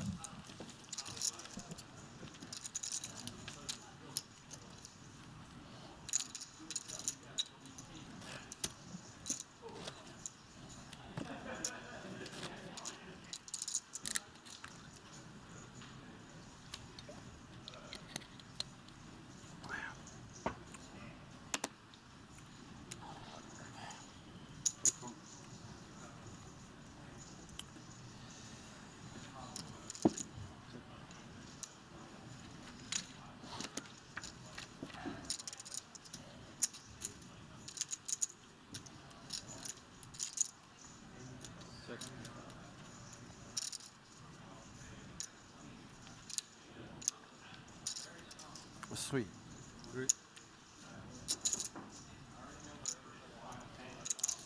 Pocket eights is a gutter. So you can see off just the strength of the 2 8s and the 4 7s. It's 35% equity. It's going to be tough for Lee to continue should Carl fire twice here. 9 is chopping. The other 9s now. 6-6 run out. Seems like a spot as Kiat. I would think I'd prefer to bluff catch, but let's see what he decides. I mean, yeah. If Chape Gatien has a goofy hand like 10-7 or Jack 8 or something, he might he might just go bet, check, bet, bluff. Yeah, so he feels the same. Gatien going for thin value there.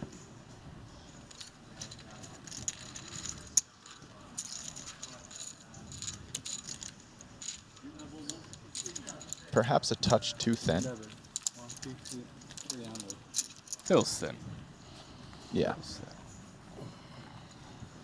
Especially after the money went in on the flop as well. You're blocking a lot of the auto folds, the 10-8s, or just No, any I mean, you're trying to get called by accepting a pair of 7s, which is there, but it's you know, it's one combo of hands. I mean, I guess you're trying to get called by king high. Yeah. Which is definitely possible, but it's thin. You know, considering that a pretty big class of hands that might play this way would be like 9x that just like always call you. So you know, it's thin, but he's out there on limbs of the game tree trying new things. Lee flopping top pair and an open ender. Gatien with that gutter and the ever important ace of diamonds. 350. Yeah. And also, you have to remember, he is the one who V-pipped. And Lee didn't raise in position, meaning it's very unlikely he has kings, queens, or even jacks, taking away a pretty strong class of hand here. Oh, wow. It's an action turn card because Lee makes a straight, and Gatien hits a card he could definitely continue bluffing with only ace high, but now the nut flush draw. 850. 850. It comes with a large double barrel. 850 into 1.2 million. Lee with the king high straight. Somebody in the chat talking about the 8s is like thin, it's a bluff. No, mate. Betting pocket 8s for like 20% on the river was not a bluff. That's a value bet. I'm sorry. Runs out safe for Kia. But this man can still find a way to win the pot. Not with check, though. As he slides it on over Lee. Would have been a tall order getting at least a straight to fold, but maybe he could have gotten 2 pair. But I think Kiat has a lot of straights. Might have been a wise give up.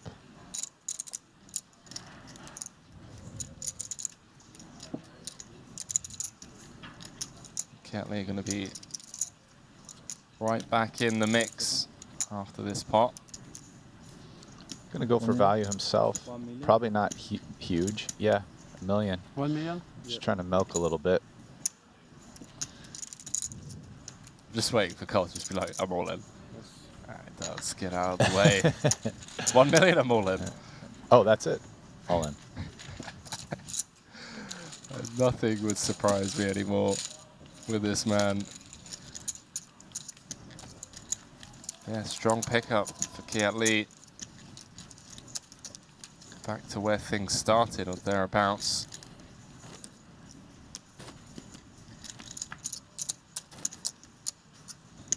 Just south of 8 million.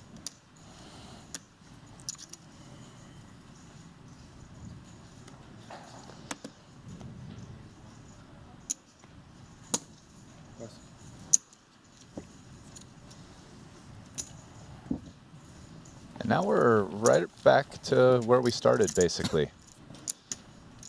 153. I mean, 10.3, I think he started with 10.27. So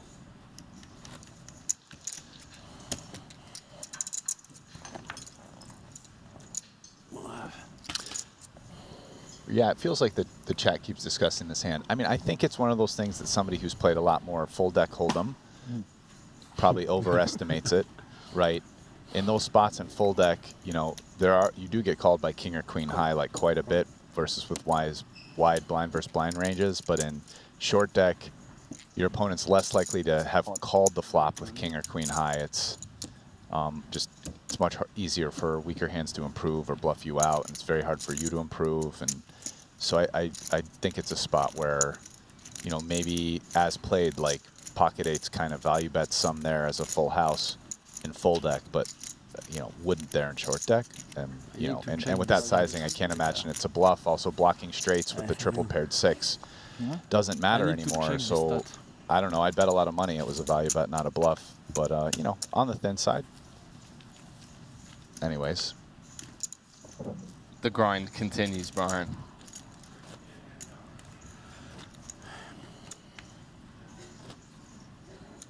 Going to be bringing you coverage from event number 12, 50K short deck, and then tomorrow, September 17th, but 100K short deck main kicking off.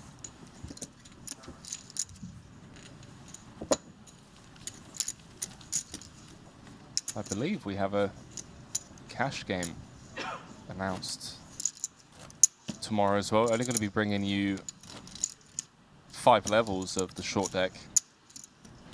Well, they're only going to be playing, sorry, 5 levels of the short deck main. Obviously be covering the final table of event number 12.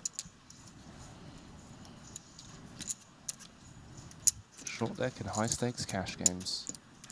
What? 900?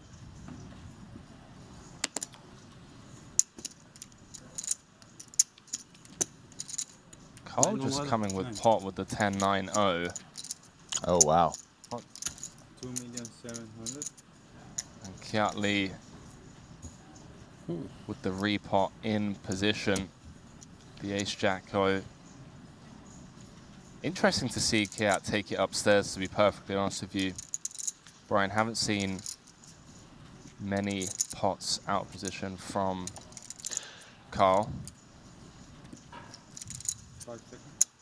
Yeah, he's in position here. So this goes against what we were maybe theorizing he would do. You know, that said, it has been a little while. Maybe he saw that a lot of Carl's, those first 2 times he potted, he had Jack-10 off both times, and is now taking a hand that dominates that range and attacking.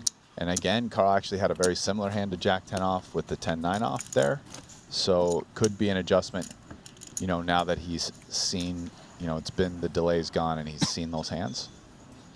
You know, also, I mean, ace-jack off is a pretty strong hand. So maybe Kiat just doesn't agree on playing small ball versus Carl. But could be any of that. 700, 750, sorry. 900. Yeah.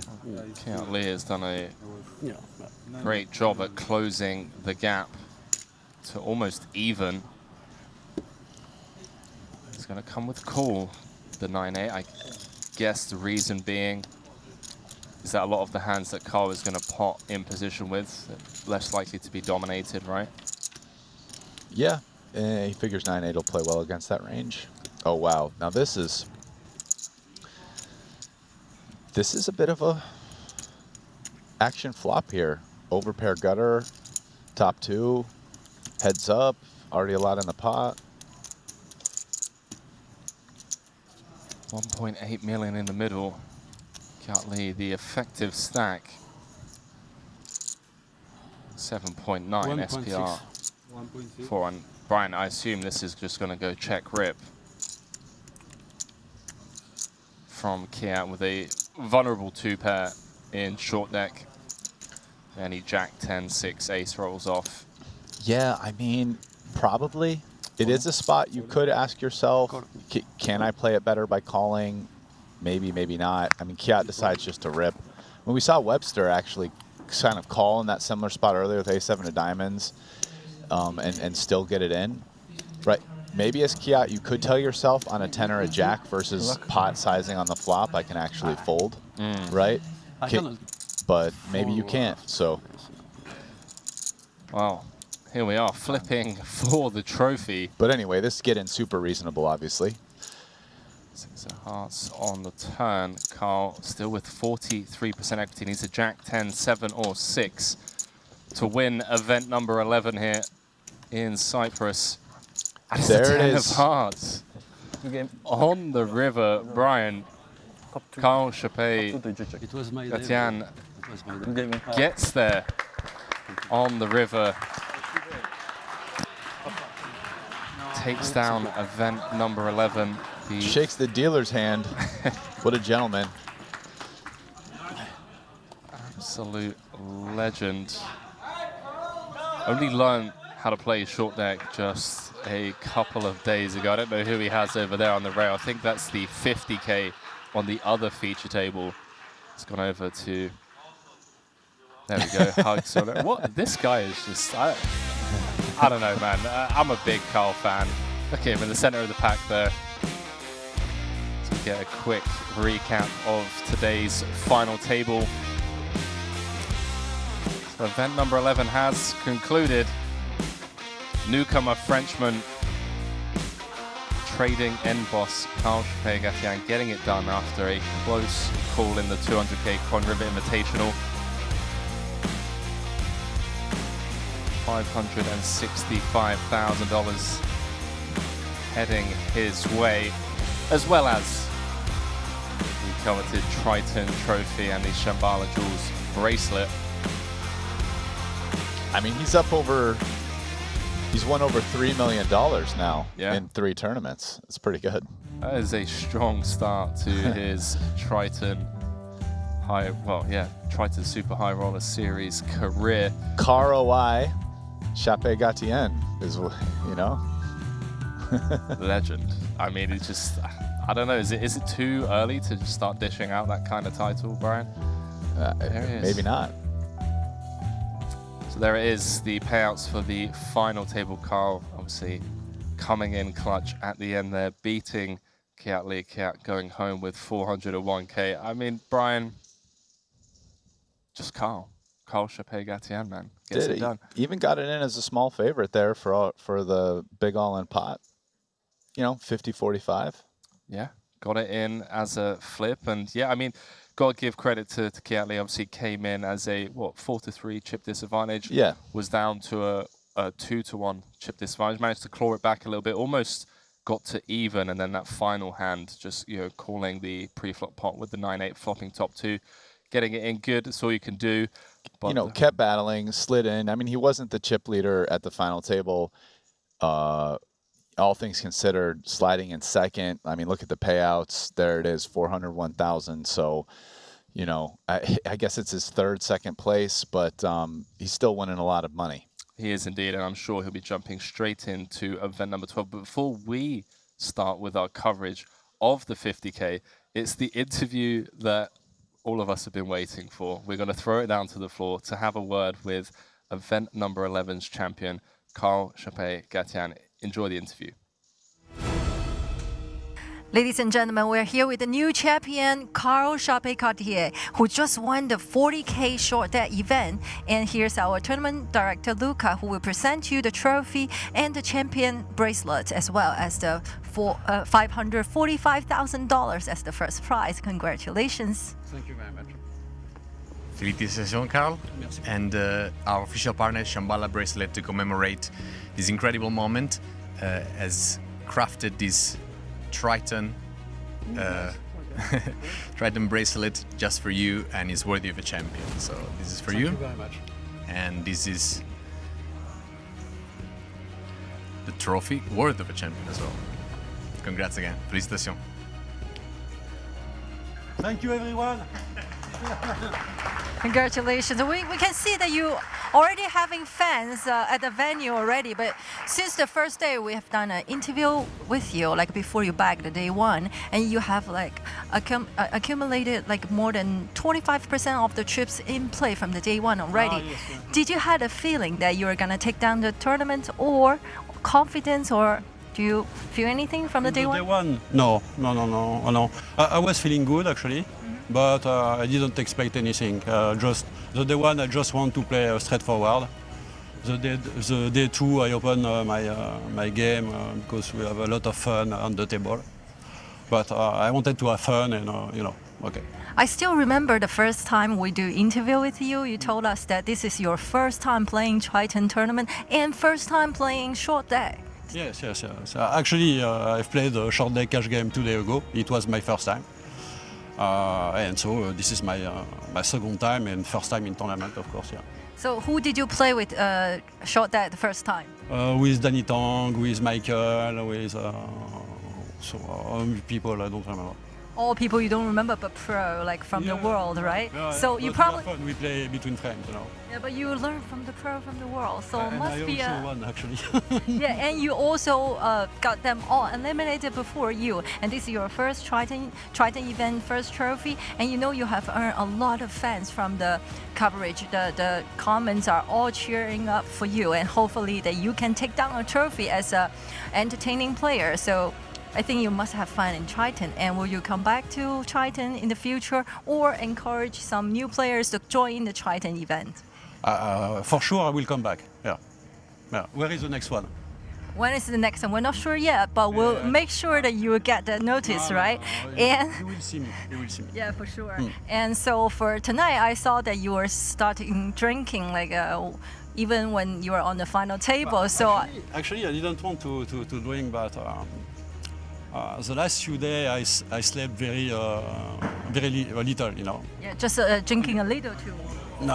I slept only three hours and 3 hours the day before, and at the end of the day I feel my power done. So I take a glass and then 2, 3, 4. Right. I guess that was the start of the celebration. So for tonight, you're gonna have a big party, maybe to celebrate your first win, and hopefully we'll see you more and more here in Triton Series. I hope so. Thank you. Thank you. Thank you, everyone.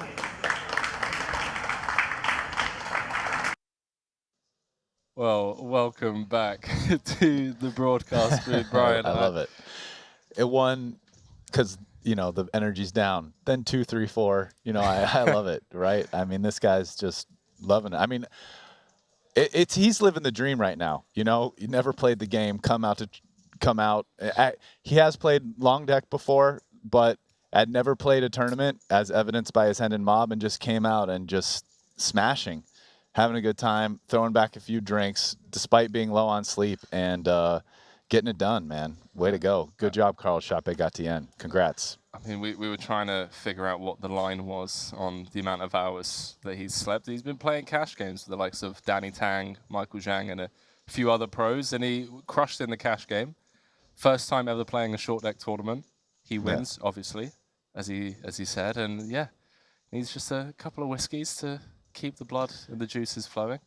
Yeah, I mean, it's like the modern day, like, international Chris Moneymaker story of Triton almost, you know, pretty close. I mean, like, it just came out and taking it to the pros, and I think that's something everybody can get behind, right? You watch these games and, you know, these pros, they're studying and the GTO and this, and it's like, okay, here's a guy who comes out and just getting it done and win and show that, you know what, hey, luck is a big part of poker. It's actually part of what makes this game so great, is that anyone can come out and compete with some of the best players in the world and win. And if it wasn't for that, poker would not be nearly as popular as it is, I promise you. So yeah, it's awesome to see, and Carl seems like a cool guy. It was fun watching him. Well, $3.4 million in Triton earnings in just 3 events, third in that 200K, comes in clutch here in event number 11, and he already alluded to the fact that he's going to be joining us at future Triton stops, so looking forward to having him whenever we do announce the next Triton Super High Roller Series. But for now, Brian, going to shift our attention to event number 12, the 50K short deck, which wouldn't surprise me if Carl just jumped straight into that, you know, fresh off victory, a fresh stack, higher stakes. We're going to jump into the 50K now. He probably will. I hope so. I would guess, based on the time, he'll probably go eat something. Well, it didn't, so. And then come back and join in, I think. We'll see. I hope so. Well, here we have the red feature table. It's the 50K short deck ante only. Jason Kuhn, Darius Sammartino, Jungle Man, Danny Tang, Michael Zhang, and Bossman Richard Yong. It's Lon Loon leading the pack overall. 192 antes in his stack. And I stand corrected, Jason Kuhn just scooping in a pot there is now the chip leader. He can't have me. He bet flop. Did he bet So this is one bullet, which means they're not divvying the stacks up into 3 bullets, bullet 2 laminars, whatever, however you want to call it. It's all on there, just like most poker tournaments at the beginning. But we're no longer doing pot limit pre-flop. This is back to regular, no limit the whole way. Yeah, not to throw you in the deep end straight off the bat. What are some of the key adjustments that you see from the pot limit variant that you and I only just covered for the first time? A format that we've never seen before, and this where. I mean, I think the pot limit pre was one where you could maybe, if there's some limpers, you saw some people raising it with a few hands, knowing they could call re-raises when you're deep enough. Right. That kind of goes away here when someone isn't constrained by only being able to limp re-raise the pot. You know, like raise in a position with Jack 10 suited and know like, oh, the limp re-raiser with like the strong range, ace king, whatever. You can kind of call in position, you're deep enough, realize your equity, maybe have some range visibility versus them.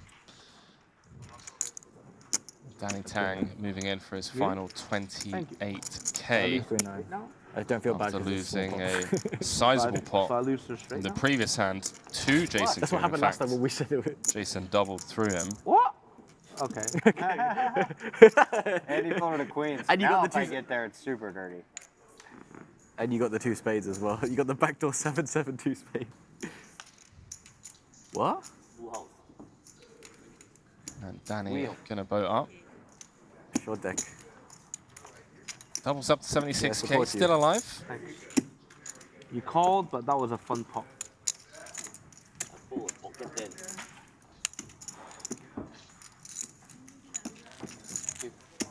I kind of still don't regret it. Yeah, whatever. Danny's saying that he doesn't regret doubling up Jason Kuhn. Talking of no regrets, qualifying into Triton events, something you're only able to do over at GG Poker. We had 3 qualifiers into event number 1, the 25K, had satellites running throughout the month of August. Saw the likes of Yuri Zivalevsky, Artur Martirosyan, and Thomas Mulocker qualifying and grabbing their seats into that 25K. I want to see more people. You know, Terry Two-Pair, just in there in the $25 satellite, spinning it into a 25K seat. Like, feel it. Come on, the boys. Yeah. Field play, I can't really explain it. I just looked at the river and I was like, I had no idea. I might have lost to math at the end.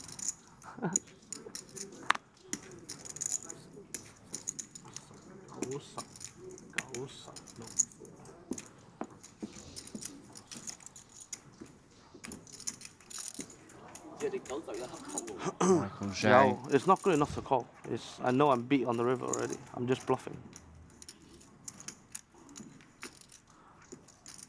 Came 4th in the 40K for 200K. Over $1 million in Triton earnings Yeah, you now. need a few Biggest million, cash and coming in the 100K no jam limit like Hold'em 1.2 main mil back in into London these 2019.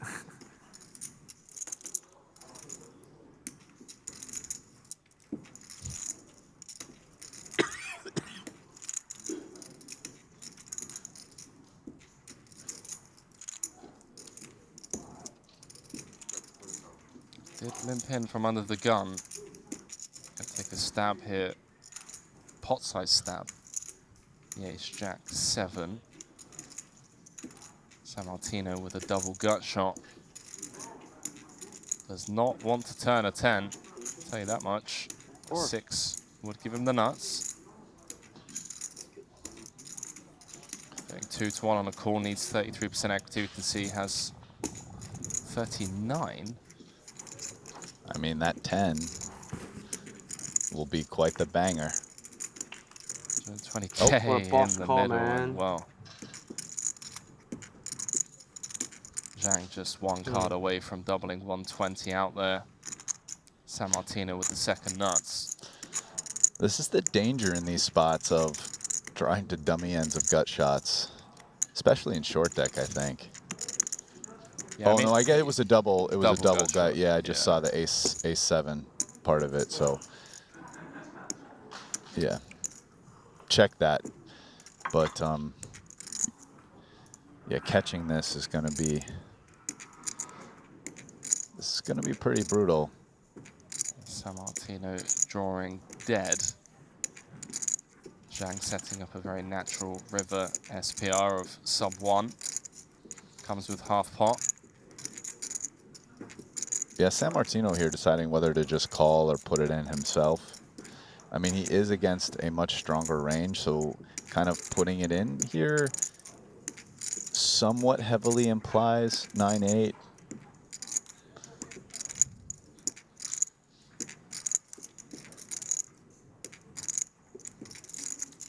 Brutal start to this 50k for the Italian. Does announce all in. He's going to get snapped by Zhang. And Yeah, what a cooler. I mean, the 10 is just the cooler card there on the turn. yeah, Just do the river. really is. It's drawing dead.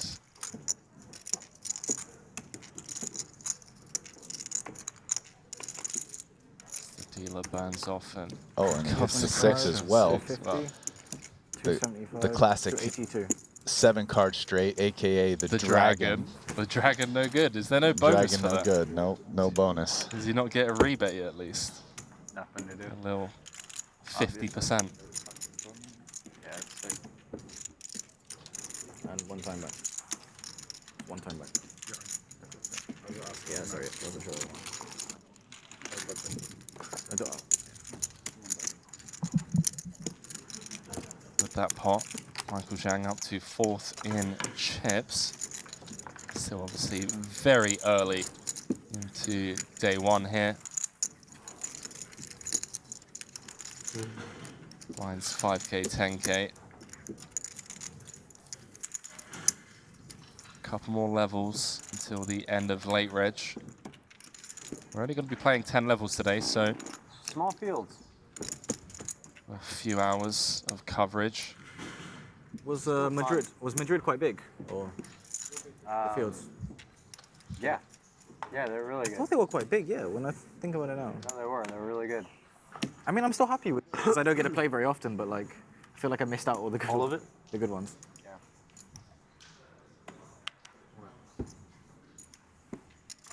You can sweat one of my cards when we do this.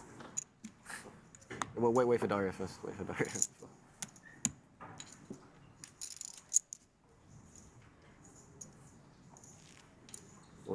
So, you sweat Danny it? with Yeah, the I know open this rip. They're going to sweat. We got Oh, how much is it? Count. 84 or something? 90. 90. Oh, that's very fucking close. 91, so 17, 19, 18, 6, 16, 17 antes. 17 antes. Doesn't feel that close, Brian. Because I don't know the other one. I know it. I only know one of them. Oh, I don't know what its cards are, but I can. Yeah, well, He looked at he's my got card to before I call. looked at it. 71k. King 9 off. Fold. Yeah. What was the other one? King. Fuck. 10k less I call. 10k Did I kind of less help you out by equals. saying 9, 10, or 8? No, you didn't. You didn't. We probably have a different view of what had this better.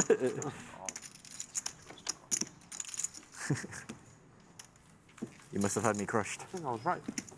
Yeah. If it was a 9, you call. If it was a 10 suited, you call. If it was 8, you should call also. Yeah. And you Yeah. put it the A king. lot Or of king suited is congratulations maybe called as Yeah. well, maybe. in the I'm chat not wrong. Yeah. for Carl. So you didn't contribute. You didn't help. Well, you helped. Maybe you helped. I'm gonna show you next time as well. Oh, I kind of saw that card. I saw it was a red and not picture. The left one. But yeah, I saw red and not picture. Yeah. Oh, should we redeal then? Yeah. Yeah. What's how? It matters a lot in this game for a picture. Raise.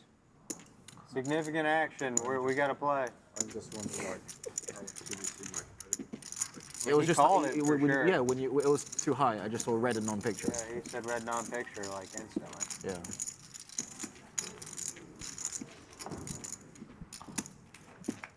Gotta watch this guy. Very good eyes. Very sharp. Very rare dealer error here at Triton. Just Bluff didn't work. Flashing the card a little too high. I'm trying to look for it. Yeah, I mean, you should try to look for it every time. Yeah, for If sure. you see it, I mean, say it. Yeah, better. Huh? Dealer error, or should Michael Upgrade Jackson now. be No more staring seven at the of ceiling diamonds. whenever the cards are being dealt out? 7 of hearts. You should be able to stare at the deck and not Everything's see a changed now. card when it peels off, Now Rich man. is gonna Dealer round error, to yeah. That is Holding firm on that one. I have 100 and change back. 106 back. That, I mean, protecting the deck is essentially probably the most important thing the dealer has to do. Protecting the deck. Yes, and by that, the integrity of the deck, All it takes of the is cards coming lines go off, up, you win like double, so double, that double. you're not So easy. giving So out easy. that kind of You got same information. I stack mean, as it's Dario as well, you massive. get easily 3-way I'd all say in. Michael doesn't say. He Not knows anymore, Richard's he's got gonna a double bust now, red non-paint. It's a pretty want him big to chop- advantage Oh, here. huge. Yeah. Yeah, huge. Especially in a game with just 36 cards. Richard comes in, limps UTG. You know he's. I mean, you could just like jam any two almost. Yeah. 120. Did I Like- bluff it or was it good? I don't know. It's okay. So Richard Young Maybe you don't have enough chips. limping But in you from have under enough the chips, gun. just Kuhn use it. raising up You have to king 10 off, 4 king queen antes off. with the ace 10-0 from +1. Yeah, that's just 2 combos. San These are Martino more combos 1C than king queen. over. And the king jack off. They're huge combos. Hijack with ace jack Actually, of that's diamonds. probably the worst hand to call with. It's queen 10. Now Richard proceeds. probably because the 50 10 block is not good. antes effective. I say effective.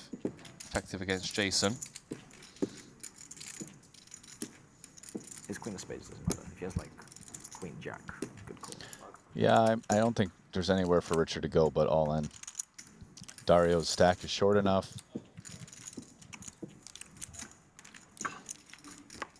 Wow, he lets queens go. 女，去啦。Of course. Wow, notice he let queens go and Kuhn snapped the ace 10-0. I mean, they have pretty different views of this spot. 諗都唔諗，開心去添。 And that's what Michael Zhang said to Danny Tang about the hand just a few hands ago. Jack 8-7. Picked up and out. Did pick up and out. Oh. Don't worry, Picked up Richard. a I've few stuck more out on now. you. The King River. Yeah. No dice. You would fold anyway. Yeah, you fold. Yeah, of course. 120? It's okay. Next time now you know to call. It's not really. Richard getting some coaching from Danny Tang. Yeah, I'm pretty sure they told him he should call. That's what it sounds like. Yeah. That was. And they're like, you should just be all in, pal. Yeah. You have 2 queens. 同埋佢大，其實佢唔係好撚勁嘅啫。佢唔想我咁平咁樣睇到個 flop 啫嘛。 With his little tiny stack too, you could just put in a little raise. Since he's on the button with a little stack, you could raise your queens there too if you wanted to. see? Yeah. 但係佢大嘅原因就係因為我短啊嘛，佢唔想俾我 You 咁。 don't want him to see a free hand with a 係啦 short stack is bad. 所以唔等於佢副牌好大嘅，而佢推出嚟咧，亦都唔係好大，佢咁少籌碼。 You could even just go all in if we're 2 short stacks. It really doesn't change Yeah, crazy sure. amount. Do anything you want. Both, yeah. Yes. Just don't fold. Just it don't sounds like. fold. Yeah. That's what they're Now basically you saying. can't so- hear him. Queen. Oh no! Come on, queen. I must call him. Okay, that's okay. I'm happy. It's 7, I'm happy. Oh yeah. Same. You got to call down. All right, guys, some free short deck lessons. There we go. The whole No, table not same. chipping No, in. same as last time. You queen 9 Oh, 7. yeah. You have queen 9 again. No, I have two irrelevant cards. Oh, queen. Oh, almost queen 7-7. It was last time. It was queen 6. Not that good. 1-8 Club. dead. No debt. No dead. No dead. Oh, yeah. Well, Danny going to double here through Richard Young, who may be kicking himself slightly. 1K more. Folding the queens, previous hand, but did get some coaching from some of the best in the I world. limp there. And you don't double. You know it. You say when you say you're back in this, they made you double up. So you've got to keep the positivity. Or you can use your moan it in, and then you got to save your moan it in for later though. I don't You regret do my have to bluff. save the Mona in. I really don't. Maybe just fish. I don't know. It's okay. I mean, fucking can't be king of spades every time, right? Has to be bluffs. Some. Just I'm not sure if my hands are right.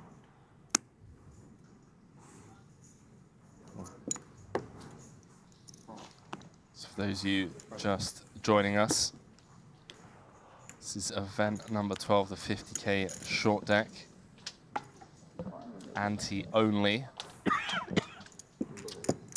Carl Chappé Gatian took down event number 11, the 40k pot limit pre-flop short deck. First ever short deck tournament, coming in clutch after learning the game just a couple of days ago here in Cyprus. Playing some cash games with Danny Tang, Michael Zhang, a few other players. Big ass fold. Back door, man. Here's the back door.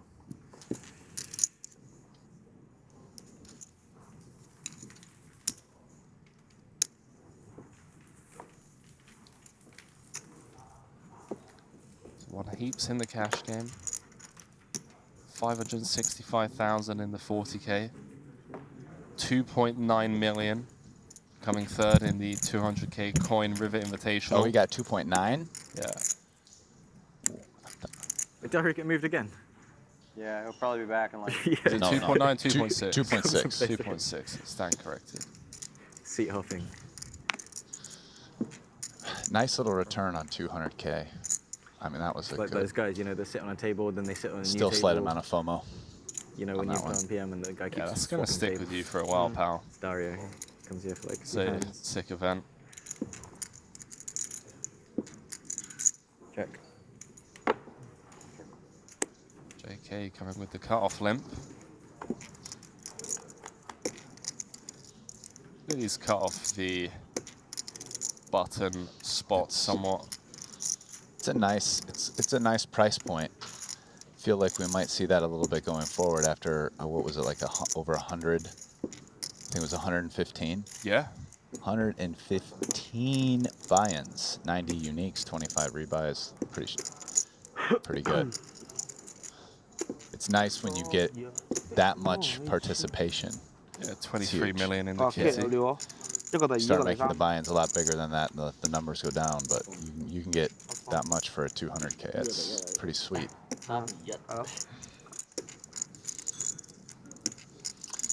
So this was kind of the action turn here. Queen 10 goes from zilch to the double to the open-ender, and 9-8 makes 2 pair. And this Unsurprisingly, nothing is bluffing, and 2 pairs bluff catching. Cut off the button. Zhang gonna have all of the 10-6s, Jack-6, 9-6. Somewhat analogous to small blind v big blind in no limit hold'em. I say somewhat. 160. Wow. JK. Was this I might have some. cut off limp? good. Cut off limp, yeah. Big button check. Huh? It's gonna say big blind check there. A7 check. Not 60. Just Yeah, my but stop. three-way pot. You don't No, really but call I it. was like cut off, so Maybe not. I mean I did call 10-8 off as well. Yeah. Yeah, but 10 off is much better than. Kuhn with an interesting play there. Has emergency outs and Yeah. 9 makes nuts. All always of them nice. are clean because one was a heart, the other one he has a heart, so all 4 of his boat outs don't make a flush. Which I did hit on the turn. Fuck. Also blocking the pair and flush draw, some pair and flush draw combos. Boom. It is hard for him to know what rivers are bad for him. If his hand is good against a hand such as the other one, it might barrel river anyway, deny equity. A lot of interesting stuff with that. Still go all in if I Danny's raise? just taking the Queen 10. No. Yeah, they say it off. No. Yeah, Two cards higher. No, it's fine. 2 cards higher than a 10. 10 or higher. Kind of all the same. He did have ace-8 off. Yeah. Actually. Michael did, yeah. Danny had queen 10-0. Well, Kuhn just asked, do you have ace-8 off? Thanks for asking. Yeah.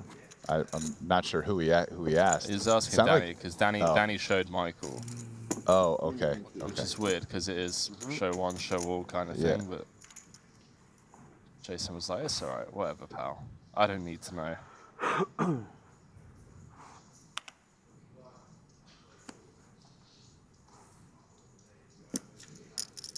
Oh, I miscounted. I would have gone all the way. We've all been there, where you're playing I thought he was 200. a hand and all of a sudden your 2 opponents on the other end are showing each other their cards and mucking. You're like, hey guys, come on now. Yeah, I mean, shout out to JK for just straight off the bat, just like I'm gonna find different ways to win. It's not gonna come from a one-hand sample of a 45 anti-jam.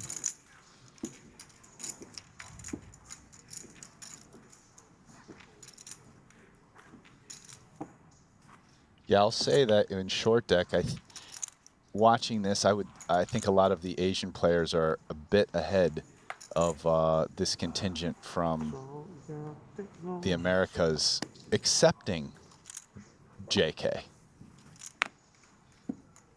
So a lot of other obviously extremely talented, successful poker players who are amazing long deck from the Americas. That's his money. But maybe in short deck, I don't know if they're always better than a lot of their Asian competitors, except maybe JK's up there. He's an amazing short deck player. 180 plus 50. That's your stack? 45. 44. Yeah, 45, yeah. 係啊，佢自己唔打啊，佢都唔識。 I mean, the Asian Triton crew definitely played vast amounts of deep stacked short deck cash games. There aren't many names that come to mind outside of the Tom Dwans and Jason Coons, Stephen Chidwicks of the world that have been playing some of the short deck tournaments from the start. What did you like more? Did you enjoy this pot limit pre-flop, or do you like the regular style more? I like pot limit purely because we're going to see a lot more flops and we're going to see a lot more deep stacked post-flop navigating. This might be a solid. Yeah, I like seeing more flops. I also like. Very close. I mean, I short deck bubble play is interesting, but it gets really all in or fold me, and I think it's fun to move away from that. Although I didn't actually get to see it in this tournament. I didn't do the coverage. I did it down to 9, which is close to the bubble, but not the bubble, I think. Or I think Richard knows better than me. tournaments are blurring together. Serious, I didn't do the for under bubble. 60 antes, I'm very confident. Wait, you did it in down Richard to 9? No, maybe it was more than that. Well, I wasn't saying maybe that. 9 wasn't it? I don't remember how many, but I didn't do the bubble. Sometimes you can feel you're going to win all in. Yeah, it was. It was both of us, right? Yeah. Yeah, down to 13. 13, that's right. 9 was the one before that. But yeah. So 13, so it wasn't even close to the bubble. Yeah. So I didn't get to see how the play was different, and I didn't. Did you follow today? I only saw a couple of like Okay. key hands. Didn't actually see who was going after it.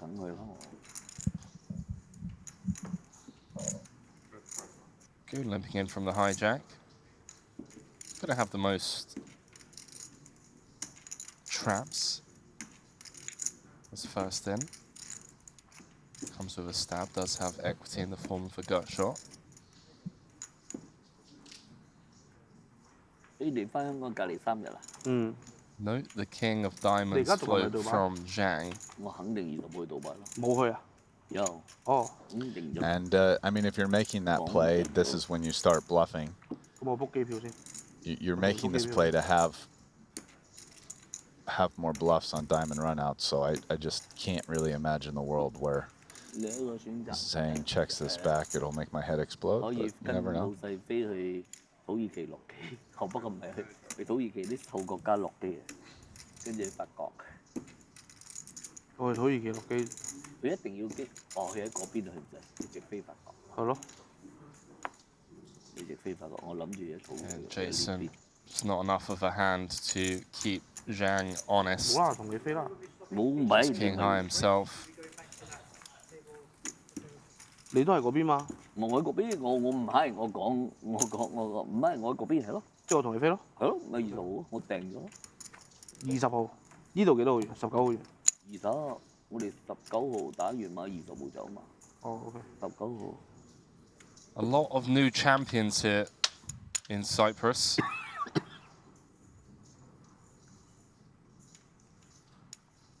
Sorry. I was daydreaming. Patrick Daydreaming, Antonius. I guess. 5點鐘機係咪？ Ben 86. Both their hands are dead. Kel Burns. 5.6點係咯，應該係咯。Sam Grafton. Looking at charts. How much is it if I pot Put it? up Punsri, How much is I it if mean, pot it? okay. The only people that won titles before Phil Ivey and Matthias Seibinger. 40. They're trying to kick me out.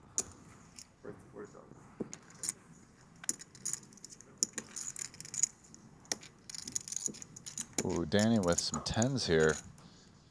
What's he gonna do? Limp and a raise. So the UTG limp and raise behind. Pretty strong action. Danny decides 10s are enough. I have a pair. I have a pair. Shit. GG. Give me my hand back. GG's announced. I mean, have 28% equity, pal. Good news is in all the dead cards we saw, for Danny at least, we saw So a you get- king try to dead and kick us no out the 10 pot. dead. So We both go I'd all in. imagine Yeah, his my hand equity dead and is shit, and probably get closer my to like hand 2 to back. 1. Take it with my But- Saying there's a chance. Both are Right. stacked. I have Yeah. to do the stand-up, man. You got Oh, he's The doing the walk. stand-up. Oh, you win. 6 of diamonds. I mean, it's gonna. Oh, go it's gonna come 7, 7-9. It's gonna go 7-9. and It's the definitely 10s gonna are have 7 or a skew. 9. I feel it, you know. Oh. Well, I remember the 10 on the river, kings against 10s earlier. Yeah, I have to take my headphones off. Danny drawing to a 10 out of 10 Six. only, Shoot no it. dice. Yes. All right, Danny. So, yeah. We're three-handed. I don't know if that's cool. Sit open. Sit open. That's a Richard. Zhang up to 4th in chips with Danny Tang's departure. Brutal Richard. We're three-handed as we wait for a player to be brought over. Richard Young with the needle. And seat open. We need more players. You're in there next time. You know what I noticed about you tonight, Michael? Go on. You have a perfectly proportional face. You have a beautiful face. I appreciate that. Yeah. Very well. Okay. Okay, sure. Hey, very distinguished features, jawbones and everything. I appreciate it. Yeah. You got a pretty good jawline yourself. Thanks, man. I wish I had your hair, but. Well, it's either muscles or hair. So. Yeah, I ran good on the. That's the trade we get as Asians. We get Yeah. to be skinny, and we get to have hair. You white and black guys get muscles. Yeah. A little bromance between Michael Zhang and Jason Kuhn. Wait for a player to be brought over here to the feature table. 24 entries. And I'm scrolling through the Triton Poker Plus app. Just eager to see. What's up, bro? Oh, man. Hey, good run, man. Carl Chappé Played great. is going to jump in. We got called.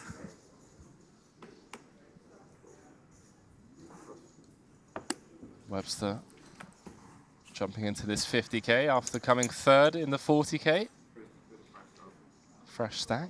The steals in race in 50k short tournament, we have 15 minutes break. That's 15 minutes break in short. On Loon leading the field with one level left for the end of late reg. Richard chipping it in, 142. No gamble, no future. Oh, He's You got future. Ah. They what? Oh, but I mean, that's not that bad. You got future. It's like 30. I think you got ace queen something that you got future. I thought he had ace 10 off. Queen 10 has big future. Yeah, big 10. Yeah, I mean, Queen 10's a big one. No gamble, no future announced. King in the Zhang window. Just feel it. looking in with the Queen 10. I don't even want an open-ended. Just give me a gut shot. You can't ask for the open-ended. He's asking for a 9. 13 minutes. Oh my god. Okay, so it's picked up a couple of outs, and there it is. Future. 9 of spades on the river. Future. I wish I ran that pure in the old no gamble, no future spots where I just flick it in. Just does the aces dirty right there. Does Heading to indeed. break. Little chip up. Michael Zhang moving his way up Yeah, I believe the leaderboard. that makes him chip leader, actually, as we come into break and the departure Yeah, of... I think it puts him over 1 million, assuming this hasn't updated yet. Or looks like it's right at 1 million. There we go, 989. Yep. Oh, no, yeah, 1 million. There we go. Yeah, 1,025,000 according to the app. We trust the app, don't we? Yeah. So Michael Zhang Complete leading allegiance. the pack as we head into a short break. On the flip side, we're going to have one more level to be played before late reg closes. Currently 24 players entered, 18 left. A couple of early departures, Seth Davies and Richard Young, but they do still have a level to re-enter. And then Brian, a pretty short stint in the commentary booth for us. We're going to cover another few levels and wrap things up, and then we'll be bringing the viewers at home coverage of this all the way down to a winner tomorrow. But it's Michael Zhang leading the field. A couple of recognizable names, Brian Pourpois, Jason Kuhn, Stephen Chidwick, Daniel Cates kind of rounding out the top 5 there, as well as Lon Loon. And yeah, we'll throw it down to the commercials for the viewers at home. And Brian and I, when we return, are going to continue coverage of this 50K in event number 12. Don't go anywhere. We'll be back shortly. Yes, sir. Short but sweet. But the poker's a treat.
Rui Cao, so that's going to be dynamite action once we slip over to it. But in the meantime, we keep it here, where Mike Zhang has made it 96K to go. Now, this is actually a pretty good example of where the pot limit really kind of changes things. Yes, I know Haxton's going to get an ace-queen, but let's just say Haxton had a hand like Jack-10 suited. He might not call jam, but he definitely will see a flop in position, closing the action. So it really does change some of the dynamics. Is going to commit here. So they managed to get Haxton's chips all into the middle as he's looking for a second consecutive double, and this one would really be very meaningful for Haxton, as it would be the difference between a short stack and one that is a little bit more playable. So ace-9 dominated heading to the flop, which favors Haxton. Pretty confident this will try.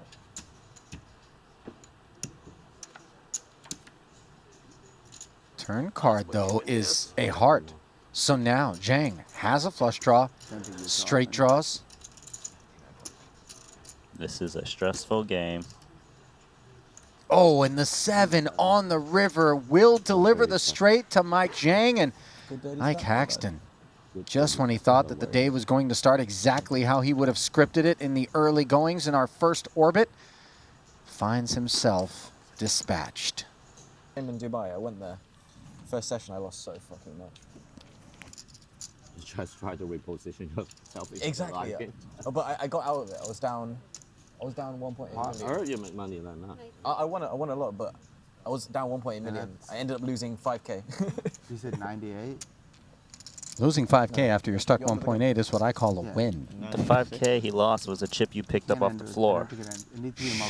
Randy, you work your side of the street, I'll work mine. 96. Meanwhile, Greenwood working with the newfound chips. 10-9 suited. Up front. Be a multiple of 12. Well, it is, bro. 98 is it? 96, yeah. 96. She said 98. Oh, okay. So you have your key at moment. Well, we were tallying Sam Greenwood's second place finishes. I kind of left off there. He has already finished second on 2 separate occasions in this festival. Of course, the 30K short deck against Ivy, who picked up his 3rd title yesterday. But in the 75K 8 max, he would end up finishing in second as well. So 4 shots at a title, and he's 0 for 4. No shame in it, though, right? Because at least he got to a place where he had 4 shots at a title. Yeah, I feel like you should be winning one of those by now, right? Mm-hmm. Sometimes you're that guy, Mr. Second Place. Kind of like what Paul had for a while. A bunch of second places, eventually shipped that tournament.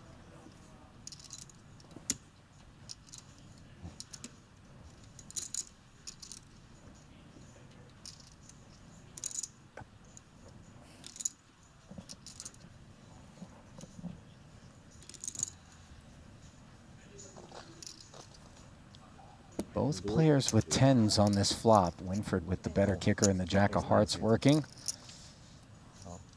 And it looks like he is ready to spin with Greenwood, who is behind. Better be 9. It could also be 10-9. It could also be 10-9. You I don't know. You would be happy to see. Oh my god. I guess Why didn't you bet? You bet he probably maybe fold. He does not fold. Oh, that's Turn now, giving You don't want to Winfred Jackson 10s, but opens the door for Greenwood to pick up a straight. More chances. Can he stave off elimination? He can't, as the queen pairs, and Elton Sang has dashed Sam Greenwood's hopes of a second straight final table in short deck. See you later.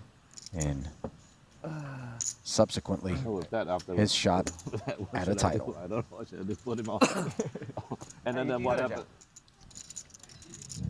Meanwhile, we swing it back over to Tom Dwan's table. Finds himself in a 4-way pot, and he's ripping in the rest of his stack with this Jack 10, which is an open-ender on the Ace-9-8 board. Elton Sang was the man who fired with top pair. Chapegatien flatted with bottom 2. Yeah. Elton might read the flat as weakness and may commit more chips here. However, if he's getting trapped, he could be bye-bye 2 million chips, so he needs to be careful of Ace-10 of clubs.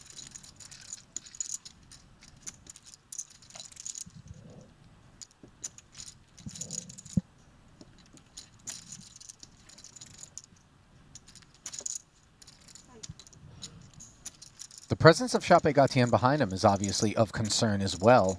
It's a big concern, and he's not really sure what to make of his range because he's a less experienced short deck player. You can't put him on ranges if he hasn't played it that much. And Elton's thinking, look, I'm definitely calling against Tom if I didn't have to worry about Carl. Since it's only 30 antes total. This is actually a very annoying spot. Elton's out. It's going to be Carl and Dwan. Yep. KCG with bottom 2 up against the open ender, and he is a small favorite. We're going KCG now. Okay. Yeah. I like it. I'm trying it on for size. You can see that the open end straight draw has so much equity, unpaired, 46%, even against 2 pair. Well, now the jack on the turn adds outs to the mix for Dwan. You tell me he still has 46%. Yeah, that feels weird, but I guess with just 1 to come, as opposed to 2, the equities remain static, and on the river, the king will seal. KCG as the winner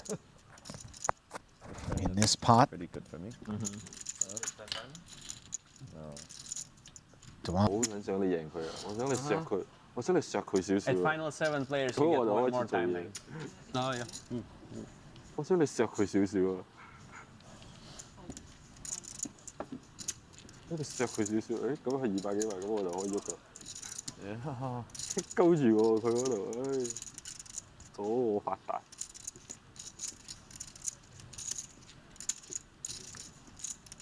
Ace-king suited here for Badziakuski, who currently is 7th out of 9 players in that cluster between himself, Jason Kuhn, and Winford Yu, who runs 7-8-9. He will limp. And KCG is going to pot, and this is likely to be one of those limp jam sort of spots. You can't limp jam. That's I know, the problem. but he's going to repot, and I think... I have a yeah, very strong hand, 850. But I still don't want you to play on the bubble. Whoa, just saying. I have a strong hand, but he knows his customer is willing to play on the bubble. I just want to collect a pot and show you a good hand. That's what I want. Wow. This one.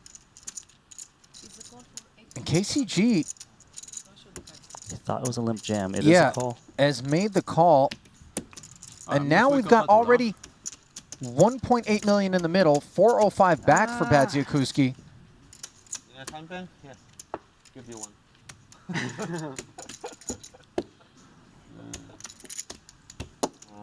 I wish you could just fold, and I have no risk. But now let's see. Well, considering the situation, Mikita appears to be pretty lighthearted, and he is in the lead. Ace-Queen 7. Wonder whether or not he's just going to try to maybe check and show down, not risk the 405. You're looking at me like that would be insane, Randy. I think...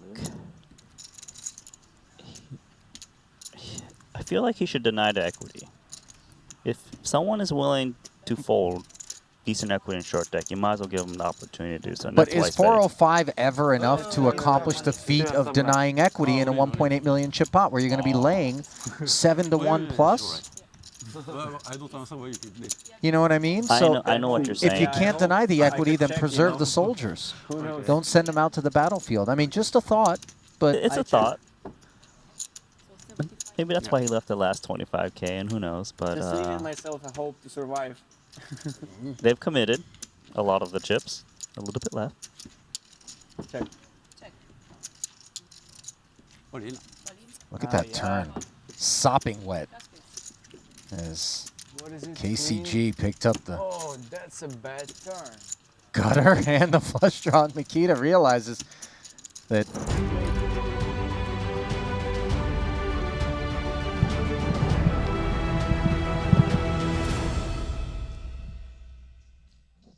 Mics are hot. We are back. Event number 12, the 50K short deck ante only. It is Michael Zhang leading the pack, last level of late reg. Brian Rast, alongside myself, Henry Kilbane. Brian, we're coming into the early stages of this 50K, but I'm still having flashbacks to the Carl Chape-Gatian takedown in event number 11, and I'm scrolling through the app and I don't see his name in the field yet, and I'm just hoping he finds his way to... I know where he is. Where I'll is tell he? you. Go on. I know we're on a delay, but whatever. During this break, our little 10-minute break, he was out there. I stopped by. I hadn't met him face to face. Hey, congrats. Talked to him a little bit about, you know, a couple topics, this, poker, trading, some other stuff. But then had to come back in or else I was going to be late. But yes, he's out there. He's in the hall. I didn't ask him if he was going to play this event, so no idea. Did he strike you as, you know, he's just grabbing some food and getting ready to jump back in? What was he doing? He was out there. He was on his phone. I think he might have been having a drink. There we go. So it looked like he was collecting himself. I mean, you know, busy man. Listen, the world's most interesting man has a number of things going on. I'm sure he's, you know, maintaining his trading position. He's, you know, playing poker. He's talking to people. He's figuring things out. He's girls on the Tinder. Who knows, man? It's just all kinds of stuff. Let's throw it back down to the main feature table, and world's most interesting man out there doing what the world's most interesting man does. You know, flurry of different things, and I'm hoping he's going to find his way to the reg desk.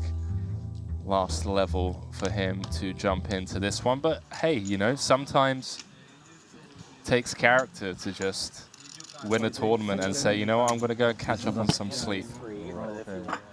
But then there's another part of me that refuses to believe that he's not itching to jump back in and play some more poker. New feature table here. Yeah, I can do this myself. Paul Poir, Elton Sang, Santi Jian, Kiet Lee, Daniel Dvoris.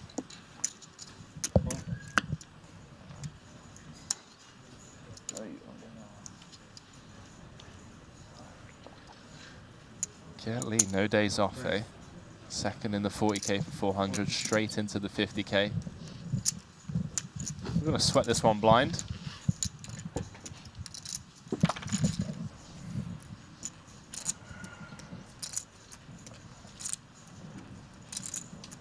This is cut off the button.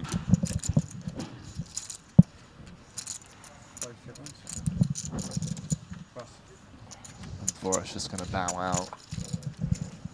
Bow out. Got Jungle, Greenwood, and Dario San Martino, as well as Ivan Liao over on the red feature table, so we will be hopping in between the two.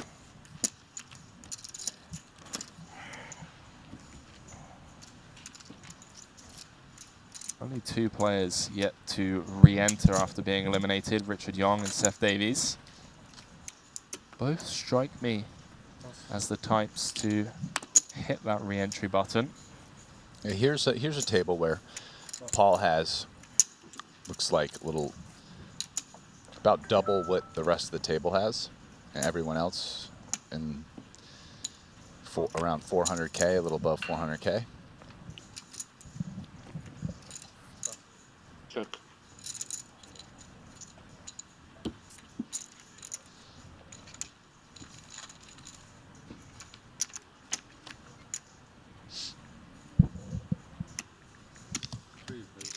Action flop for these three hands. Kiet Lee, Dvoris both flopping top pair. Inside straight draw, Elton Sang with bottom two after knuckling back his option on the button.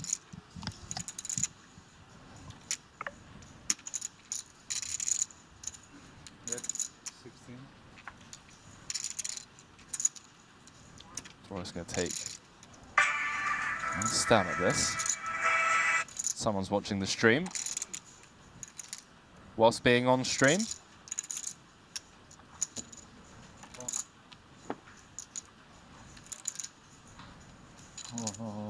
One more play. Okay, cool.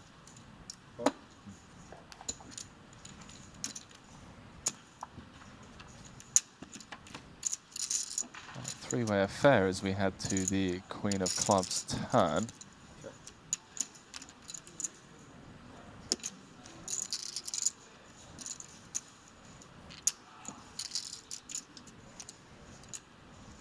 See Elton Sang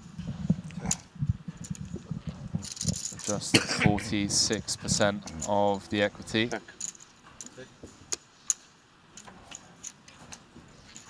And the 9s fill in a spot where there might not be a lot of ace-x type hands. Maybe the person who's most likely to have an ace is Kiat Lee, given his coming in under the gun and didn't just check called flop. Could easily be a hand like ace-queen, ace-10. So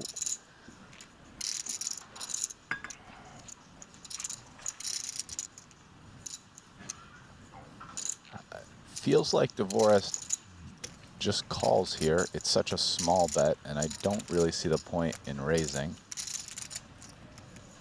especially if he also thinks Kiat has more ace-x hands than him. Oh, wow. He actually thinks he has enough ace-x hands that he folds a 9, getting like 12-1 almost. Not 10-1, or yeah, something crazy.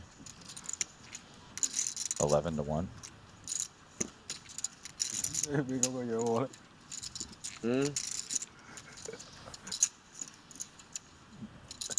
Have a feeling Elton isn't folding a 9 here, as he has bottom 2 pair and is considering calling. But yeah, Ace. 那导致的是努力。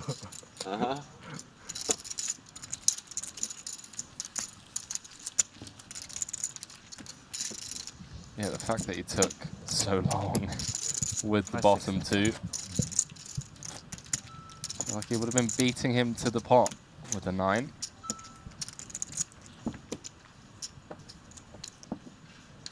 As always, massive shout out to you viewers at home that have been with us since the start of this Triton Super High Roller Series in Cyprus. Now concluded with the No Limit Hold'em events. Have the short deck main starting tomorrow. If you are enjoying the content that Triton is and continues to provide you with, go ahead and smash the thumbs up button over on YouTube. Drop us a follow on socials. I didn't wear my glasses. Putting out a bunch of behind the scenes content and interviews with some of the players here in Cyprus. Jungle Man, Stafford Canet, Jason Kuhn, Ike Haxton. As we dive back into this, Santi Jiang flopping trips. Snap fold from the Queen Jack, 2 overs and gut shot. It's the 75% bet from the Spaniard. Yeah.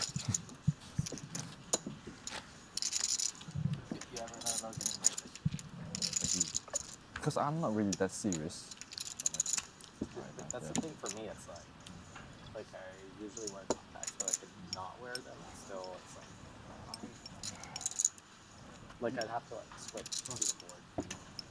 Yeah. Only struggling like when nighttime or it's really bright. You know? Yeah. Only on the feature table I'll struggle. Yeah. On the table I'm fine to have.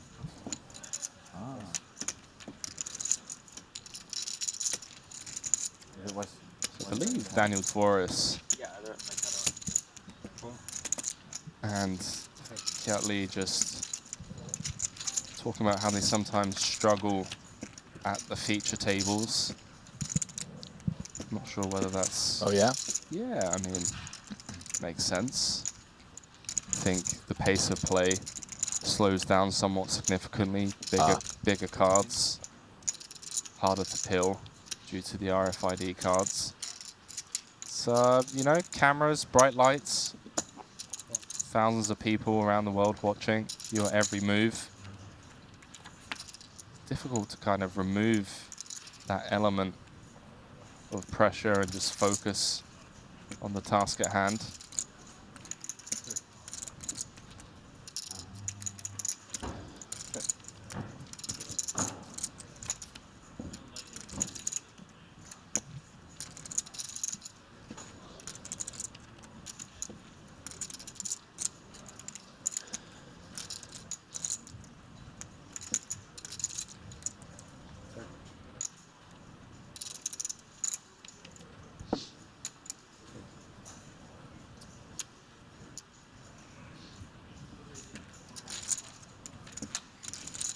Yeah, and Santi gonna just win a small one with the ace-9.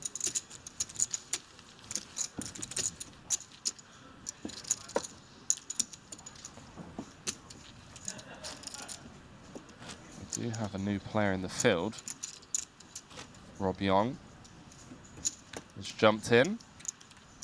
His first taste of short deck success came in Madrid, came third. In, I want to say, the 30K. It would have been the 25K. I apologize, it was the 20K short deck.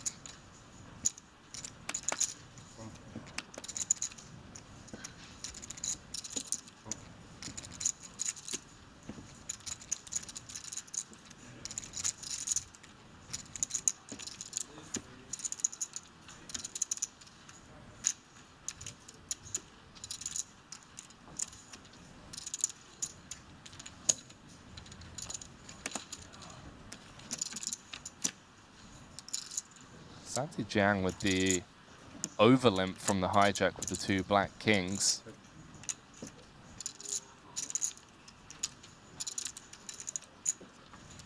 Yeah, I guess deciding he would much rather be able to just take his chances, maybe multi-way pot, or you get the raise behind and just limp jam, being better than raising Elton's or EP limp. You would imagine to something like 60K.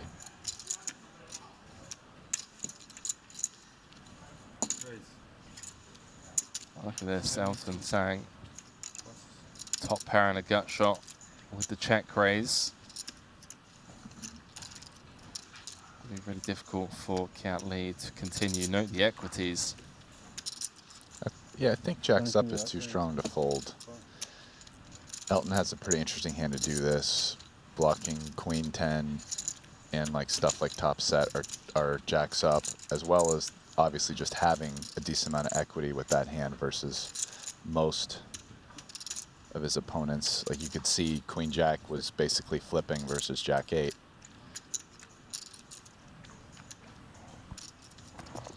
$198 in the middle. Kiat Lee's top and bottom being counterfeited, now losing to pretty much any jack. Or every jack with a kicker higher than a 9. Sorry, Brian. Yeah, no, sorry. Myself. I was just going to say, the way this hand played, I mean, Elton has maybe more straights and maybe Kiat more boats given the check raise and the bet call. So Kiat has a pretty nice combo to consider bluffing with here, right? Having the other 2 pairs that got counterfeited by the 9. So definitely a spot where he's going to consider bluffing both here, and you would think that this is setting up a river jam, or at least the threat of it. Elton actually has a better hand to bluff catch with than a pure straight, as he has a jack, right? Jack of clubs as well. Yes, so he's blocking full houses. Oh, hello. 8 of hearts on the river. And now Kiat's play has gone from bluff to value, as he actually has 8s full of jacks and is beating everything but a 9, and Elton really doesn't have very many 9s, so this is a pretty... Check. Check. No good. No good. Check what? Check queen. Jack what? No good. Elton getting 2 outed on the river, but you could argue that maybe he was never going to win that pot, Brian. It does seem pretty likely Kiat was going to bluff a lot of rivers, and I mean, I don't want to say Elton wouldn't have called, but we would have had to see what Elton would have done there versus the river jam. Would have been I'm sure he would have thought about it. My guess is it goes at least 1 time bank, and you know, we get to see what he comes up with. Oh well, we don't get to see, but we would have gotten to see. Jumping back into the action on the red feature table. And we have Greenwood involved. A hand against Jungle Man. Jungle. Greenwood limping in from UTG with the Jack 9-0.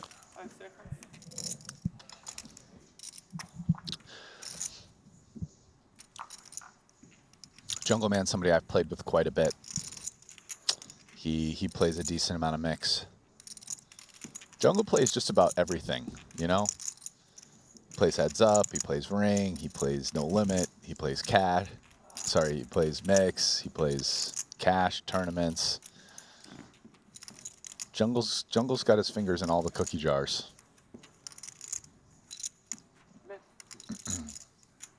What game would you say you've played the most with Jungle? The mix game at Bobby's? Yeah, mix, yeah. Because he doesn't play that many tournaments, all things considered. He's not a big tournament player. Just the Players' Championship, just wins Yeah, it but that's twice, mix. so. Yeah, exactly. Right. And I mean, I'm also playing that every year. That's kind of my favorite. It's my favorite tournament. So I've also won it twice. Yeah? Yeah. Not letting Jungle get one up on you live on air. He does make the call. And in the tournament's very short history, actually, someone has won it 3 times. Michael Mizrachi. So pretty crazy. 3 people account for 7 of the wins. So I don't know what the exact number is, but it's probably like half of them. So.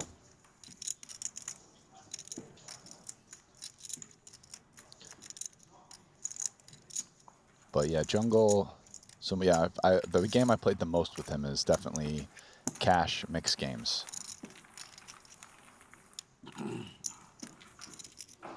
But I've played the big bet mix, the hybrid. I've played no limit only, cash. I've played a bunch of formats of poker with him.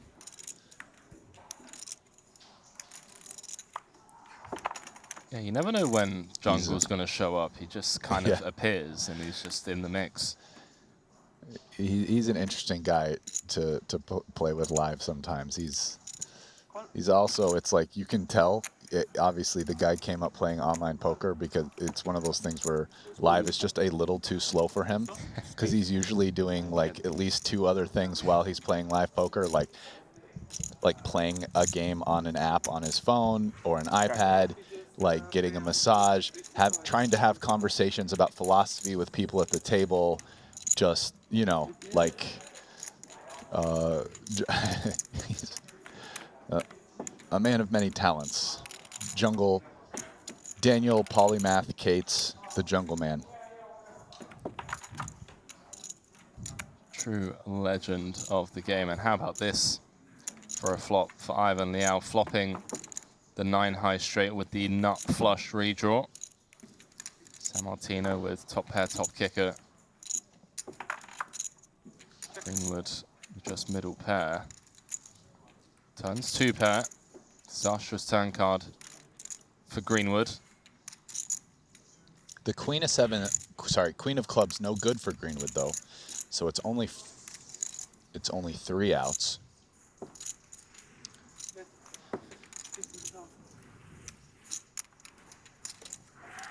And San Martino, with the worst hand in 0 equity, decides to, after the flop check, to probe at this one.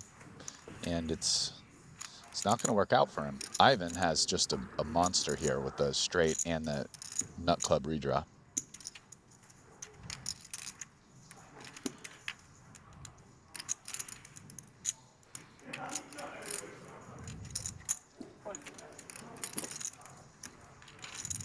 Comes with call.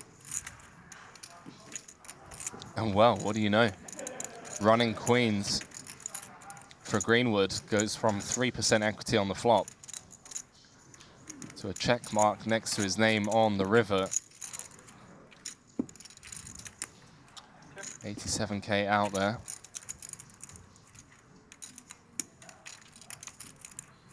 Yeah, and he's probably going to find a customer in Ivan here, who, all things considered, has played this hand pretty slowly, given the no bet on the flop. In fact, is going to go for value himself to the tune of kind of a big bet, actually. I mean, he's going like 3/4 pot, which feels a little big, all things considered, with the straight. I mean, it's the worst of the two straights on a paired board with a flush, 3/4 pot. I mean, I guess you're just asking 3 queens to call you. Better's never folding. Greenwood now, I think, deciding whether or not there's value in raising here. It is a spot where one of the things I thought Ivan might do, or someone might do in Ivan's shoes, is you do the little quarter pot bet. The old bet 3 bet. And then if somebody raises you, he has like the perfect hand to then turn into a bluff. Yeah. Right? But that play is a little dicier when you go 3/4 pot. Although it's, I mean, it still works. Although the problem is at 3/4 pot, when he gets raised here, he's not really deep enough. It kind of is like min raise, click it back all in. But I've seen crazier. It would be kind of a cool play, actually. But it's one of those things that you speculate on, but you almost never get to see.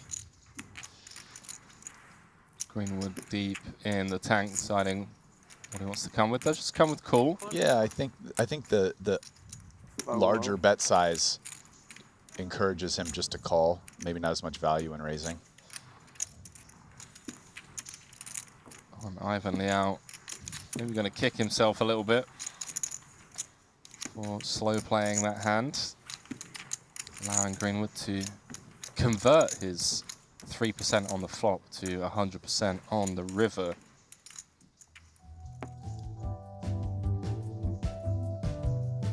Greenwood taking one down. Moves up to above average. The official timekeeper of the Triton Super High Roller Series, Jacob & Co. Been with us in Madrid. 2 main event custom pieces handed out to Henrik Hecklin and Stephen Chidwick. Have already presented one of their exclusive pieces to Sam Grafton for, sorry, Sam Grafton.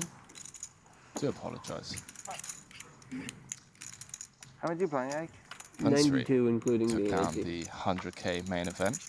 Going to be rocking the exclusive Triton Jacob & Co. piece. And yeah, I mean, listen, that's my man Henry's flow. He's talking about our sponsor Jacob & Co. Oh, no. Come out to Triton, make the trip, win one of those watches, add to your drip. Wow. That, you know what, Brian? You like that? All in 92.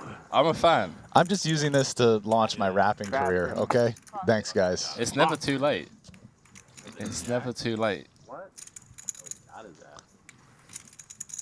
So my man, Henry Kilbane, with his flow,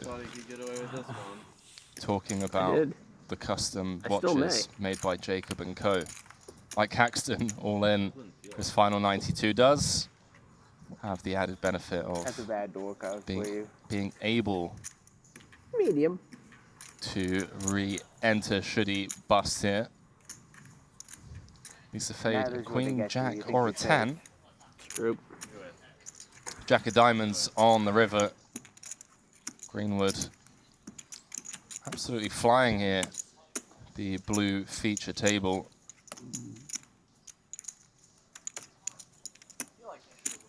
Ike gonna fire one more bullet, Brian? Oh, Fresh yeah. stack of 400k. Yeah, I'm pretty sure Ike's. You can pretty much sign him up for max re-entry.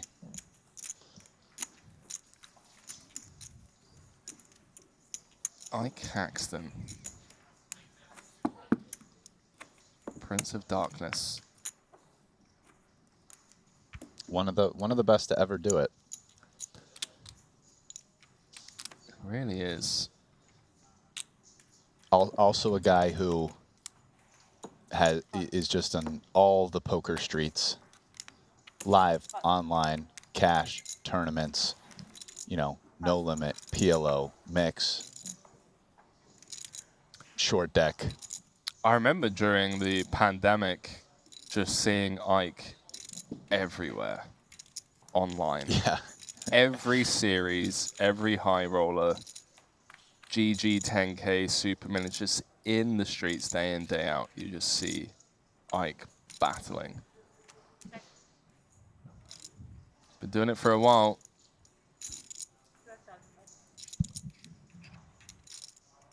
'15th on the all-time money list. Wonder what his first cash was. Oh, 2007 it was that PCA. The long locks flowing in the wind. That was his first cash? That was his first ever cash. Okay.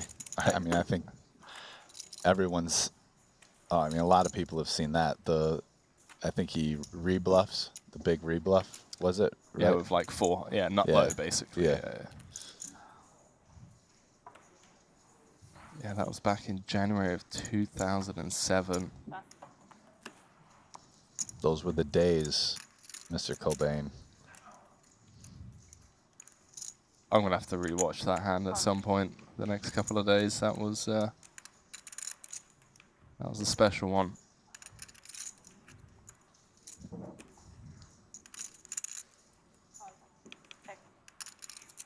What a time to get into poker. 2007. Yeah, and before. Yeah, just, I mean, the literature on it was like super system. Once you played poker for like 6 months, you were like ahead of the body of literature if you were smart. And just kind of on your own talking to people and working things out.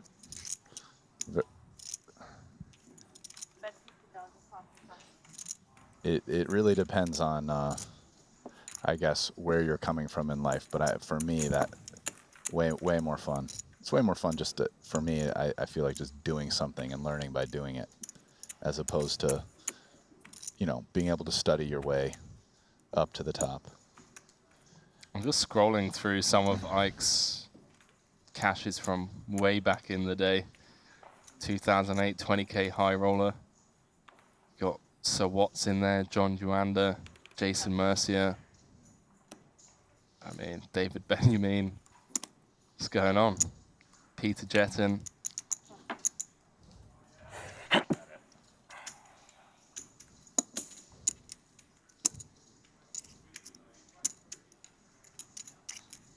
I remember all those names, even Peter Jetton. Maybe you have a connection with Played the cards. Just generally? Yeah. Like me specifically? Yeah, you. Not particularly. Maybe you do and you don't know it. Maybe. But like, you know, I'm not like, I think I'm like medium lucky. No, but still, well, I don't know. Like, you know what I mean? Like someone like, you know, like Fate or Adamo or something. They have a connection. Like Jason has a connection. I feel like, I don't know about Adamo. I don't know enough about him, but I can say, wait, 48. I can say I think Fedor's got it, and I think Kunster's got it. It's not that obvious. Yeah. A connection to what? Yeah, I wasn't. I was trying to pick it up, but.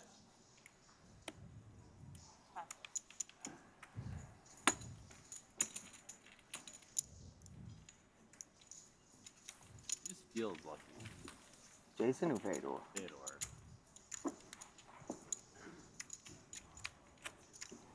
Do you agree or no?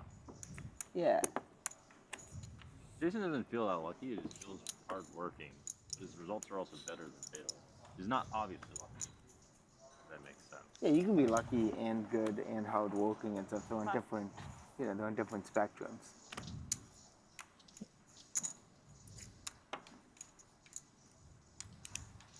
You're talking about lucky players? Yeah.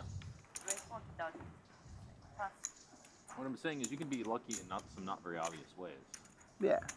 I've been lucky in some not so obvious ways. Yeah. Like sometimes it's lucky to not be so good at stuff. Not Yeah. obviously lucky. He's got aces. I don't want to show my cards. Jungle and Greenwood discussing some of the luckiest That'd actually be a players fun in the game. If game. you just run out the board and you just need to. Doesn't want to show his cards. Jungle, push them out for their PlayStation. Look at the spice. He's got a spicy one, folks. In jungle vernacular, spice. Yes. Spicy is a kind of way of saying, you know, curveball. Maybe they're not so good. Well, you can just do that. You can Eight of probably figure clubs that out. on the turn, and Jungle gets there against San Martino's. It's kind of- spicy. It is Yeah, spicy. We were at the table in the 200K. Huh? We were at this table in the 200K. San And I Martino asked, just seems the dumb. conversation came up, would you rather play good on like a given day? Would you? Oh, what? The answer is I would rather be lucky. I'll finish that. I wanted to on listen a to that given day, conversation. on one day worth of live poker hands, we're talking about, you know, 100, Yeah. 200 hands. I'd much rather be lucky. Of course you would. Of course. It's not even close. Luck is going to dominate your results from the span of 1 day's worth of live poker play.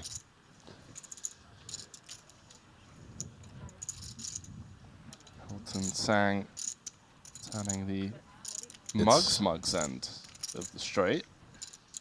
Losing to two straights. Skill plays out in poker over the long run. In probability, this is known as the law of large numbers, where the results over a large enough sample size come to approximate the actual probabilistic outcome, or EV, or however you want to classify it.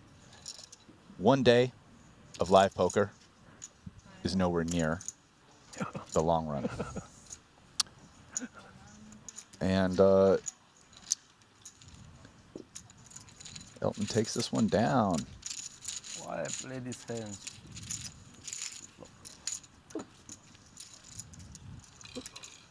Ủa Linh người cầm tiền. Không kiếm tiền nữa. trap 我啊！唔係 trap，好差嘅牌唔應該去 pre-flop。加油加油！ Gonna lose. Cat Lee. Just came second in the 40K for $400,000. No days off, straight into the 50K.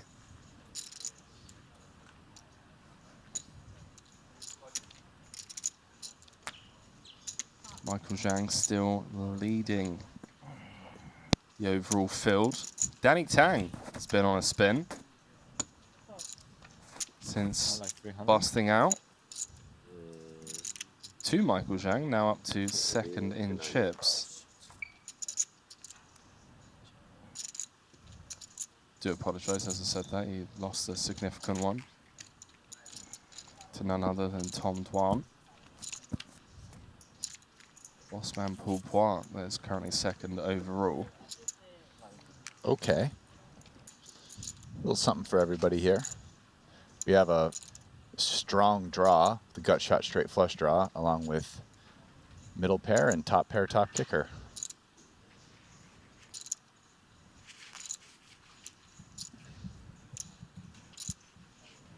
Trying to think of the most entertaining turn card from an action point of view. Oh, Dvoris. What? Just, did you just open jams?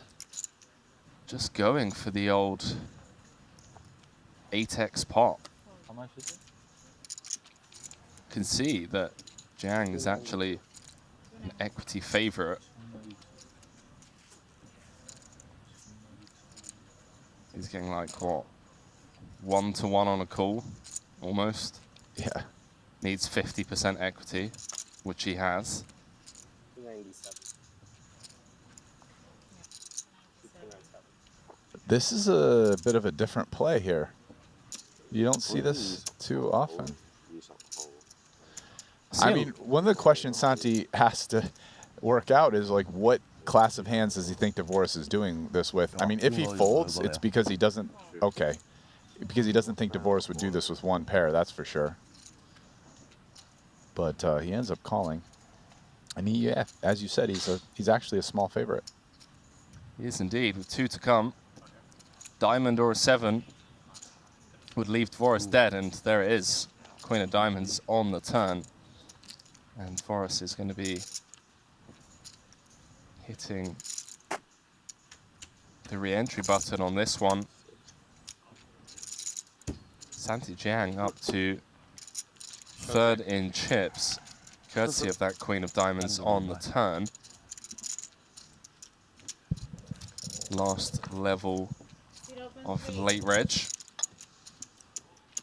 Couple of players waiting to rebuy. Seth Davies, Richard Young, Ike Haxton. Wouldn't surprise me to see Daniel Dvoris back in there as well.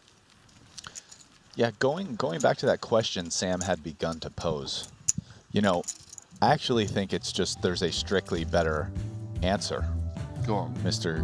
Kilbane. I feel like, I mean, we can see the chip counts here. It's only 3 people. We're going to gloss over this and stick with the conversation. Let's go. But, like, here's the thing. If we're talking about one day, you could say to yourself, oh, hey, I don't control my luck. I control how I play. Like, I would just want to play well, and the luck falls where it may. Sure. In a normal situation, that's exactly right, because you don't control your luck. You do control your play. But if I was going to get the option by something that does not exist in the world, but someone was like, you could control your luck, but then not how you played, you know, what would you prefer?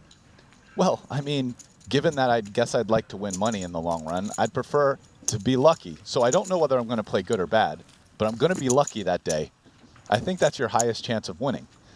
I mean, you know, so I think just the answer is if somehow like a magic genie came down and gave me that option on a one-day basis to choose between I can be lucky and then I either play good or bad, I don't know, or I can play well and then I'm either lucky or not. I think you have to take lucky. And then the good or bad play, whatever happens with that happens, because I think that's your highest chance of winning. Yeah, I couldn't agree more. I mean, I guess the expectations of getting lucky on any given day would mean that you end up winning money, right? Pretty much. It's pretty hard to run good and lose. Yeah.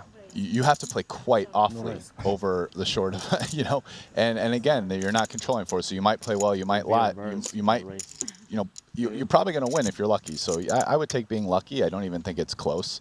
I think anybody, you know, and I think the question, it's almost just one of those kind of like an intelligence test questions as opposed to something where there's an actual like philosophical choice about what's better.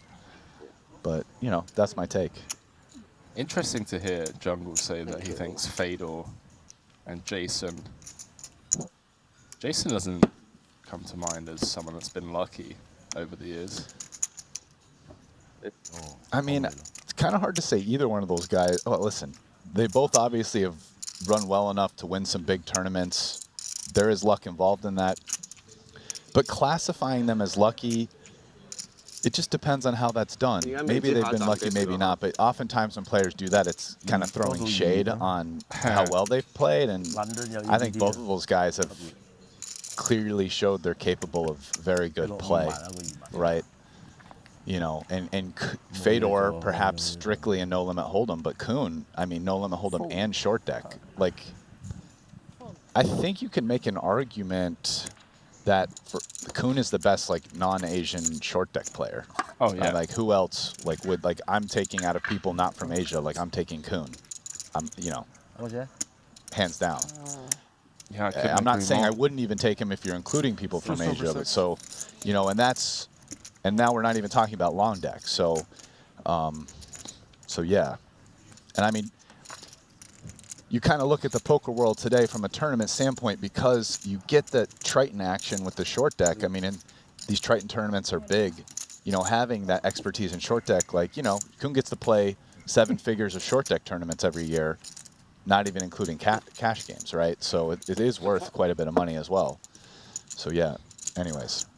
Well, got the double ace king. The ace king. Double suit coverage. The old diamond redraw. for Paul. And Elton can actually win with the Jack-9 of diamond run out, giving him the straight flush. Chop it up, gentlemen. We see Daniel Dvoris re-enter and Tom Dwan join the feature table. Ike, Seth Davies, and Darius Sammartino have all hit the re-entry button. And can confirm that there'll be 5 places paid in this 50K. $140,000 min cash, $557,000 for at first. that table, I could lie to you. At this table, I'm like getting caught. I mean, you could still lie though. I checked. Who does it? No, I checked. Somebody. He checked. I checked.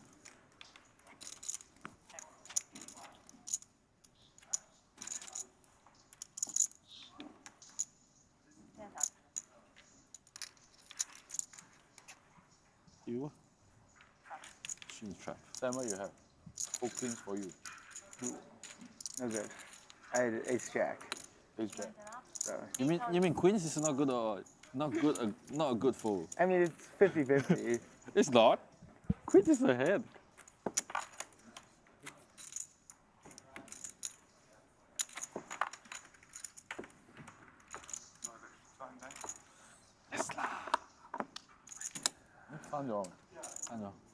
So that is it. Late Reg is over and done with. Blinds have gone up to 80,000, 8,000, 16,000 rather. Confirmation of the prize pool, 1.5 million. 30 runners in this one. 呢邊可能唔近喎，咁你冇可能冇提啊？呢個提咗唔緊要，10個人幾多下 Slider on in.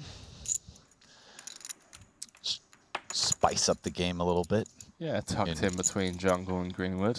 Notice nobody has moved, so now these 5 guys are crammed on about 60% of the table. Calm down, do this Xander now. Trying to make it as physically uncomfortable as possible. Courtesy of the Jungle Man massage. 6 NT in the pot. 8 is too hard. I need. You were just doing the maths, are you? Yesterday at the table, I was like so tired and it was in a pot, and I was like just doing all that, and Ivy's like, why are you pointing at me? Like, you know, I don't know, I'm just counting.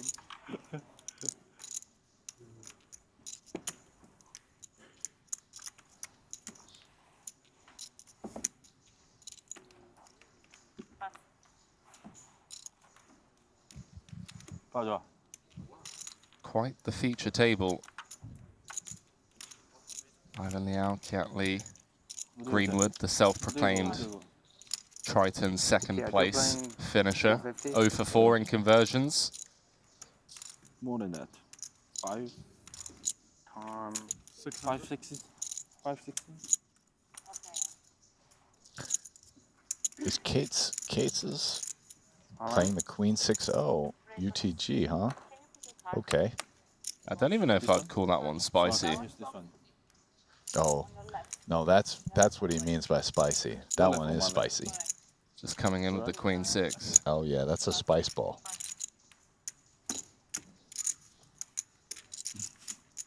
You didn't say it. You said left. I don't know which left. Your left or my left. In the rare event that he would end up winning that pot, we did not get to enjoy Kate's probably giving a big chuckle and turning and going, "Oh, this was a spicy one, guys." But you told me in Madrid. Oh, we did. Indirectly, I believe. But no, I think you texted me that you have magical powers. Yeah, yeah. It's pretty direct. Fair point. Anyway, big blind's a lot fiercer, a lot spicier. Have you won some tournaments with those magical powers this trip? You didn't see this trip, no. But it appears that well, we'll see. No. just you gotta wait for the right timing. Okay. You can't force magic. Doesn't sound that magical. You gotta You wait. can't force magic, or at least you can't force from the third dimension. It's gotta work in a different kind of way. Or at least if you do, it's not a good idea. Oh, sorry. Can't Try force telling magic. Rico eh? you can't force magic. Huh? Try telling Rico you can't force magic. I think he's not doing it right, but I'm not sure. He's rich enough anyway. I don't know what he's doing. Owen. Oh, boy. Hey, yeah. doing the Snapped limp off. rip, kind of bluffy move. It kind of feels like A7's gonna win. I don't know why. Jungle, man. So it kind of feels like A7's going to win. Yeah.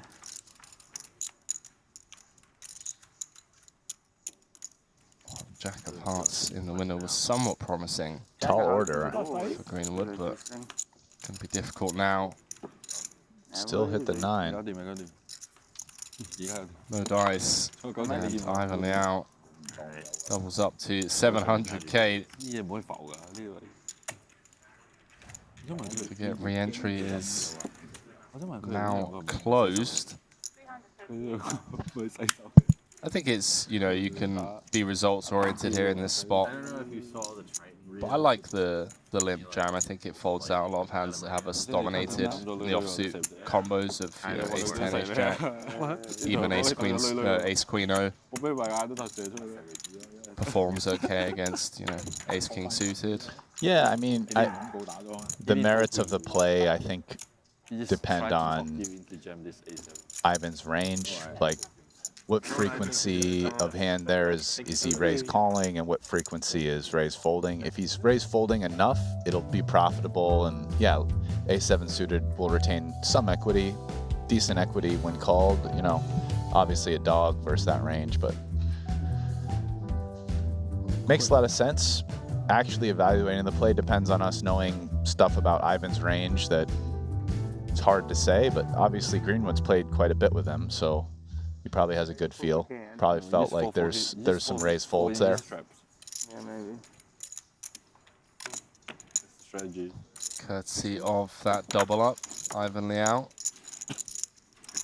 Chip leader at this feature table, but obviously that or Greenwood might have just rolled it, Just the old glare up at the clock. Went to the clock and, rolled the whatever, 40%, or who knows what odds he put on it.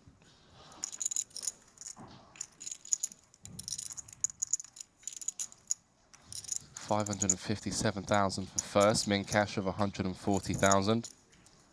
A long old way to go. A few more levels here this evening. And Tom going to be very happy to see those two limpers folded and gets what he was hoping for, which is just going to the flop in position without a re-raise. King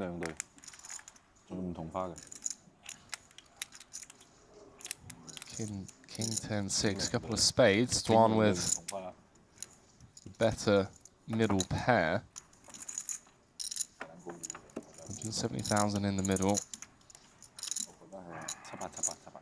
Jungle's seat feels like it's as low as the chair probably goes. You just kind of looks like he's just on his knees. Yeah, getting a chest massage right now. It's quite the wow. He took his time and came out with a large bet, which is, I guess, it's based off his. This is a range play. Obviously, his hand wouldn't appear to be one that loves this.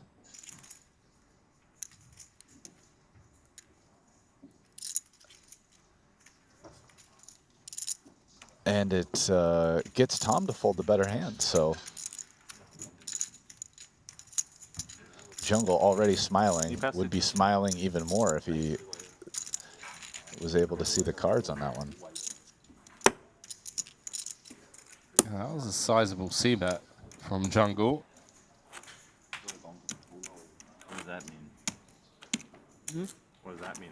What? You stomped your chips. Oh. Nothing special. Jungle trying to get a live read.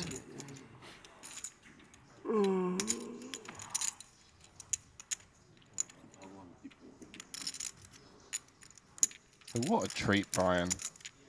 It's 2022. Jungle Man, Tom Twan, Ivy, Eric Seidel. All of these legends of the game. We can see all 4 queens out there. So Dwan will not be flopping a set.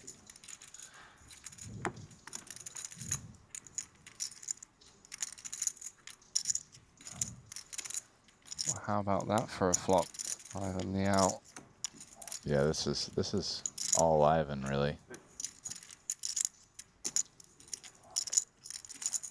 I'm rooting for the offsuit jack on the turn. Just see Dwan go absolutely blasting with the 2 queen blockers. Yeah, and Kate's has the straight, and Ivan has a gut shot nut flush draw. Nope.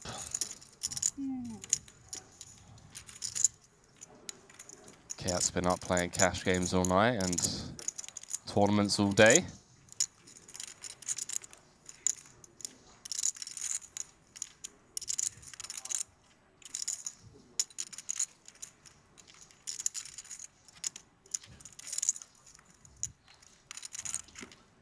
Nikita Badziakowski will not be winning title number 5 in this event.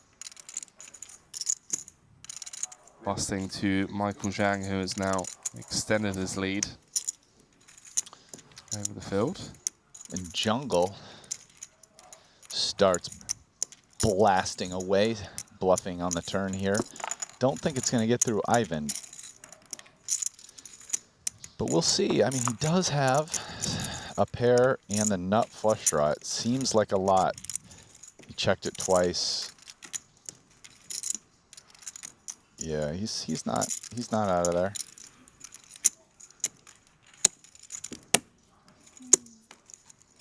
Ooh, hello. Nizzles. He makes the nuts, and Jungle has a combo that might bluff here with that, especially with the 9 of diamonds. Almost the nut low. I mean, Jack 6 is actually the nut low, but Queen high. About as low as it gets.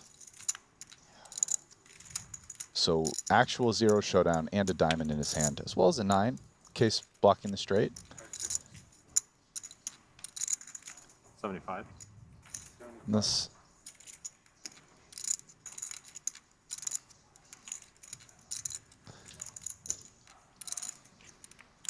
Now the question is, how much will Ivan check raise it to? With, again, the nuts. The actual best hand possible. Yes, the board is paired, but this is short deck. Flushes beat full houses. Flushes don't beat quads. Oh, you're right. Second nuts. Good point. The flop did get checked, I guess, so pocket 7s is possible. Daniel could have 7s. I guess so could Ivan. Yeah, maybe given the turn sizing, be unlikely Yeah, to see Jungle bet actually. 60k into 72k with 7s, but Yeah, actually, you're probably right. Well, no. Wouldn't be ridiculous. It's no flush on the turn. I think either player can have 7s, but yeah, probably even Ivan probably is a little more likely, given the turn sizing.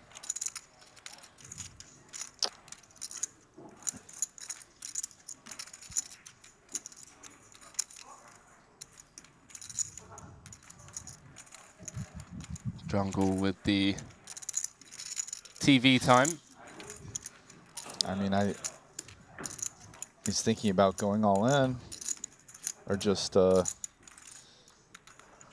enjoying his massage. One of the two. Pretending he has a decision, always a possibility.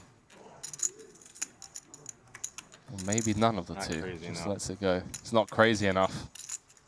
Just not crazy enough. Old Jungle would have ripped it in, Brian. Huh? I feel like you'd rather jam with a hand like 10-9, 9 of diamonds. Although maybe you don't want to be blocking boats. Those are the hands that you're trying to get to fold. I mean, how many boats does Ivan have there? The check raise. I mean, if he has a boat, it's like king's full. Yeah. So. Not really. That's probably the right fold.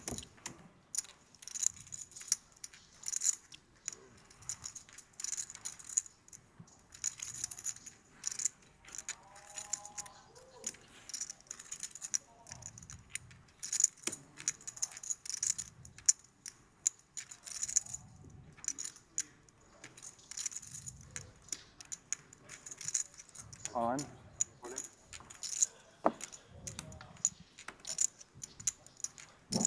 Oh, Greenwood says run it. Really curious what you had there, Ivan. Really weird 75 hand. antes. It's a really weird hand where I have nothing. I have the nut low. I love Jungle is so funny with these type of things. Like taking the time bank there, waiting. He does stuff like that a lot. It's just the way he thinks about poker. Oh, Ivan. He's just one of those guys that in those spots, even if he's at all confused by you, he takes his time and talks about it. Bluff. Sometimes it's infuriating. I'll give a little jungle story. Here's a jungle story. We're in Macau a long time ago. We're playing Chinese poker. Okay.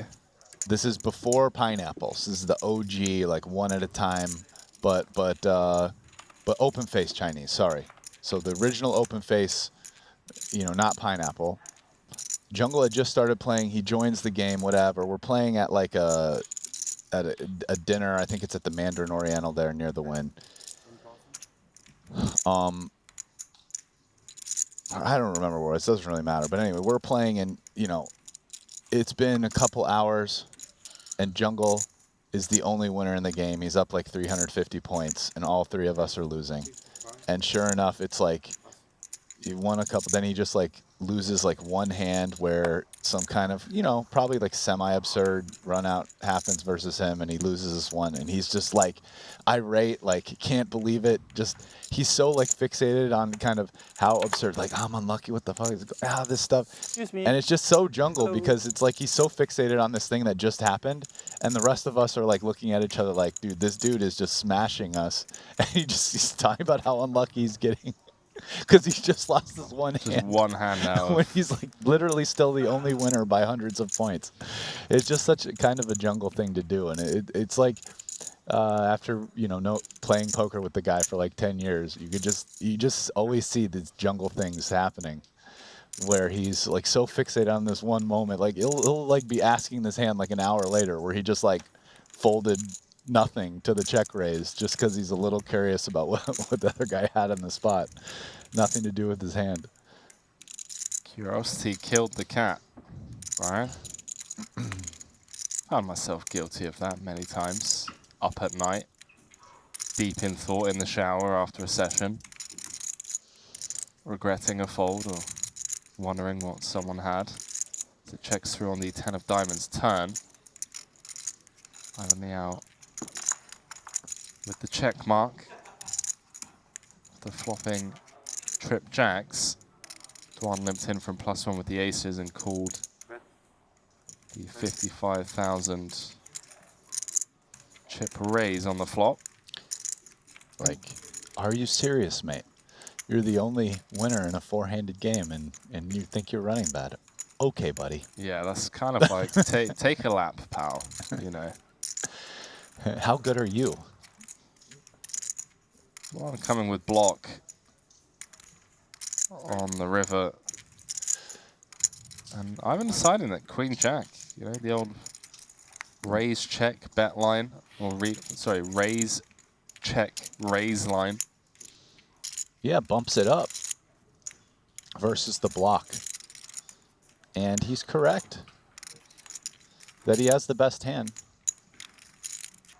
And even more correct if Tom pays him off with, I mean, really one of the, like, yeah, maybe Tom could have Jack 9. He's not playing Jack 7 under the gun +1, you would think. So really it's almost the next worst hand. There's two hands between Queen Jack and aces, but technically there's only one in Jack 9. So it's one thing to raise thin for value and be correct, and then it's another thing to get paid off. And usually you need both of those. You need to both be correct and get paid off. And so Ivan got paid off. There it is. Thin little value raise. And those type of things are important. When you want to max earn. Yeah, Duan keeping Ivan honest on the river, down to sub-starting stack now. Re-entry has closed. Don't look now, but Ivan Liao is running up a chip stack. He is indeed up to 4th in chips. Ike's turn to limp in the aces from early position. And if someone else raises it, they're going to get burned. How much do you have now, Elton? 40 antes. Looking to just check pile. 3. And they won't be ahead, not by a mile. 75. Wait, what? Am I missing a reference here? What did I miss? I'm rhyming with every word that you end with. Burn, turn, pile, mile. Let's go, mate. Okay? I told you I'm launching my rapping career. Man, these coffees that they keep bringing over to you, dude. I know, dude. I'm not going to bed before 6 a.m. again today. It's just too much coffee. A little limp pot. Okay, some straight draws and some aces. Let's see what we get. Forrest with the open ender. Also with the gut shot. We're deep, but not too deep.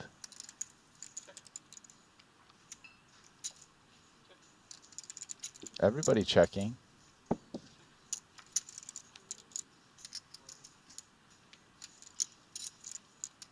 Seven of diamonds pairing on the turn. A card that Ike may be somewhat concerned with against the button range of Elton Sang. Sure, but overall, above average card for Ike. I mean, it's hard for blanks to come on a board like this. I mean, I guess maybe a queen would be better, but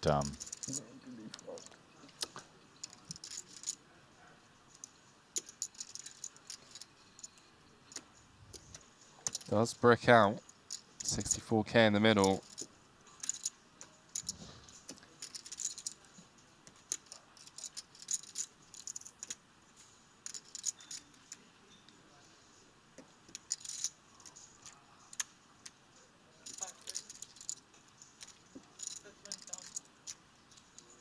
Coming for some value on the river. Third pot, slightly under actually.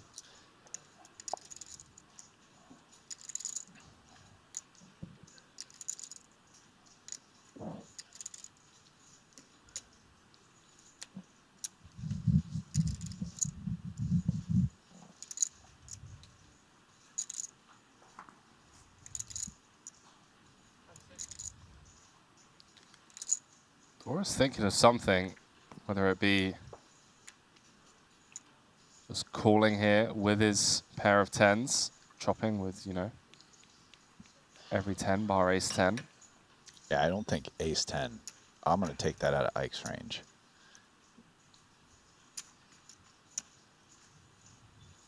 Yeah, we'll see what he comes with. I mean, maybe a raise? Does feel like a decent bluff candidate. From the cutoff. Limp in hands like pocket 10s, jack 9. I guess we'd rather have a club in our hand. Yeah, think so. Throwing out the old time bank extension and just comes with call. Yeah, which it seemed like an all three option spot.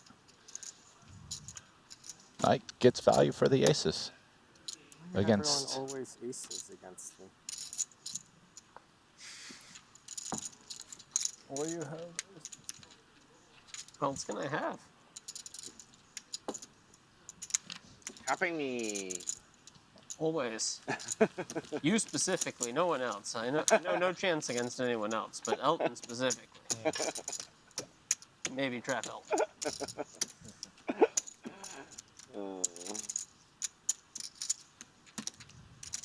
Elton had a little bit of a bigger stack earlier, but I'm gonna quit playing tournaments. You're gonna quit playing tournaments? Like right now, you mean? Or like globally speaking. What a fantastic one-liner. Tournaments are sweet, man. Huh? Tournaments are sweet. I like tournaments. Yeah. I like it too when you make it deep. Don't we all? We're almost in the Elton? final 3 tables. Yeah, we're good. As Randy likes to call it, the Asian invasion. Paul Poir, Ivan Liao, Michael Zhang, Santi Jiang, and Chin Wei Lim rounding out the top 5 here in event number 12. yeah, only 50K Phil short Ivey day. up there with them. Ah, yes, Phil Ivey just doubled up through Michael Zhang to 800K. Okay, nice. Strap almost right. That was very close to jamming free. I saw. Wow. I can tell you thought about it. Did you have ace king? Yes. Really? I mean, how can you call the river with less than ace king? Well, no, I had ace of clubs king, and I was thinking about bluffing. Right, that makes sense, yeah. Wow, Dvoris with the absolute needle of a lifetime right there. That tracks. That was one of those half truths. It all adds up. The cards were fake, but he probably was thinking about bluffing. Yeah. You know? Just not with the hand that he was saying. And he was thinking of jamming pre as well, 10-9 suited. That's for sure. Yeah. How much are you playing? Just under 400. 350 in white. Actually, no, just over 400. Stand over. 404, including that. All in? Santi with the open jam, cut off the button. Go pick it up. Uncontested. Oh, yeah. Mr. Cozy wants a rub. Who would have thought Ike's a big fan of tournaments, eh?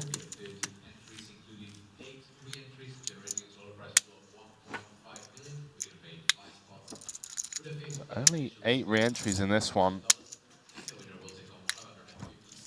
Courtesy of no Rui Cow in to fire 3 bullets.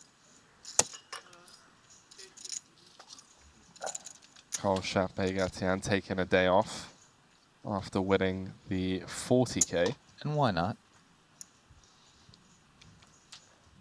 Go celebrate with a little nightcap.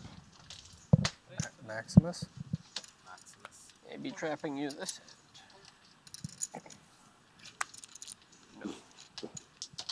Morris with the open jam from under the gun. How much is it? Well, just shy of 30 antes.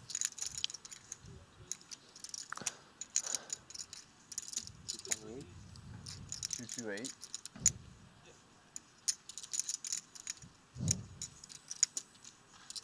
think so.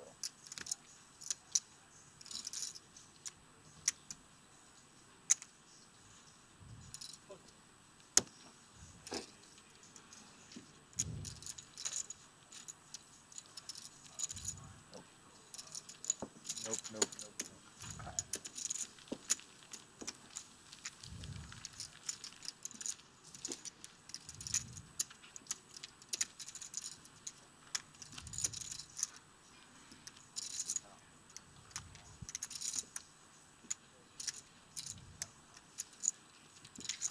Eight suited ace. 8, 9 suited. If you had 1, 28, I would have called.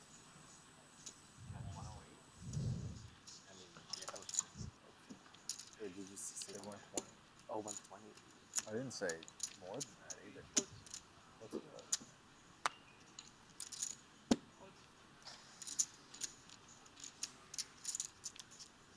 go. And Elton doing a little trapping himself. Ace queen off under the gun.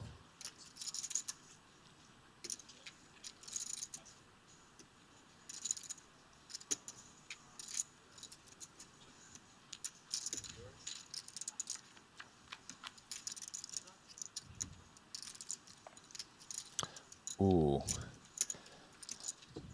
It's not going to be a fun pot for Elton here. 10% equity, top pair, top kicker.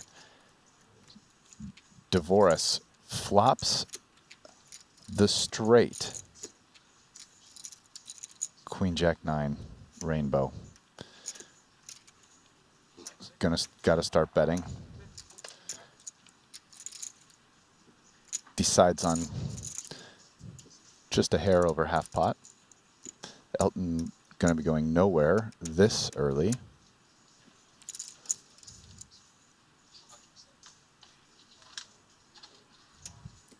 Yeah, it could be trouble here, Brian.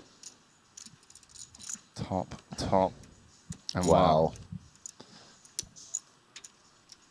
Ace of hearts on the turn. Elton with top 2. And now Elton is beating all flopped 2 pairs. Yeah, I think Dvoris also probably raises, given how short the stacks are, jacks or queens or obviously aces himself. So when you're in Elton's perspective and thinking about the hands that beat you, really it's just pocket 9s and the straights, in my opinion. And you can come out with a number of hands that you're ahead of, especially kind of bluffs and semi-bluffs, and even some value, certainly.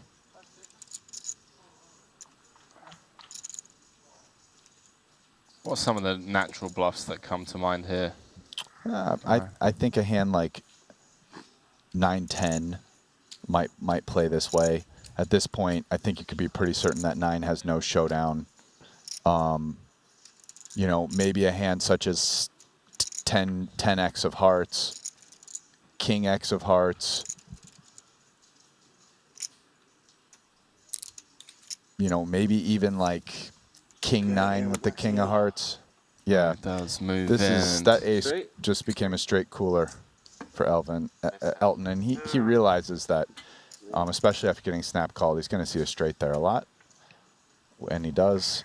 But he, you know, has 4 outs, 14%.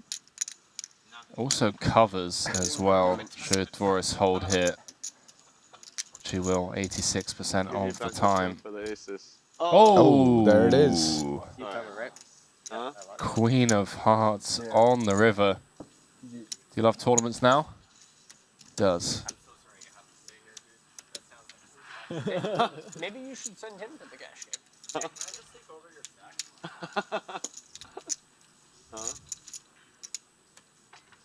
I was really Elton spikes the 4 outer. We're even covered. Huh?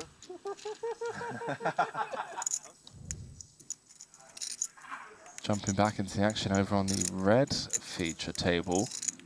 King, queen, 8, 2 clubs board. Queen pairing on the turn. Kate's with a full house. 还应该是。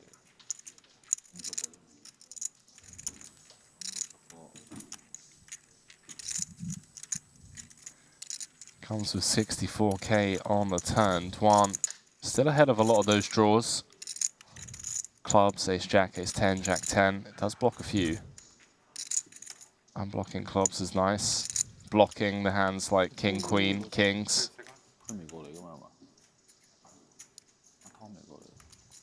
Does make the call. SPR sub 1 going to the river. 272,000 in the middle.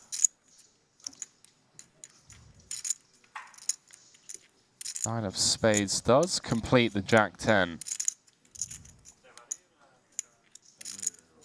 Which Dwan also blocks.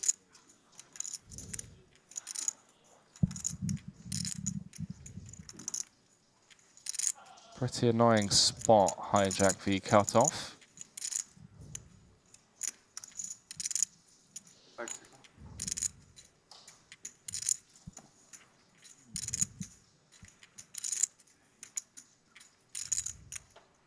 Yeah, you can see there isn't that much behind anymore. Yeah, blocking a lot of the value and unblocking clubs.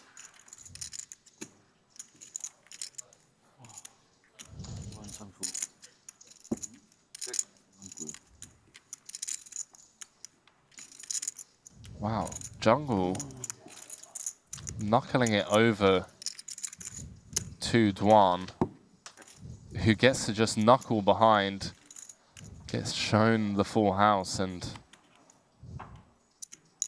oh, Dwan, 20 antes to potentially spin up.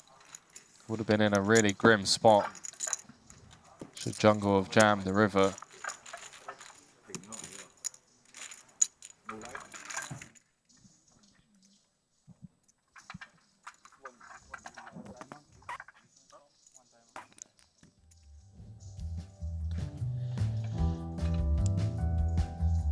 And here comes that beautiful elevator music.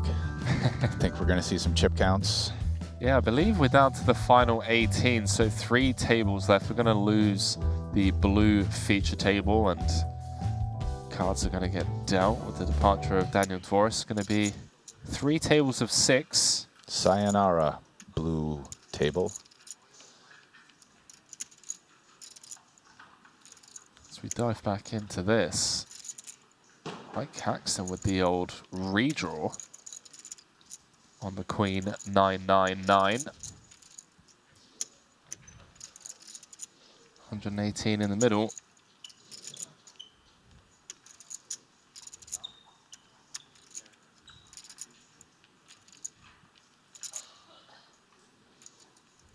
Yeah, there's some money got in there. It's unclear, but this was not a limped pot that got checked. There was either a pre-flop raise or a bet on the flop. One would assume there was a bet on the flop, given the size of the pot. Yeah. And I feel like there's a pretty good chance for a value bet here on the river, especially if that's true and the pot got limped. So, I mean, I think Santi can feel pretty good about neither of his opponents having aces or kings. So he's kind of like, do they have quads or not? Ike might have to be worried about Santi having aces or kings. He does have a king, which makes kings less likely. I wish we could have substitutes in tournaments. And Seth is going to be super happy to check tens, knowing there's a pretty good chance they're not good. I mean, tens is kind of a bad hand to have there because you block the, especially Jack 10. It's one of the most natural draws that one of your opponents might have, making it a little more likely they have value in the form of a bigger pair or a queen.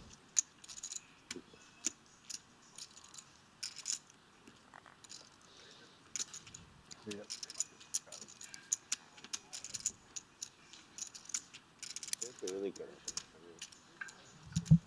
at it.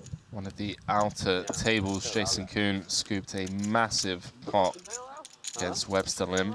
Oh, wow. Queens against Ace King. Or like a substitute or something, so we can kind of take Up to turns and third in chips. Big double. Big double. Michael Double. Putting a dent in the Asian invasion. Yeah, him, as now Stephen Chidwick. actually Greenwood, Kuhn, and Chidwick all in the top 5. What would you call that invasion? I don't know. Greenwood, Kuhn, and Chidwick. I mean, it's hard to group them because they're all from different countries. I Even. just play for me for a couple rounds. Yeah, but they're all part of the same clique. Yeah, I guess that's true. Yeah, are we playing the next level? The yeah, they're all on the same team, right? They are indeed.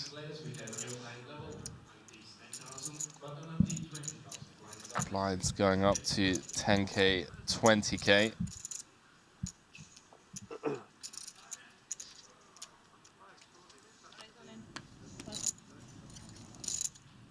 So we have added 2 levels of play onto today. The plan was originally to play level 10, which we're currently at, and call it a night.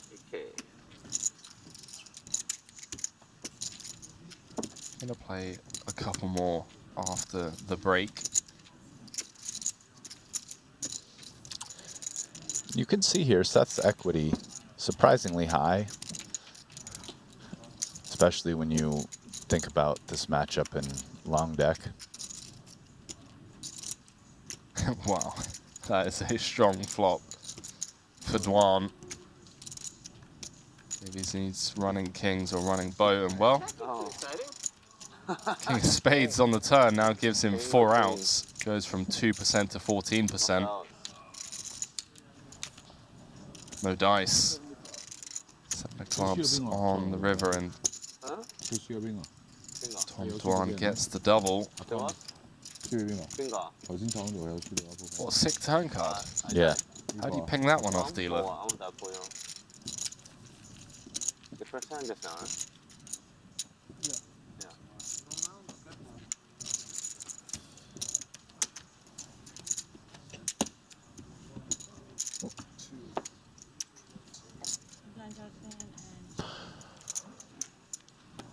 I think actually someone folded King 10 pre-flop, so there was no king, but there's still the 3 queens.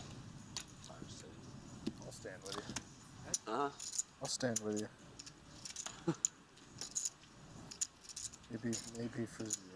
See a lot of people that have recently rejoined us over on Twitch and YouTube asking who took down event number 11. Fan favorite, commentator's favorite, Carl Shappig, Atian taking it down. His first He's ever ready short for deck. his whiskey endorsement deal. Sign him up. I mean, who does he go with? You know, he's a trader, trading for millions of dollars, There playing he high is. stakes poker. Like, it just has to be drinking something. whiskey at the final table of poker tournament, winning it. Like, there's real footage of this, folks. It's time to sign that man.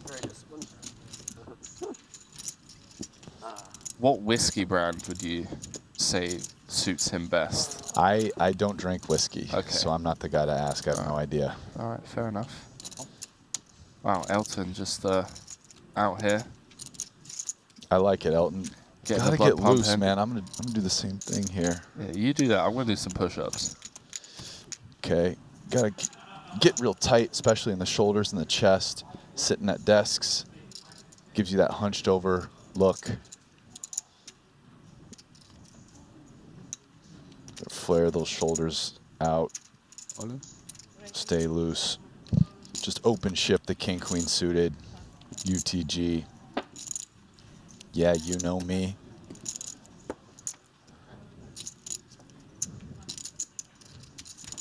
Oh. And there it is. The dream. Just having aces. And now the second part of the dream, which is them actually holding up. But it's like the one hand in short deck, which is a nice favorite over many, many others. Sometimes you just flop your opponent's dead. Yeah, wow. I mean, there's running 10s to chop, and that doesn't happen. How did that not happen, Brian?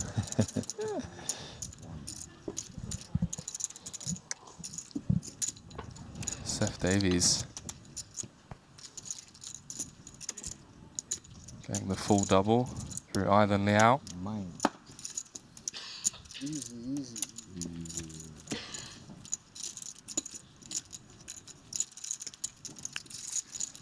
The late reg has closed here in event number 12. Sam Greenwood leading the pack. Bossman Paul Poir currently second in chips. Someone get Tom Dwan a coffee.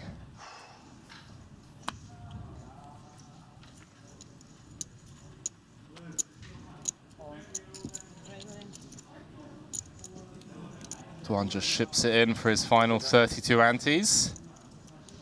Elton Sang 1 seat over Ace Queen O. Pretty sure that's gonna find its, that money at 642K is gonna find its way in the middle. Yeah. 378. Yep. Here we go. Elton would like not to get action behind here. Pretty happy to play against Dwan. Doesn't really want someone to come in for 600K behind him. We can even see there's a pretty good chance Seth folds this for not even 600, the exact same hand. I think the math on it is like, you know, does Elton even have ace jack? Maybe. Definitely has queens plus ace king. You know, gets a little dicey with ace queen there. I think it's still 18 in the field though. We're nowhere near the money, so it's really just a chippy V decision. It's close, but maybe if he had a lot less. But yeah, see precisely why Elton didn't. You know, you're isolating Dwan, but definitely don't want anyone to come in behind you with ace queen there. Same. Snap reads, same hand. Note the equities, man. Dwan with 40%, even though he's dominated pre.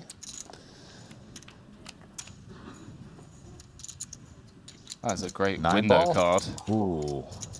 And Tom becomes a favorite here. With a 10, 10 actually gives him a winner. There's the 10. Now needs to fade the ace, king, or jack in order to get the double. He does exactly that. Running 10s to boat Dwan up to 700,000 chips.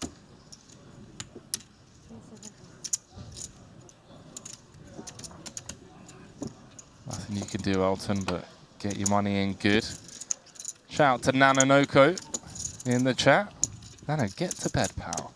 It's 1 AM. You've already done your shift today.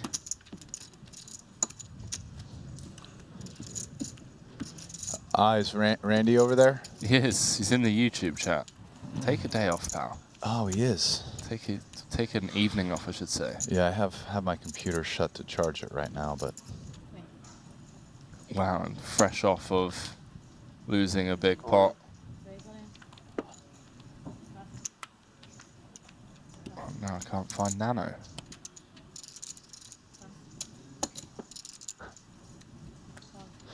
He just loves it. He does. I'll tell you who else who loves it. I think I'm looking. Elton Sang with 2 black aces. Ivan Liao with the king queen suited. Aces every hand here. And now Tom has the decision about whether or not he wants to gamble. 9-8 off feels a little dicey. I think most probably pass. I mean, he does have the 20K in there already. Thing is, I think it's a spot where also it's like there's 100K overs on the side. Maybe if they both had 177, you do it. But this is pretty gambly. I also think Elton can have some hands that you don't love seeing here, such as like Jack 10. Gamble, gamble. But he does it. Gamble, gamble announced. He does it. And we can see Elton with the nearly 50% equity three ways and higher than that on the side pot. I There's don't know, a Brian. 190 something K side pot. What, Henry? I don't know, just call me crazy, but the 980 in there, it's a bit dicey. He just feels like gambling, clearly. Oh. Ooh. Again, of course. How about that for a flop, middle pair? And now open-ender. Elton, like, obviously, Tom comes in with the hand everybody else folds and just smashes me out. Just eliminates two players. Jack of clubs on the river and Tom Dwan up to over $1 million in chips.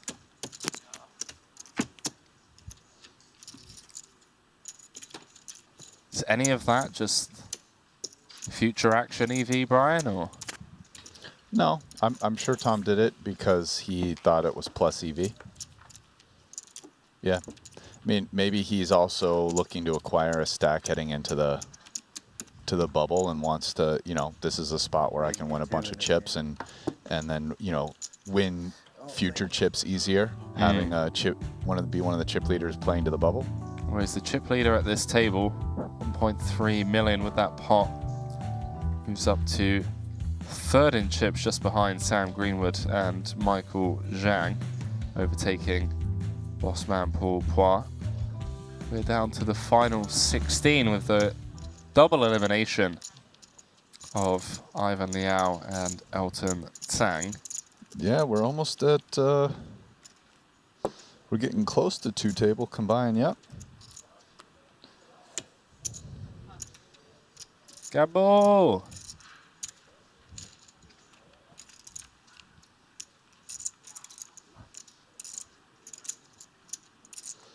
Yeah, I think that's a great point that you make. It's probably really close in chips, right? I think that play has to be losing chips. I can't see it being a winning chip EV play, but maybe Tom feels it's close enough and it's a spot where he wants to gamble hard to chip up. I don't know. I mean, if Tom thinks that plays plus chip EV, I'd be curious to hear why.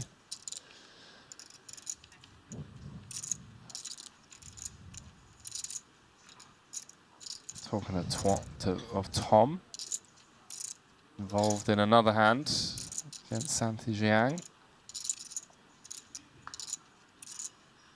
Cut off the button. A bet here would work, one would assume. Looks like a sizable one, more than half pot. With the 2 6s. Tom recognizing that this hand has little to no showdown value. Part of it being, if your hand happens to be good, there's a pretty good chance your opponent bluffs himself, and pretty tough call with 2 6s. You got any gas left in the tank? Guess the best hand to fold. One cruising. Chip leader now in the entire tournament. Yeah. And here's Phil Ivey joining the table. Ivy looks fresh, man. Did he like go for a little spa day or something? Or is that just like a solid 7 hours sleep? He's been very healthy recently. I had some conversations with Phil. I know he's refocused a bit on diet. He's gotten into fasting.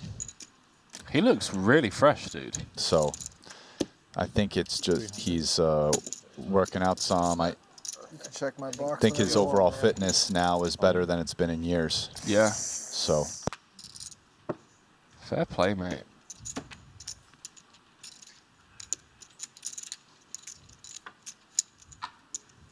For a second look, make sure the 7 didn't turn into a jack. Haxton, Go back for a Dwan, second look, make sure the 7 Ivy, didn't turn into a jack. all at the same table. What more could you want? It's a poker fan. Event number 12, 50k short deck, ante only.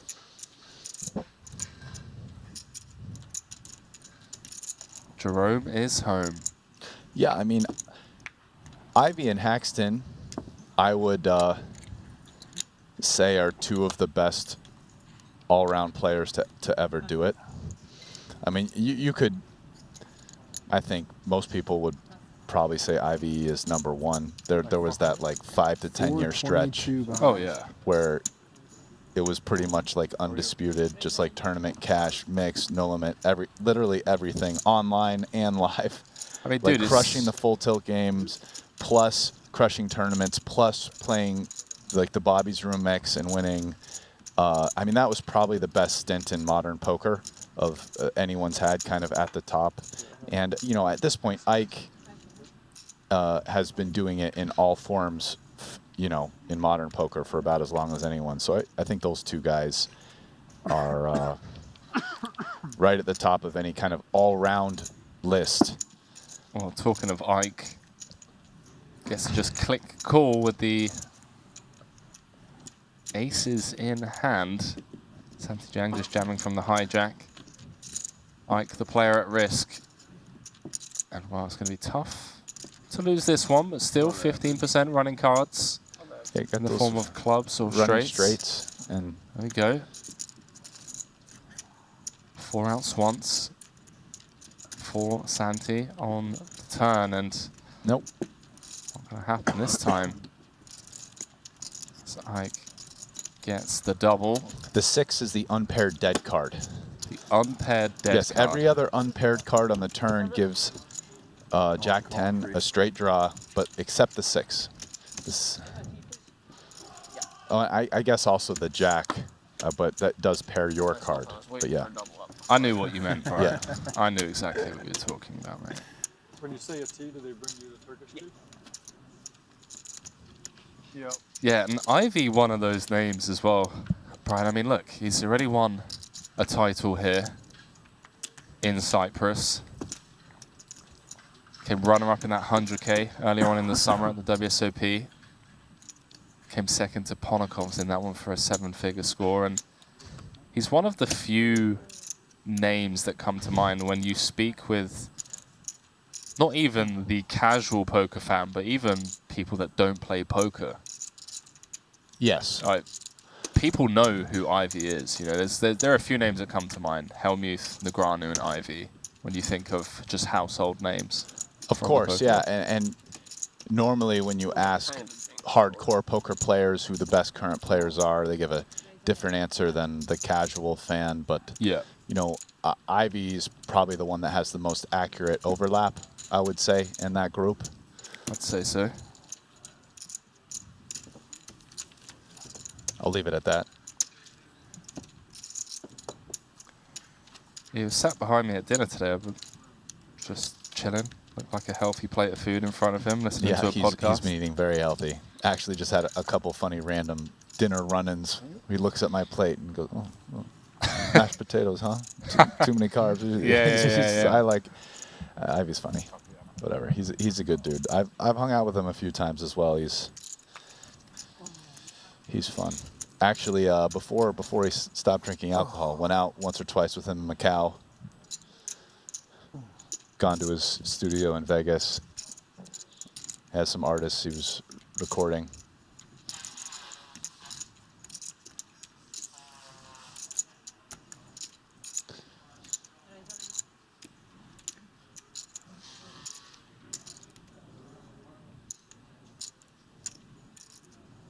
Oh, here we go.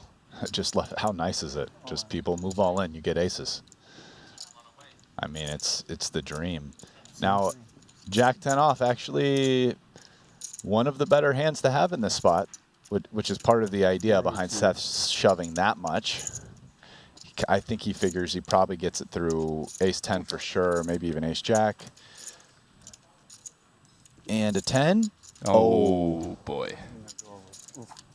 The old 10-10-8 board. Ivy drawing to 2 outs once. That's 2 outs twice, sorry. But now once, correct. And nope. 4-2. Ivy's not out. He's got 278, it would appear. And big double for Seth. That's what Santi Jiang was trying to do against Ike.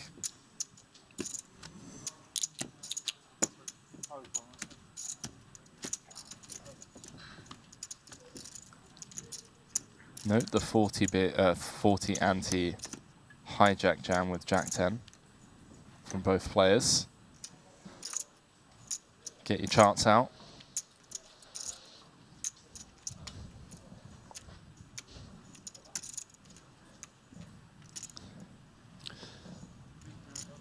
Webster Lim has been eliminated.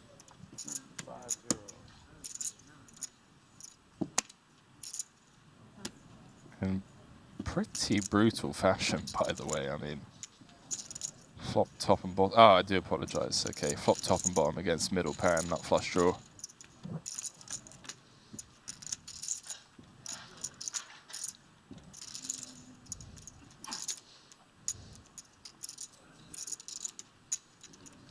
Nice thing though, when you play short deck, when you play like no one will hold and you take a bad beat, it doesn't feel as bad anymore. Yeah, You know what I mean? it's just It's like you're just kind of surrendering to the beast. It's like, all right. Yeah, I was going to say, If Ivy you- just took that one on the if chin, you didn't he? let those hurt you, you're gonna just go crazy in here. Yeah, they're reminiscing Hold'em's about. not meant to hurt. It's all supposed to hurt. Here it's just like, I'm dead inside. Let's see some run. How the equities run closer, and you're just going to lose with the best hand more often because of that, so you got to prepare for it.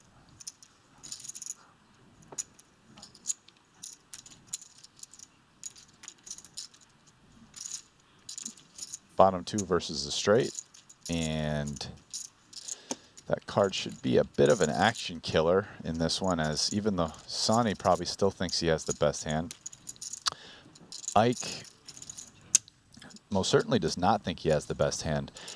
The thing is that Ike has a lot more king-queen, I would say, than Santi. It is a question about how Santi plays king-queen after the limps, but it's a pretty good hand, especially king-queen-o, to limp, limp, limp, whatever, limp, limp, then just 6x or whatever, somewhat easy fold to the limp jams. So I think both players, I would say, probably aware that Sonny has less king queens. That said, queen obviously still quite strong. See how Ike responds. Yeah, fold. No shenanigans here.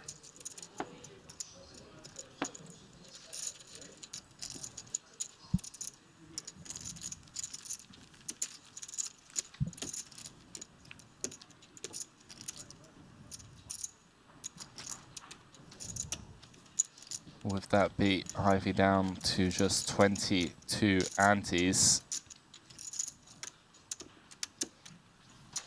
40k second place finisher, Kiet Lee, bottom of the pack with 11. Be keeping an eye on both those players as they try to spin it back up.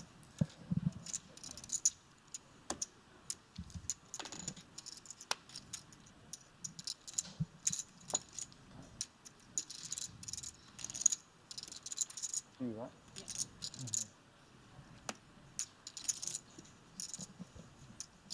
Believe. Okay, David's just going to come with the open rip from under the gun. I would imagine no one else covers him at the table. Duan does. Duan does, yeah. Oh, wow, and Duan has a hand. What is it? Or 834. Chip lead pot potential here, Brian. I mean, I don't think Duan's going to fold this. I mean, it's doing pretty well, and it's his chance to really run away with the chip lead. His ace-king is a big hand, yeah. He's like, the only player that covers me wakes up with a hand. But note the equities. We are flipping for the chip lead with 14 left, as Kiet Lee did not manage to spin his final 11 antes. 1.7 million in the middle. The covering stack. 8 is a strong window card. for Davies as he flops the nut straight and Dwan Running drawing clubs. to running clubs. That's it. Dead on the turn. And we have a new chip leader in event number 12. And it is Seth Davies. A strong series for him so far. Boom. 4 caches out of 8 here in Cyprus. It's cashed for just shy of 2 million. My button, all right? And he's not done just yet.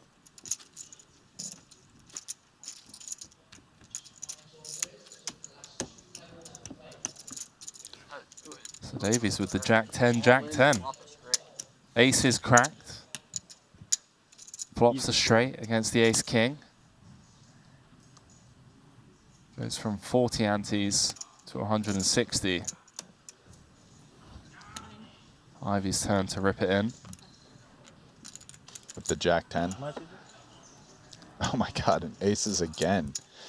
Just somebody rips, someone has aces. It's pretty standard. 240. You have like 5? This is 5.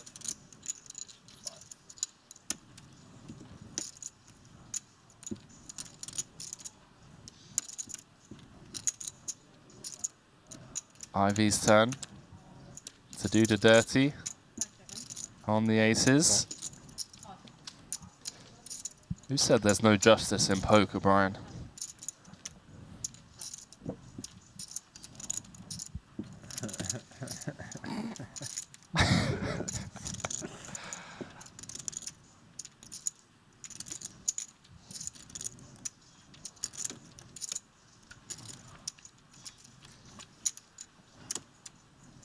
Can Jack 10 get it done 3 times on the trot? Got a chance.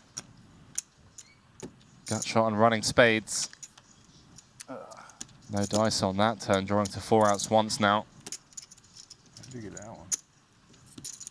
There it is. Ooh. 9 ball. You're back. Corner pocket. You're back. 2. Brian, what on earth is going on? It was just dead. You know, for the better part of an hour. Just nothing much to Jack to write 10 home. just wins. Yeah. That's He what draws a 12, I assume? Jack 10 just running into aces twice. And ace king. And ace king. It just wins. No, actually, it could just break at 12. Huh? Ivy looks so fresh, man. Love to see it. 9 of clubs on the river, gets the double back in the mix. 52 antes as we wind down into the later levels of play here in Cyprus. Seth Davies with a huge chip lead at this feature table, and he's the overall tournament chip leader with 14 left. As producer James Dempsey has just completely given up on life on the sidelines. It's like 1 a.m. 1 a.m. in paradise. Couple more levels of play for you viewers at home. We've been live for over 11 hours today. It's another day in the office.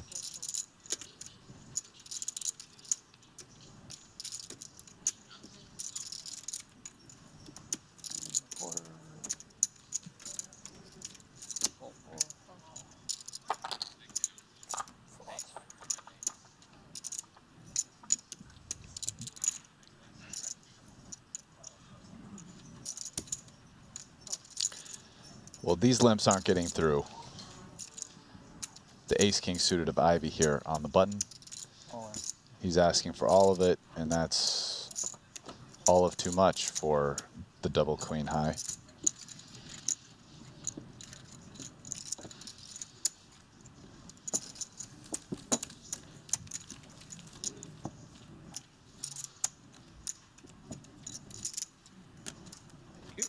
Welcome.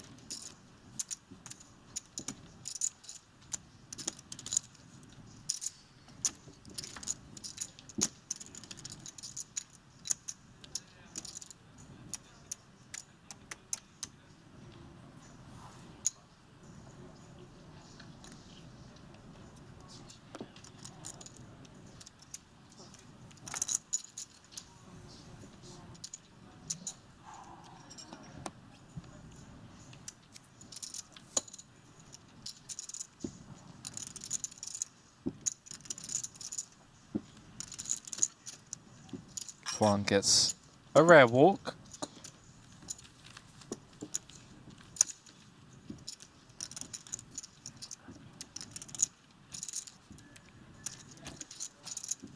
I appreciate the love in the chat, but got to give credit where credit's due to the production team and the Share Hands crew, dealers and floor. They're the people putting the real hours in. We get to rotate in the commentary booth. So although we've been live for 11.5 hours, I mean, what? I've only been commentating for 4 hours.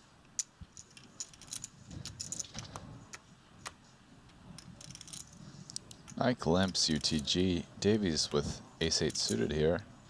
Let's decide what to do. He might pop it up. Doesn't just pop it up, he pops it all the way.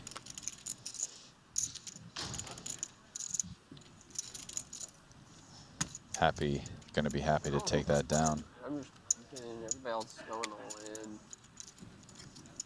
Just got to get a hand, Ike. That's all. Gotta get Jack 10. Got to get a hand. I'll try.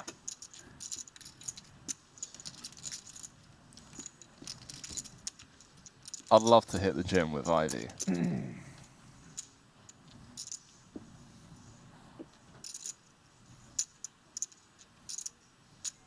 Strikes me as the man that's just going to be like, give me 3 more, Henry. Give me 3 more. You know? So, oh no, it's my 10 rep max. No, Kilbane. I want 3 more. Clean form as well. Yeah, Feels like I mean, he's right over there, Henry. Just, you know, on break. Yeah? Yeah, just... Let's just get the gym back open, 1 AM. Let's go and see if you can do more burpees. Ooh, burpees are... They're tough, man. They're no joke.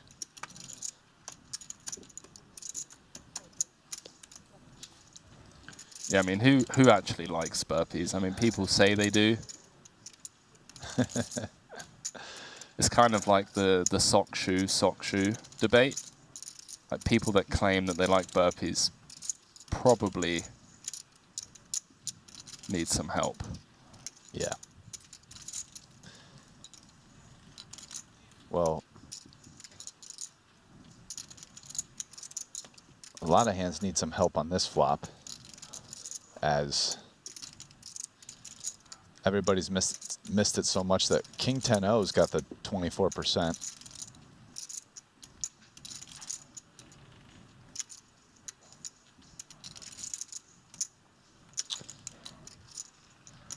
See if Ike finds a bet here.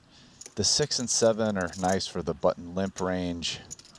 Does he want to protect his 7? He does have backdoor diamonds. That said, it might be nice to realize equity. Getting check raise sucks. Maybe you pick up a flush draw. Yeah, so he comes with check. Jack would be an interesting card. How about just increasing that 24% equity to 71 4 ways? Yeah, and Ivy's the only person who likes that king of clubs.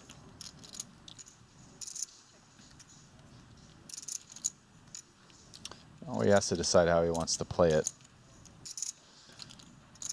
It's hard to get a lot of value, but maybe you come with a small bet. Yeah, less than half pot. Not too small, but kind of a mix of value and protection. Which is the way a lot of bets end up looking in short deck, which makes it a lot more similar to PLO. Just the betting is just so often a mix of value and protection when it's not bluffing. Well, talk about getting value. How about getting some value in some of these huge satellites over on GG Poker? Could qualify into the WSOP Online main event for as little as $5. That 5K 20 mil guaranteed, running on the 26th of September. And Also worth noting that 3 players qualified into event number 1, the 25k here in Cyprus, through satellites over on GG. So if you do want to come to future events, kind of put Rast and I in the bin, in the cash game streets. Although no, actually that's not true. We actually haven't played any cash. I've been missing out on some, like, I've heard about some very good PLO games, but I've deliberately been avoiding the cash game room out of fear that I will be on 3 hours sleep like a lot of these players and fall asleep in the booth. Guilty, I've done it before, many years ago.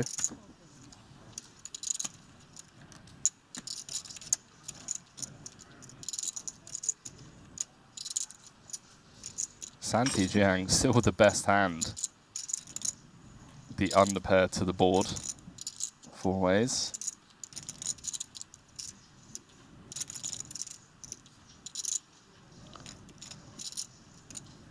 The best hand at the moment, but the lowest equity. They're a short deck for you.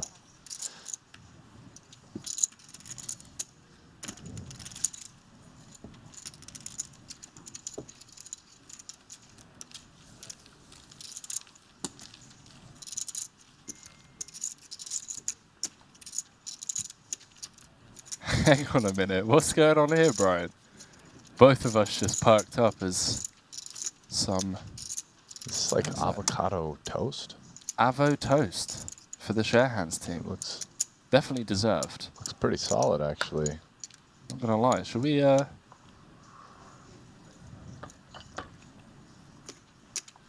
strong. Team behind the scenes getting looked after. Wouldn't have As these they live should. yeah, I mean the live streams wouldn't exist without this motley crew of Latvians. Absolutely crushing it.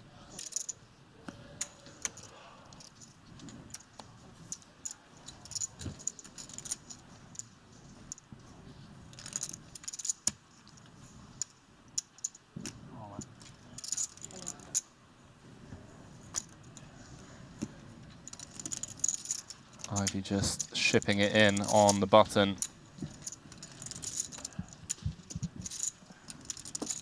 After a couple of limps, takes it down pre. 14 players left. So we edge towards break. Then we're going to have a couple more levels of play before we bag and tag for the evening.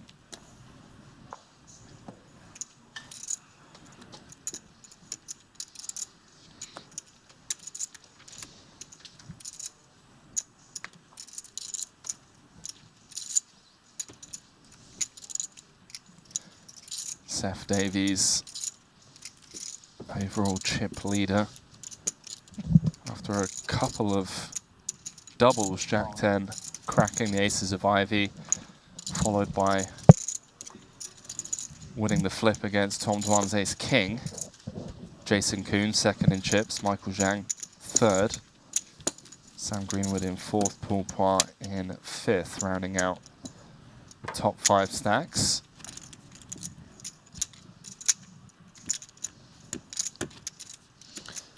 And Ivy's picked up some hands and gotten to move all in and chipped up some since his double up.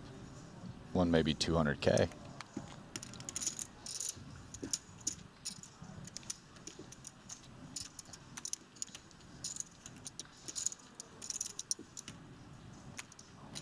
Paxton with 41 antes. Comes with limp from under the gun. Like 700. Yeah. See how Davies approaches this. He's probably going to jam. Is that just the play, like regardless of stack depth? I mean, most of yeah, it does just 3 of the other other than Ivy, all the other ones only have 400K. So, oh, Ivy's behind with the ace queen O. Let's see how he navigates this.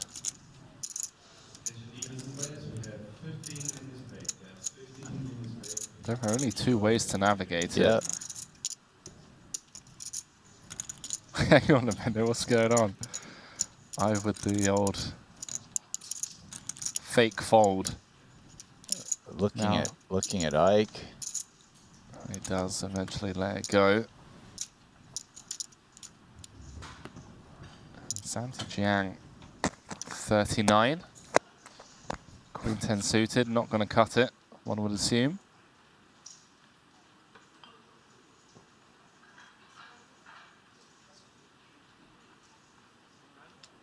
Yeah, and Seth Davies with the raise and take up to 1.7 million in chips now. Ivy just letting Davies know he had a pretty good hand, and he shows the ace king. So it looks like I heard racks being brought to the table.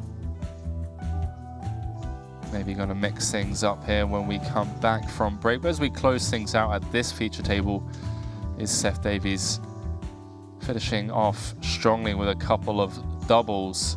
Finds himself chip leading event number 12, 50K short deck ante only with 14 left. Obviously a long way to go, Brian. But one thing I want to talk about just quickly, you know, we are still 9 spots off the money with 5 places being paid, which won't happen until tomorrow. But the 70 anti-effective open jam there with the ace king, does that mean we're just going to literally take hand v hand, or is there ever a world where we see some post-flop play? Yeah, I mean, this is just what happens when we get away from the pot limit pre-flop back to the regular style. You just, on these, we're getting down, the antes have gone up, closer to the bubble, just all in. I mean, that's the way these tournaments have been going consistently, and if you're not a fan of it, you got the pot limit pre-flop option. Maybe that might be showing up a bit more often, because, I mean, just think about it, the power. You've got these all-ins, and they tend to work. You know, there have been actually a surprising number of times where it hasn't gotten through because, you know, someone woke up with aces or ace king, but a lot of the rest of the time it gets through. I mean, even you see ace queen, it's not even the first time I think ace queen's folded in this spot, and it just happened here with Ivy. So, you know, it's such a small class of hands that end up calling that, you know, it's a powerful play. You win the chips, and yeah. Well, Seth Davies leading the pack, Jason Kuhn and Michael Zhang rounding out the top 3. And on the flip side of break, we are going to play a couple more levels. The question is, are we going to be bagging up 14 bags tonight, or are we going to lose a couple more players before the end of play today? We'll find out after the break. Don't go anywhere. We have more coverage of event number 12. See you guys shortly.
This is a stressful game. Oh, and the 7 on the river will deliver the straight to Mike Zhang. And Mike Haxton, just when he thought that the day was going to start exactly how he would have scripted it in the early goings in our first orbit, finds himself dispatched. I'm in Dubai. I went there. First session, I lost so fucking much. You just try to reposition yourself. in the Exactly. live Yeah. game. Oh, but I got out of it. I was down 1.8 million. I heard you make money then. Huh? I won a lot, but I was down 1.8 million. I ended up losing 5k. You said 98? Losing 5K after you're stuck 1.8 is what I call a win. The 5K he lost was a chip you picked up off the floor. Randy, you work your side of the street, I'll work mine. 96. Meanwhile, Greenwood working with the newfound chips. 10-9 suited. Up front. Be a multiple of 12. Well, it is, bro. 98 is it? 96, yeah. 96. She said 98. Oh, okay. So you have your key up moment. Well, we were tallying Sam Greenwood's second place finishes. I kind of left off there. He has already finished second on 2 separate occasions in this festival. Of course, the 30K short deck against Ivy, who picked up his 3rd title yesterday. But in the 75K 8 max, he would end up finishing in second as well. So 4 shots at a title, and he's 0 for 4. No shame in it, though, right? Because at least he got to a place where he had 4 shots at a title. Yeah, I feel like you should be winning one of those by now, right? Mm-hmm. Sometimes you're that guy, Mr. Second Place. Kind of like what Paul had for a while. A bunch of second places, eventually shipped that tournament.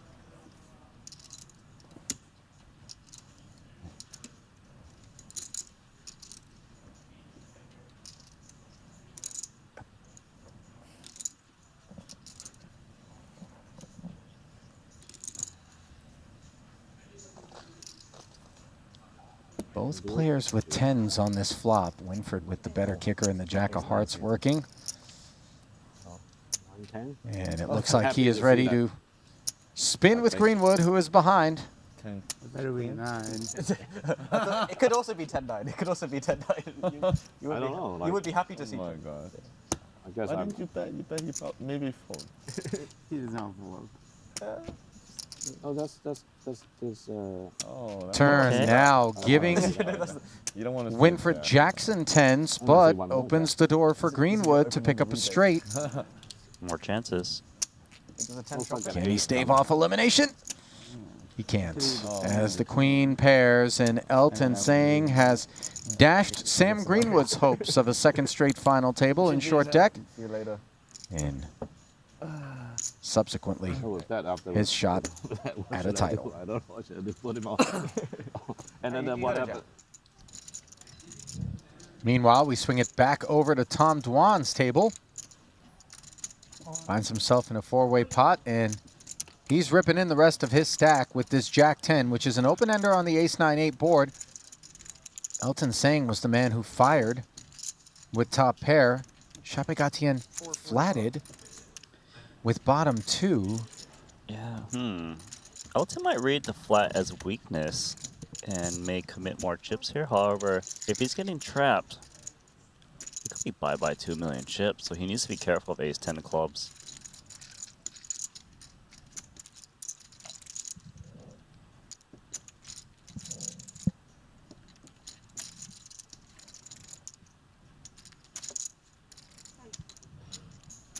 The presence of Chapegatien behind him is obviously of concern as well.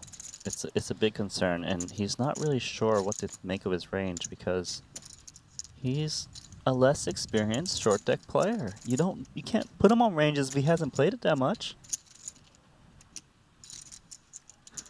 And Elton's thinking, look, I'm definitely calling against Tom if I didn't have to worry about Carl.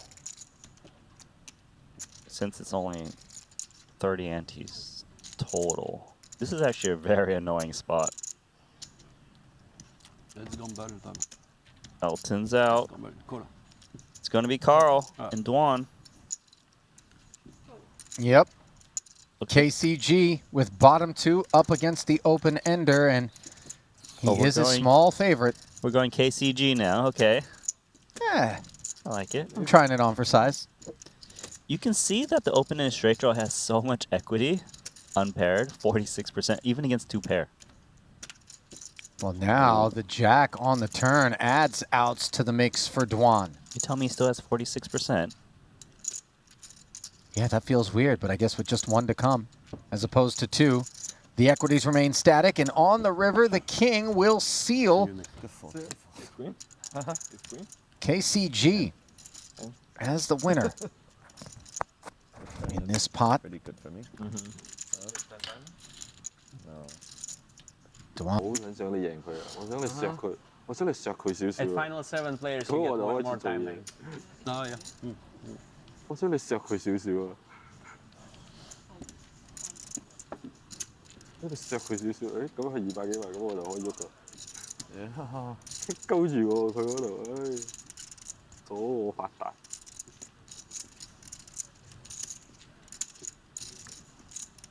Ace-king suited here for Badziakuski, who currently is 7th out of 9 players in that cluster between himself, Jason Kuhn, and Winford Yu, who runs 7, 8, 9. He will limp. And KCG is going to pot, and this is likely to be one of those limp jam sort of spots. You can't limp jam. I That's know, the problem. but he's going to repot, and I think... I have a Yeah, very strong hand, 850. but I still don't want you to play on the bubble. Whoa, just saying. Have a strong hand, but he knows his customer is willing to play on the bubble. I just want to collect a pot and show you a good hand. That's what I want. Wow. This one. And KCG... I thought it was a limp jam. It is yeah, a call. has made the call.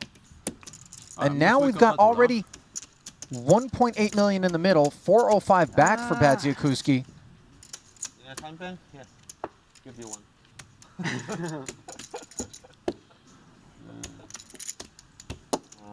I wish you could just fold, and I have no risk. But now let's see. Well, considering the situation, Mikita appears to be pretty lighthearted, and he is in the lead. Ace, Queen, 7. Wonder whether or not he's just going to try to maybe check and show down, not risk the 405. You're looking at me like that would be insane, Randy. I think... I feel like he should deny the equity. If someone is willing to fold decent equity in short deck, you might as well give them the opportunity to do so. But is 405 ever enough to accomplish the feat of denying equity in a 1.8 million chip pot where you're going to be laying 7 to 1 plus? I don't answer what you did. You know what I mean? I know what you're saying.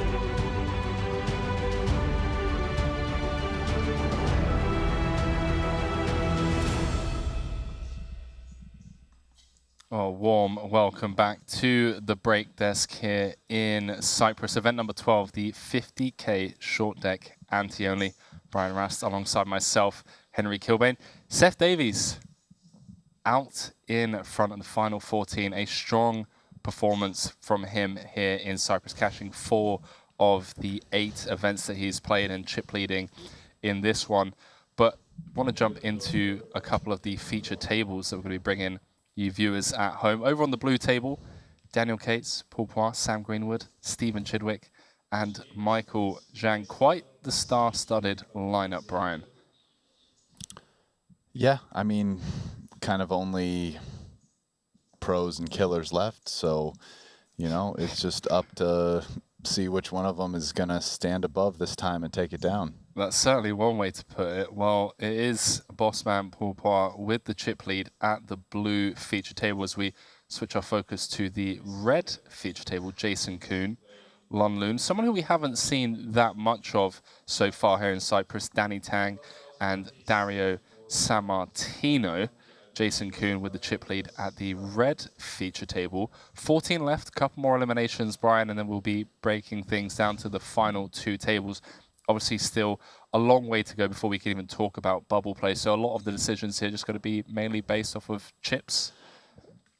Yes and no. I certainly now 14 mostly, but you know, I expect with 2 levels left and over an hour of play that we will be getting down closer and closer, and those ICM effects will start to matter, even if not right away.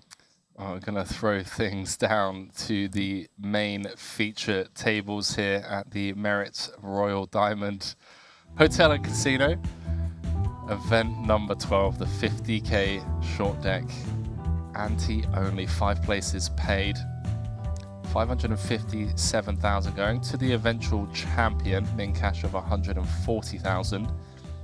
And again, still a long old way to go, but just to reiterate, Seth Davies chip leading, Paul Poir second in chips, Jason Kuhn third, Michael Zhang in fourth.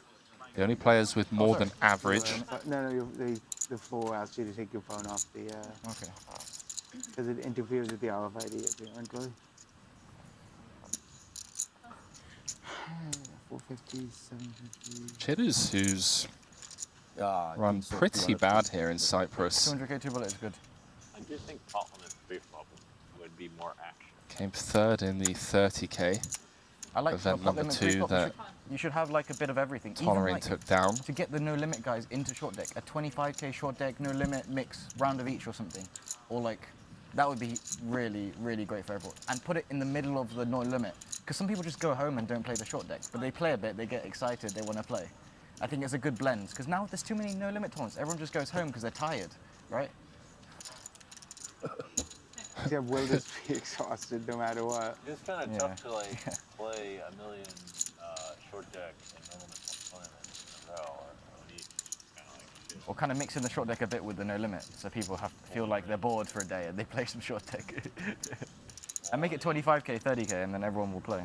More variations too. Just need more action. Yeah.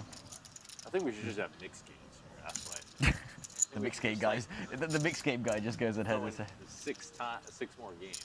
Fuck, man. I'm for adding games that I have barely played, like Parliament, Omaha. You played like 10 more years of Parliament Omaha. Parliament short deck Omaha. That's what I meant to say. Oh yeah, you can't really say that though. That's like one little variation that doesn't. Imagine me playing Raz for the first time. It's different. Well, none of us have played Parliament Omaha short deck. No one's played that. Zhang giving some direct customer feedback to Bossman Paul. Short deck PLO is a stupid game. I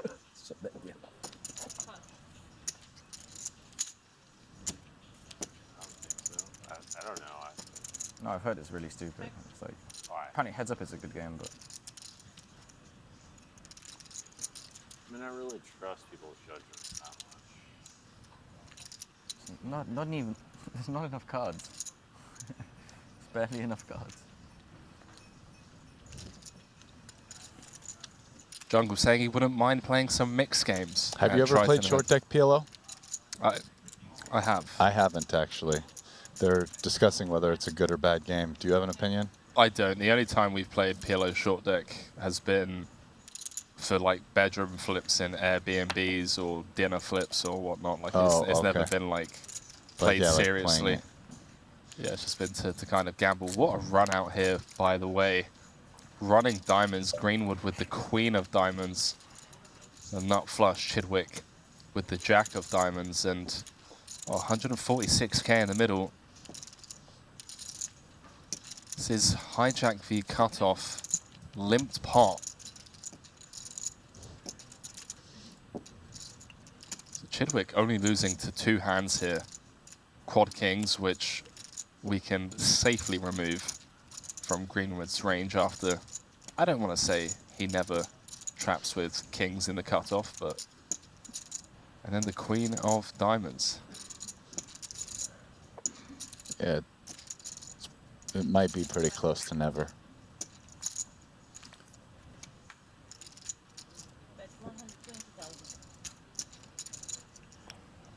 It's a healthy bet.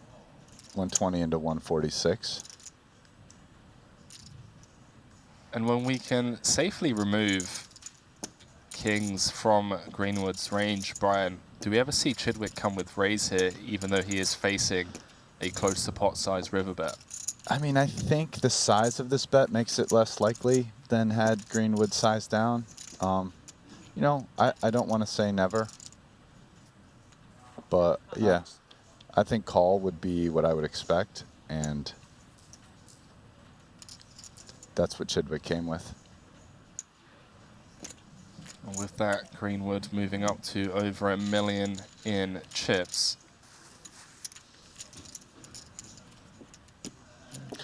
Yeah, I mean, in those kind